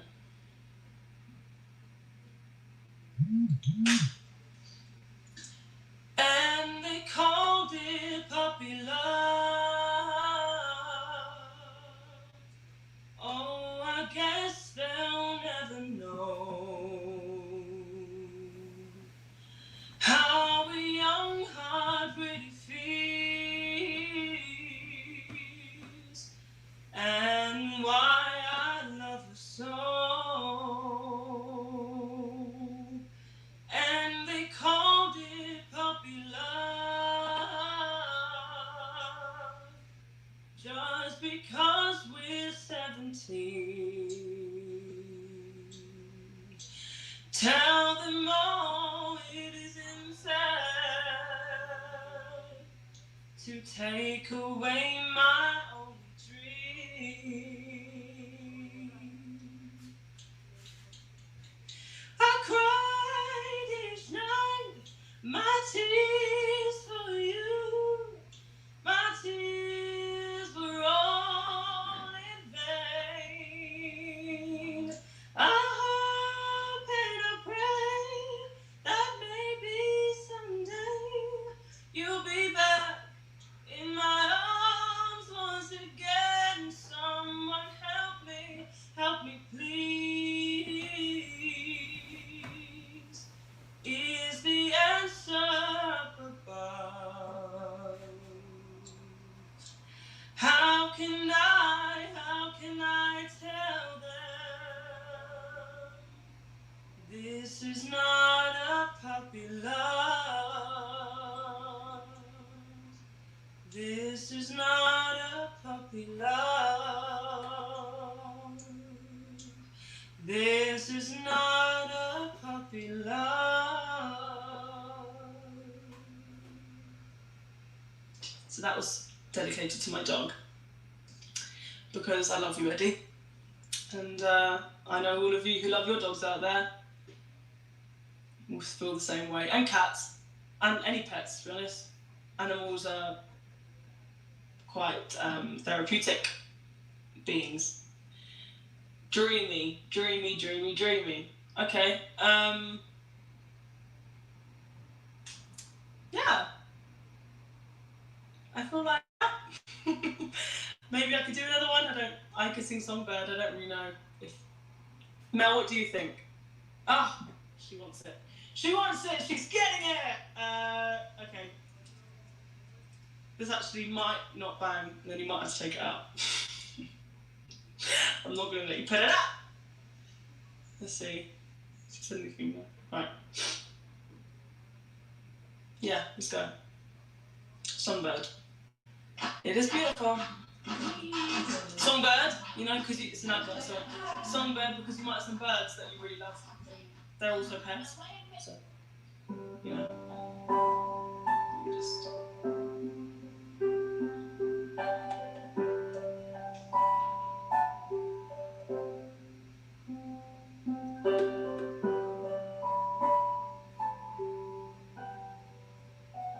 For you, there'll be no crying. For you,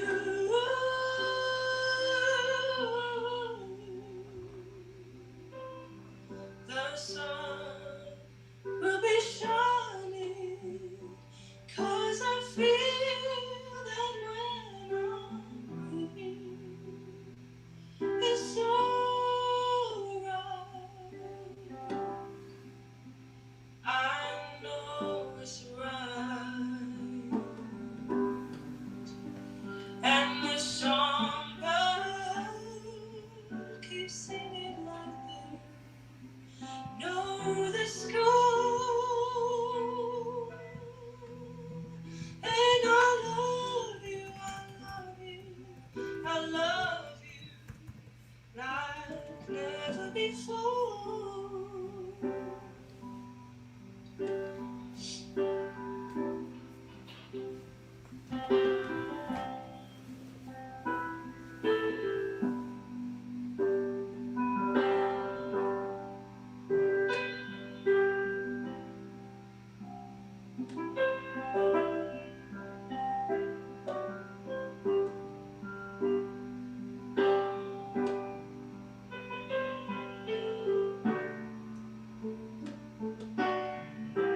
Belong. Straight away.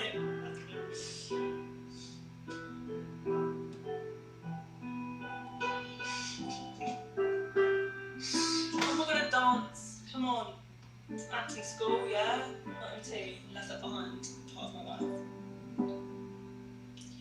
To you,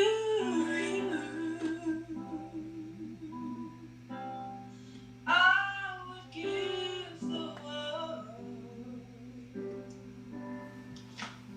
To you,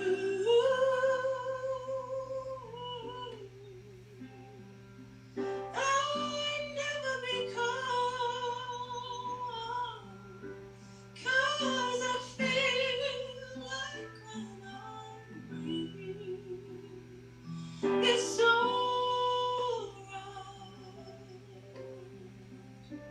I know it's right. And the songbird keeps singing like they know the score. And I love you, I love you, I love you like never before. Like never before. Like never before.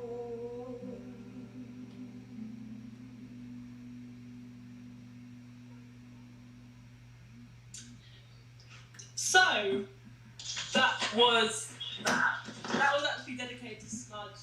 Now, just to let you know. Smudge. I thought about him halfway through, and I thought, this is who I'm dedicating it to. Smudge is the cat that I'm giving a cuddle in the.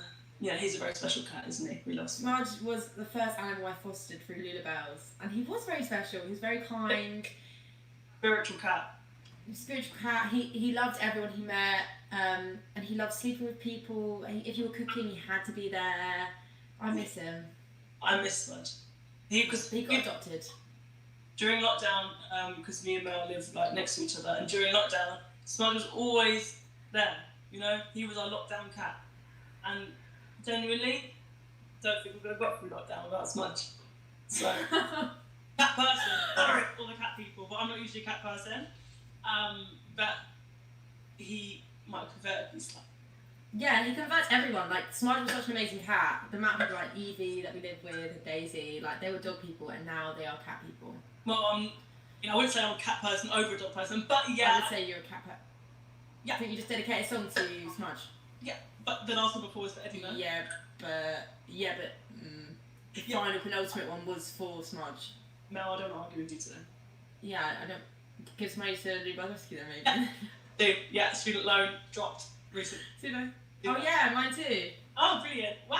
Yay! Let's rinse the government. Rinse the government. Yeah. Yeah. Are you gonna sing a song? Okay, ready? Ooh, ah, ooh.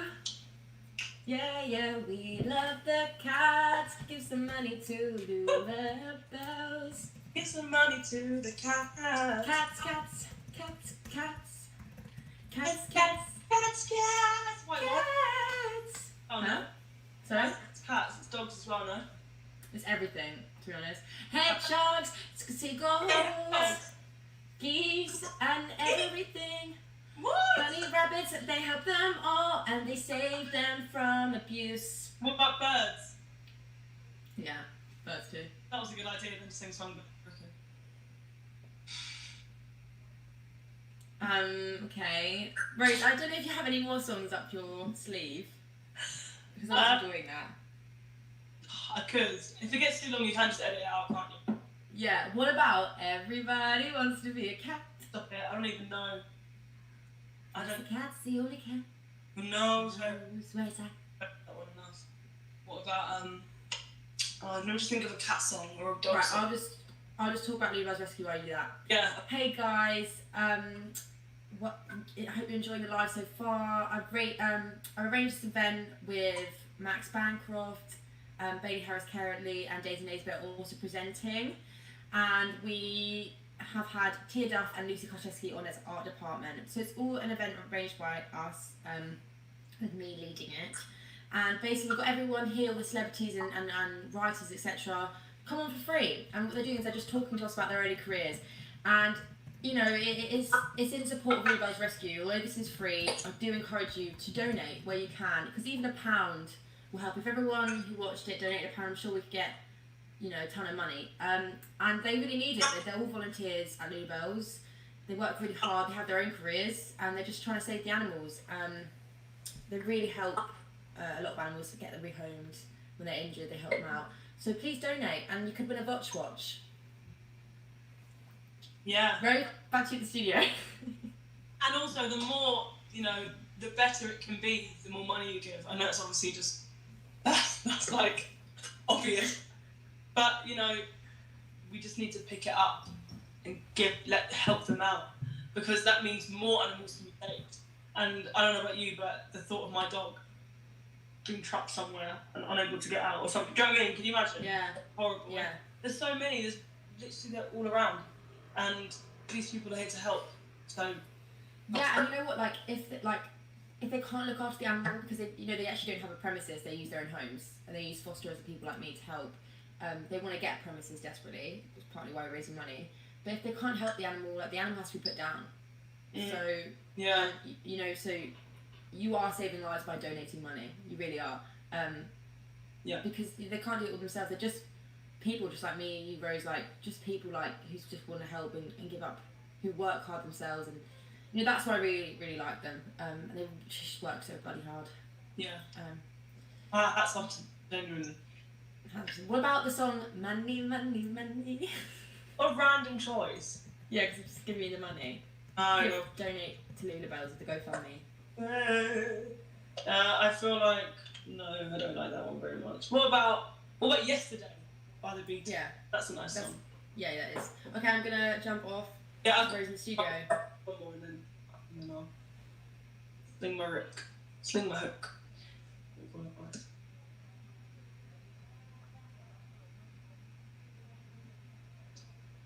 So this is a song called Yesterday by the Beatles. Gorgeous song.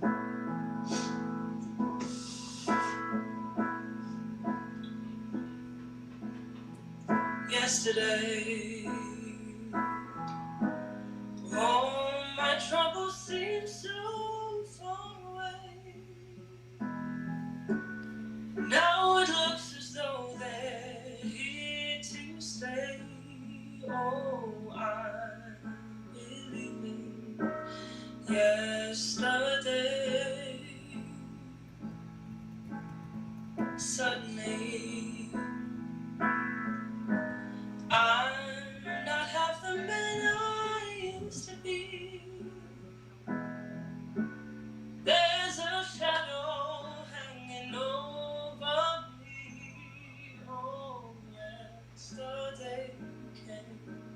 suddenly why she had to go, I don't know. She wouldn't say. I said something wrong, now I long for yesterday.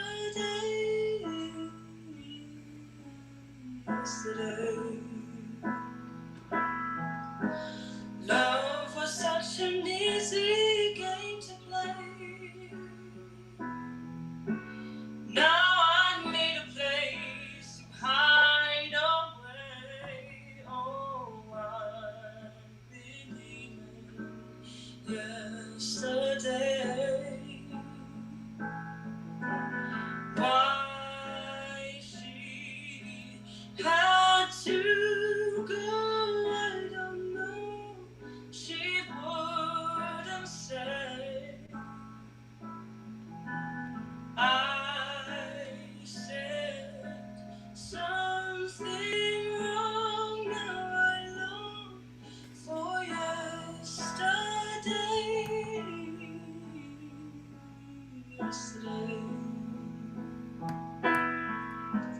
Love was such an easy game to play.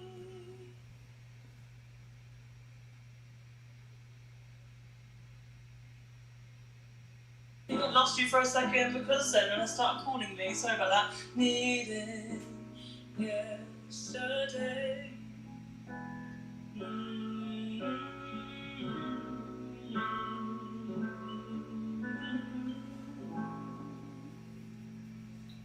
Incredible. Thank you so much for that, Rose. You confused me for a second. Yeah, just for a sec. I was confused, but you came back. Start calling me, honestly, like Sister Judy. Oh my gosh. Yeah. Okay. Well, thanks for having me now. Well, thank you so much for being on the. Ooh, taking out headphones. What's happened? Why? What's happened? It's suddenly echoing now. Oh, hang on, let me put my headphones back in. That was Roseanne Musgrove singing a bunch of amazing songs. She's a student at RADA School for the Actors at London Gower Street. Yeah, Gower Street. Yeah. Where did I get Gower Street from? Gower Street is there's two buildings, but Gower Street is the nearest station, and then Gower Street is like one of the buildings, Gower Street building, and then there's Shelley Street. If that bit of information doesn't make you want to donate, I don't know what will. She's gone again. She's getting another call. She's so popular. Look at this girl. Am I still with you? She went away for a minute. Oh, Rose, my bad. tell you, but we'll say goodbye to you now. Thank you so much. You are not back. You're a black screen. It adds to it though. If anything, we're imperfect. Tell them I said bye, but we can't hear you. Oh. I'm so funny. Right. Yeah, but basically, to round it up, donate. Also look into Open Door because that really if is. you're a struggling actor. Yeah, please look into that because it's just the best thing I've ever done in my life. I know it's obviously not a part of Lulubells, but just to say, I wouldn't be at RADA if it wasn't for Open Door. And absolutely. Yeah, RADA's a great school, but there are so many other great schools. And just look, and love. Okay, love you, Mel. Love you. Bye. You have to leave the studio, Rose, but I'm broadcast. Right. Okay, leave the studio.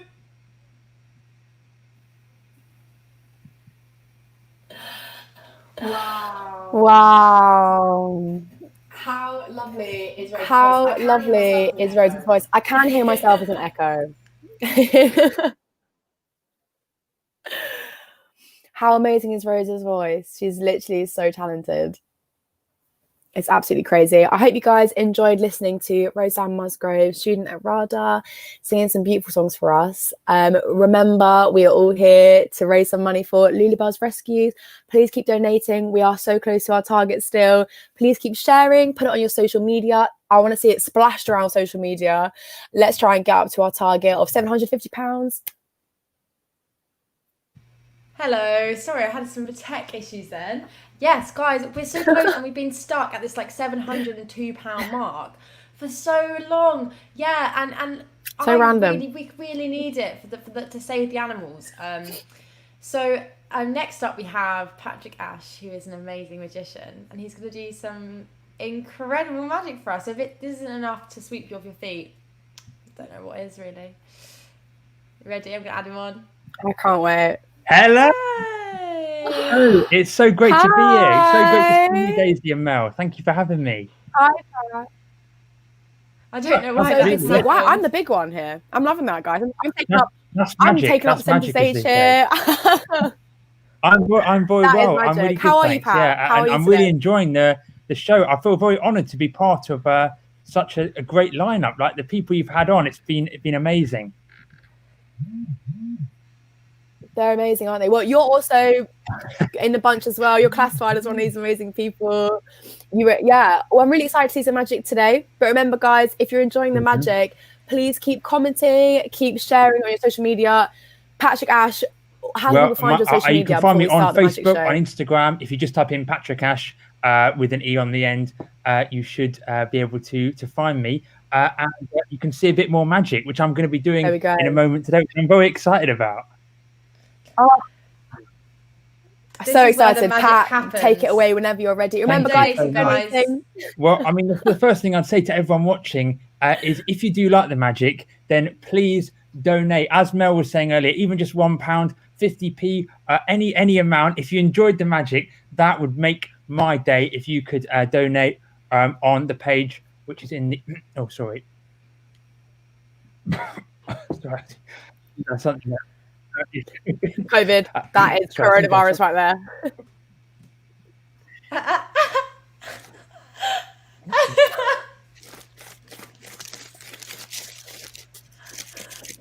Oh no! What? It's endless. It's endless. Bloody hell, Patrick. How much paper did you swallow? God, it looks like a bunch of like fag rolls. Like, Wow. wow. And that is what happens if you forget to donate. So don't do that. So yeah, as I said, it's so lovely to be on YouTube. And in a moment, I'm going to need some people to help me out. Before I do that, I'm going to try something using my phone. Now I'm going to try this virtually. And Mel, if I could use you for this, would be fantastic. Now, just before we start, although, of course, we are friends, Mel, we haven't set anything up for this trick. I haven't asked you to say anything in advance. Can you confirm that for me? I can confirm that. Okay, thank you. That's fantastic. Please tell me, Mel, absolutely any number that you like between 1 and 100. Any number at all. 56. 56. Yes. Not 45. Okay. 56. 56. Is that 56? I'm sticking to 56, yeah. Fantastic. 56. We're going to go onto the notes page of my phone right now. Hopefully you can see. We've got the. Hopefully you can see that. It might be a little bit hard to see, but you can see I've got sort of some different notes there. I don't know if you're just able to see that. I'm just going to go on to celebrities. I'm just going to scroll down. I'm going to look away from the screen. Can you just say stop when you see number 56, but don't tell me the celebrity. Just remember their name when we get to 56. Okay. Let me know when we got there. Stop. Okay. Don't tell me. Have you got the person's name? Put it like Up a little bit? Get into, up a little bit. No, you're going down. You Oh, right. A little bit. Yeah. Wait, I can't see. Hold on. Up a little bit.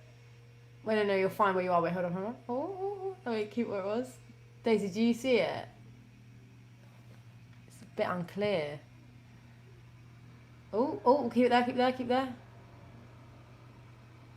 Yes, I got it. I can see it. I know what it is. Amazing. Yep. You've got number 56 in your mind, the person that was on 56. Okay, Yeah. fantastic. We're going to try something right now with this piece of paper and this pair of scissors. Now, I hope you don't have any more acts because this bit takes about an hour. So just sit back and relax. Okay, interesting. And I'm going to try and read your mind, Mel, right now with this pair of scissors and with this piece of paper. Are you a fan of this person? Have you ever met them before? Are you a fan of their work? Have you ever met this person? Or No, never. Never met them. would you like to meet them? Yeah. Yeah. Okay. Yeah, I think everyone would if that was, possible. Okay. And are you a fan of this person as an actor? Like, do you like them or? I think they're all, I mean, I don't know much about them, but I do know of them, if I'm honest. Okay, interesting.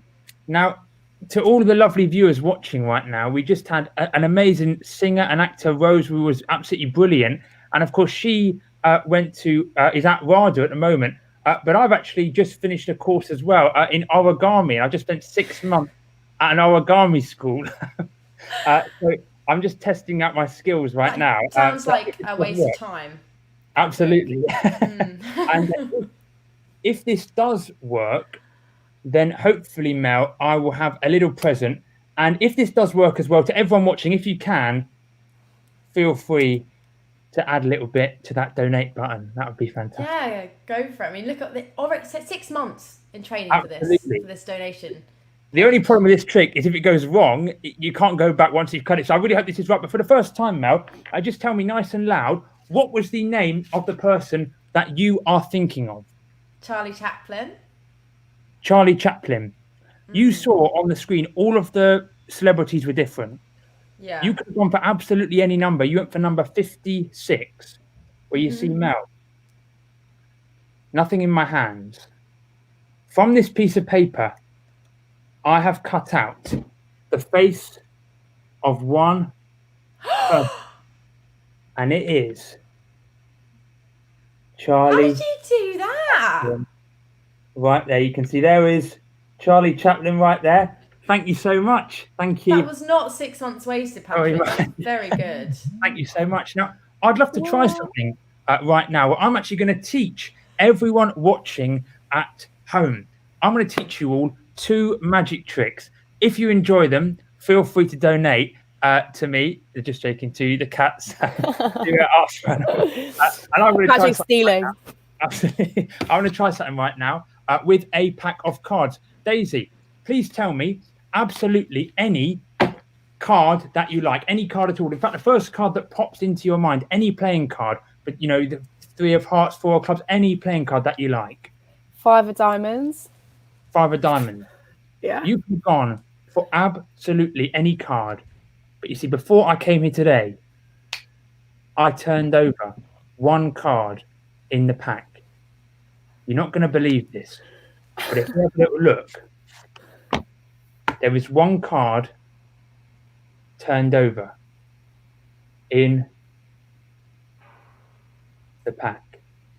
1 card and 1 card only. Daisy, just remind us one more time, what was the card that you selected? 5 of diamonds. 5 of diamonds. There's 1 card turned over. Before I came on the screen today, I turned over 1 card, and it is the one and the only 5 of diamonds right there. How did you do that? That's magic, as they say. Probably people might think that this is a lie. It's not. No, but I was gonna say the 4 of hearts, but then Pat said it, and I was like, I'm not gonna say that one anymore. I said 5 of diamonds. What? Well, no, thank you very much for watching that one, and to everyone watching at home, thank you so much for watching. I'm actually now, to any budding magicians out there, I'm going to be teaching you a magic trick, and it is called the amazing vanishing silk trick. I'm actually going to show you how to do this trick. All you need is a silk. You place the silk inside of your closed fist, just like so. You snap your fingers, and the silk changes into an egg, just like so. Now, I didn't do that. That's a bit awkward. How did you do that? I'm actually going to show you how this trick works. You actually do need a special prop. You need a special magic egg. And this is an egg with a hole in it. So it's an egg that I bought at a magic shop, but you can get it online. It's called a magician's egg, and it's an egg with a hole that's been drilled in it. So you can see this once was an egg, and I put a hole in it, so now I can push the silk into the egg. So I'm going to show you how I do this trick from the beginning. You place the egg inside of your pocket, and you place the silk maybe inside of your top pocket. Top pocket's always good. Then you reach into your pocket, you take out the egg. So you have the egg in your hand, just like so. You take the silk.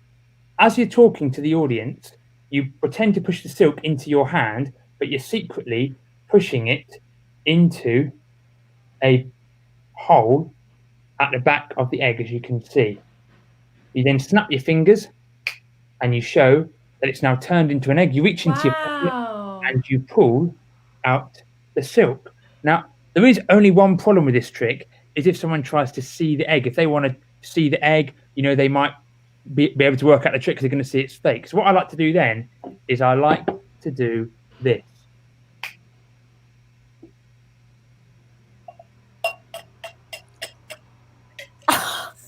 How did you do that? And there you go. How did you do that? Magic, as they say. Patrick, what came first, the chicken or the egg? Well, that is a good point. What did come first? I've never actually properly considered that question. Maybe Who now. Who should Lulubells save first, the chicken or the egg? Now What life's more valuable? Lulubells save hundreds of animals, including eggs. That's the thing. I mean, I honestly think that Lulubells Rescue do an amazing job, and I was very actually moved watching some of those videos of the volunteers and the people who work there. They do a great job. Yeah, they really do. They care a lot, and they give up a lot of their time, and they're all volunteers, and they save hundreds of animals. And that's why they need money. That is the thing. That's why Mel has been live for 9 hours and 17 minutes. That's a long time. Guys, we're so close to getting our goal. Please donate. The link is below. That is amazing. That is honestly an amazing goal, and that's an amazing thing to be a part of. Do I have time to try a quick trick? Yeah. We want to see as much as possible. Well, I would love to try this one, and I really do hope that you are enjoying the magic show. Feel free to comment if you are enjoying it. I'd love to see your comments, and of course, feel free to donate as well. I've got some playing cards here. All of them are different.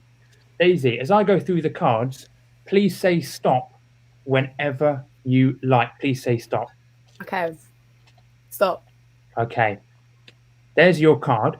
Now, if we were together in person, I would get you to write your name on the card. Of course, I can't do that right now, but to make that card completely unique, Daisy, please tell me any word or phrase or anything you would like me to draw on this card that would make it completely unique. So there's no other card in the world that looks exactly like that. Anything you like that only you would know. Can you draw? Only I would know. Well, yes, could you draw? You can recognize, yeah. Okay. What about a paw print and then next to it a rocket? Okay. I'm going to try my best art skills. We don't have Klaus on here. We need to get her back on. I know. You like a paw print? A paw print and then next to it or around it, maybe, a rocket ship that will go to space. Take all the animals up there.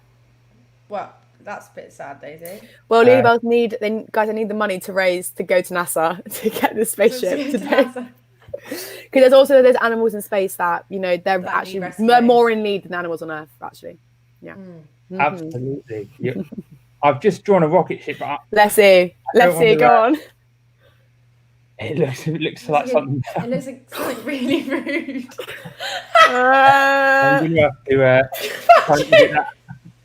That is something only we'd recognise now, I think. Actually, everyone would recognise that universally. That's Lulubells' new logo. Come on, guys, if we raise £20,000. This video. Okay, Daisy, your card. I'm very sorry. I think you have to choose another card. No, this is fine. We know what this is. It's okay. It's a rocket ship.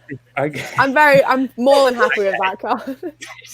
Okay, if anyone is under 18, I really am sorry for. Okay, we've got a card here, Daisy. We're going to try something with your card right now. It's going to go about halfway into the pack. Okay, here we go. 1, 2, 3. 1 click. And it jumps to this one. We're going to try something right now with your card. It's going to go about halfway into the pack. Mel, whenever you like, just say stop for me. Stop. Okay, fantastic stuff. We are going to try something right now with the 10 of spades. Check this out. Watch the 10. Here we go. 1, 2, 3. As it actually changes into your card. We're going to start right now. Wow. We are going to place the card sticking out, just like so. You can see the card right there. There it is, the Queen of Spades, as it very, very, very slowly goes in around about there. We're going to make it jump from there to there in just a few seconds. We're going to very slowly push it in. Here we go.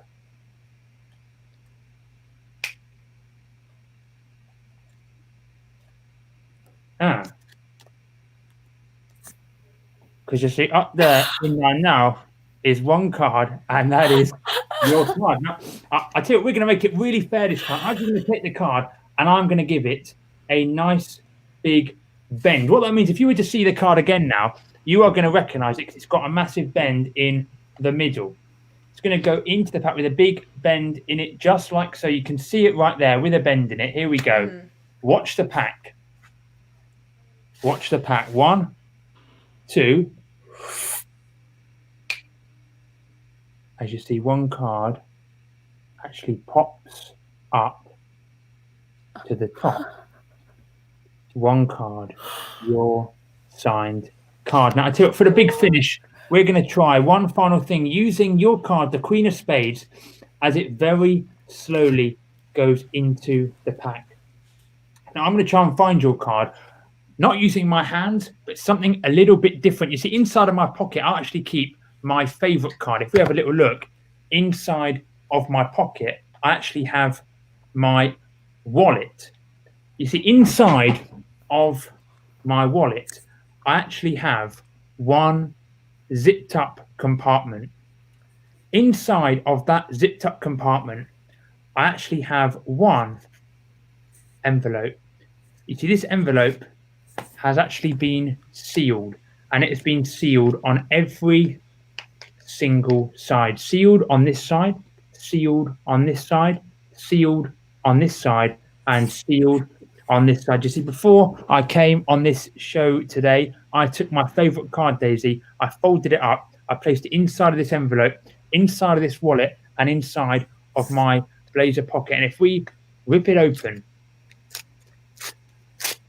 and have a look, you can see that there is one folded up card inside.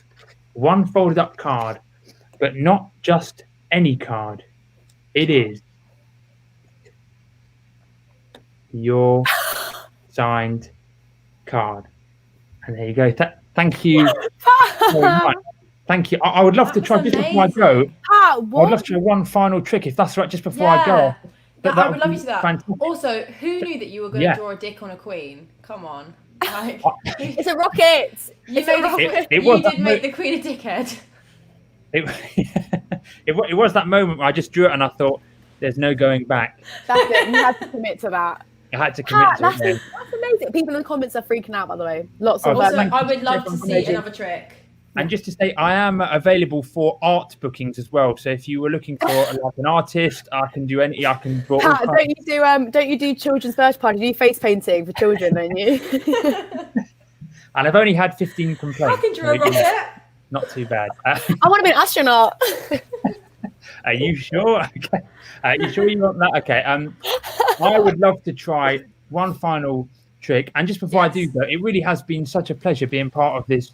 I still can't quite believe that I'm on this list of so many amazing people. So thank you. And to anyone watching, I hope you've enjoyed the magic show and had a good day. Keep watching and please keep donating as well. For my final trick, it's going to be a final card trick. It's going to be a bit of a different one.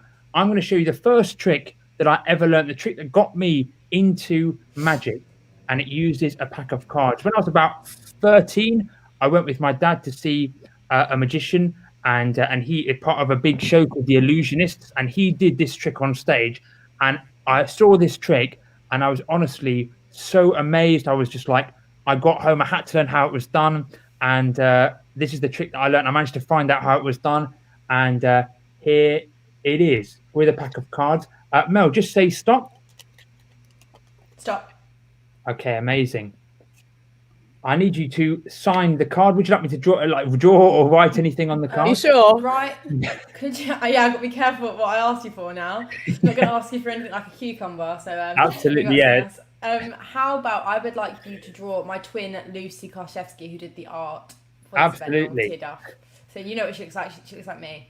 Okay, I'm going to draw Lucy right now. Just right, bitch. Okay. Oh, wow. Oh, that was on. Thank you for doing the art. Thank you for doing the art. Cheers, Luce. So here is Lucy right there. She looks there we beautiful. go. Lovely drawing there. We are going to try something with the card. It's going to go into the pack. Now, most magicians try magic using their hands, but for the final trick today, I'm going to try something using my mouth. I'm going to put all of the cards inside of my mouth. For the big finish, I'm going to try and find your card, Mel. Here we go. Yeah. All of the cards are going to go inside of my mouth.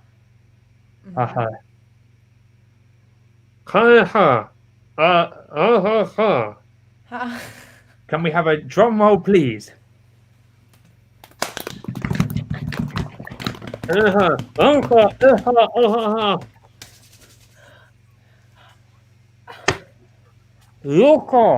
No.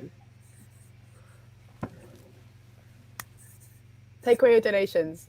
Get a refund.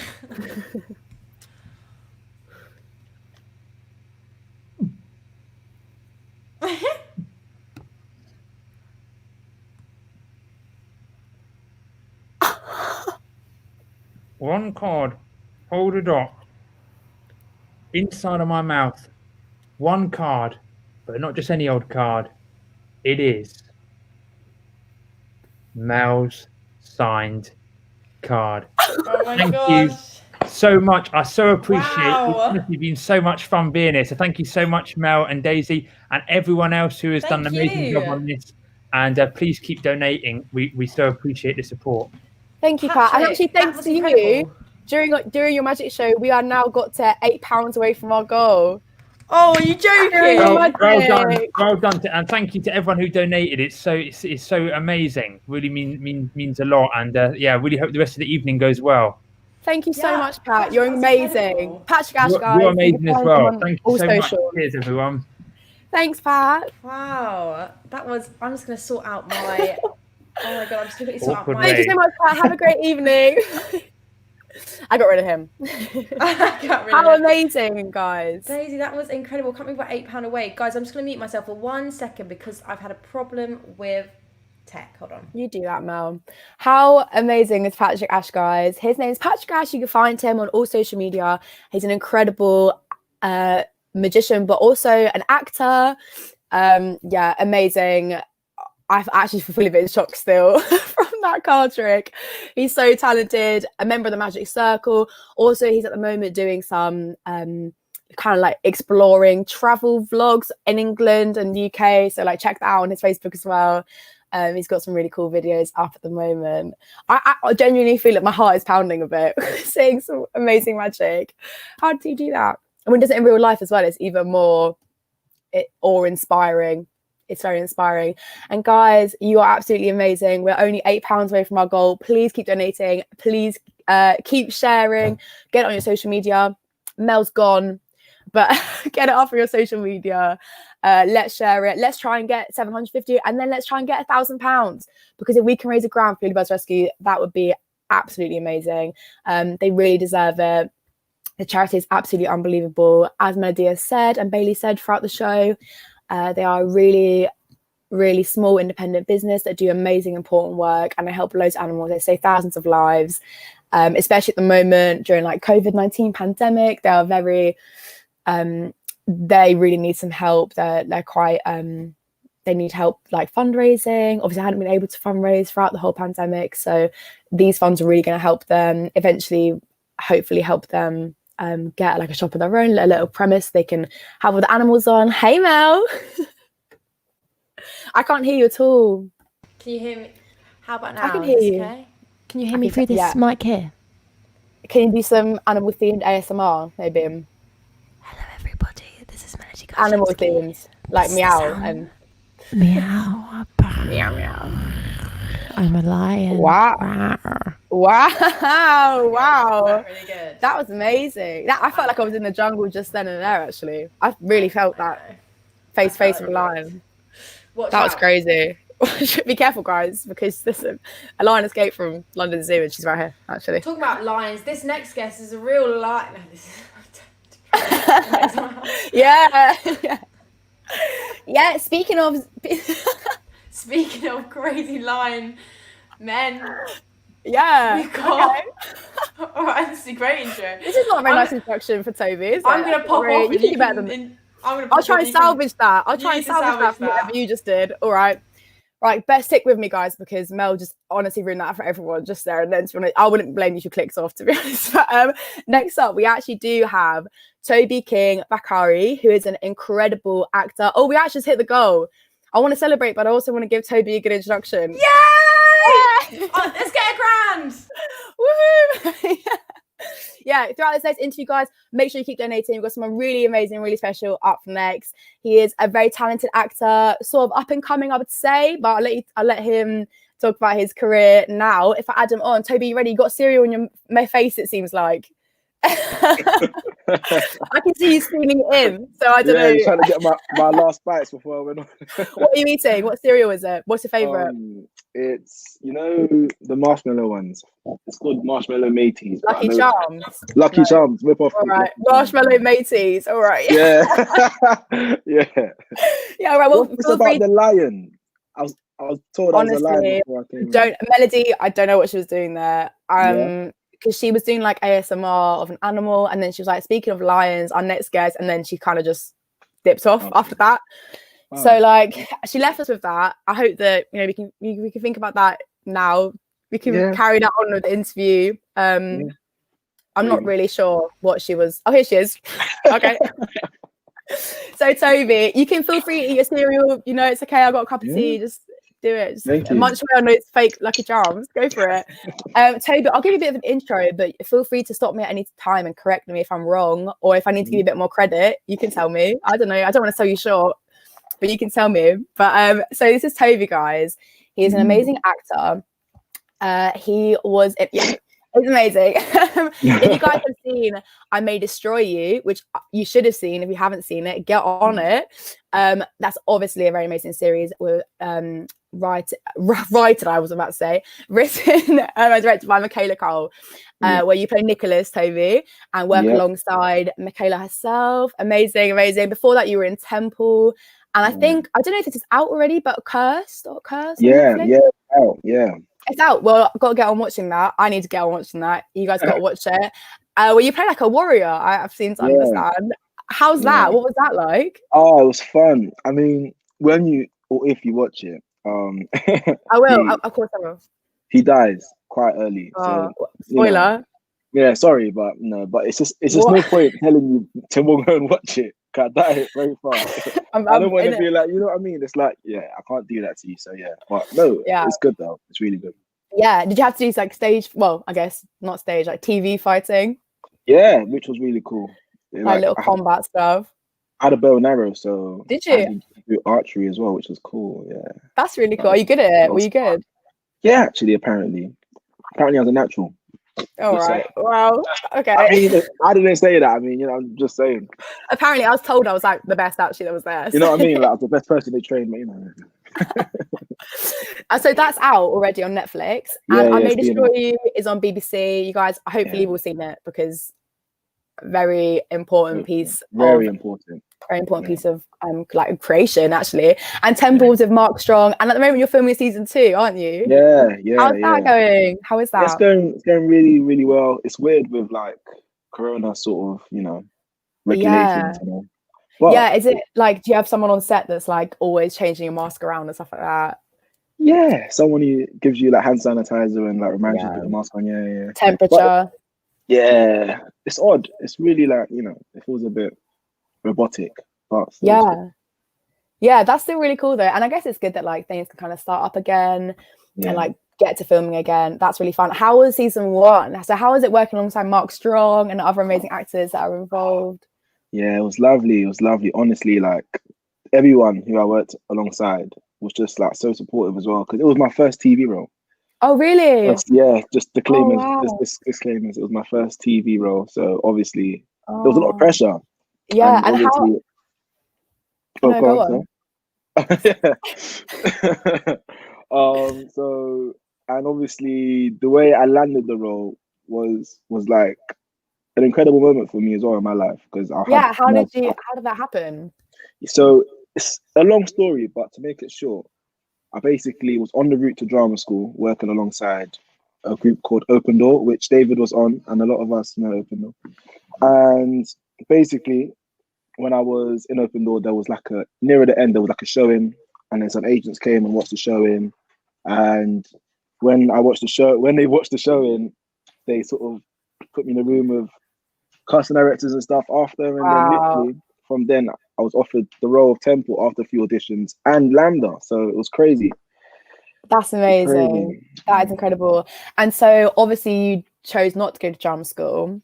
Yeah. And how was that decision made? Obviously it wasn't probably wasn't easy. Yeah.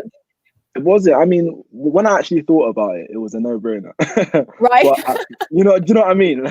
Yeah. You weren't going to turn down these other opportunities, but I guess because you're kind of working for that for quite a long time, working really hard. Obviously, if you guys watching don't know, it's really hard to get into drama school. So Toby, getting in is an amazing achievement. But obviously, doing what you're doing now, you can't have any regrets. You know. Yeah, definitely. Yeah. Definitely not. I mean, I had a lot of people around me as well supporting me. David as well. It was great. Yeah, of course.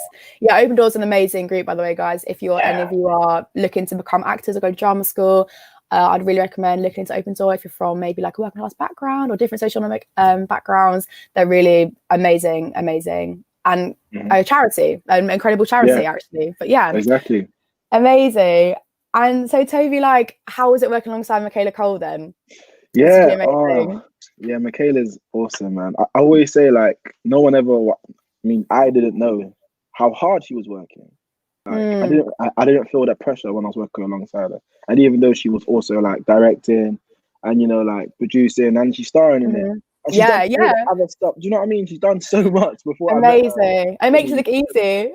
No. So honestly, it blew my mind after watching everything put together, and I was like, wow, she really worked her socks off.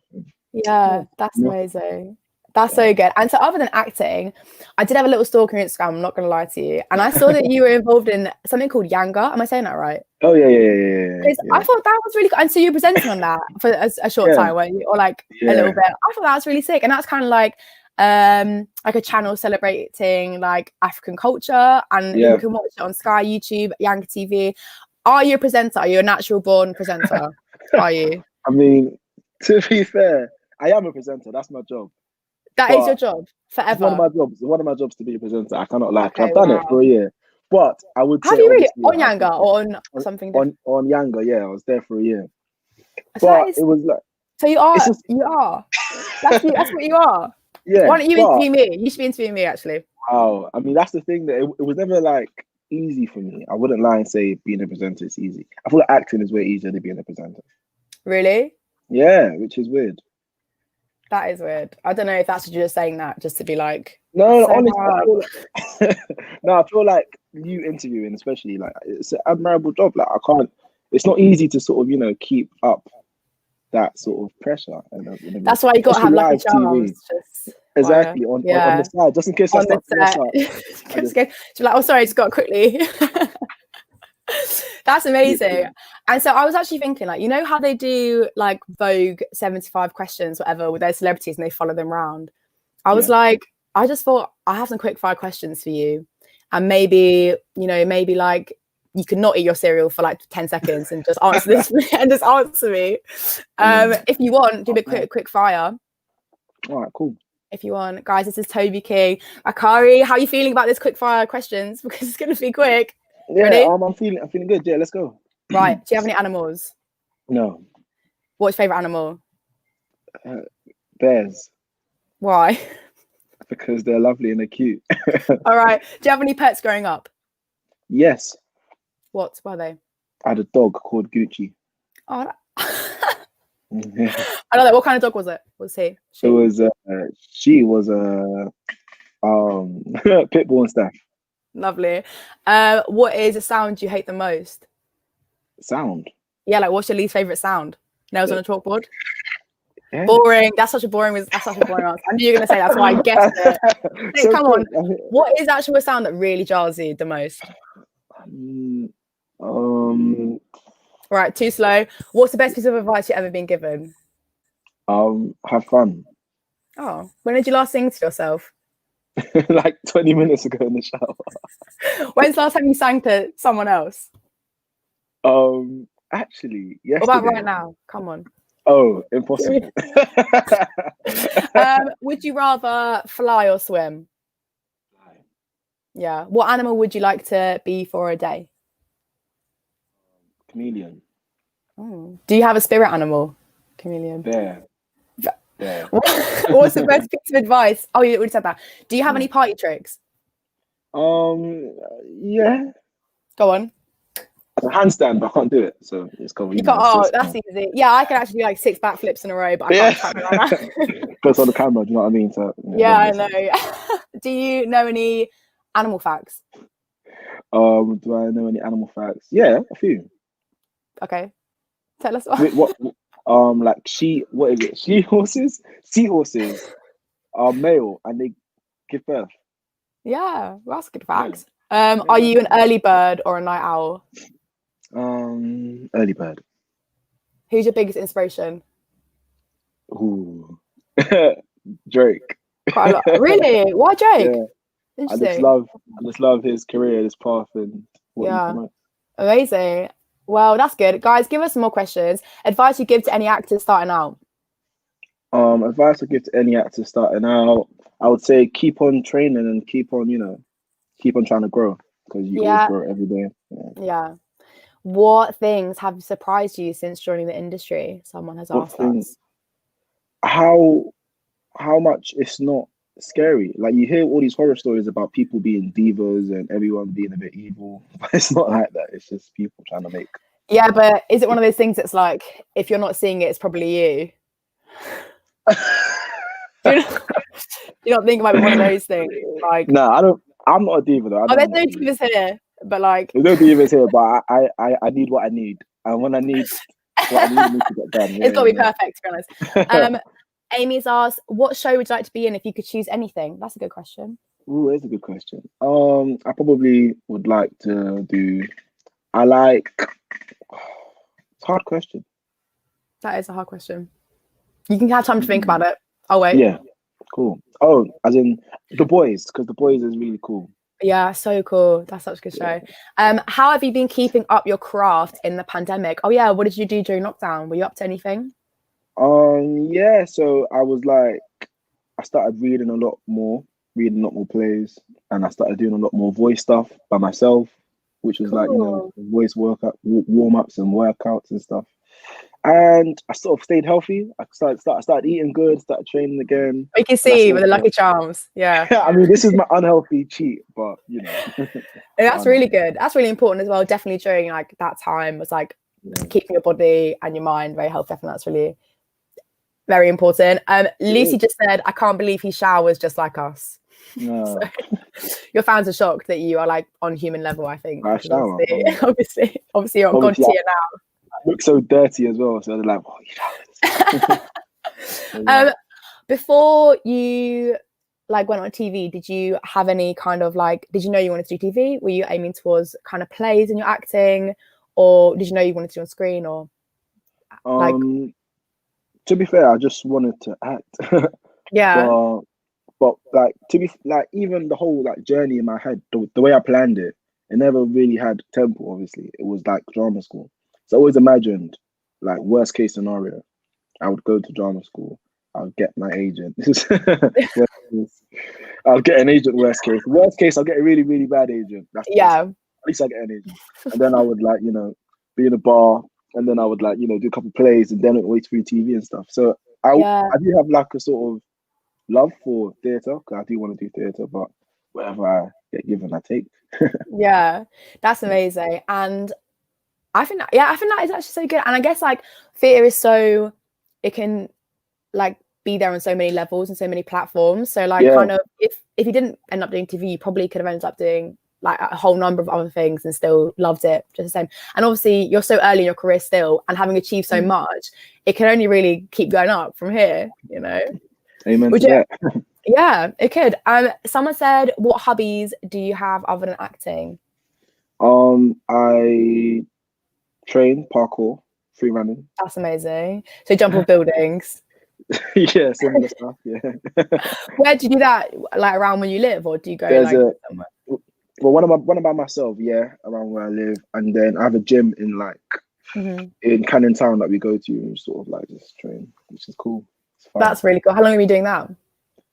A long time now, like a year and a bit. Really? Are you really good? I mean, I don't want to, but I'm all right. I'm actually the best there. Lucy said, prove it. Prove it. Do it now. Do it now. Yeah. Yeah. I don't know what to do. I think you just got to jump. I think take us outside, go on the roof and just jump and just show us, because otherwise how are we going to know? How will we ever know? You know what? I don't know if we'll be serious, yeah, but I really don't want you to injure yourself, because then if I do, then I'm just gonna sue you, so it's fine. And then all this money that we're raising for Lulubells is gonna have to go on your medical bills, and I'm not paying for that. Nobody's paying. I don't mind that, you know what I mean? If you get me a nice, let me do some parkour. Nah, I'm joking. Amy said, what famous celebrity would you like to date and why? Oh, and this is crazy. You know, your celebrity's here now, rubbing shoulders with these people, so you don't want to, if you've got someone you got your eye on, this is maybe now's the time to. It's a bit cheeky. I mean, a cheeky question. I mean, I won't speak about people right now. I'll talk about my old school crushes. Yeah, good idea. Back in the day. Back in the day. I had a massive crush on Jessica Alba. Yeah, relatable. Yeah, we can all relate to that, actually. To be fair. So I would like to date her. Yeah, and back in the day, like during those times, what were the things that you were watching or like surrounded by that inspired you to act? To be fair, yeah, my sort of entry into acting was weird. I was I was forced to watch a play in year 10 that I didn't want to watch because I wasn't naughty, but I was a bit naughty, and I got forced to go watch this play, and it was wicked. And I was like, whoa, I need to see how they made that. And I just started doing all of that. Wow, what play was it? Do you remember? It was a play called The Believers in the Tri-School Theatre, which is now the Kiln. Is it in in Kilburn? Yeah. I think I've been there the other day. I think I went there actually. That's amazing. And so you were in year 10, and then did you start doing drama at school or outside of school, or what were you doing? So I took drama as GCSE, but I took it 4 bands. Yeah, classic. As everyone basically does at that age. Yeah. And then after I started after I spoke to my teacher about it, then she recommended some youth sort of club in Notting Hill called the Gate Theatre sort of youth thing. Then I started doing bits there. Then I went off to my Saturday school, which was Raw, and then it literally just kicked off from there. That's amazing. And how did you hear about Open Door? So literally, I was in Raw, and a peer of mine was talking about the next steps, because we were at the age when we were finishing like sixth form and college. And she was like, "Oh, what are you doing?" I was like, "I don't know. I'm gonna apply for Lambda. It's my dream school." And then she was like, "Oh, do this thing called Open Door." I was like, "Nah." And then she's like, "No, I can't apply." And then I applied, and then it kicked off. And then there we are, and now we're here. And now we're here. This is probably the highlight of your career, actually, being honest, I'd say. I mean, I would agree. Yeah, that's what most people have said on this thing. They've said, "Oh, I can't really get better from here, so you could give up. You could retire after this." I could retire, couldn't I? Fulfilled in your career, yeah. Yeah, I mean, if you guys can, source that pension as well, then 100% I'll retire right now. Well, actually, Lucy did say, hurt yourself and leave all your temple money to Lulubells in your will, because that's a charitable thing to do. That's the right thing to be doing. We have a question. What is your ideal role to play ever, if you could play any role, past or present? Ideal role. I mean, in terms of things that I definitely want to achieve, I want to sort of play a role of a historical character. So someone who was alive, and especially like a black person, because a lot of black people stories that are significant people that they don't really get shown. No. So I want to dig deep, find someone amazing, and put a story on screen. But in terms of like fun, I do want to play a Marvel superhero because I love superheroes and comics and shit like that. Yeah, that'd be really fun, I think, to be on a set like that and like have all and get on the green screen, get in the weird like the tracking suits and stuff. Do you know what's funny though? Mark Strong was on Shazam. Yeah. Just before Temple, and he was telling me that a lot of it is actually quite boring. Like you just literally stand there in like this suit and just go. Ah! I don't want you to ruin this. Sorry. Yeah, sorry. But when you watch it, it's like whoa. But when you do it, like, and it's like a stunt double half the time, so you're just standing. Yeah, there, true. I mean, he made it sound really boring, actually. Yeah, sorry about that. So Amy says, any upcoming secret projects? Oh yeah, anything coming up that you can give us an insight on? Things that I can talk about. Oh, I don't know. So there are things coming up, thankfully. Okay. We just got to be on the lookout for them. But all right, I'll give you a little, maybe like a clue. Okay. So I was talking about comic books. So something comic related might come. Everyone take that and sell it to the sun. Sell it to all the tabloids. And send your good energy my way so it can actually happen. That's amazing. What superpower would your superhero have? That's a good question. As in what I'm talking about, all this. No, as in if you like, what about if you could be actually in real life, be a superhero, what power would you pick? The power to rewind time. What? You can have any power? And you want to just go back to your lucky charm before they ended? Deep it. Rewinding time is actually the strongest power because you're gonna say things like, okay, I want to fly, I want to be super strong. If you can rewind time, you can jump off a building, fly for a bit before you die, go back. You can train, be the strongest person in the world, go back, and you're young again. You know what I mean? But then doesn't that kind of take away the and like you never make any mistakes because you'd be like, whatever, I'll just go back and redo it. Exactly. It kind of but that can't, well, all right. Well, you can just be living your perfect world, going back in time. You wouldn't want to shapeshift or anything like that. No, you wouldn't want to read minds or. But if you can go back in time, then that means you're going to be gaining information and knowledge. So eventually, you can probably get so wise and old and go back and you can learn more. So you might even invent shapeshifting in real life. Yeah, true. But then I do think that you would like you'd probably, if this was a film, you'd like end up really lonely and like have no friends and be like, oh, I shouldn't have done it. I should have said fly. When Daisy asked me, I should have gone, I wish I could turn invisible. If it was a film, I feel like you'd get mad depressed super fast if you had that power. I think, but only if you abuse it. Like maybe if you're using it for good reasons, then maybe. I don't know. What character from the cast of The Queen's Nose do you most relate to? Do you actually remember that program? The Queen's Because Nose. I do. Someone in the comments said, what character from the cast of The Queen's Nose? But you might not remember it. It was on CBBC and they like robbed the Queen's 50p and then their dream came true. This is really niche, but someone has like said that as a comment. The Queen's, I don't know it. I can't lie. Okay, you know Tracy Beaker then? Maybe we should do that. Oh yeah. Tracy Beaker. What character do you most relate to? Most relate to? I don't really remember it. I can't lie. I think I was so. You need to get on that. Go on BBC.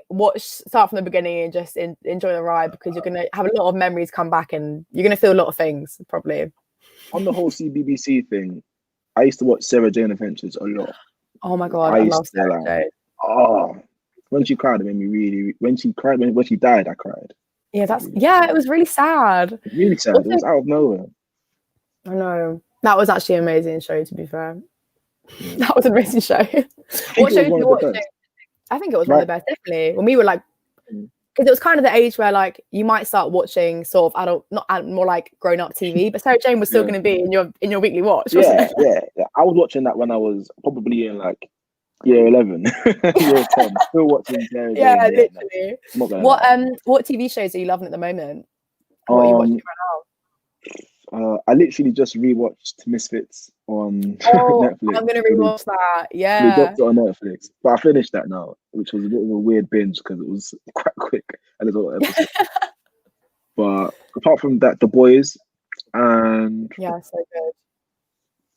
yeah, not enough. You know, I don't really watch enough TV or things. To be fair, Because you're in it, you live in it, so you just don't need to watch any. nah. No, actually, yeah. But Who are your actors? actually a little bit. But go on, a little bit. As in, like when you're an actor, it's hard to watch stuff without being critical. That's one Yeah, thing. I actually see that because I used to live with Mel and Lucy and Yeah. Evie from Open Tour, and I actually really struggled to watch shows of them because they would be like, "That is just," and I go, "I really just want to watch this." To be honest, I really just want to. And like, my old music teacher said that like she actually found it so hard to listen to music and really enjoy it because she was always analysing it, and that's a sad thing really about It is sad, artistic people because that's like you lose that a bit, but. You can get it back. Someone said acting inspirations. Did we cover that? No, not really. Go for it. Actually, so big ones are like Denzel. Oh yeah, Denzel Curry. I was like, no, that's not what I'm talking about. Denzel Washington. Yeah, I love that belief. Denzel Curry. Yeah, Denzel Washington. Yeah, cool. Denzel Washington. And Leonardo, Tom Hardy. Mm-hmm. Tom Hardy's a big one. I love Tom Hardy's work. Viola Davis, love her work as well. Idris Elba, because he's just super cool. Yeah, he's very cool.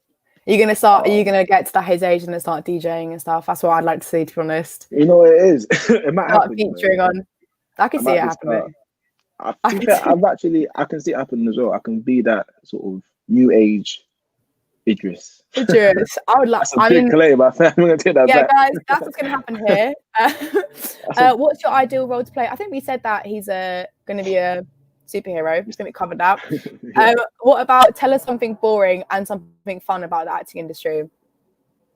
Something boring about the acting industry is that a lot of the time you're on set, you're waiting around, and that's probably where you work the hardest because because one, you're getting ready to go on and you're trying to preempt the whole thing, whatever you got to do, and two, because you're tired because they get you up mad early, so you try not to sleep because it's unprofessional. You know what I mean? So it's like you're fighting sleep and you get really tired and you're like got makeup on your face. You don't want to smudge it. You get good food though. Good food, I think always. You get. I mean, sometimes actually, sometimes on good sets you get good food. But something fun about the industry is, I think the parties. I love the parties, man. Not at the moment, I hope. Six minimum. Yeah, unfortunately, I meant like the really fancy ones when they take you to these weird fancy environments. Yeah. This is Have you done any sets? Have you been on any sets that are like not in the UK? No. Not yet. Not yet. I've been the furthest I've been is Wales. Yeah, come on, that's very good at the moment. Yeah. I mean, shout out to people living in Wales. But I was in the fields, like with sheep and that. Yeah, loving it with the sheep. Yeah. Not the bears. Not your favourite. Not the bears. Exactly. If I met some bears on set, I feel like I'll cry. Yeah, you'd be like, that's it. Would you leave? Would you stop acting so you go and be like raised by bears and go and be at nature with them? I feel like there's a documentary about that. Have you watched it? No. It's called Bear Man or something, Teddy Bear Man or something like that. Grizzly Man. Grizzly Man. That's going to be you, is it? But I actually really like the documentary, but he dies in the end. It's so ironic. He loves bears. Yeah, it's fucked. Did he get killed by a bear? Yeah. But it's crazy because the bears aren't like that. Bears are actually really kind, but it's humans that have made them angry. So what happened was he actually lives out there and he sort of lives with bears and like he has pictures cuddling bears, he sleeps with bears, eats with bears. And then there was this one bear who lost her child or something, and then she was really upset. And then he was trying to like talk to her and calm her down, and he was like, no. And he's a bit weird, obviously, because he lives with bears. Human interaction. And he's like, calm down. He's trying to rub her back, and she's going, "Rrr, rrr." And she just eats him. And there's a video of him going, screaming, and he's getting eaten by a bear. It's crazy. Toby, that's That's what I'm going to have nightmares about tonight, probably. So thanks for that. Right. That's well Arts for sad. animals, Yeah. Yeah, guys, keep raising money so these birds can eat.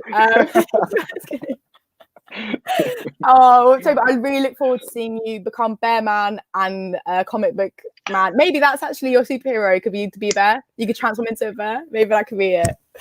Toby, it's been so lovely talking to you. I think our time's coming to an end, but it was lovely to meet you. I hope you enjoy the rest of your magic stars, lucky charms, even your magic stars. Enjoy the rest of your lucky charms. Enjoy the rest of your Sunday evening, and good luck with filming for season 2. Thank you, Daisy. Lovely speaking to you. Thank you very much. Lovely to meet you. Thank you so much. See you later. Look who's back again. Yeah, she's back. Right. That was Toby King Bakari, guys. Amazing actor. Add him on socials. Yeah, you should. He's a very interesting guy. As like he was saying, he was going to go to Lambda, was on the path for drama school, and then he got picked up. And then he was eventually on I May Destroy You in Temple. He's a very cool guy. Next up, we have ex-Archangel. I don't know why he's changed his name. I see he's changed his name in the comment section. Bit interesting. Ex-Archangel 12. Ex-Archangel. I thought it's Archangel. I don't know. I thought that's what it was. We're looking forward to having him as soon as because he's actually done a big typo in his name. As soon as he changes that back, we'll let him in. I don't know who he thinks he is. But Daisy, what a great interview. Can I just say thank you so much for being here today and helping us get to our goal amount. We did get to... We reached it. Well done. Thank you so much for having me, Mel. And thank you guys so much for allowing me to be here. I really enjoyed it. Really inspiring people. Ex-Ash Archangel 12 is up next. And I'm really excited to see this. I actually think, is this your first interview, X? As X, we can see you in the thing. We can see you. Yeah, it is. So, guys, this is an exclusive first interview with Elon Musk kid. So get ready for that. Look forward to it. Lovely to have you. Lovely to be here. See you later. Lovely to have me. Lovely to have me here. Lovely to have me. Bye, guys. Bye, thanks, Daisy. All right, Archangel Musk, welcome to the live. You need to say it properly if you're going to say it. What is it? Cool. What is it? It's Ash Archangel 12, please. Ash Archangel 12. I'll be honest with you. There we go. So bad. God, I can't believe I got that wrong. It must have hit. I've even read the book. I know that it hits hard. I know. Everyone get Why Must I Suffer? It can't do. It's not a book. It's a piece of art.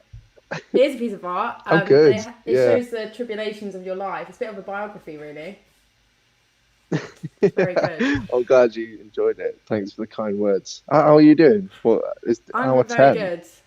Hour 10, yeah. I'm a bit like... I haven't smoked in ages, and I went out and got a pack of fags and had a cigarette. I was like, where the fuck did that come from?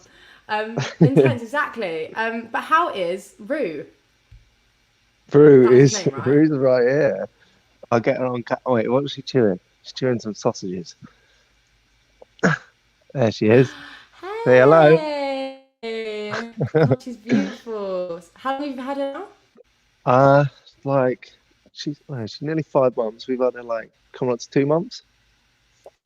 Jeez. Yeah. Was that like you broke down during lockdown and you decided I have to do it? What was the decision? It's funny how it came about because we were looking after my girlfriend's parents' dog, and basically they wanted to breed her, and we kind of like we know how cute puppies are, and we wanted to get a puppy at some point, and then they like before lockdown doubled down on the fact that they were going to do it in the last week before like Boris fucking called it, and it wasn't going to happen. So she stayed with us in London for a week and then basically ended up having to orchestrate this like mating experience where and basically the dogs like who her mum mated with is a DJ called Route 94. So we rocked up to this house and he's got like a platinum single and shit. And I was like, fuck, I know this guy. And then the dogs were just shagged, and then, you know, look at how many months later Rue was born. This is where Rue came from. So Rue doesn't have contact with the mother and dad. Strange. Oh, what a shame. Little bundle of joy. Wow. And yeah, so what have been the trials and tribulations of having Rue? Has there been any challenges? Oh God. Yeah, yeah. Well, yesterday, well, she shits a lot for a dog. I Great. didn't realize Cool. they shit that much. So there's like constant, just like I'm never on top of shit. Like I can never get the shit down to a minimum because as soon as I do that, there's just like 4 or 5 more pop up. Other than that, though, Jesus Christ. yeah, She's I know. massacring you. What are you feeding her, mate? I know. Apparently, the right stuff. It's healthy, the digestion system. But no, she's good. She's actually really good. The only thing is she's shit at walking at the minute. She literally just fucking drags and chokes herself because she wants to get to like squirrels and pigeons and Sounds like she's everything's cool. everything's so exciting. I lost you for a minute. I did lose you for a minute, but I think I heard you say that she runs off to squirrels and goes mad but then can't walk. She sounded like she was disabled for a minute. You're right. Yeah, I do often wonder whether there's something wrong is with up her. there. Yeah, I mean, she's special. I have some questions for you. Ready for them? Some of them are a bit cringe. Okay. Cringe on a Sunday. Yeah, a bit cringe. Everyone's looking for it. Okay. How did it all begin? Obviously, there is a video on your YouTube that you can watch. But how did it all start?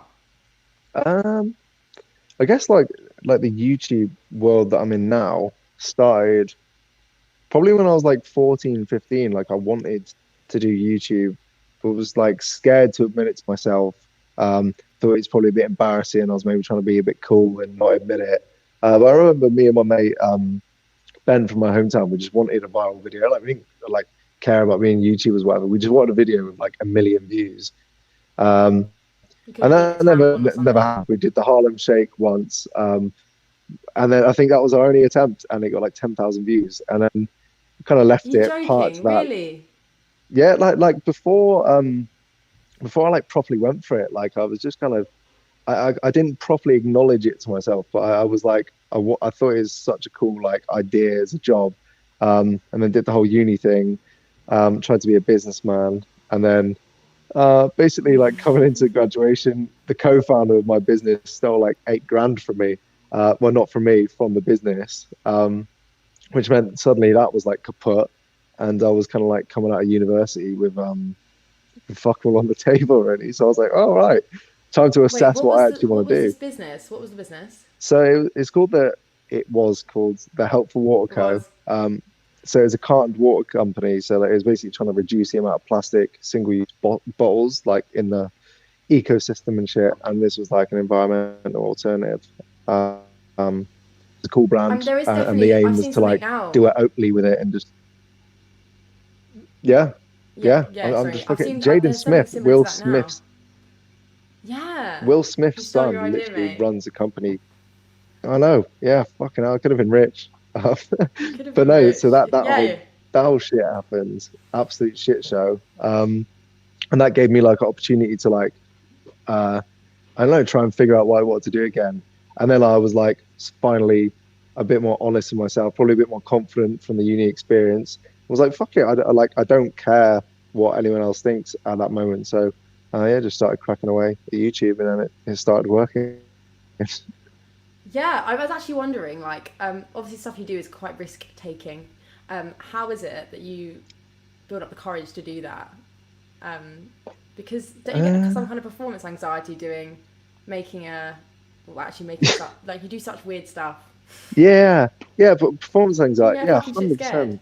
100%. Yeah, that's kind of like the best part of it. Like with the sneaking stuff, I guess is like the sketchiest shit we do. So like we broke into the BAFTAs like twice, been on the red carpet with like just A-list celebrities and just stuff we'd never ever get invited to. Been on the red carpet with fucking Leonardo DiCaprio, Brad Pitt. I know, as a bear. Well, Jay was a bear. Jay was a bear, yeah. And that's obviously like such high risk, scary shit to do. But like the anxiety is so normal. Like it was just me and Jay kind of acknowledged that we wouldn't ever let fear kind of dictate the actions, and often those feelings of like anxiety mean that you're about to do something like work. So yeah, we just try not to let that kind of dictate how we approach it, which is so easy to like rationalize and make excuses to like not do what you're about to do. But I think we just hold each other accountable and we just fucking end up doing it, and it works. Do it, so then yeah. it kind of compounds, and then now we're financially incentivized to do it, and it's literally like our career. So it's even easier at this point. Well, I feel like because it's your career now, there's that added pressure as well to keep going and to keep pushing each other into doing it. Yeah. Someone said, "Can you sneak me into Fashion Week?" Pretty good, yeah. That's probably like our biggest request. Like every day on that Fashion Week video, we get so many requests saying, I want to be a model. Can you sneak me into Fashion Week? Like, yeah, literally, I don't care about being a model, but I want to do it. It looks fun. Maybe you should do a whole show or something. Maybe you should set up a show and make a fake name, and then do that. You could do that so much. People would do. Come. Yeah, that's quality idea. Like we wanted to do that in Paris when we went, like after the big one in London. That was the idea, that we created like a fake brand. We brought, like, it was Maximus's brand. We literally brought it to Paris and would rent out like a whole space and try and invite the biggest names. We just didn't have enough time. We just didn't leave enough time, so we didn't do it. But that's it. Like, I'd fucking love to do that, because the fashion industry is like so interesting. And people in the fashion world know that it's kind of bullshitty, so they like the bid. And people outside of it also love the bid because it was taking the piss out of something they didn't really understand. So yeah, so surprised at how well that did. Yeah, no, it was a brilliant video. I found it fucking hilarious. So basically, your whole channel is, I think it's like a bucket list. That's what it looks like. Someone's done a bucket list. They're about to die, terminal cancer, and they're doing a bucket list. So if you had a week to live and you had an endless budget, what would you do? Ooh, holy shit. Yeah, endless budget. You've dived into Elon Musk's heritage of his wealth of money. Yeah, I don't know, because I'm actually I'm thinking about this a lot recently. Like I've just like probably 6 weeks ago started therapy. Me and Jay have been doing it during lockdown. Yeah, I saw he said just that fucking explore it. Yeah, and I'm speaking about this with my therapist because I think I'm hardwired to seek out these crazy adrenaline filled experiences, because that's when I feel the most alive. And I don't know, the closer I am to death. The video we uploaded tonight was Top Gear, and I was so close to I broke the car. I was just I went weird and crazy where I was just seeking out this more fucking adrenaline, just pushing myself. So my brain initially goes to going to space, or going on a one-man mission, which you has a high risk of death. But to be honest, if I'm presented with death as a definite, it'd probably be spend family and friends and just doing wholesome shit, as opposed to some mad fucking crazy adventure. And the budget side of things, I guess I'll just fucking give it to people. I don't know you personally, but I don't believe that. I don't believe that. Because if your whole life in your career, right, is this is why I'm calling bullshit on you. Your whole career is let's seek adventure. Let's push ourselves, our emotions to the limit. Let's push whatever our physical bodies to the limit. Right. I mean, okay, how would you die then? Tell me why I'm a liar. Yeah, how would you know? I just think your whole career is based around that, pushing yourself, right? And making a big statement of yourself, right? In a great way, it's brilliant. So you have to go out with a bang, in my mind. Maybe that's just I'm a fan of the channel. How long did you give me? You get a week. You can spend a couple of days with your family and friends. I could do, yeah, okay. Maybe the final moments. The whole going out with a bang thing is interesting, because if you could choose the way you died, I think about this a lot. Jumping from something that's really fucking high would be quite an exhilarating, out of a plane, and you had no parachute. I think you could probably relax into that and fucking just enjoy those last 5 minutes that you're free falling. However, so maybe that's the death part. That's how I close it out, and everyone watches, and it's like a spectacle. Everyone watches. Yeah, okay. Yeah, I think a week's too long though. You've given me too long there, because you can do all sorts of shit. But that means you can spend time with family too, and have the wholesome experience that you want. It's a bit of that, and then I'll dabble into probably go to Japan. I want to go to Japan before I die. And this is a weird week. Go to Japan, time with the family, and then Northern Lights, and then that'd do me. Oh, I'm yeah. happy there. Yeah, I'd love to go to the Northern Lights. I don't And need to make a Japan, these are YouTube all big vid. shouts. Yeah, great shout. You don't need I to was make a jet lagged YouTube the vid whole to have time. No, How are you feeling now?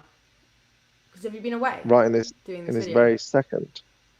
No, I mean, like, how are you feeling right now? Because you've been away, haven't you, doing whatever this video is for Top Gear?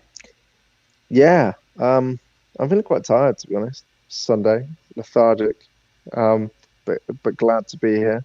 And in general, I'm Well, you just have feeling to say fucking. that, otherwise you look like a prick. I'm so unhappy to be here on this Glad to charity be live here. stream. Fucking hell. um, Donate! Oi! Oi, oi. But no, in general, I'd say like I'm just fucking happy to be back making videos. Like, we had like a 3-month break. Felt like eternity. And yeah, just feeling good. Like in a new place in London, got a dog. Like life's quite different to what it was like 4 months ago, and it's like all happened quite quick. So just adjusting and fucking getting back into the swing of life. I think Trying it's to really stay great level, you guys are both you know. doing therapy. And yeah. I think it's really great. Mm. And I think it's really great that you guys are being really public about it as well. To be open about that, because it just makes it just normalizes the thing that everyone's been experiencing. Yeah, Very 100%, human. 100%. Like, yeah, definitely. It's one like it's interesting actually because like one of our mentors he runs a mental health startup where basically they provide therapists to like huge companies and a safe space for people to like talk in high pressure jobs. And so we've always like agreed with him in that like everyone has a mental health, and you know, like fucking you don't need a bad mental health to like do something about it. And it's like physical fitness, right? You don't need to be obese to go to the gym. Like you just have an interest in like taking care of yourself. So it was like I always fundamentally agreed with that. But Jay and I were like, we're not fucking living our raps. Like we'll say this publicly and we'll fucking talk about it, but we're not going to therapy. So we both decided just to fucking he went ahead with it, and I was still like holding back for some reason. Like there was part of me which was like, I'm not too sure here. And then like Jay was just fucking absolutely loving it. So I was like, right, I'm gonna actually stop waffling shit and do it. And it's fucking great. It's expensive, but it's good. It's very good. I could recommend it to anyone.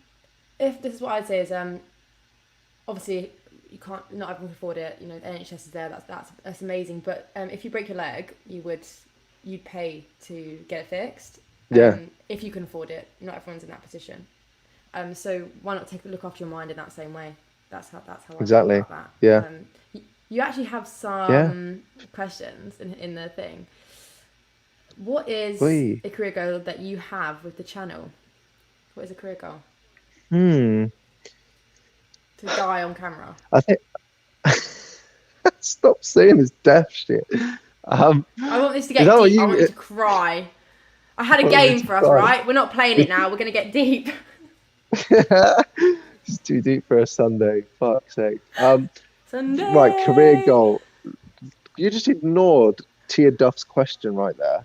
Sorry. What's a career goal that you career have goal with the channel? I think with YouTube, because it's so like public, the numbers and the fucking growth and subscribers and views and this and that, it's hard to detach yourself from that emotionally and say like, I want the biggest channel in the world, like I want 2 million subscribers, 3 million. But what we've realized is like it's never enough. Like it literally is never enough. I couldn't have dreamed of like having this many subscribers 2 years when I started. Like it just, as much as I thought it was a possibility because other people had done it, like you just don't know how it would work itself out. But now we're in a position where like we genuinely feel like if we want to, we can fucking get 3-4 million subscribers in the next 3-4 years, and we can, but doing the shit that we're doing now. But it's come to light that we're kind of like just trying to explore what we fucking enjoy and make it every day like as nice as it can be, and just enjoying the process like a whole lot more. Like when we started the channel, we were so on like just surviving because we needed to make money to stay in London, right? We had like savings, like 5-6 months of savings, and we had a 6-month contract on a house, and we had no like plan B. So we were both just on the mission of like survival, and that was like fine because we were just doing as much as we can, overworking, just doing everything we could. But now we're kind of in a different position, right? We got a bit of money. We're kind of rolling with the channel. And we've got like a subscriber base who love you.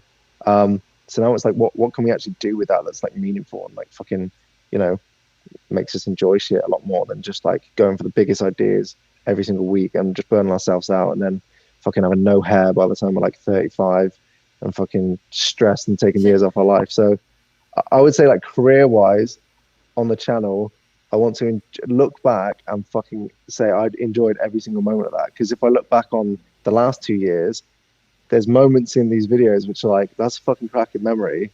But I remember the stress. I remember like the hell of some of those videos and getting them out to the world. So yeah, changing in relationship with the vids is a big one. I think that's amazing, and also that was a conversation we had today with Simon Stevens, who's like, he wrote like Curious Incident at the Dog Night Time. He's a really big playwright, and he said when we asked about his career, he was like, I just think that's a really unhealthy word. He said to me, he said he's like, do you know what amateur means? And I was like, no, I don't know what amateur. I do. I was like, whatever, young grassroots person. And he was like, no, amateur just means amore, which is to love, and it means the people who are passionate about what they're doing. He was like, so I like to think of myself as an amateur every step of the way. And he was like, and I don't want to, he said he's focused so much, especially on lockdown, about his relevance and will he stay relevant when he turns 50. And he said that just is not producing any work. So he's got to take this whole idea of having a career and like this whole, because it's just moments, you're sticking in the present. And that's what he was kind of saying. Are you really going to go with your new name, top-notch quality on the new content, binged all your content during the lockdown, and it's mad to see you guys from chicken wings to Top Gear? Zach, I can't hear you, mate. I can't hear you. Zach, no one can... I don't know what you're saying. Oh, 1 second. What's that? I disconnected my headphones because you turned into a robot, and I felt like I didn't give you a good response to that last. I heard snippets of that last response, okay. And I felt like there was a blank face for it all.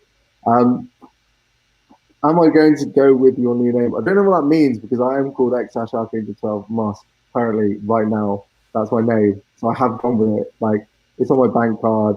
When I send money to people on Monzo, it comes up as X-Archangel12.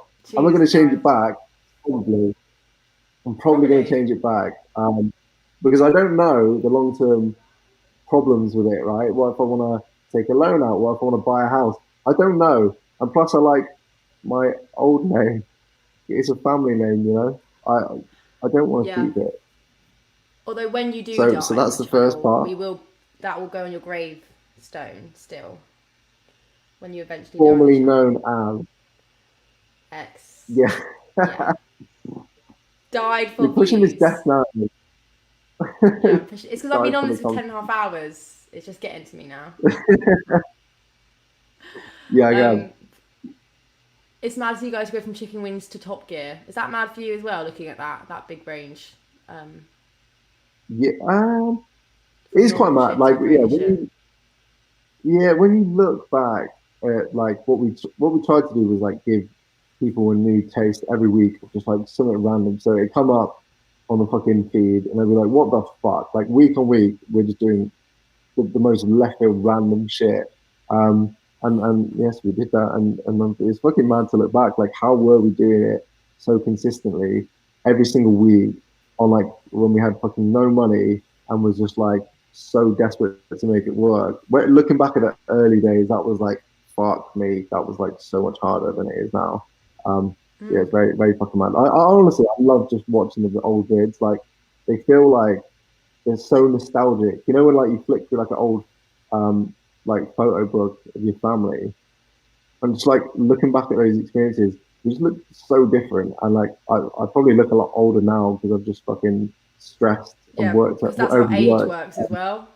That is how time works. You generally do get a bit older looking. Well, I'd say I don't look 2 years older. I look approximately 15 years older, and that's like one of the biggest comments is like the bags under my eyes constantly. Everyone says I look high. I'm not high. I'm just fucking tired. But that was a long-winded way of just saying, yeah, fucking, I love that real shit. Well, good. What's the favourite video you've ever made? Actually, someone just asked that. That was very. Favorite video I ever made. Ooh, cheese rolling was a really fucking good day. That was really fun. Changing your name. It wasn't overly. No. Oh, the cheese Cheese day. rolling. Cheese. Oh yeah. Yeah, I cheese thought you rolling. said changing your name. It was just like no. I was like, it's something about these weird traditions, right, which just brings out like the best people. Like Americans who literally fly over for this event, and just there was a guy from Japan who didn't speak much English, but was just fucking hilarious and just so full of energy. And like those events are so fun because, yeah, they just bring out the weirdos in this world basically, and we get to chat to them for content. There's like an excuse to actively seek out the weirdest people ever, and then also experience it firsthand myself. So yeah, that was cool. And it was pretty local to like my hometown as well. So it felt like I needed to do that at some point in my life. So that was really cool. we have a similar place like where I used to live in Broadstairs, which is South England. Now I live in Wales. The fuck, and it's like a folk week. So in August, it's cancelled because of COVID. Obviously, it was.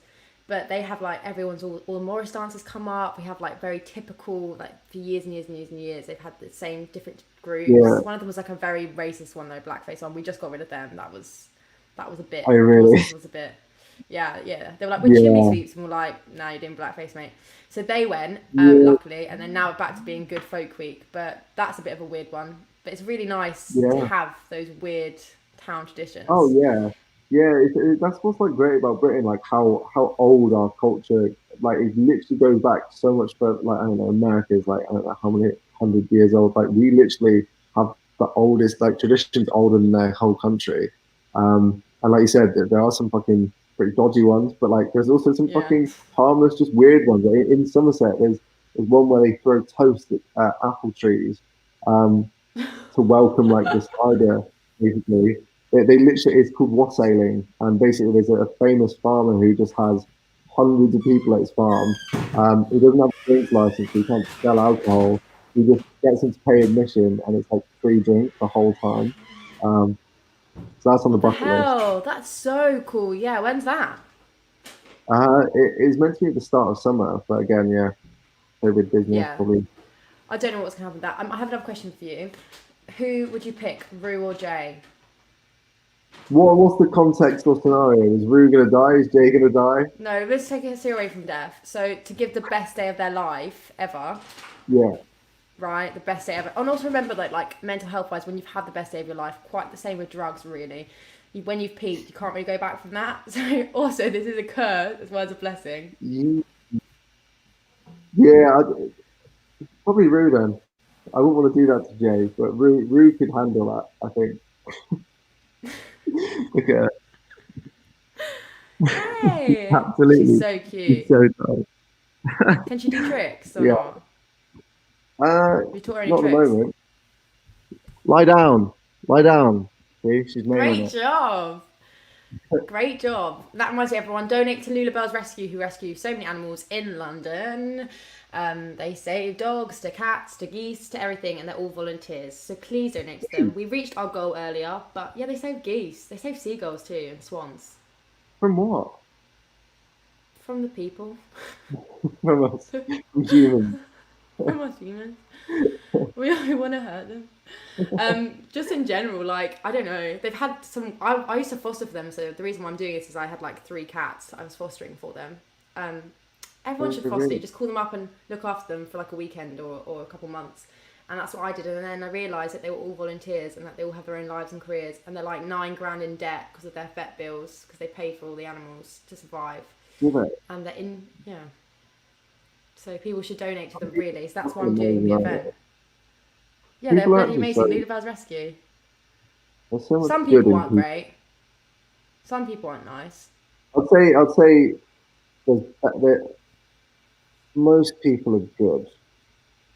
However, the bad people are louder. Louder, yeah, I would agree. Maybe more just a lot of, yeah. I was going to say something more negative after that, but... Our brains are psychologically wired to seek out negative as like a survival mechanism as well. So like, I don't know, it's good to think of like, you know, the little bits of good in people, you know? Just like Rue brings out joy in people. That's one cool thing about like having her We walk down the street, and like in London, it's just so like black and like grey and expressionless. But like when they walk and see her, like people just light up and shit. It's cool to see. That is really nice. You bring joy to a lot of people's days seeing Rue then. Thank you, Rue, for all your hard work that you do. And the same with this though, like the people who said yes to doing this, I've got so many cool people. And it was amazing. People said yes. Scaredy Cat will be on later on, guys. Someone just wrote that in the chat. It's amazing that people said yes to doing this, but it's because it's for the animals. For the animals. It's for the animals. And it was the last question before you leave me and Lulubells Rescue forever. What is your advice to young creators? Advice to young creators. Mm-hmm. Wow. Know why you're doing it before over anything else, and like if that reason is like money and fame, then you're probably gonna be either you probably won't fucking make it because it's quite a skin deep reason, and people won't like your content anyway because it's clear what you're doing it for, and you'll end up like a Jake Paul of the world, and nobody wants that. It's not adding much to the world. Yeah, I'd say like the reason why it's kind of like find your why, right? Like why are you doing this shit? What's gonna like make you happy about it? Because the views and the fucking money and the fame side like won't at all. So if you've got a message to spread, then fucking do it. It's a great creative outlet, and it's good to be a creator. That was very nice and very positive. I liked that a I don't know lot. what I just said. I'm too tired. Go to sleep. You can chill out now after this. I joined Rue on that little fluff that we've got. Yeah. Thank you so much, X. That's Zach Alsop /X Ash Archangel Musk. 12, you forgot 12. 12. He's got a book, Why Musk I Suffer. It's a great read. He actually suggested drawing dicks in it, so it's a book you can draw dicks in. That's at the end. I haven't done it yet. I will. See what I get out of it. Yeah, haven't done it yet. Need to learn some art skills first. Anyway, so thank you so much. I really appreciate you coming on. Massively. Thank you. You're welcome. It was an honour. Thank you. Please donate to Lulubells Rescue, guys. Thank you. I'm going to kick off now. Donate! Alright, bye. Bye. He's gone. Thank you very much. Zach Alsop /X Ash Archangel 12. We are having two TikTokers. I've just got a thumbs up from that. Two TikTokers up next. Who's Imo Cole and Savage Livia, and then we are having Scaredy Cat to do a makeup competition. Obviously, so we're just waiting on them. And just before I would like to speak about Lulubells Rescue. So they are a rescue charity that rescue lots of cool animals, from swans to dogs to cats. They're literally volunteer led. So they have their own lives and careers, but they still take the time out to rescue so many animals in their own homes. They have like 160 in care like this minute. Imagine like me or you just being like, yeah, I'm just gonna help hundreds of animals, just gonna do it, even though I've got my own career. And so it's mad. What I'm gonna play for you now is a little video that you can enjoy, and while we wait for the TikTokers. Oh, ring, ring. Ring, ring. Hello. Oh, hello, Hedgehog. How are you? I'm alright. Who's this? It's Kat. Oh, We haven't spoken much since the Christmas party. Oh, God, yeah. How are you? Yeah, it's all cleared up now. Okay, good. I'm glad to hear that. Anyway, I was calling to ask, would you make some skits for Melody's Arts for Animals Live to raise money for Lulubells Rescue? Oh, well, let's, yeah. I'll do that. You do it? You would? I'll do that for you. We could have a couple of drinks, make some skits, make people donate. Well, I'll tell you what, I have a bottle of Apache in the house that I've been waiting to bust open, so I can bring that round and we can have a few of them, and we'll get some skits going. Not like at the Christmas party, though, right? I'm never doing that again. Kat. Never? Never. Well, never say never. I'll see you tonight. You know what I really love? What? I absolutely love what? Whenever people donate. When they donate to amazing charitable causes like this one that we've got on now. I mean, like, I just don't think that I could be with a man that doesn't donate to things like this that are bigger than himself. Well, I donated £1. Oh, really? I donated too. Oh my, listen, we need to calm down here, gents. Maybe I'll even put in a £5. Oh. Why did the hedgehog cross the road? I'm not sure about that. To get to Lulubells Rescue. It's a great joke, great joke. Let me ask you, are you a comedian? No, I'm a cat. Help. Okay. It's me. What? I was wondering What? if after all these years you'd like to donate some money to me. To you? And the kittens who are hungry and the hedgehogs on the street. Well, that relates to me. So difficult in these COVID times course, for the Lulubells. God, they're great.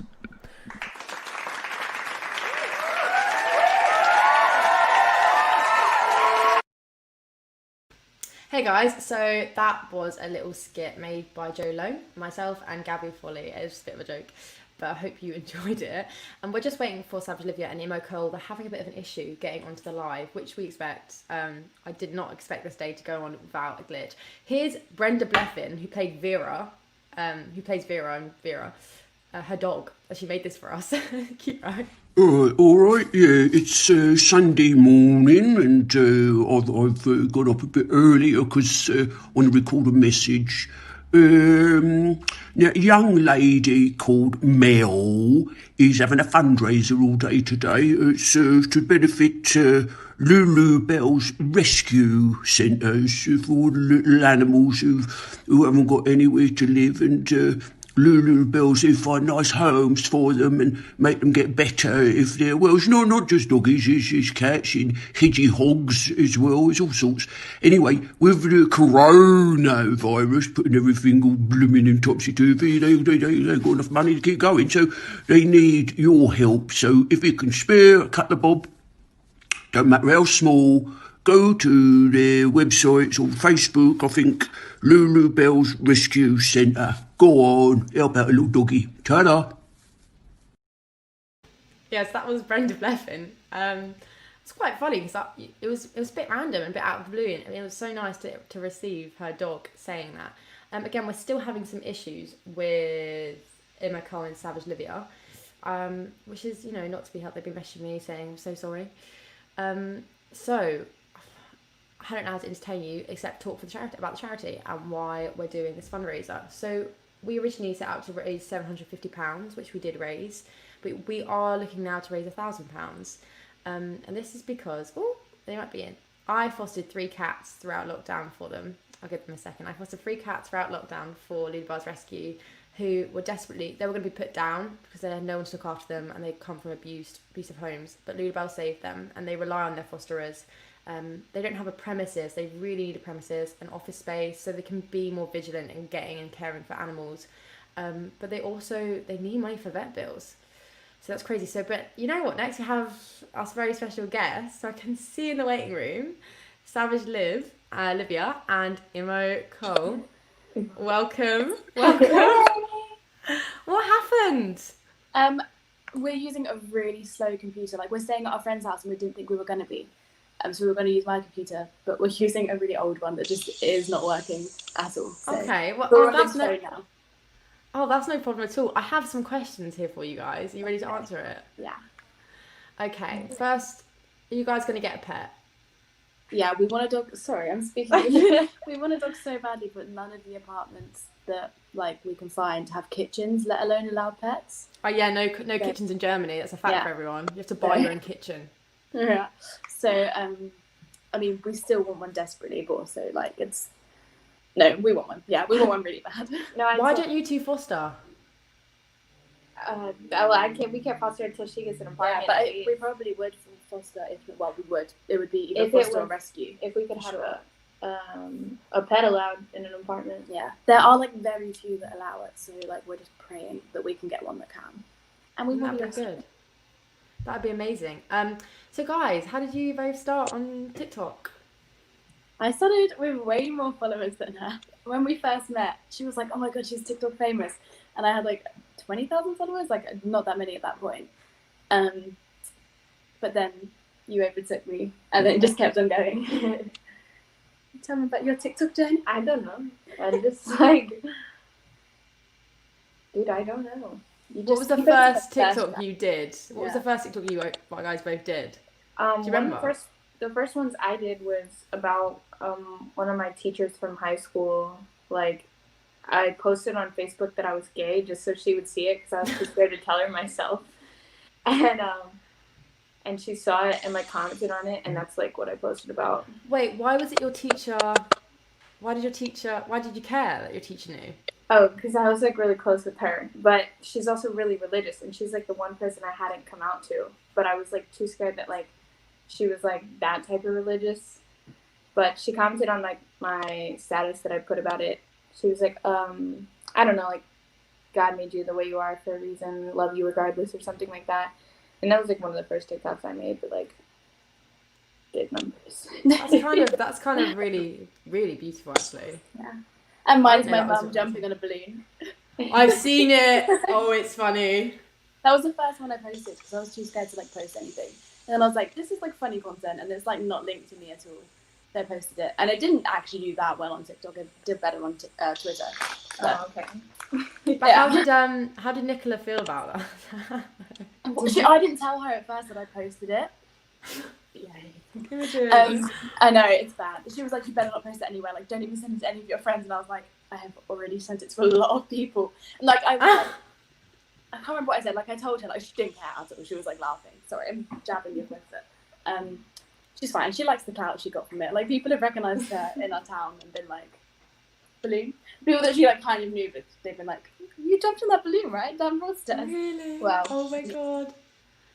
Guys, well, I've had a question come through. What are some weird comments that you've received? What's the weirdest comments you've ever received on a TikTok or?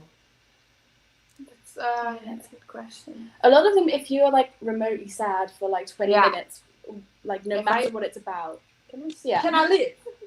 If I post any sad content or anything that has like the word X in it, they're like, oh my god, did you and the blonde girl break up? Did you and Imogen break up? I'm like, bro. Really? I'm like, bro, I literally posted her like 2 hours ago. Like, and then it's like, what other comments? That's what I'm trying to think about the comments. I don't know, just like some of the sexual comments, I'm like, yeah. Did they not monitor that on TikTok or get that? They're so weird monitoring. Like, you can't say like some of the like silliest words. Like your whole video gets taken down. But then some of the comments are like, why has that not been deleted? Yeah, I mean, me and Daisy were like joking around. We copied that TikTok of those like two boys who were really famous, like dancing. They did this, and they go neighborhood feeling fresh. We did that, copying them. They kept taking that down. I was like, so bad. Why can a dude do it, but we couldn't do that? We've had that's female stuff. Is like I'll post something in my sports bra, it gets taken down, and I'm like, okay. And then I see other girls that like posting bikinis. And then men, and I'm like, okay, now what's going on here? Yeah, it's blatant sexism, that is. A lot of videos as well that like appearing straight couples do, like will stay up on the same audio, same like exact video, whatever, but ours get taken down like all the time. It's really annoying. And then you can appeal it, so I always send like a really like stern letter, like I really hope this isn't because it's LGBTQ plus content, like really mad. They always put it back up, to be fair. Oh, well done. Yeah, good for you though, doing that, Imogen. Brilliant. Yes. Yeah, because it's annoying every time. Stop, I'm getting excited. Yeah, that was what you eating. American what snack. The fuck? It's like Dettos.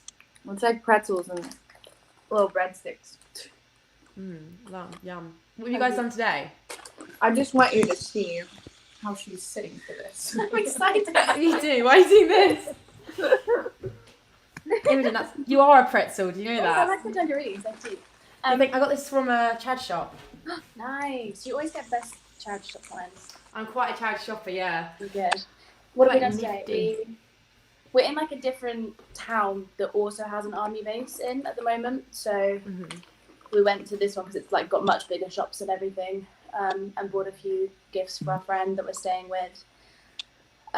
Sorry, we just got a notification that you tagged us in your story. The Arts for Animals one. Yeah. We need to.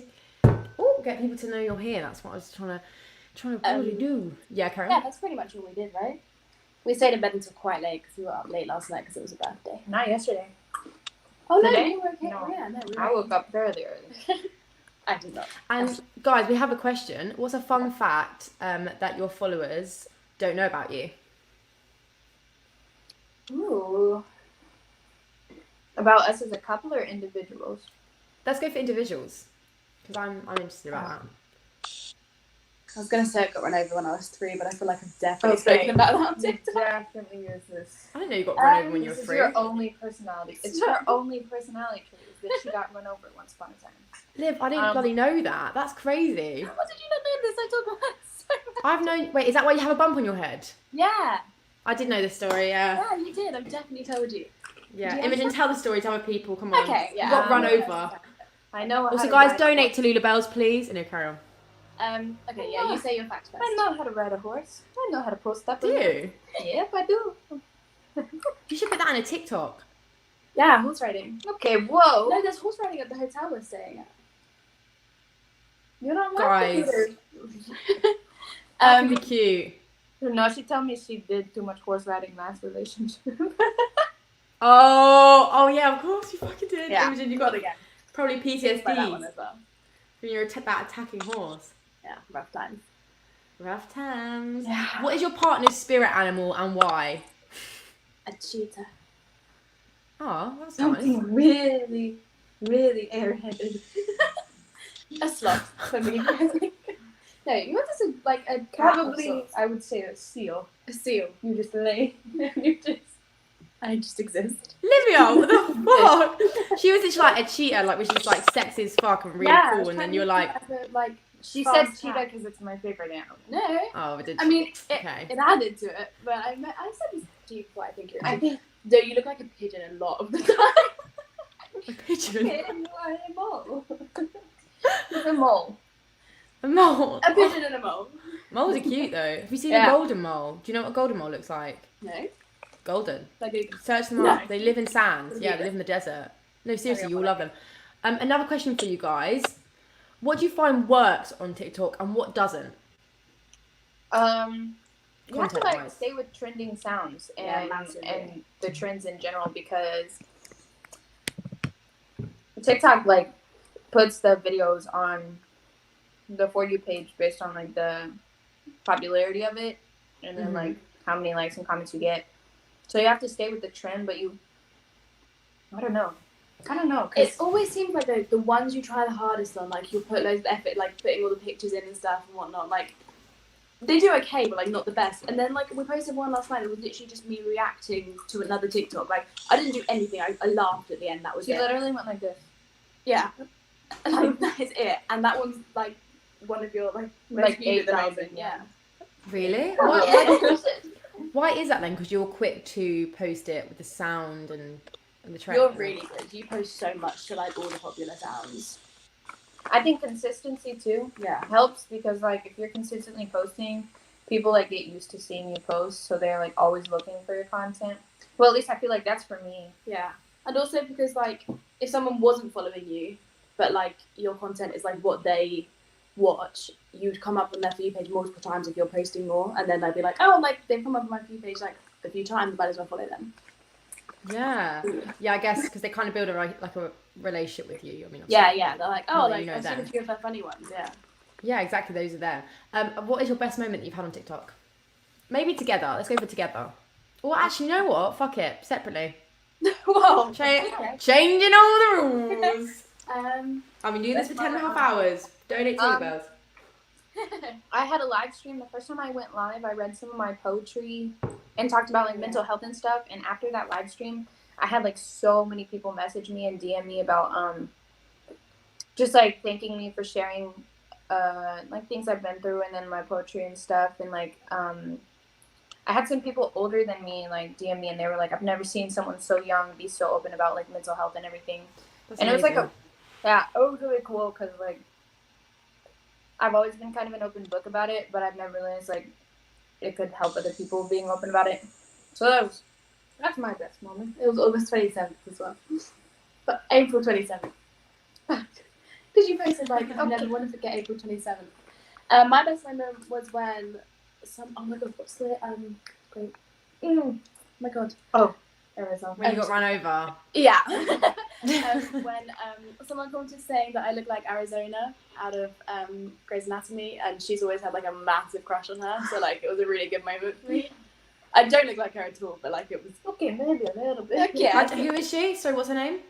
Arizona, the blonde one. I don't know who she is. Arizona.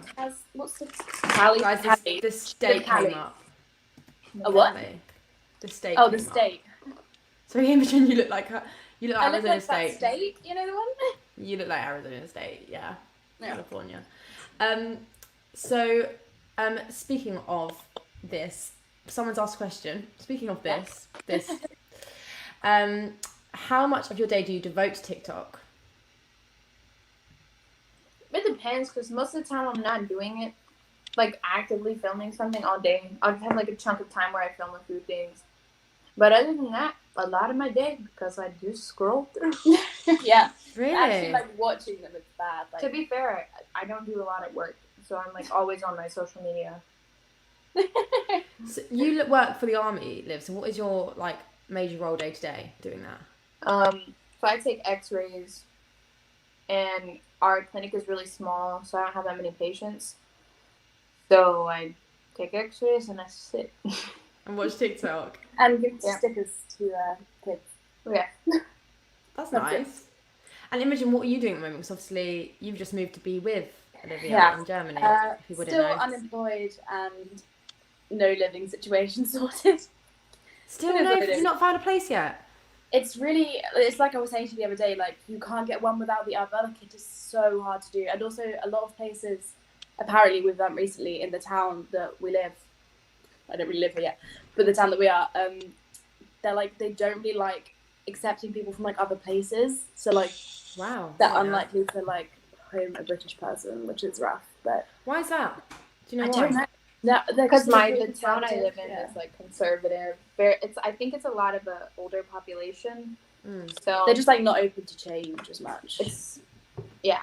Like, Guys, that's crazy. That is very, very weird. But I'm vibing. It's okay. Well, I'm safe for a while. So.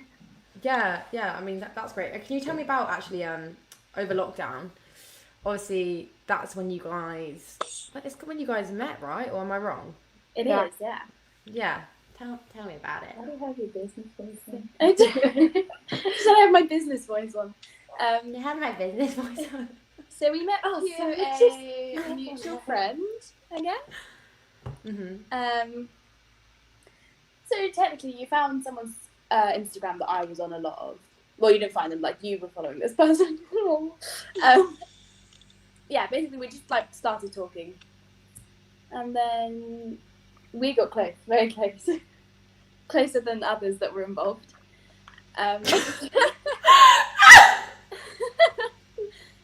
Yeah, and then it was annoying though because obviously we couldn't see each other because borders were like yeah, and everything. Which is why it's quite romantic, I think. This story. We were together for like a long time. But at this time, I was working like a weird schedule. Oh yeah, where I was like on working a week and then off a week. So like the weeks I was off, like I was strictly talking with Imogen all day. Like we'd be on FaceTime constantly. Really?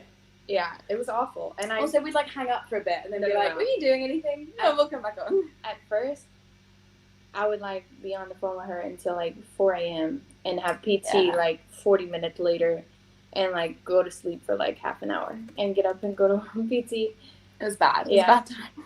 It was a rough time for me. But that was like when like we got to know each other the most and stuff, so it was really nice. Yeah. And we're actually in the house that we first met in. Like outside that door is like the exact place we first met. Yeah.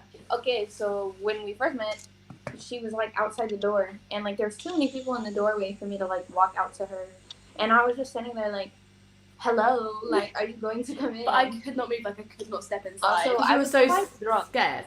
You were drunk because you were nervous. I was nervous, but I tried to drink in the car, but I just couldn't. Like it wasn't. I was like, I'm so scared. You tried to drink in the car on the way there because I knew she was drunk, and I was like, right, I've got to get on her level because I'm too nervous right now. Yeah, I mean that's very cute though. What was it like the first time you guys FaceTimed? What did you say? Sorry, I was gonna say what was it like the first time you FaceTimed But why? Do you mean you changed outfit? I changed my t-shirt. Oh yeah, like 4 times because I kept getting so sweaty, and I was like, oh my god. Dude. So I had to change it so many times. What was it like FaceTiming the first time? She sang in Spanish and I fell in love. That's pretty much. She sang. She speaks Spanish? No, but I know a few songs in Spanish. She sang "Falling" by Harry Styles in Spanish, and I was like, I like. I'm in love with her. Yeah, massively. And I showed her how to make a British cup of tea the first time we FaceTimed as well. Yeah, do you like tea? Or the other person. No, I tried to make her it, but it was like a crappy hotel tea bag that like didn't give like the full potential. Imagine you idiot. I know. Absolute fool. We'll try again, probably. My flatmate's from Cameroon in Africa, and she never had a cup of tea, and now she loves it. But I put loads of sugar in it, so the only way she'll drink it is if there's 2 or 3 sugars in it. Yeah, but that's where you introduce I it. loads of sugar because I know she has like cold tea with like loads of sugar. So yeah, iced tea. Yeah. Yeah. I have one last question for you guys. Yes. What's the future holding for Imogen and Savage Livia? Savage Livia. TikTok, life. What do you think? Lots of babies at some point. We want so many kids, like adopting and rescue animals, of course. Yeah. Lots of dogs and babies. But you could foster till then for practice. You could do like That's weekend true. with an animal, and then you could foster a child for practice. And Yeah. I don't think I could foster because I would want to keep it. Yeah, and then we just keep them. We could just keep it and then end up having loads. That'd be nice. But we don't know. So yeah. What we about don't the know what channel? country we'll be in, but we'll be somewhere and we'll have lots of children. That's all that matters. And they'll be hippies. Well, that'd be quite nice actually. And then, Yeah, do you think you'll have to travel around though for your job at all? I don't plan to stay in forever, so I don't know how long I'll be in, but so right now, like if everything proceeded good with Imogen and like we got married while I was over here, then I would like extend here for a year so that she could have 1 more year with her friends and family. And then that's it. Never see them again. Wait, where did you go? And then go back to the States after being here for 4 years. Oh But my then gosh, she'd only- Imogen. We'd only be in the States for like 2 years after Yeah. that, and we could move wherever after that. Like we don't know where we're gonna settle yet. Like we know that we're gonna a while longer here, America for a bit, and then like we don't know. That's amazing. Also, no, someone said Melody have a shot of alcohol for reaching your goal. Wait, what? No, she said someone said Melody have a shot of alcohol for reaching your goal. I don't have You any got alcohol. Yeah, well, yeah, we reached the amount of money we need to raise quite a while ago actually, but Amazing. we're trying to push. We only needed to raise like £750. Yeah. But we upped it to 1,000. Let's see how many we actually have now. I really do want to get 1,000 because That would be every penny so. really Everyone does count. donate. Everyone that's watching, donate right now. Yeah, I'm gonna donate put right back now. on my story to donate afterwards. Please do that because Lulubells save all sorts of animals, from swans to dogs to cats, and they do it all because they're volunteers. So they have their own careers and they work really hard, and they have like $9,000 in debt because of vet bills. So I'm trying to raise as much money as possible. But yeah, thank you guys so much for being on the stream today. Thank you so much for having us. I Sorry really for enjoyed the it. late. That's okay. Keeping up my reputation. Yeah. Thank you, Imogen. Thank you. Thank you so much. Thank you, Savage Livia. Thanks, guys. Do All we have right, to I'm leave? taking. Yeah. I'm gonna remove you. Okay, guys, that was TikTokers Imo Cole and Savage Livia, a very cute couple and very good TikTokers. And next up, we have Scaredy Cat from RuPaul's Drag Race. I can see him in the waiting room. I can see him. He's looking great. I'm gonna bring him in. Hello. Ooh, no, can't hear you. Well, I think I heard you're gonna try on your phone. That's fine. I can play a little video if you like while we it's like 2 minutes long. Should we do that? This is a video. It's a bit rubbish, but I enjoyed making it. If it makes you laugh, donate some money. Oh, ring ring. Ring ring. Hello. Oh, hello, Hedgehog. How are you? I'm alright. Who's this? It's Cat. Oh, We haven't spoken much since the Christmas party. Oh, God, yeah. Yeah, How are you? Yeah, it's all cleared up now. Okay, good. I'm glad to hear that. I was calling to ask, would you make some skits for Melody's Arts for Animals Live to raise money for Lulubells Rescue? Oh, well, let's, yeah, I'll do that. You do it? You would? I'll do that for you. We could have a couple of drinks, make some skits, make people donate. Well, I'll tell you what, I have a bottle of Pachi in the house. that I've been waiting to bust open, so I can bring that round and we can have a few Yeah, of them, and we'll get the film skits going. Not like at the Christmas party though, right? I'm never doing that again. Cat. Never. Never. Well, never say never. I'll see you tonight. You know what I really love? What? I absolutely love What? whenever people donate. When they donate to amazing charitable causes like this one that we've got on now. I mean, like, I just don't think that I could be with a man that doesn't donate to things like this that are bigger than himself. Well, I donated £1. Oh, really? I donated too. Oh, my, listen, we need to calm down here, gents. Maybe I'll even put it at 5. Oh. Why did the hedgehog cross the road? I'm not sure about that. To get to Lulubells Rescue. It's a great joke. Let me ask you, are you a comedian? No, I'm a cat. Help. Okay. It's me. What? I was wondering What? if after all these years you'd like to donate some money to me. To you? And the kittens who are hungry and the hedgehogs on the street. Well, that relates to me. So difficult in these COVID times for the Lulubells. God, they're great.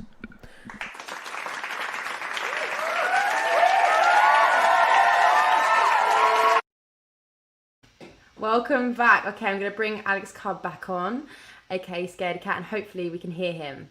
Hopefully, can you hear me? Hello. I can hear you loud and clear. Oh, thank God. I set up everything. I got lights. I have all of these fairy lights, lovely fluffy coats. And then the microphone didn't work. It's happened a lot today though, like tech issues, like it's fine. It's happened with everyone who's come on at some point. But how are you feeling anyway, other than a bit flustered? Good, excited. I've been running around, but I'm very excited to make some money. You've reached your donation. So that's already a really great thing. Yeah, I feel really good about that. Yeah, that's I felt amazing. good about that. There's no point in us being here now. There's no point. Get the fuck off. Come on. Let's just leave. Let's just have some Let's go to fun bed. face paint. Oh yeah, we're painting ourselves. What are you painting yourself as? You need to give me an animal. Okay, from experience, I think the easiest thing's either a cat or a bunny. You can do something more crazy because I'm going to be shite whatever I do. I'm going to do a deer. Out there. Yeah, I want you to do it. Yeah. I reckon you look quite cat-like. Maybe go for a cat. Thank you. You're welcome. They're the better, like, cutest, best animals. Quite a sexy animal. Exactly. Okay, let's do this. We've got 25 minutes, right? Yeah, we've got 25 minutes. So, I've got some questions for you there as we do it. I'm so excited. Hit me up with some questions. I'm turning you up. Here we go. You turn me up. Turn me up. But, okay, right. Also, I've been doing this for 11 hours. So, if I get a bit weird. Yeah, I know. If I get a bit weird, that's just exactly why. Okay, so Alex Cobb. Yeah. You have a cat, right? You have a cat. I do. I have Burmese. like 3. 2 Burmese, 1 ginger. How did you get them? What happened? What's the story? So the Burmese ones are actually my girlfriend's cats, which she got as a kid. Cute. And then my cat was for my sister's, like, fucked the cat next door. So she had this, my sister's cat, she, like, mated with this really big, wild ginger, like, thing that just wandered around, like, this massive fucking cat. And then my cat came out of that. We found her, like, having a kitten. So it wasn't quite romantic. It wasn't a very romantic one. Kind of. No, not really. He never came back. Never paid any child support or anything. No, really, wow. You haven't had to get him, have you? So you've got 3. Got 3. You gonna get any more? Yeah, we're like, oh my god. Aside from cats, we're desperate for a greyhound. We want greyhounds. I love them so much. I love them. I think they're adorable. How are you going to socialise them with the cat? Like, I'm not. Apparently, they're quite good. Really, say that again. Maybe get a puppy, and then that could be quite good. Maybe. I mean, I'd only rescue them now. All my family have always bought them, and now I'm just like, yeah, probably not going to do that.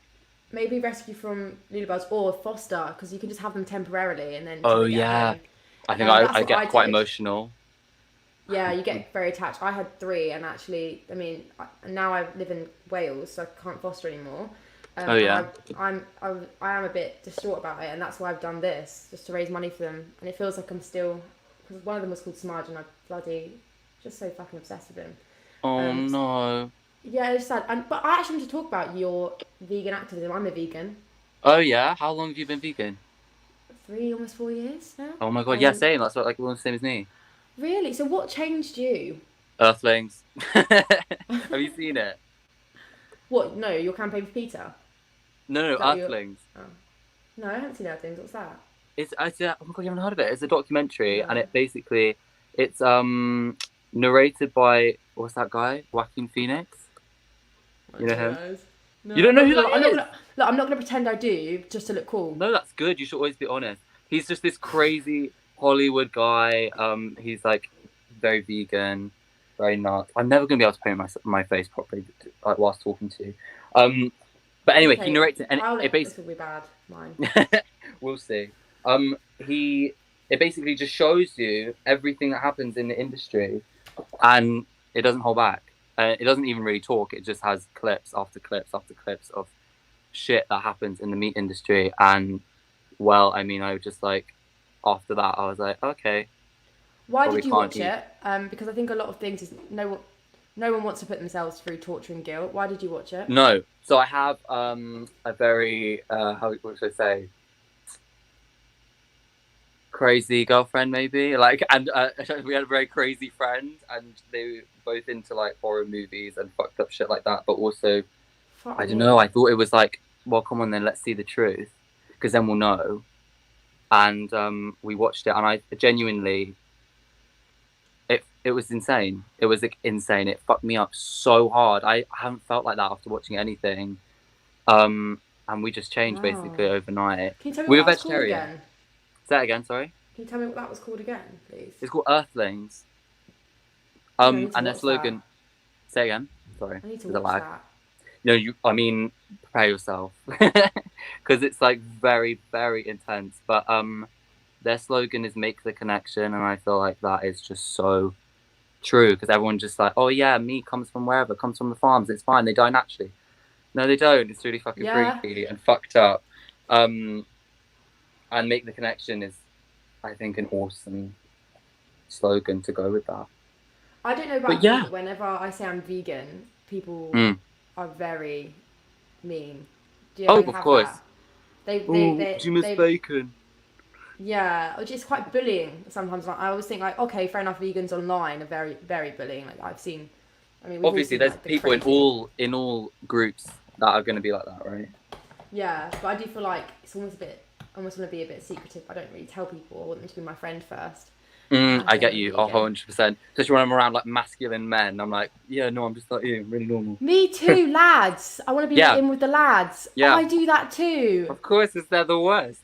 They have all the privilege. Yeah, exactly. Oh my god, we're on the same level. I have some more questions. I'm moving away from the veganism. Yeah, cool. What? I've just gone off my questions. Oh no. Oh, who inspires you creatively? Oh my god. At the moment, especially during lockdown, I'm wondering as well.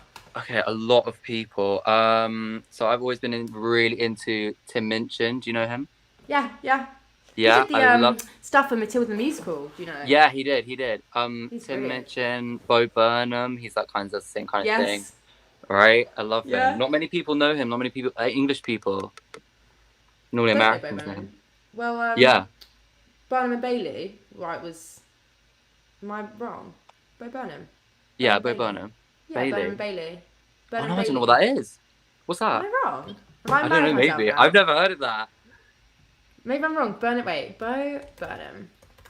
Maybe you're gonna open my mind to something new. Oh, Bo Burnham. Yeah, he does all the he does all the live. He's American, isn't he? He's like Texas, and no, I know. I got confused. You know who I got confused with? Like these circus performers, and like one of them died. And I was like, oh, you like clowns? I was like, that works. That's what I thought. That's weird. But Bo Burnham's fucking hilarious. Yeah, I love him. He's like he's making movies now, which is like crazy. But yeah, he's so cool. I love him. But more weird. Have you heard of Tiny Tim? What from? No, it's like a performer. He's a performer with like a little ukulele. It's the freakiest fucking thing. You have to look it up. I love him as well. They've used his music in a horror film. Like it's freaky as fuck. No, I don't want to watch that. Sorry. Do you I'm not? really not good at that kind of stuff. Like I'm really not. Not one horror films. No, I can't take it. I can't hack it. Really? Oh god, I'm obsessed. I'm waiting for the apocalypse, honestly. Or during real lockdown, apocalypse or a film apocalypse?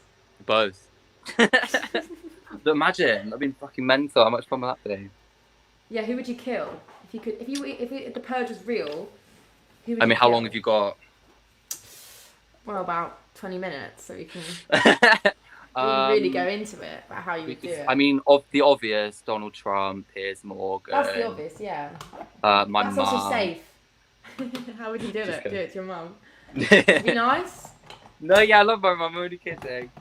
I'll do it. I'll care for you if you like. Okay then. What's her name? I know she's called Kim.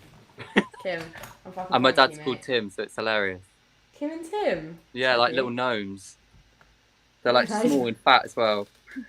Are they very Yeah. proud of you? I think so. I think they wanted You'd me to be a hope. lawyer, but here we are. Oh. So okay, they accepted it. Well, yeah. I mean, you're doing amazingly well. Thank you very much. Way better than a fucking lawyer. Way better than a fucking lawyer, we would. Yeah. What would you have done? Would you have done environmental law? Oh no, I wouldn't have. I would never have done that. That's just what they wanted. Oh. I would never have fucking done it. Can you imagine? I'd rather be a doctor than a I lawyer. wanted to be an environmental lawyer for the longest time. Really? Yeah. Then I spoke to one, and he told me not to do it. He said, because if you want to do, no one cares about me in this, but I will just take it. I care. Thank you so much, Alex. You're welcome. So I spoke to one, and he was like to me, don't do it because you're going to have to train to do like all sorts of other law first, and you probably won't be hired as an environmental lawyer because there's not that many jobs going, and if you are, they are going, they're for the other side, so that they're, you know, fighting against the environment. Oh god. So he was wow, like, depressing. yeah, so he was like, what are you going to do? You're going to train for years, do 10 years in divorce lawyering, then maybe get something you like. And I was like, well, oh, we've got, sorry, some questions coming through. Sorry, guys, I've actually been massively cool. annoying. The questions. The question. Sorry. Mel is currently trying to be a drag queen in a makeup competition. Oh yeah. They're telling me how wrong I was for getting Bo Burnham wrong. Oh no. Your exit You line. idiot. I know. This is someone from Natasha. It's actually my sister. Your Oh, exit yeah. line, not bad for a first gig, was iconic. Did Thank you plan you very that from much. the start? No, I planned it on the walk there. Okay, so like that episode, I was like, I've done really well in that. There's no way I'm going home. I'm gone through straight to the next round 100%. I was like, Blue's going home, that's for sure. And then we were both in the bottom, and I was like, starting to feel like I'm actually going to go home. What the fuck? Didn't see this coming. And then you kind of have a break before you lip sync. And I was like, fuck, what am I going to say? I haven't prepared for this. Shit. And then almost on the walk there to the runway to do the final lip sync, I was like, I'll just go with that. That seems alright. I thought it was shit. It is though. iconic. Why did you think it was Thank shit? I don't know, I just thought it was really boring. I don't know, I wanted something really like fun and cool, and I don't know. And then they all like laughed. I was like, brilliant, cool. I wanted to go home. I was going nuts. Yeah, I got away with it, thank God. So now obviously you're doing more lip syncing and stuff now, but properly, aren't you? I'm doing more like comedy actually, like stand-up comedy and comedy songs. Really? And I've done some lip syncing. Yeah, I filmed for a fucking show. Oh my God, I don't know how much I should be saying, but I filmed for a show the other day. Literally like 18 people watching this, Alex. So just Oh, brilliant! No one cares. No one gives a fuck. No one cares about Lulubells Rescue anymore. we made all our money. Now we have to carry on. I filmed for a couple ITV shows the other day, and then a week later got kicked off of it. No, I don't want you anymore. I mean, they give their reasons, but who knows? Maybe the world's not ready yet. But yeah, I'm trying to make it into stand-up comedy, musical comedy, acting. I was in a movie the other day as well. You've been fucking weird. busy. I know. Wow, I was like a half extra. It was a strange experience. It was a 1920s period movie. Weird. Can you imagine? I was a waiter. Odd. Yeah, that is weird. I don't really get how they. Were you in drag or? No. This is all like so it's either out of drag fully, or it's half drag. I call it half drag, like boy drag. I'm a weirdo. Yeah. You invited me here. You made the mistake. I know. I haven't made no mistake. Absolutely. I'm having a great time. I'm having a really good time. Me too. So wait, with that, so you were a featured extra, basically, right? Like that's. Yeah, basically, yeah. I had a line, but again, got cut. I'm not having much luck. I'm trying my best, honestly. You're doing well. Like, I mean, I feel like you're really busy because people aren't doing anything right now.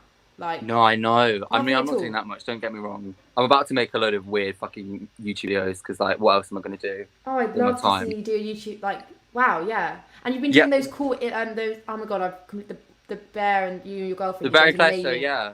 Yeah, that is so serious. You're so talented. Thank you. It's amazing. Thank you so much. What would your content be like on YouTube if you were creating a full channel? Oh god. I mean, YouTube and YouTubers, social media in general, is all a treacherous road for me. So I just see it as more like a online gallery platform, portfolio Is that kind of thing. wise? Yeah, oh yeah, definitely 100%. But also just like it's so vacuous and fucked up and going on about how much money you got, how hot your girlfriend is, how great your life is. I don't know. It's like these kids are like advertising themselves, which feels really odd. So I try and use it as like to show my art rather than show who I am. So it'd be kind of like a TV channel, you know, like the Barry and Claire show. I don't know how much of that you watched, but it would be more like that. Okay. Well, that's kind of amazing. I think. Thank you. I like that you're viewing it like that as well.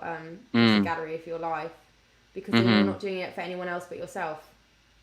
Well, that is true, and also any TV commissioners that are looking. Anyone, he can do period now. Do you have Exactly. an RP Any of you accent? 18 people. Any of you 18 people. I can do Yeah, all sorts. producers. You can do who? Say it again, sorry. What can you do? All I sorts. can do all sorts. We actually did have a very good acting agent come on earlier, Michael Froggatt and Erwin. Oh, really? Bill Nye. Yeah, we had some, like, I mean, you're obviously incredible. I was psyched that you even said you'd do this. Like, oh, really thank was you. like, what the fuck are you joking? For the animals. I was like, yeah. We had, like, Simon Stevens, who's, like, this incredible playwright. We had writers of, like, In My Skin and Killing Eve and stuff. And people Oh, my came God. on. People showed up for the animals. Who am I? I don't know how I did it. I just pulled the whole working class card. Working class. Oh yeah. I'm very working class and I need some help. I'm so poor. Let's raise more money for charity. Help me, I'm poor. Help me, I'm poor. So that was exactly the case. What about TikTok? What a weird place that is. What a weird place. But I'm into it. I train my algorithms to like get really cringy teenage boys. That's my favorite. That's the way to do it. Right? And posh people. Oh, I love posh TikTok. Yeah, private school TikTok. No, I haven't done that. Did you go to It's a private school? godsend. Oh, where do you want me to start? We did just express my poverty, so this is a world I don't know about. Anyway. Oh yeah, what a contrast. What a contrast. Yes, I went to a very intense school. My mum, especially, was very working class and made a lot of money with my dad, and then thought, oh, of course, the best thing would be to just send him away to boarding school. That makes sense. Was it good? Was it good or not? I mean, honestly, like I said, I'm writing a comedy show at the moment, and that features a lot because a lot of really fucked up shit happens, and it was fine. I made it work, but oh my god, especially when you're not the straightest of the bunch, ginger, just mincing around, trying your best.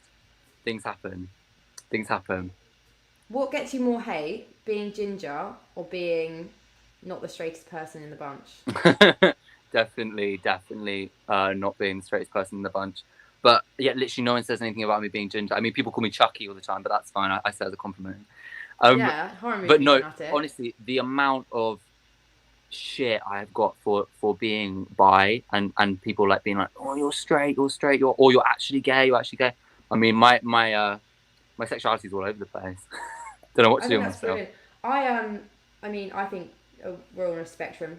That's what I believe in. Oh no, yeah, everyone's bi. I think that. Yeah, I actually thought for a long time that I was asexual. Oh yeah. And then when I was 18, is when I had my first boyfriend. He kissed, like, we went on a date because I was still romantic, but I wasn't like there was nothing going on in the vagina area. Right. So there's nothing like him out. And then my boyfriend kissed my fingers on a date, and I was like, "What is this feeling? So sad and new." And then that's when I was 18, so that took a long time to come. Wow. I wasn't asexual, but that's why I think it's a spectrum as well. And now I like women and men. Right. So yeah, my world really opened up. I hurt both literally and sexuality wise. Yeah. Yeah. I just think everyone's bi, and I can't not think that. It's like what happens in like prison and stuff. Also, if there was no convention there, I mean, we'd all just be fucking each other. Let's be honest. Yeah. I mean, true. And then some just like some are more animals. than others. Exactly. I mean, we're not that far off. Look at some of us. Look who's leading America. Fuck. Oh my god, yeah. And yeah, that is insane. So you asked about TikTok though. I just went on about private school and cringy teenage boys. TikTok. I'm like, at one point, me and my girlfriend were like, "Oh, let's just do it every day, and we'll get like 1 million followers, and we'll try it." And then we did it for 7 days and got really bored and couldn't do it anymore. I don't know. How many followers It's a do you have weird now? place. 27,000 or something. Wow. Which is okay. Well, it's a good. Sorry, I got 20 people to watch this, Alex. I know, and there they are. Like, I don't know where my followers are. They don't care about me really. No, they don't give a fuck. No, it doesn't matter though. I'm having an amazing time. But yeah, so carry on. So TikTok, you love that. YouTube, maybe next, and also comedy shows. Yeah, I'm trying my best to infiltrate TV as much as possible. I've got a really fucking good agent who I love. I don't know if Who do you have? He's called Patrick. He's a sweetheart. He doesn't like being spoken about in public though, so that's Patrick JB. Is that him? Yeah, is he on? Is he just commented? Well, he asked Alex about his show for Edinburgh Fringe. Oh, I'm gonna be taking him to Edinburgh Fringe next year. Are you? What are you doing? Well, no one cares. It's a show called All Fake Versions. It was supposed to go this year. Obviously with COVID. Yeah. Women. What's about? I care. About a girl who decided to sell her virginity online. Oh yeah. Are you that girl? Yeah, actually, it's my character. It's actually my character that does it. Oh my god, amazing! Yeah, it's discussing that whole thing. Did you see all that stuff there? Like, I almost said Lulubells Rescue. Cinderella Escorts. Do you remember that? Like, when the new stuff came out about. No, I didn't know about this. I didn't know about this. Everyone needs to type this in right now. There's books and stuff about it. What about you though, Alex? Yeah, I told you don't give a fuck. Why'd you make me talk about this and embarrass myself in front of all my friends? It's interesting. I'm interested. I'll come watch it. Come watch it. I'll come watch you as well. But tell me about your show. Brilliant. My show is it's changing. It's like it's all changing up. But basically, it's like everything I hate about the world in an hour. And there's music. There's poems. I made a poem out of all my hate comments, which I love. That's brilliant. Thank you. I love it. That's sort of like my favourite bit. Lots of weird. Alex, can I ask you a question? Can I ask you a question quickly? So I bought glue. Glue? How do you do that to your eyebrows? You know, when you get rid of your eyebrows? Oh my god, you want to start this now? It is half 9 at night. You're asking me how to glue down your fucking eyebrows. Yeah, and then I've got to cycle home after this because I had to No, why are you not at home now? I had to borrow my flatmate. Well, it's not my flatmate. It's like we all live in accommodation because I'm training at Royal Welsh. Okay. Should I do it or not? No. Okay, if you want to do it, you just basically go in hard, like smush it all up, and then push, and then you powder it, and then you keep doing that. Okay, well, keep telling me about the show. It's the Poetry of Hate comments, which I think is a bloody genius idea. Thank you very much. Someone's going to nab it now. Thank God there's only 18 people, eh? Fuck, no one gives a fuck. For the animals.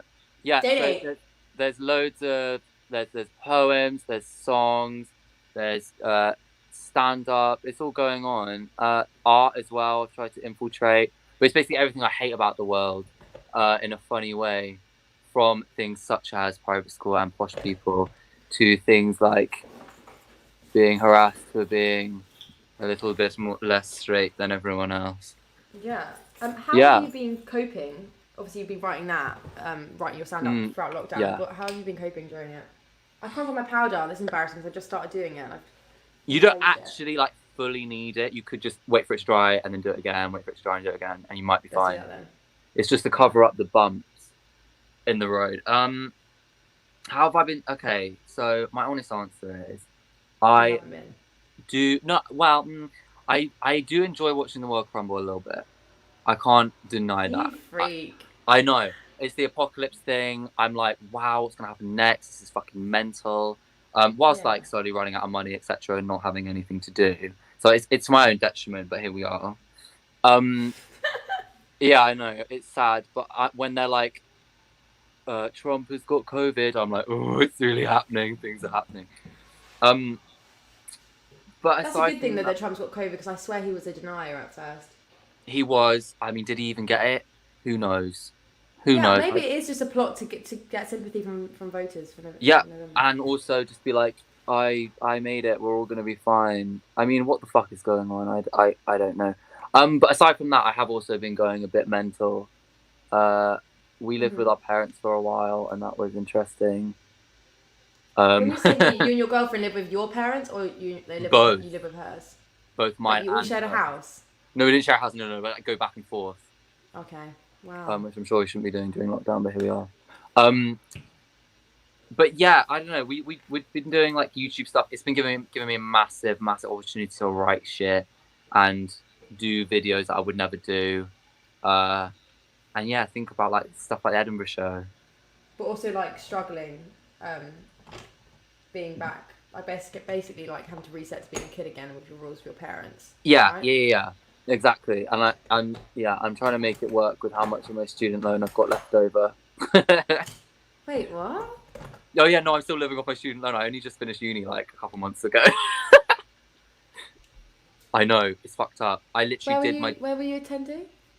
Oh god, it's called the Courtauld. Have you heard of it? It's like a subset off of UCL. Oh, okay. It's in London. People must have loved you. I hope shit about. I barely went in like by the end, so I barely saw anyone because I was like, I got into Drag Race and shit. I mean, they called me to tell me I was on Drag Race and I was in a lecture, so it was all a bit fucking surreal. And I was writing my dissertation whilst like going to like weird premieres in like New York and shit. Yeah, it was mental. It was fucking weird. What was that moment like when you got that call? It was fucking crazy. It was really mental. I was standing in like the hallway of this uni trying not to scream and stuff. I just walked out of a lecture. And I was like, I can't actually believe this is happening. I couldn't believe it. I thought I was in for a good fucking chance because of my audition tape. Like, I did a really good fucking job. But I didn't think they would take me. And I thought me not being gay was going to be a problem.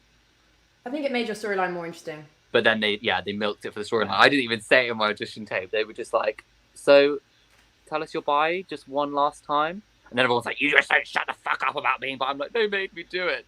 No, they would have used that, rinsed it to shit, of course. Oh, God, yeah. They go, so do you think you have to be straight to be a drag queen in a full sentence, please? And then I go, I don't think you have to be straight to be a drag queen. And then that's all they use. It's like, anyway, I said a lot of funny stuff. But... I have always wondered, I said a lot of funny stuff, but they didn't put it on. Yeah, it's a nightmare. Is that what you just said?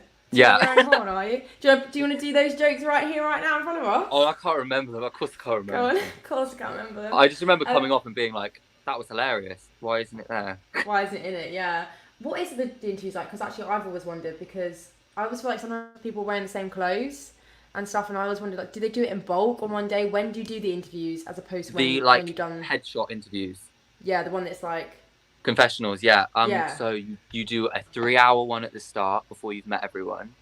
3 hours about your life. Like, you go all the way back. And then you do it every single morning for half an hour and half an hour at night as well, possibly. Is that really tiring?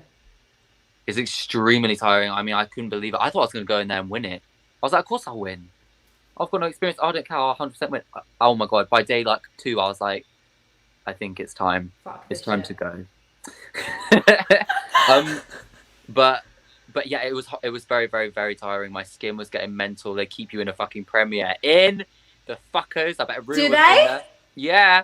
No phone. You can't talk They to don't anyone. keep you in a Premier Inn. Yeah, Are yeah. you joking? I was going mental in this tower block in Stratford in a Premier Inn. Like, please. Lenny Henry wasn't even there. Awful. Wow, that's crazy. I know. We have 1 minute, but do you have time to stay on a little bit longer so we can finish this makeup competition? Of course I do. I have all night. If you don't, let me know. Just go, Mel, I need to fucking go. What else am I going to be doing at 9:30 at night, honestly?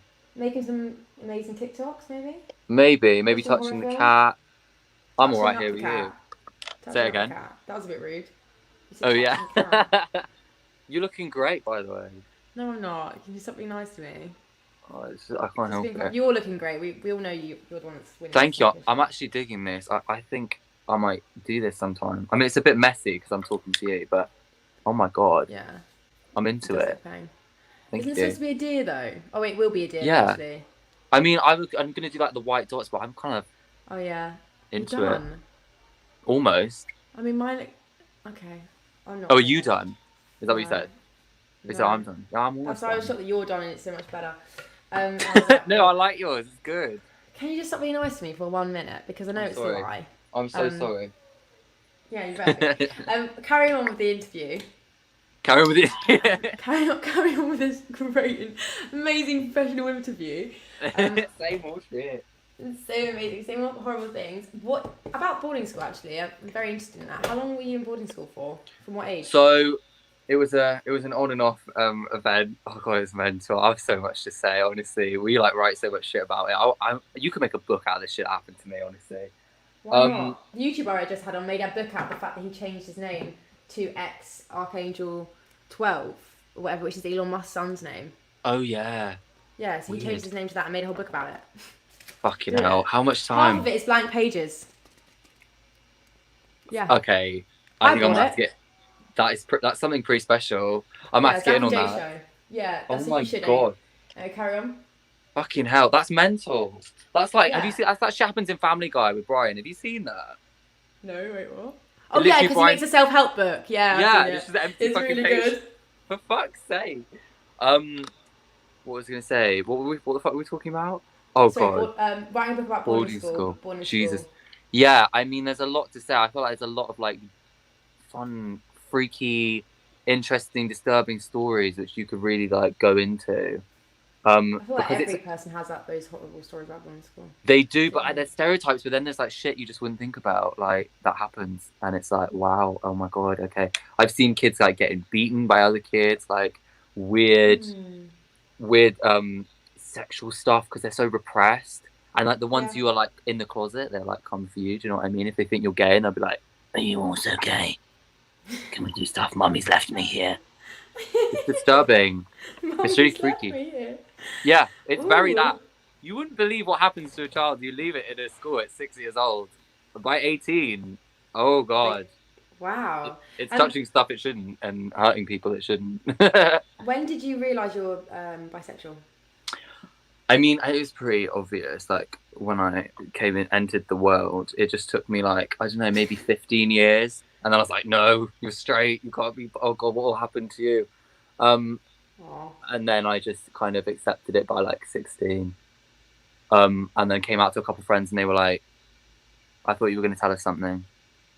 They're like, Did "Yeah, anyone obviously." react poorly? Say it again. Sorry. Did anyone react poorly that you cared about? I mean, I barely told many people. I didn't really come out at school. I've never really come out, to be honest. That's why Drag Race was so weird to me. Sorry. This can be it. Yeah, this is it. I'm coming out now, everyone. I'm bi, pan, whatever you want it to be. But yeah, that's why Drag Race was so weird, because they kept saying it, and I was like, oh god, this is weird. I didn't ever really come out. It was just kind of obvious. Like, it's just you have that energy. Bi people have that energy, just like gay people have that energy, and you know, I mean, most of the time, obviously. Yeah, that's very interesting. Yeah, like I'm wearing stripes and a little whatever this is. That just reeks really by. Cute. You look Thank great. you very much. Thank you. Yeah. You do, I really like this. I'm just making this up. Yeah, you look great. Look at me. I look like an angry. Thank you. I'm gonna fuck No, you I'm up into kind of it. cat. You've gone for it, and I'm into that. I've held back a bit more. Yeah, no, yours is great. Are you finished? I know. I'm gonna do this. Look, I'm gonna do these like dots. You know, like deers have. Yeah, that's really good. Thank you. What can I do to make mine better? You could darken your nose, or like maybe, or contour. I mean, it's pretty good. We're almost there. I know. God, I'm Getting so dressed tired. up for nothing. I'm really into this though. I'm riding bicycle home. Oh my god, yeah! Everyone can look at you. Be careful, won't you? You never know what might happen. Yeah, you actually don't. I used to work. Oh wait, Karen. No, go and tell me. I used to work at the Groucho Club. Oh yeah. Yeah, I don't know if you've ever been. No, I think I might have heard of it though. Yeah, don't go. I don't have positive. I'm not gonna say it here because genuinely we're worried about getting sued. Like, okay, fuck you know. But I used to come back really late at night and stuff, and the stuff that happened in London at like 4 a.m. It was just really. But I always had weird stories. I always came back with good stories, like how some random man snuck under my umbrella, and then we realised that we had exactly the same life, or how some dude stopped the bus and told everyone he was going to kill everyone, like stuff like that would happen at like 4 my a.m. God. Something, never a dull moment. But what was your moment of inspiration that I That's saw in insane. your eyes? Oh yes. So I dressed up as a like really freaky bear once. I don't ask. Oh, it was the Bear and Claire show the first time when we were like 17, but we wanted to look like real bears, but different colours. So we had like what are they called? Prosthetics and all that shit on our face. And it was really freaky and weird. Anyway, I was walking back home on my own, and I walked past this guy and he goes, "Oi, you look like a right cunt. What the fuck are you wearing?" I got called Batty Boy like 12 times. I've never been so abused and I was just Is as a this bear. London? Is this London? Oh yeah. It was. Where was it? Yeah, I'm not surprised. It was Camden, I think, which is where I live. So that was fun. You got to be careful. I mean, it's not Yeah. your fault. Like there's no excuse for that behaviour. Oh no, it's insane. It's fucking mental. People are fucking mental. The shit people have done to me in the street, for God's sake. Has anyone recognised you? Oh yeah. I know it feels weird because I was on it for 2 fucking seconds, but like literally they've recognised me so many times. I always can't believe it. I'm just crazy. Like me and my girlfriend like going to the park, just having a nice joint, just chilling out and stoning, and someone comes up to us. Yeah. It's fucking weird. But it's obviously really, really cool and amazing. And Drag Race has such a crazy following. But you would just never expect. You would just never expect it. That's amazing. What was it like the first time? When was the first time? time? I mean, the first time someone recognised you? The first times were kind of weird because they took us to like Pride and there was a whole PR thing and like Meet the Queens had come out. So it was already like they were treating us like we were really famous, which was fucking odd. But the first time on my own, I don't know. This man came up to me once with a ukulele and serenaded me, and I couldn't get away. It was for ages, just singing to me, and I was just like, "Oh, thank you so much." I couldn't escape it. Yeah. And I won't keep you much longer, but I'll ask you this question here that's come up. Tell us about your Drag Race pros and cons. Watching it or being in it? Being in it, but let's do watching it too if you can. Okay, pros to being in it, obviously, oh my God, it raised my platform so much. I managed to get my amazing manager. I managed to do stuff like I wouldn't ever be able to do before. I'd be considered because there's like great experience. Meeting all the fucking like celebrities was mental. Like I met Caitlyn Jenner. It was the best day of my life. Really? Yeah, it was great. I love her so much. I met all these crazy people. Great. Yeah. And the money obviously very, very helpful. But the cons is it threw me around like crazy. Especially as someone who I wouldn't call myself a drag queen. I call myself I'm more of an artist. Like I paint and draw and come up with weird shit, and I do drag. And I dress up in weird shit like that. I've never seen myself as a drag queen, so it was hard being compared to trying to be like a drag queen, people expecting you to want to be a drag queen, and then mine not being too open, if that makes sense. And they expect you to look like, I don't know, do you know Courtney Act? Yeah. Do you know what I mean? Or someone who looks very, very draggy. I can't think of someone right now. And then like, oh, this, that, and the other, you look really shit. You're not doing this. You're not doing this how you should. That was hard. Who says that to you? The other queens?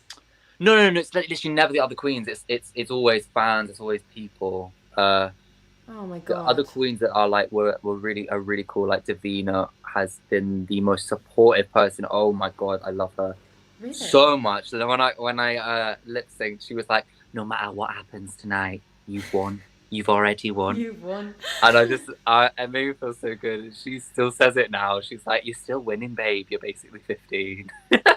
That's amazing. How old are you? Yeah, I'm 21. Let's think about that. I'm 21. I just turned 21 Are you? today.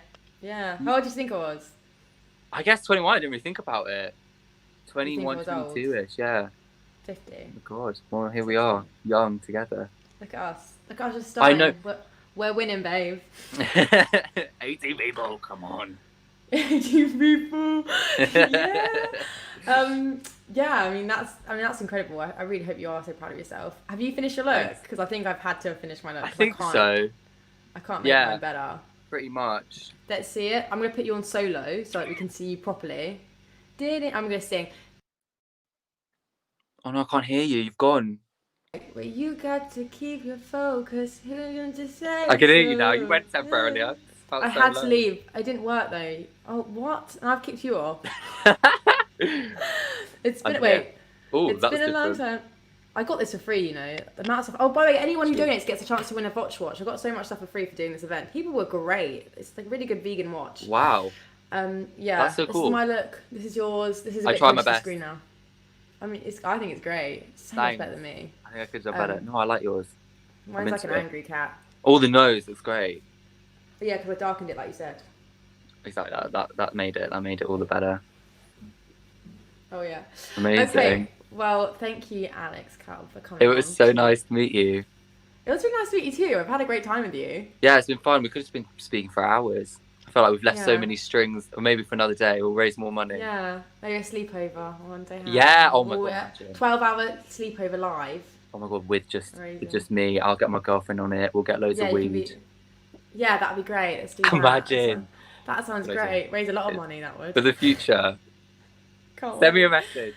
I will. All right, speak to you soon. Also, bye. See you later. Thank you, Alex. I appreciate you so much. Thank you, man. Bye. Thank you. I appreciate you for doing this for the animals.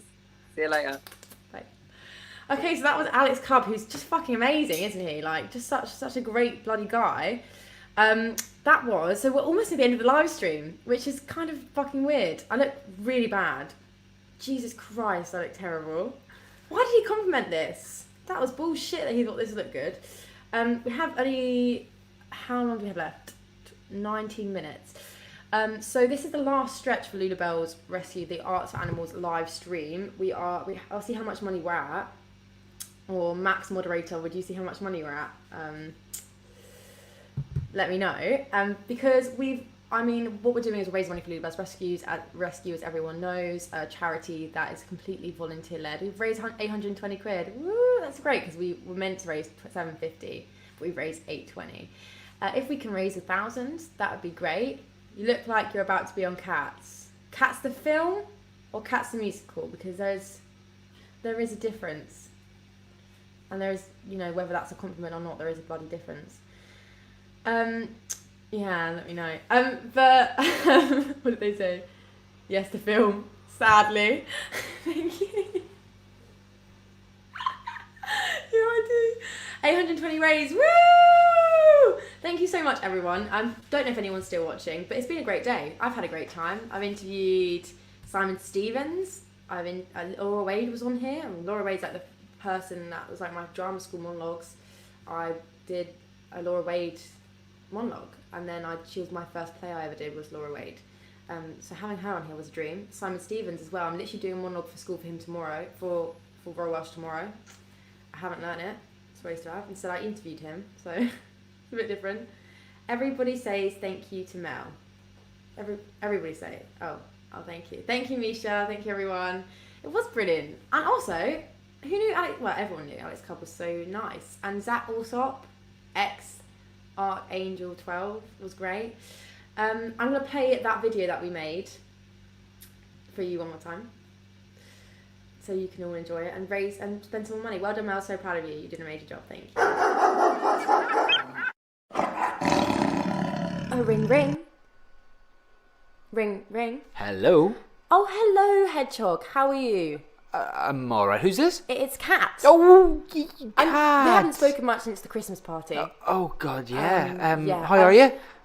Yeah, it's all cleared up now. Okay, good. I'm glad to hear that. I was calling to ask, would you make some skits for Melody's Arts for Animals live to raise money for Lulubells Rescue? Oh, well, let's, yeah, I'll do that. You do it? You would? I'll do that for you. We could have a couple of drinks, make some skits, make people donate. Well, I'll tell you what, I have a bottle of Pachi in the house that I've been waiting to bust open, so I can bring that round and we can have a few of them, and we'll get the film skits going. Not like at the Christmas party, though, right?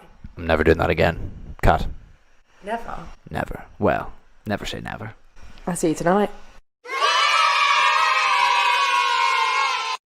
You know what I really love? What? I absolutely love what? Whenever people donate. When they donate to amazing charitable causes like this one that we've got on now. I mean, I just don't think that I could be with a man that doesn't donate to things like this that are bigger than himself. Well, I donated £1. Oh, really? I donated too.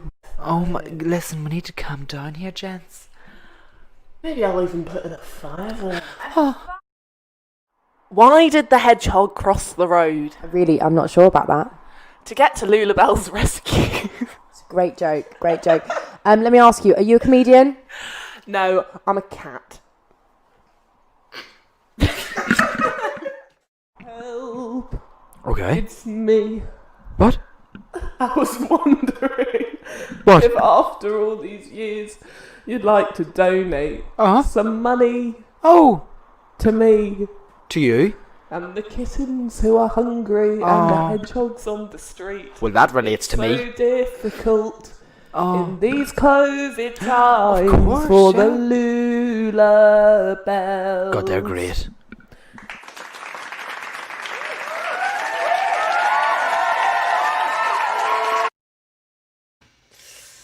Welcome back to this makeup that I did in competition with Alex Cub. Obviously, his was better. We didn't even vote on it because this is a piece of shit. I need some lessons. So we're really close to the end now. There's no more guests. It's just me. So I'm just going to speak a little bit about Lulubells and everyone can go to bed. I'm sure everyone has things to do. So Lulubells Rescue is a volunteer-led organisation that helps save animals' lives, animals who are injured, animals who, from swans to cats to dogs, to anything, animals who need rehoming, animals who were abused, and basically they take them and look after them, and even dead animals, they go sort that out and stuff, and they pay for their vet bills if an animal needs surgery. I mean, they paid like $1.50 for a kitten's heart the other day, for a kitten's heart. So get the kitten's heart for a kitten. To save them, and that's amazing. And now they owe money to the vets, and you know they wouldn't have it any other way. They want to help, but that means they have to keep fundraising. But COVID-19 stopped that for them, so that's why this live is so important, because they haven't been able to fundraise. So keep donating, and maybe I'll keep it up a bit longer, the Arts for Animals, and we'll see if we get any more money. We got some amazing people come on. It was great. It was a great day for me, if anything, and we raised a goal amount. We raised a bit over it, and that's why I upped it to 1,000. But we'll see if we can keep getting more money for them, because they do need support. They are completely volunteer-led, and they also need fosterers. If anyone's interested in fostering, if you foster, you can do it for like a weekend, a week, whatever. Cats, dogs, anything. So yeah, like I said, we're at the end now. So please donate to Lulubells Rescue. They're amazing, amazing people. Yeah. That's pretty much the end of it. That's the end of the spiel. Let's listen to Brenda Bleffin's dog one more time. All right, yeah. It's Sunday morning, and I've got up a bit earlier because I want to record a message. Now, a young lady called Mel is having a fundraiser all day today. It's to benefit Lulubells Rescue Centres for little animals who haven't got anywhere to live, and Lulubells who find nice homes for them and make them get better if they're, well, it's not just doggies, it's cats and hedgehogs as well, it's all sorts.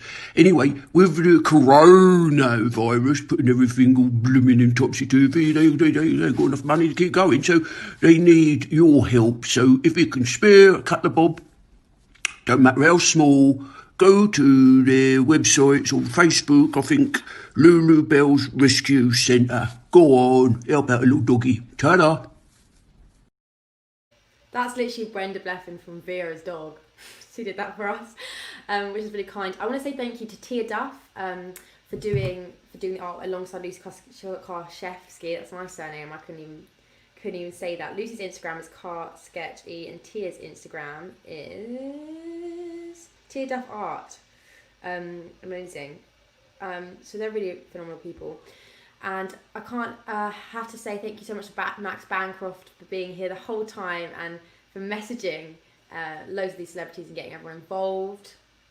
And also he's literally been here this whole 12 hours. Thank you to Daisy Naisbitt for presenting. You're amazing. Thank you to Bailey Harris Kelly for presenting and doing some extra pre-records because that's just amazing. And thank you to all the guests because that was flipping incredible. And thank you to Lulubells. I'm going to end here 10 minutes early because no one wants to just see me on screen. That's a bit weird. So Goodbye, everyone. Thank you so much. Please donate to Lulubells Rescue. You can follow us at Arts for Animals. And also, so if we might do some updates on there. Thank you, everyone. Bye!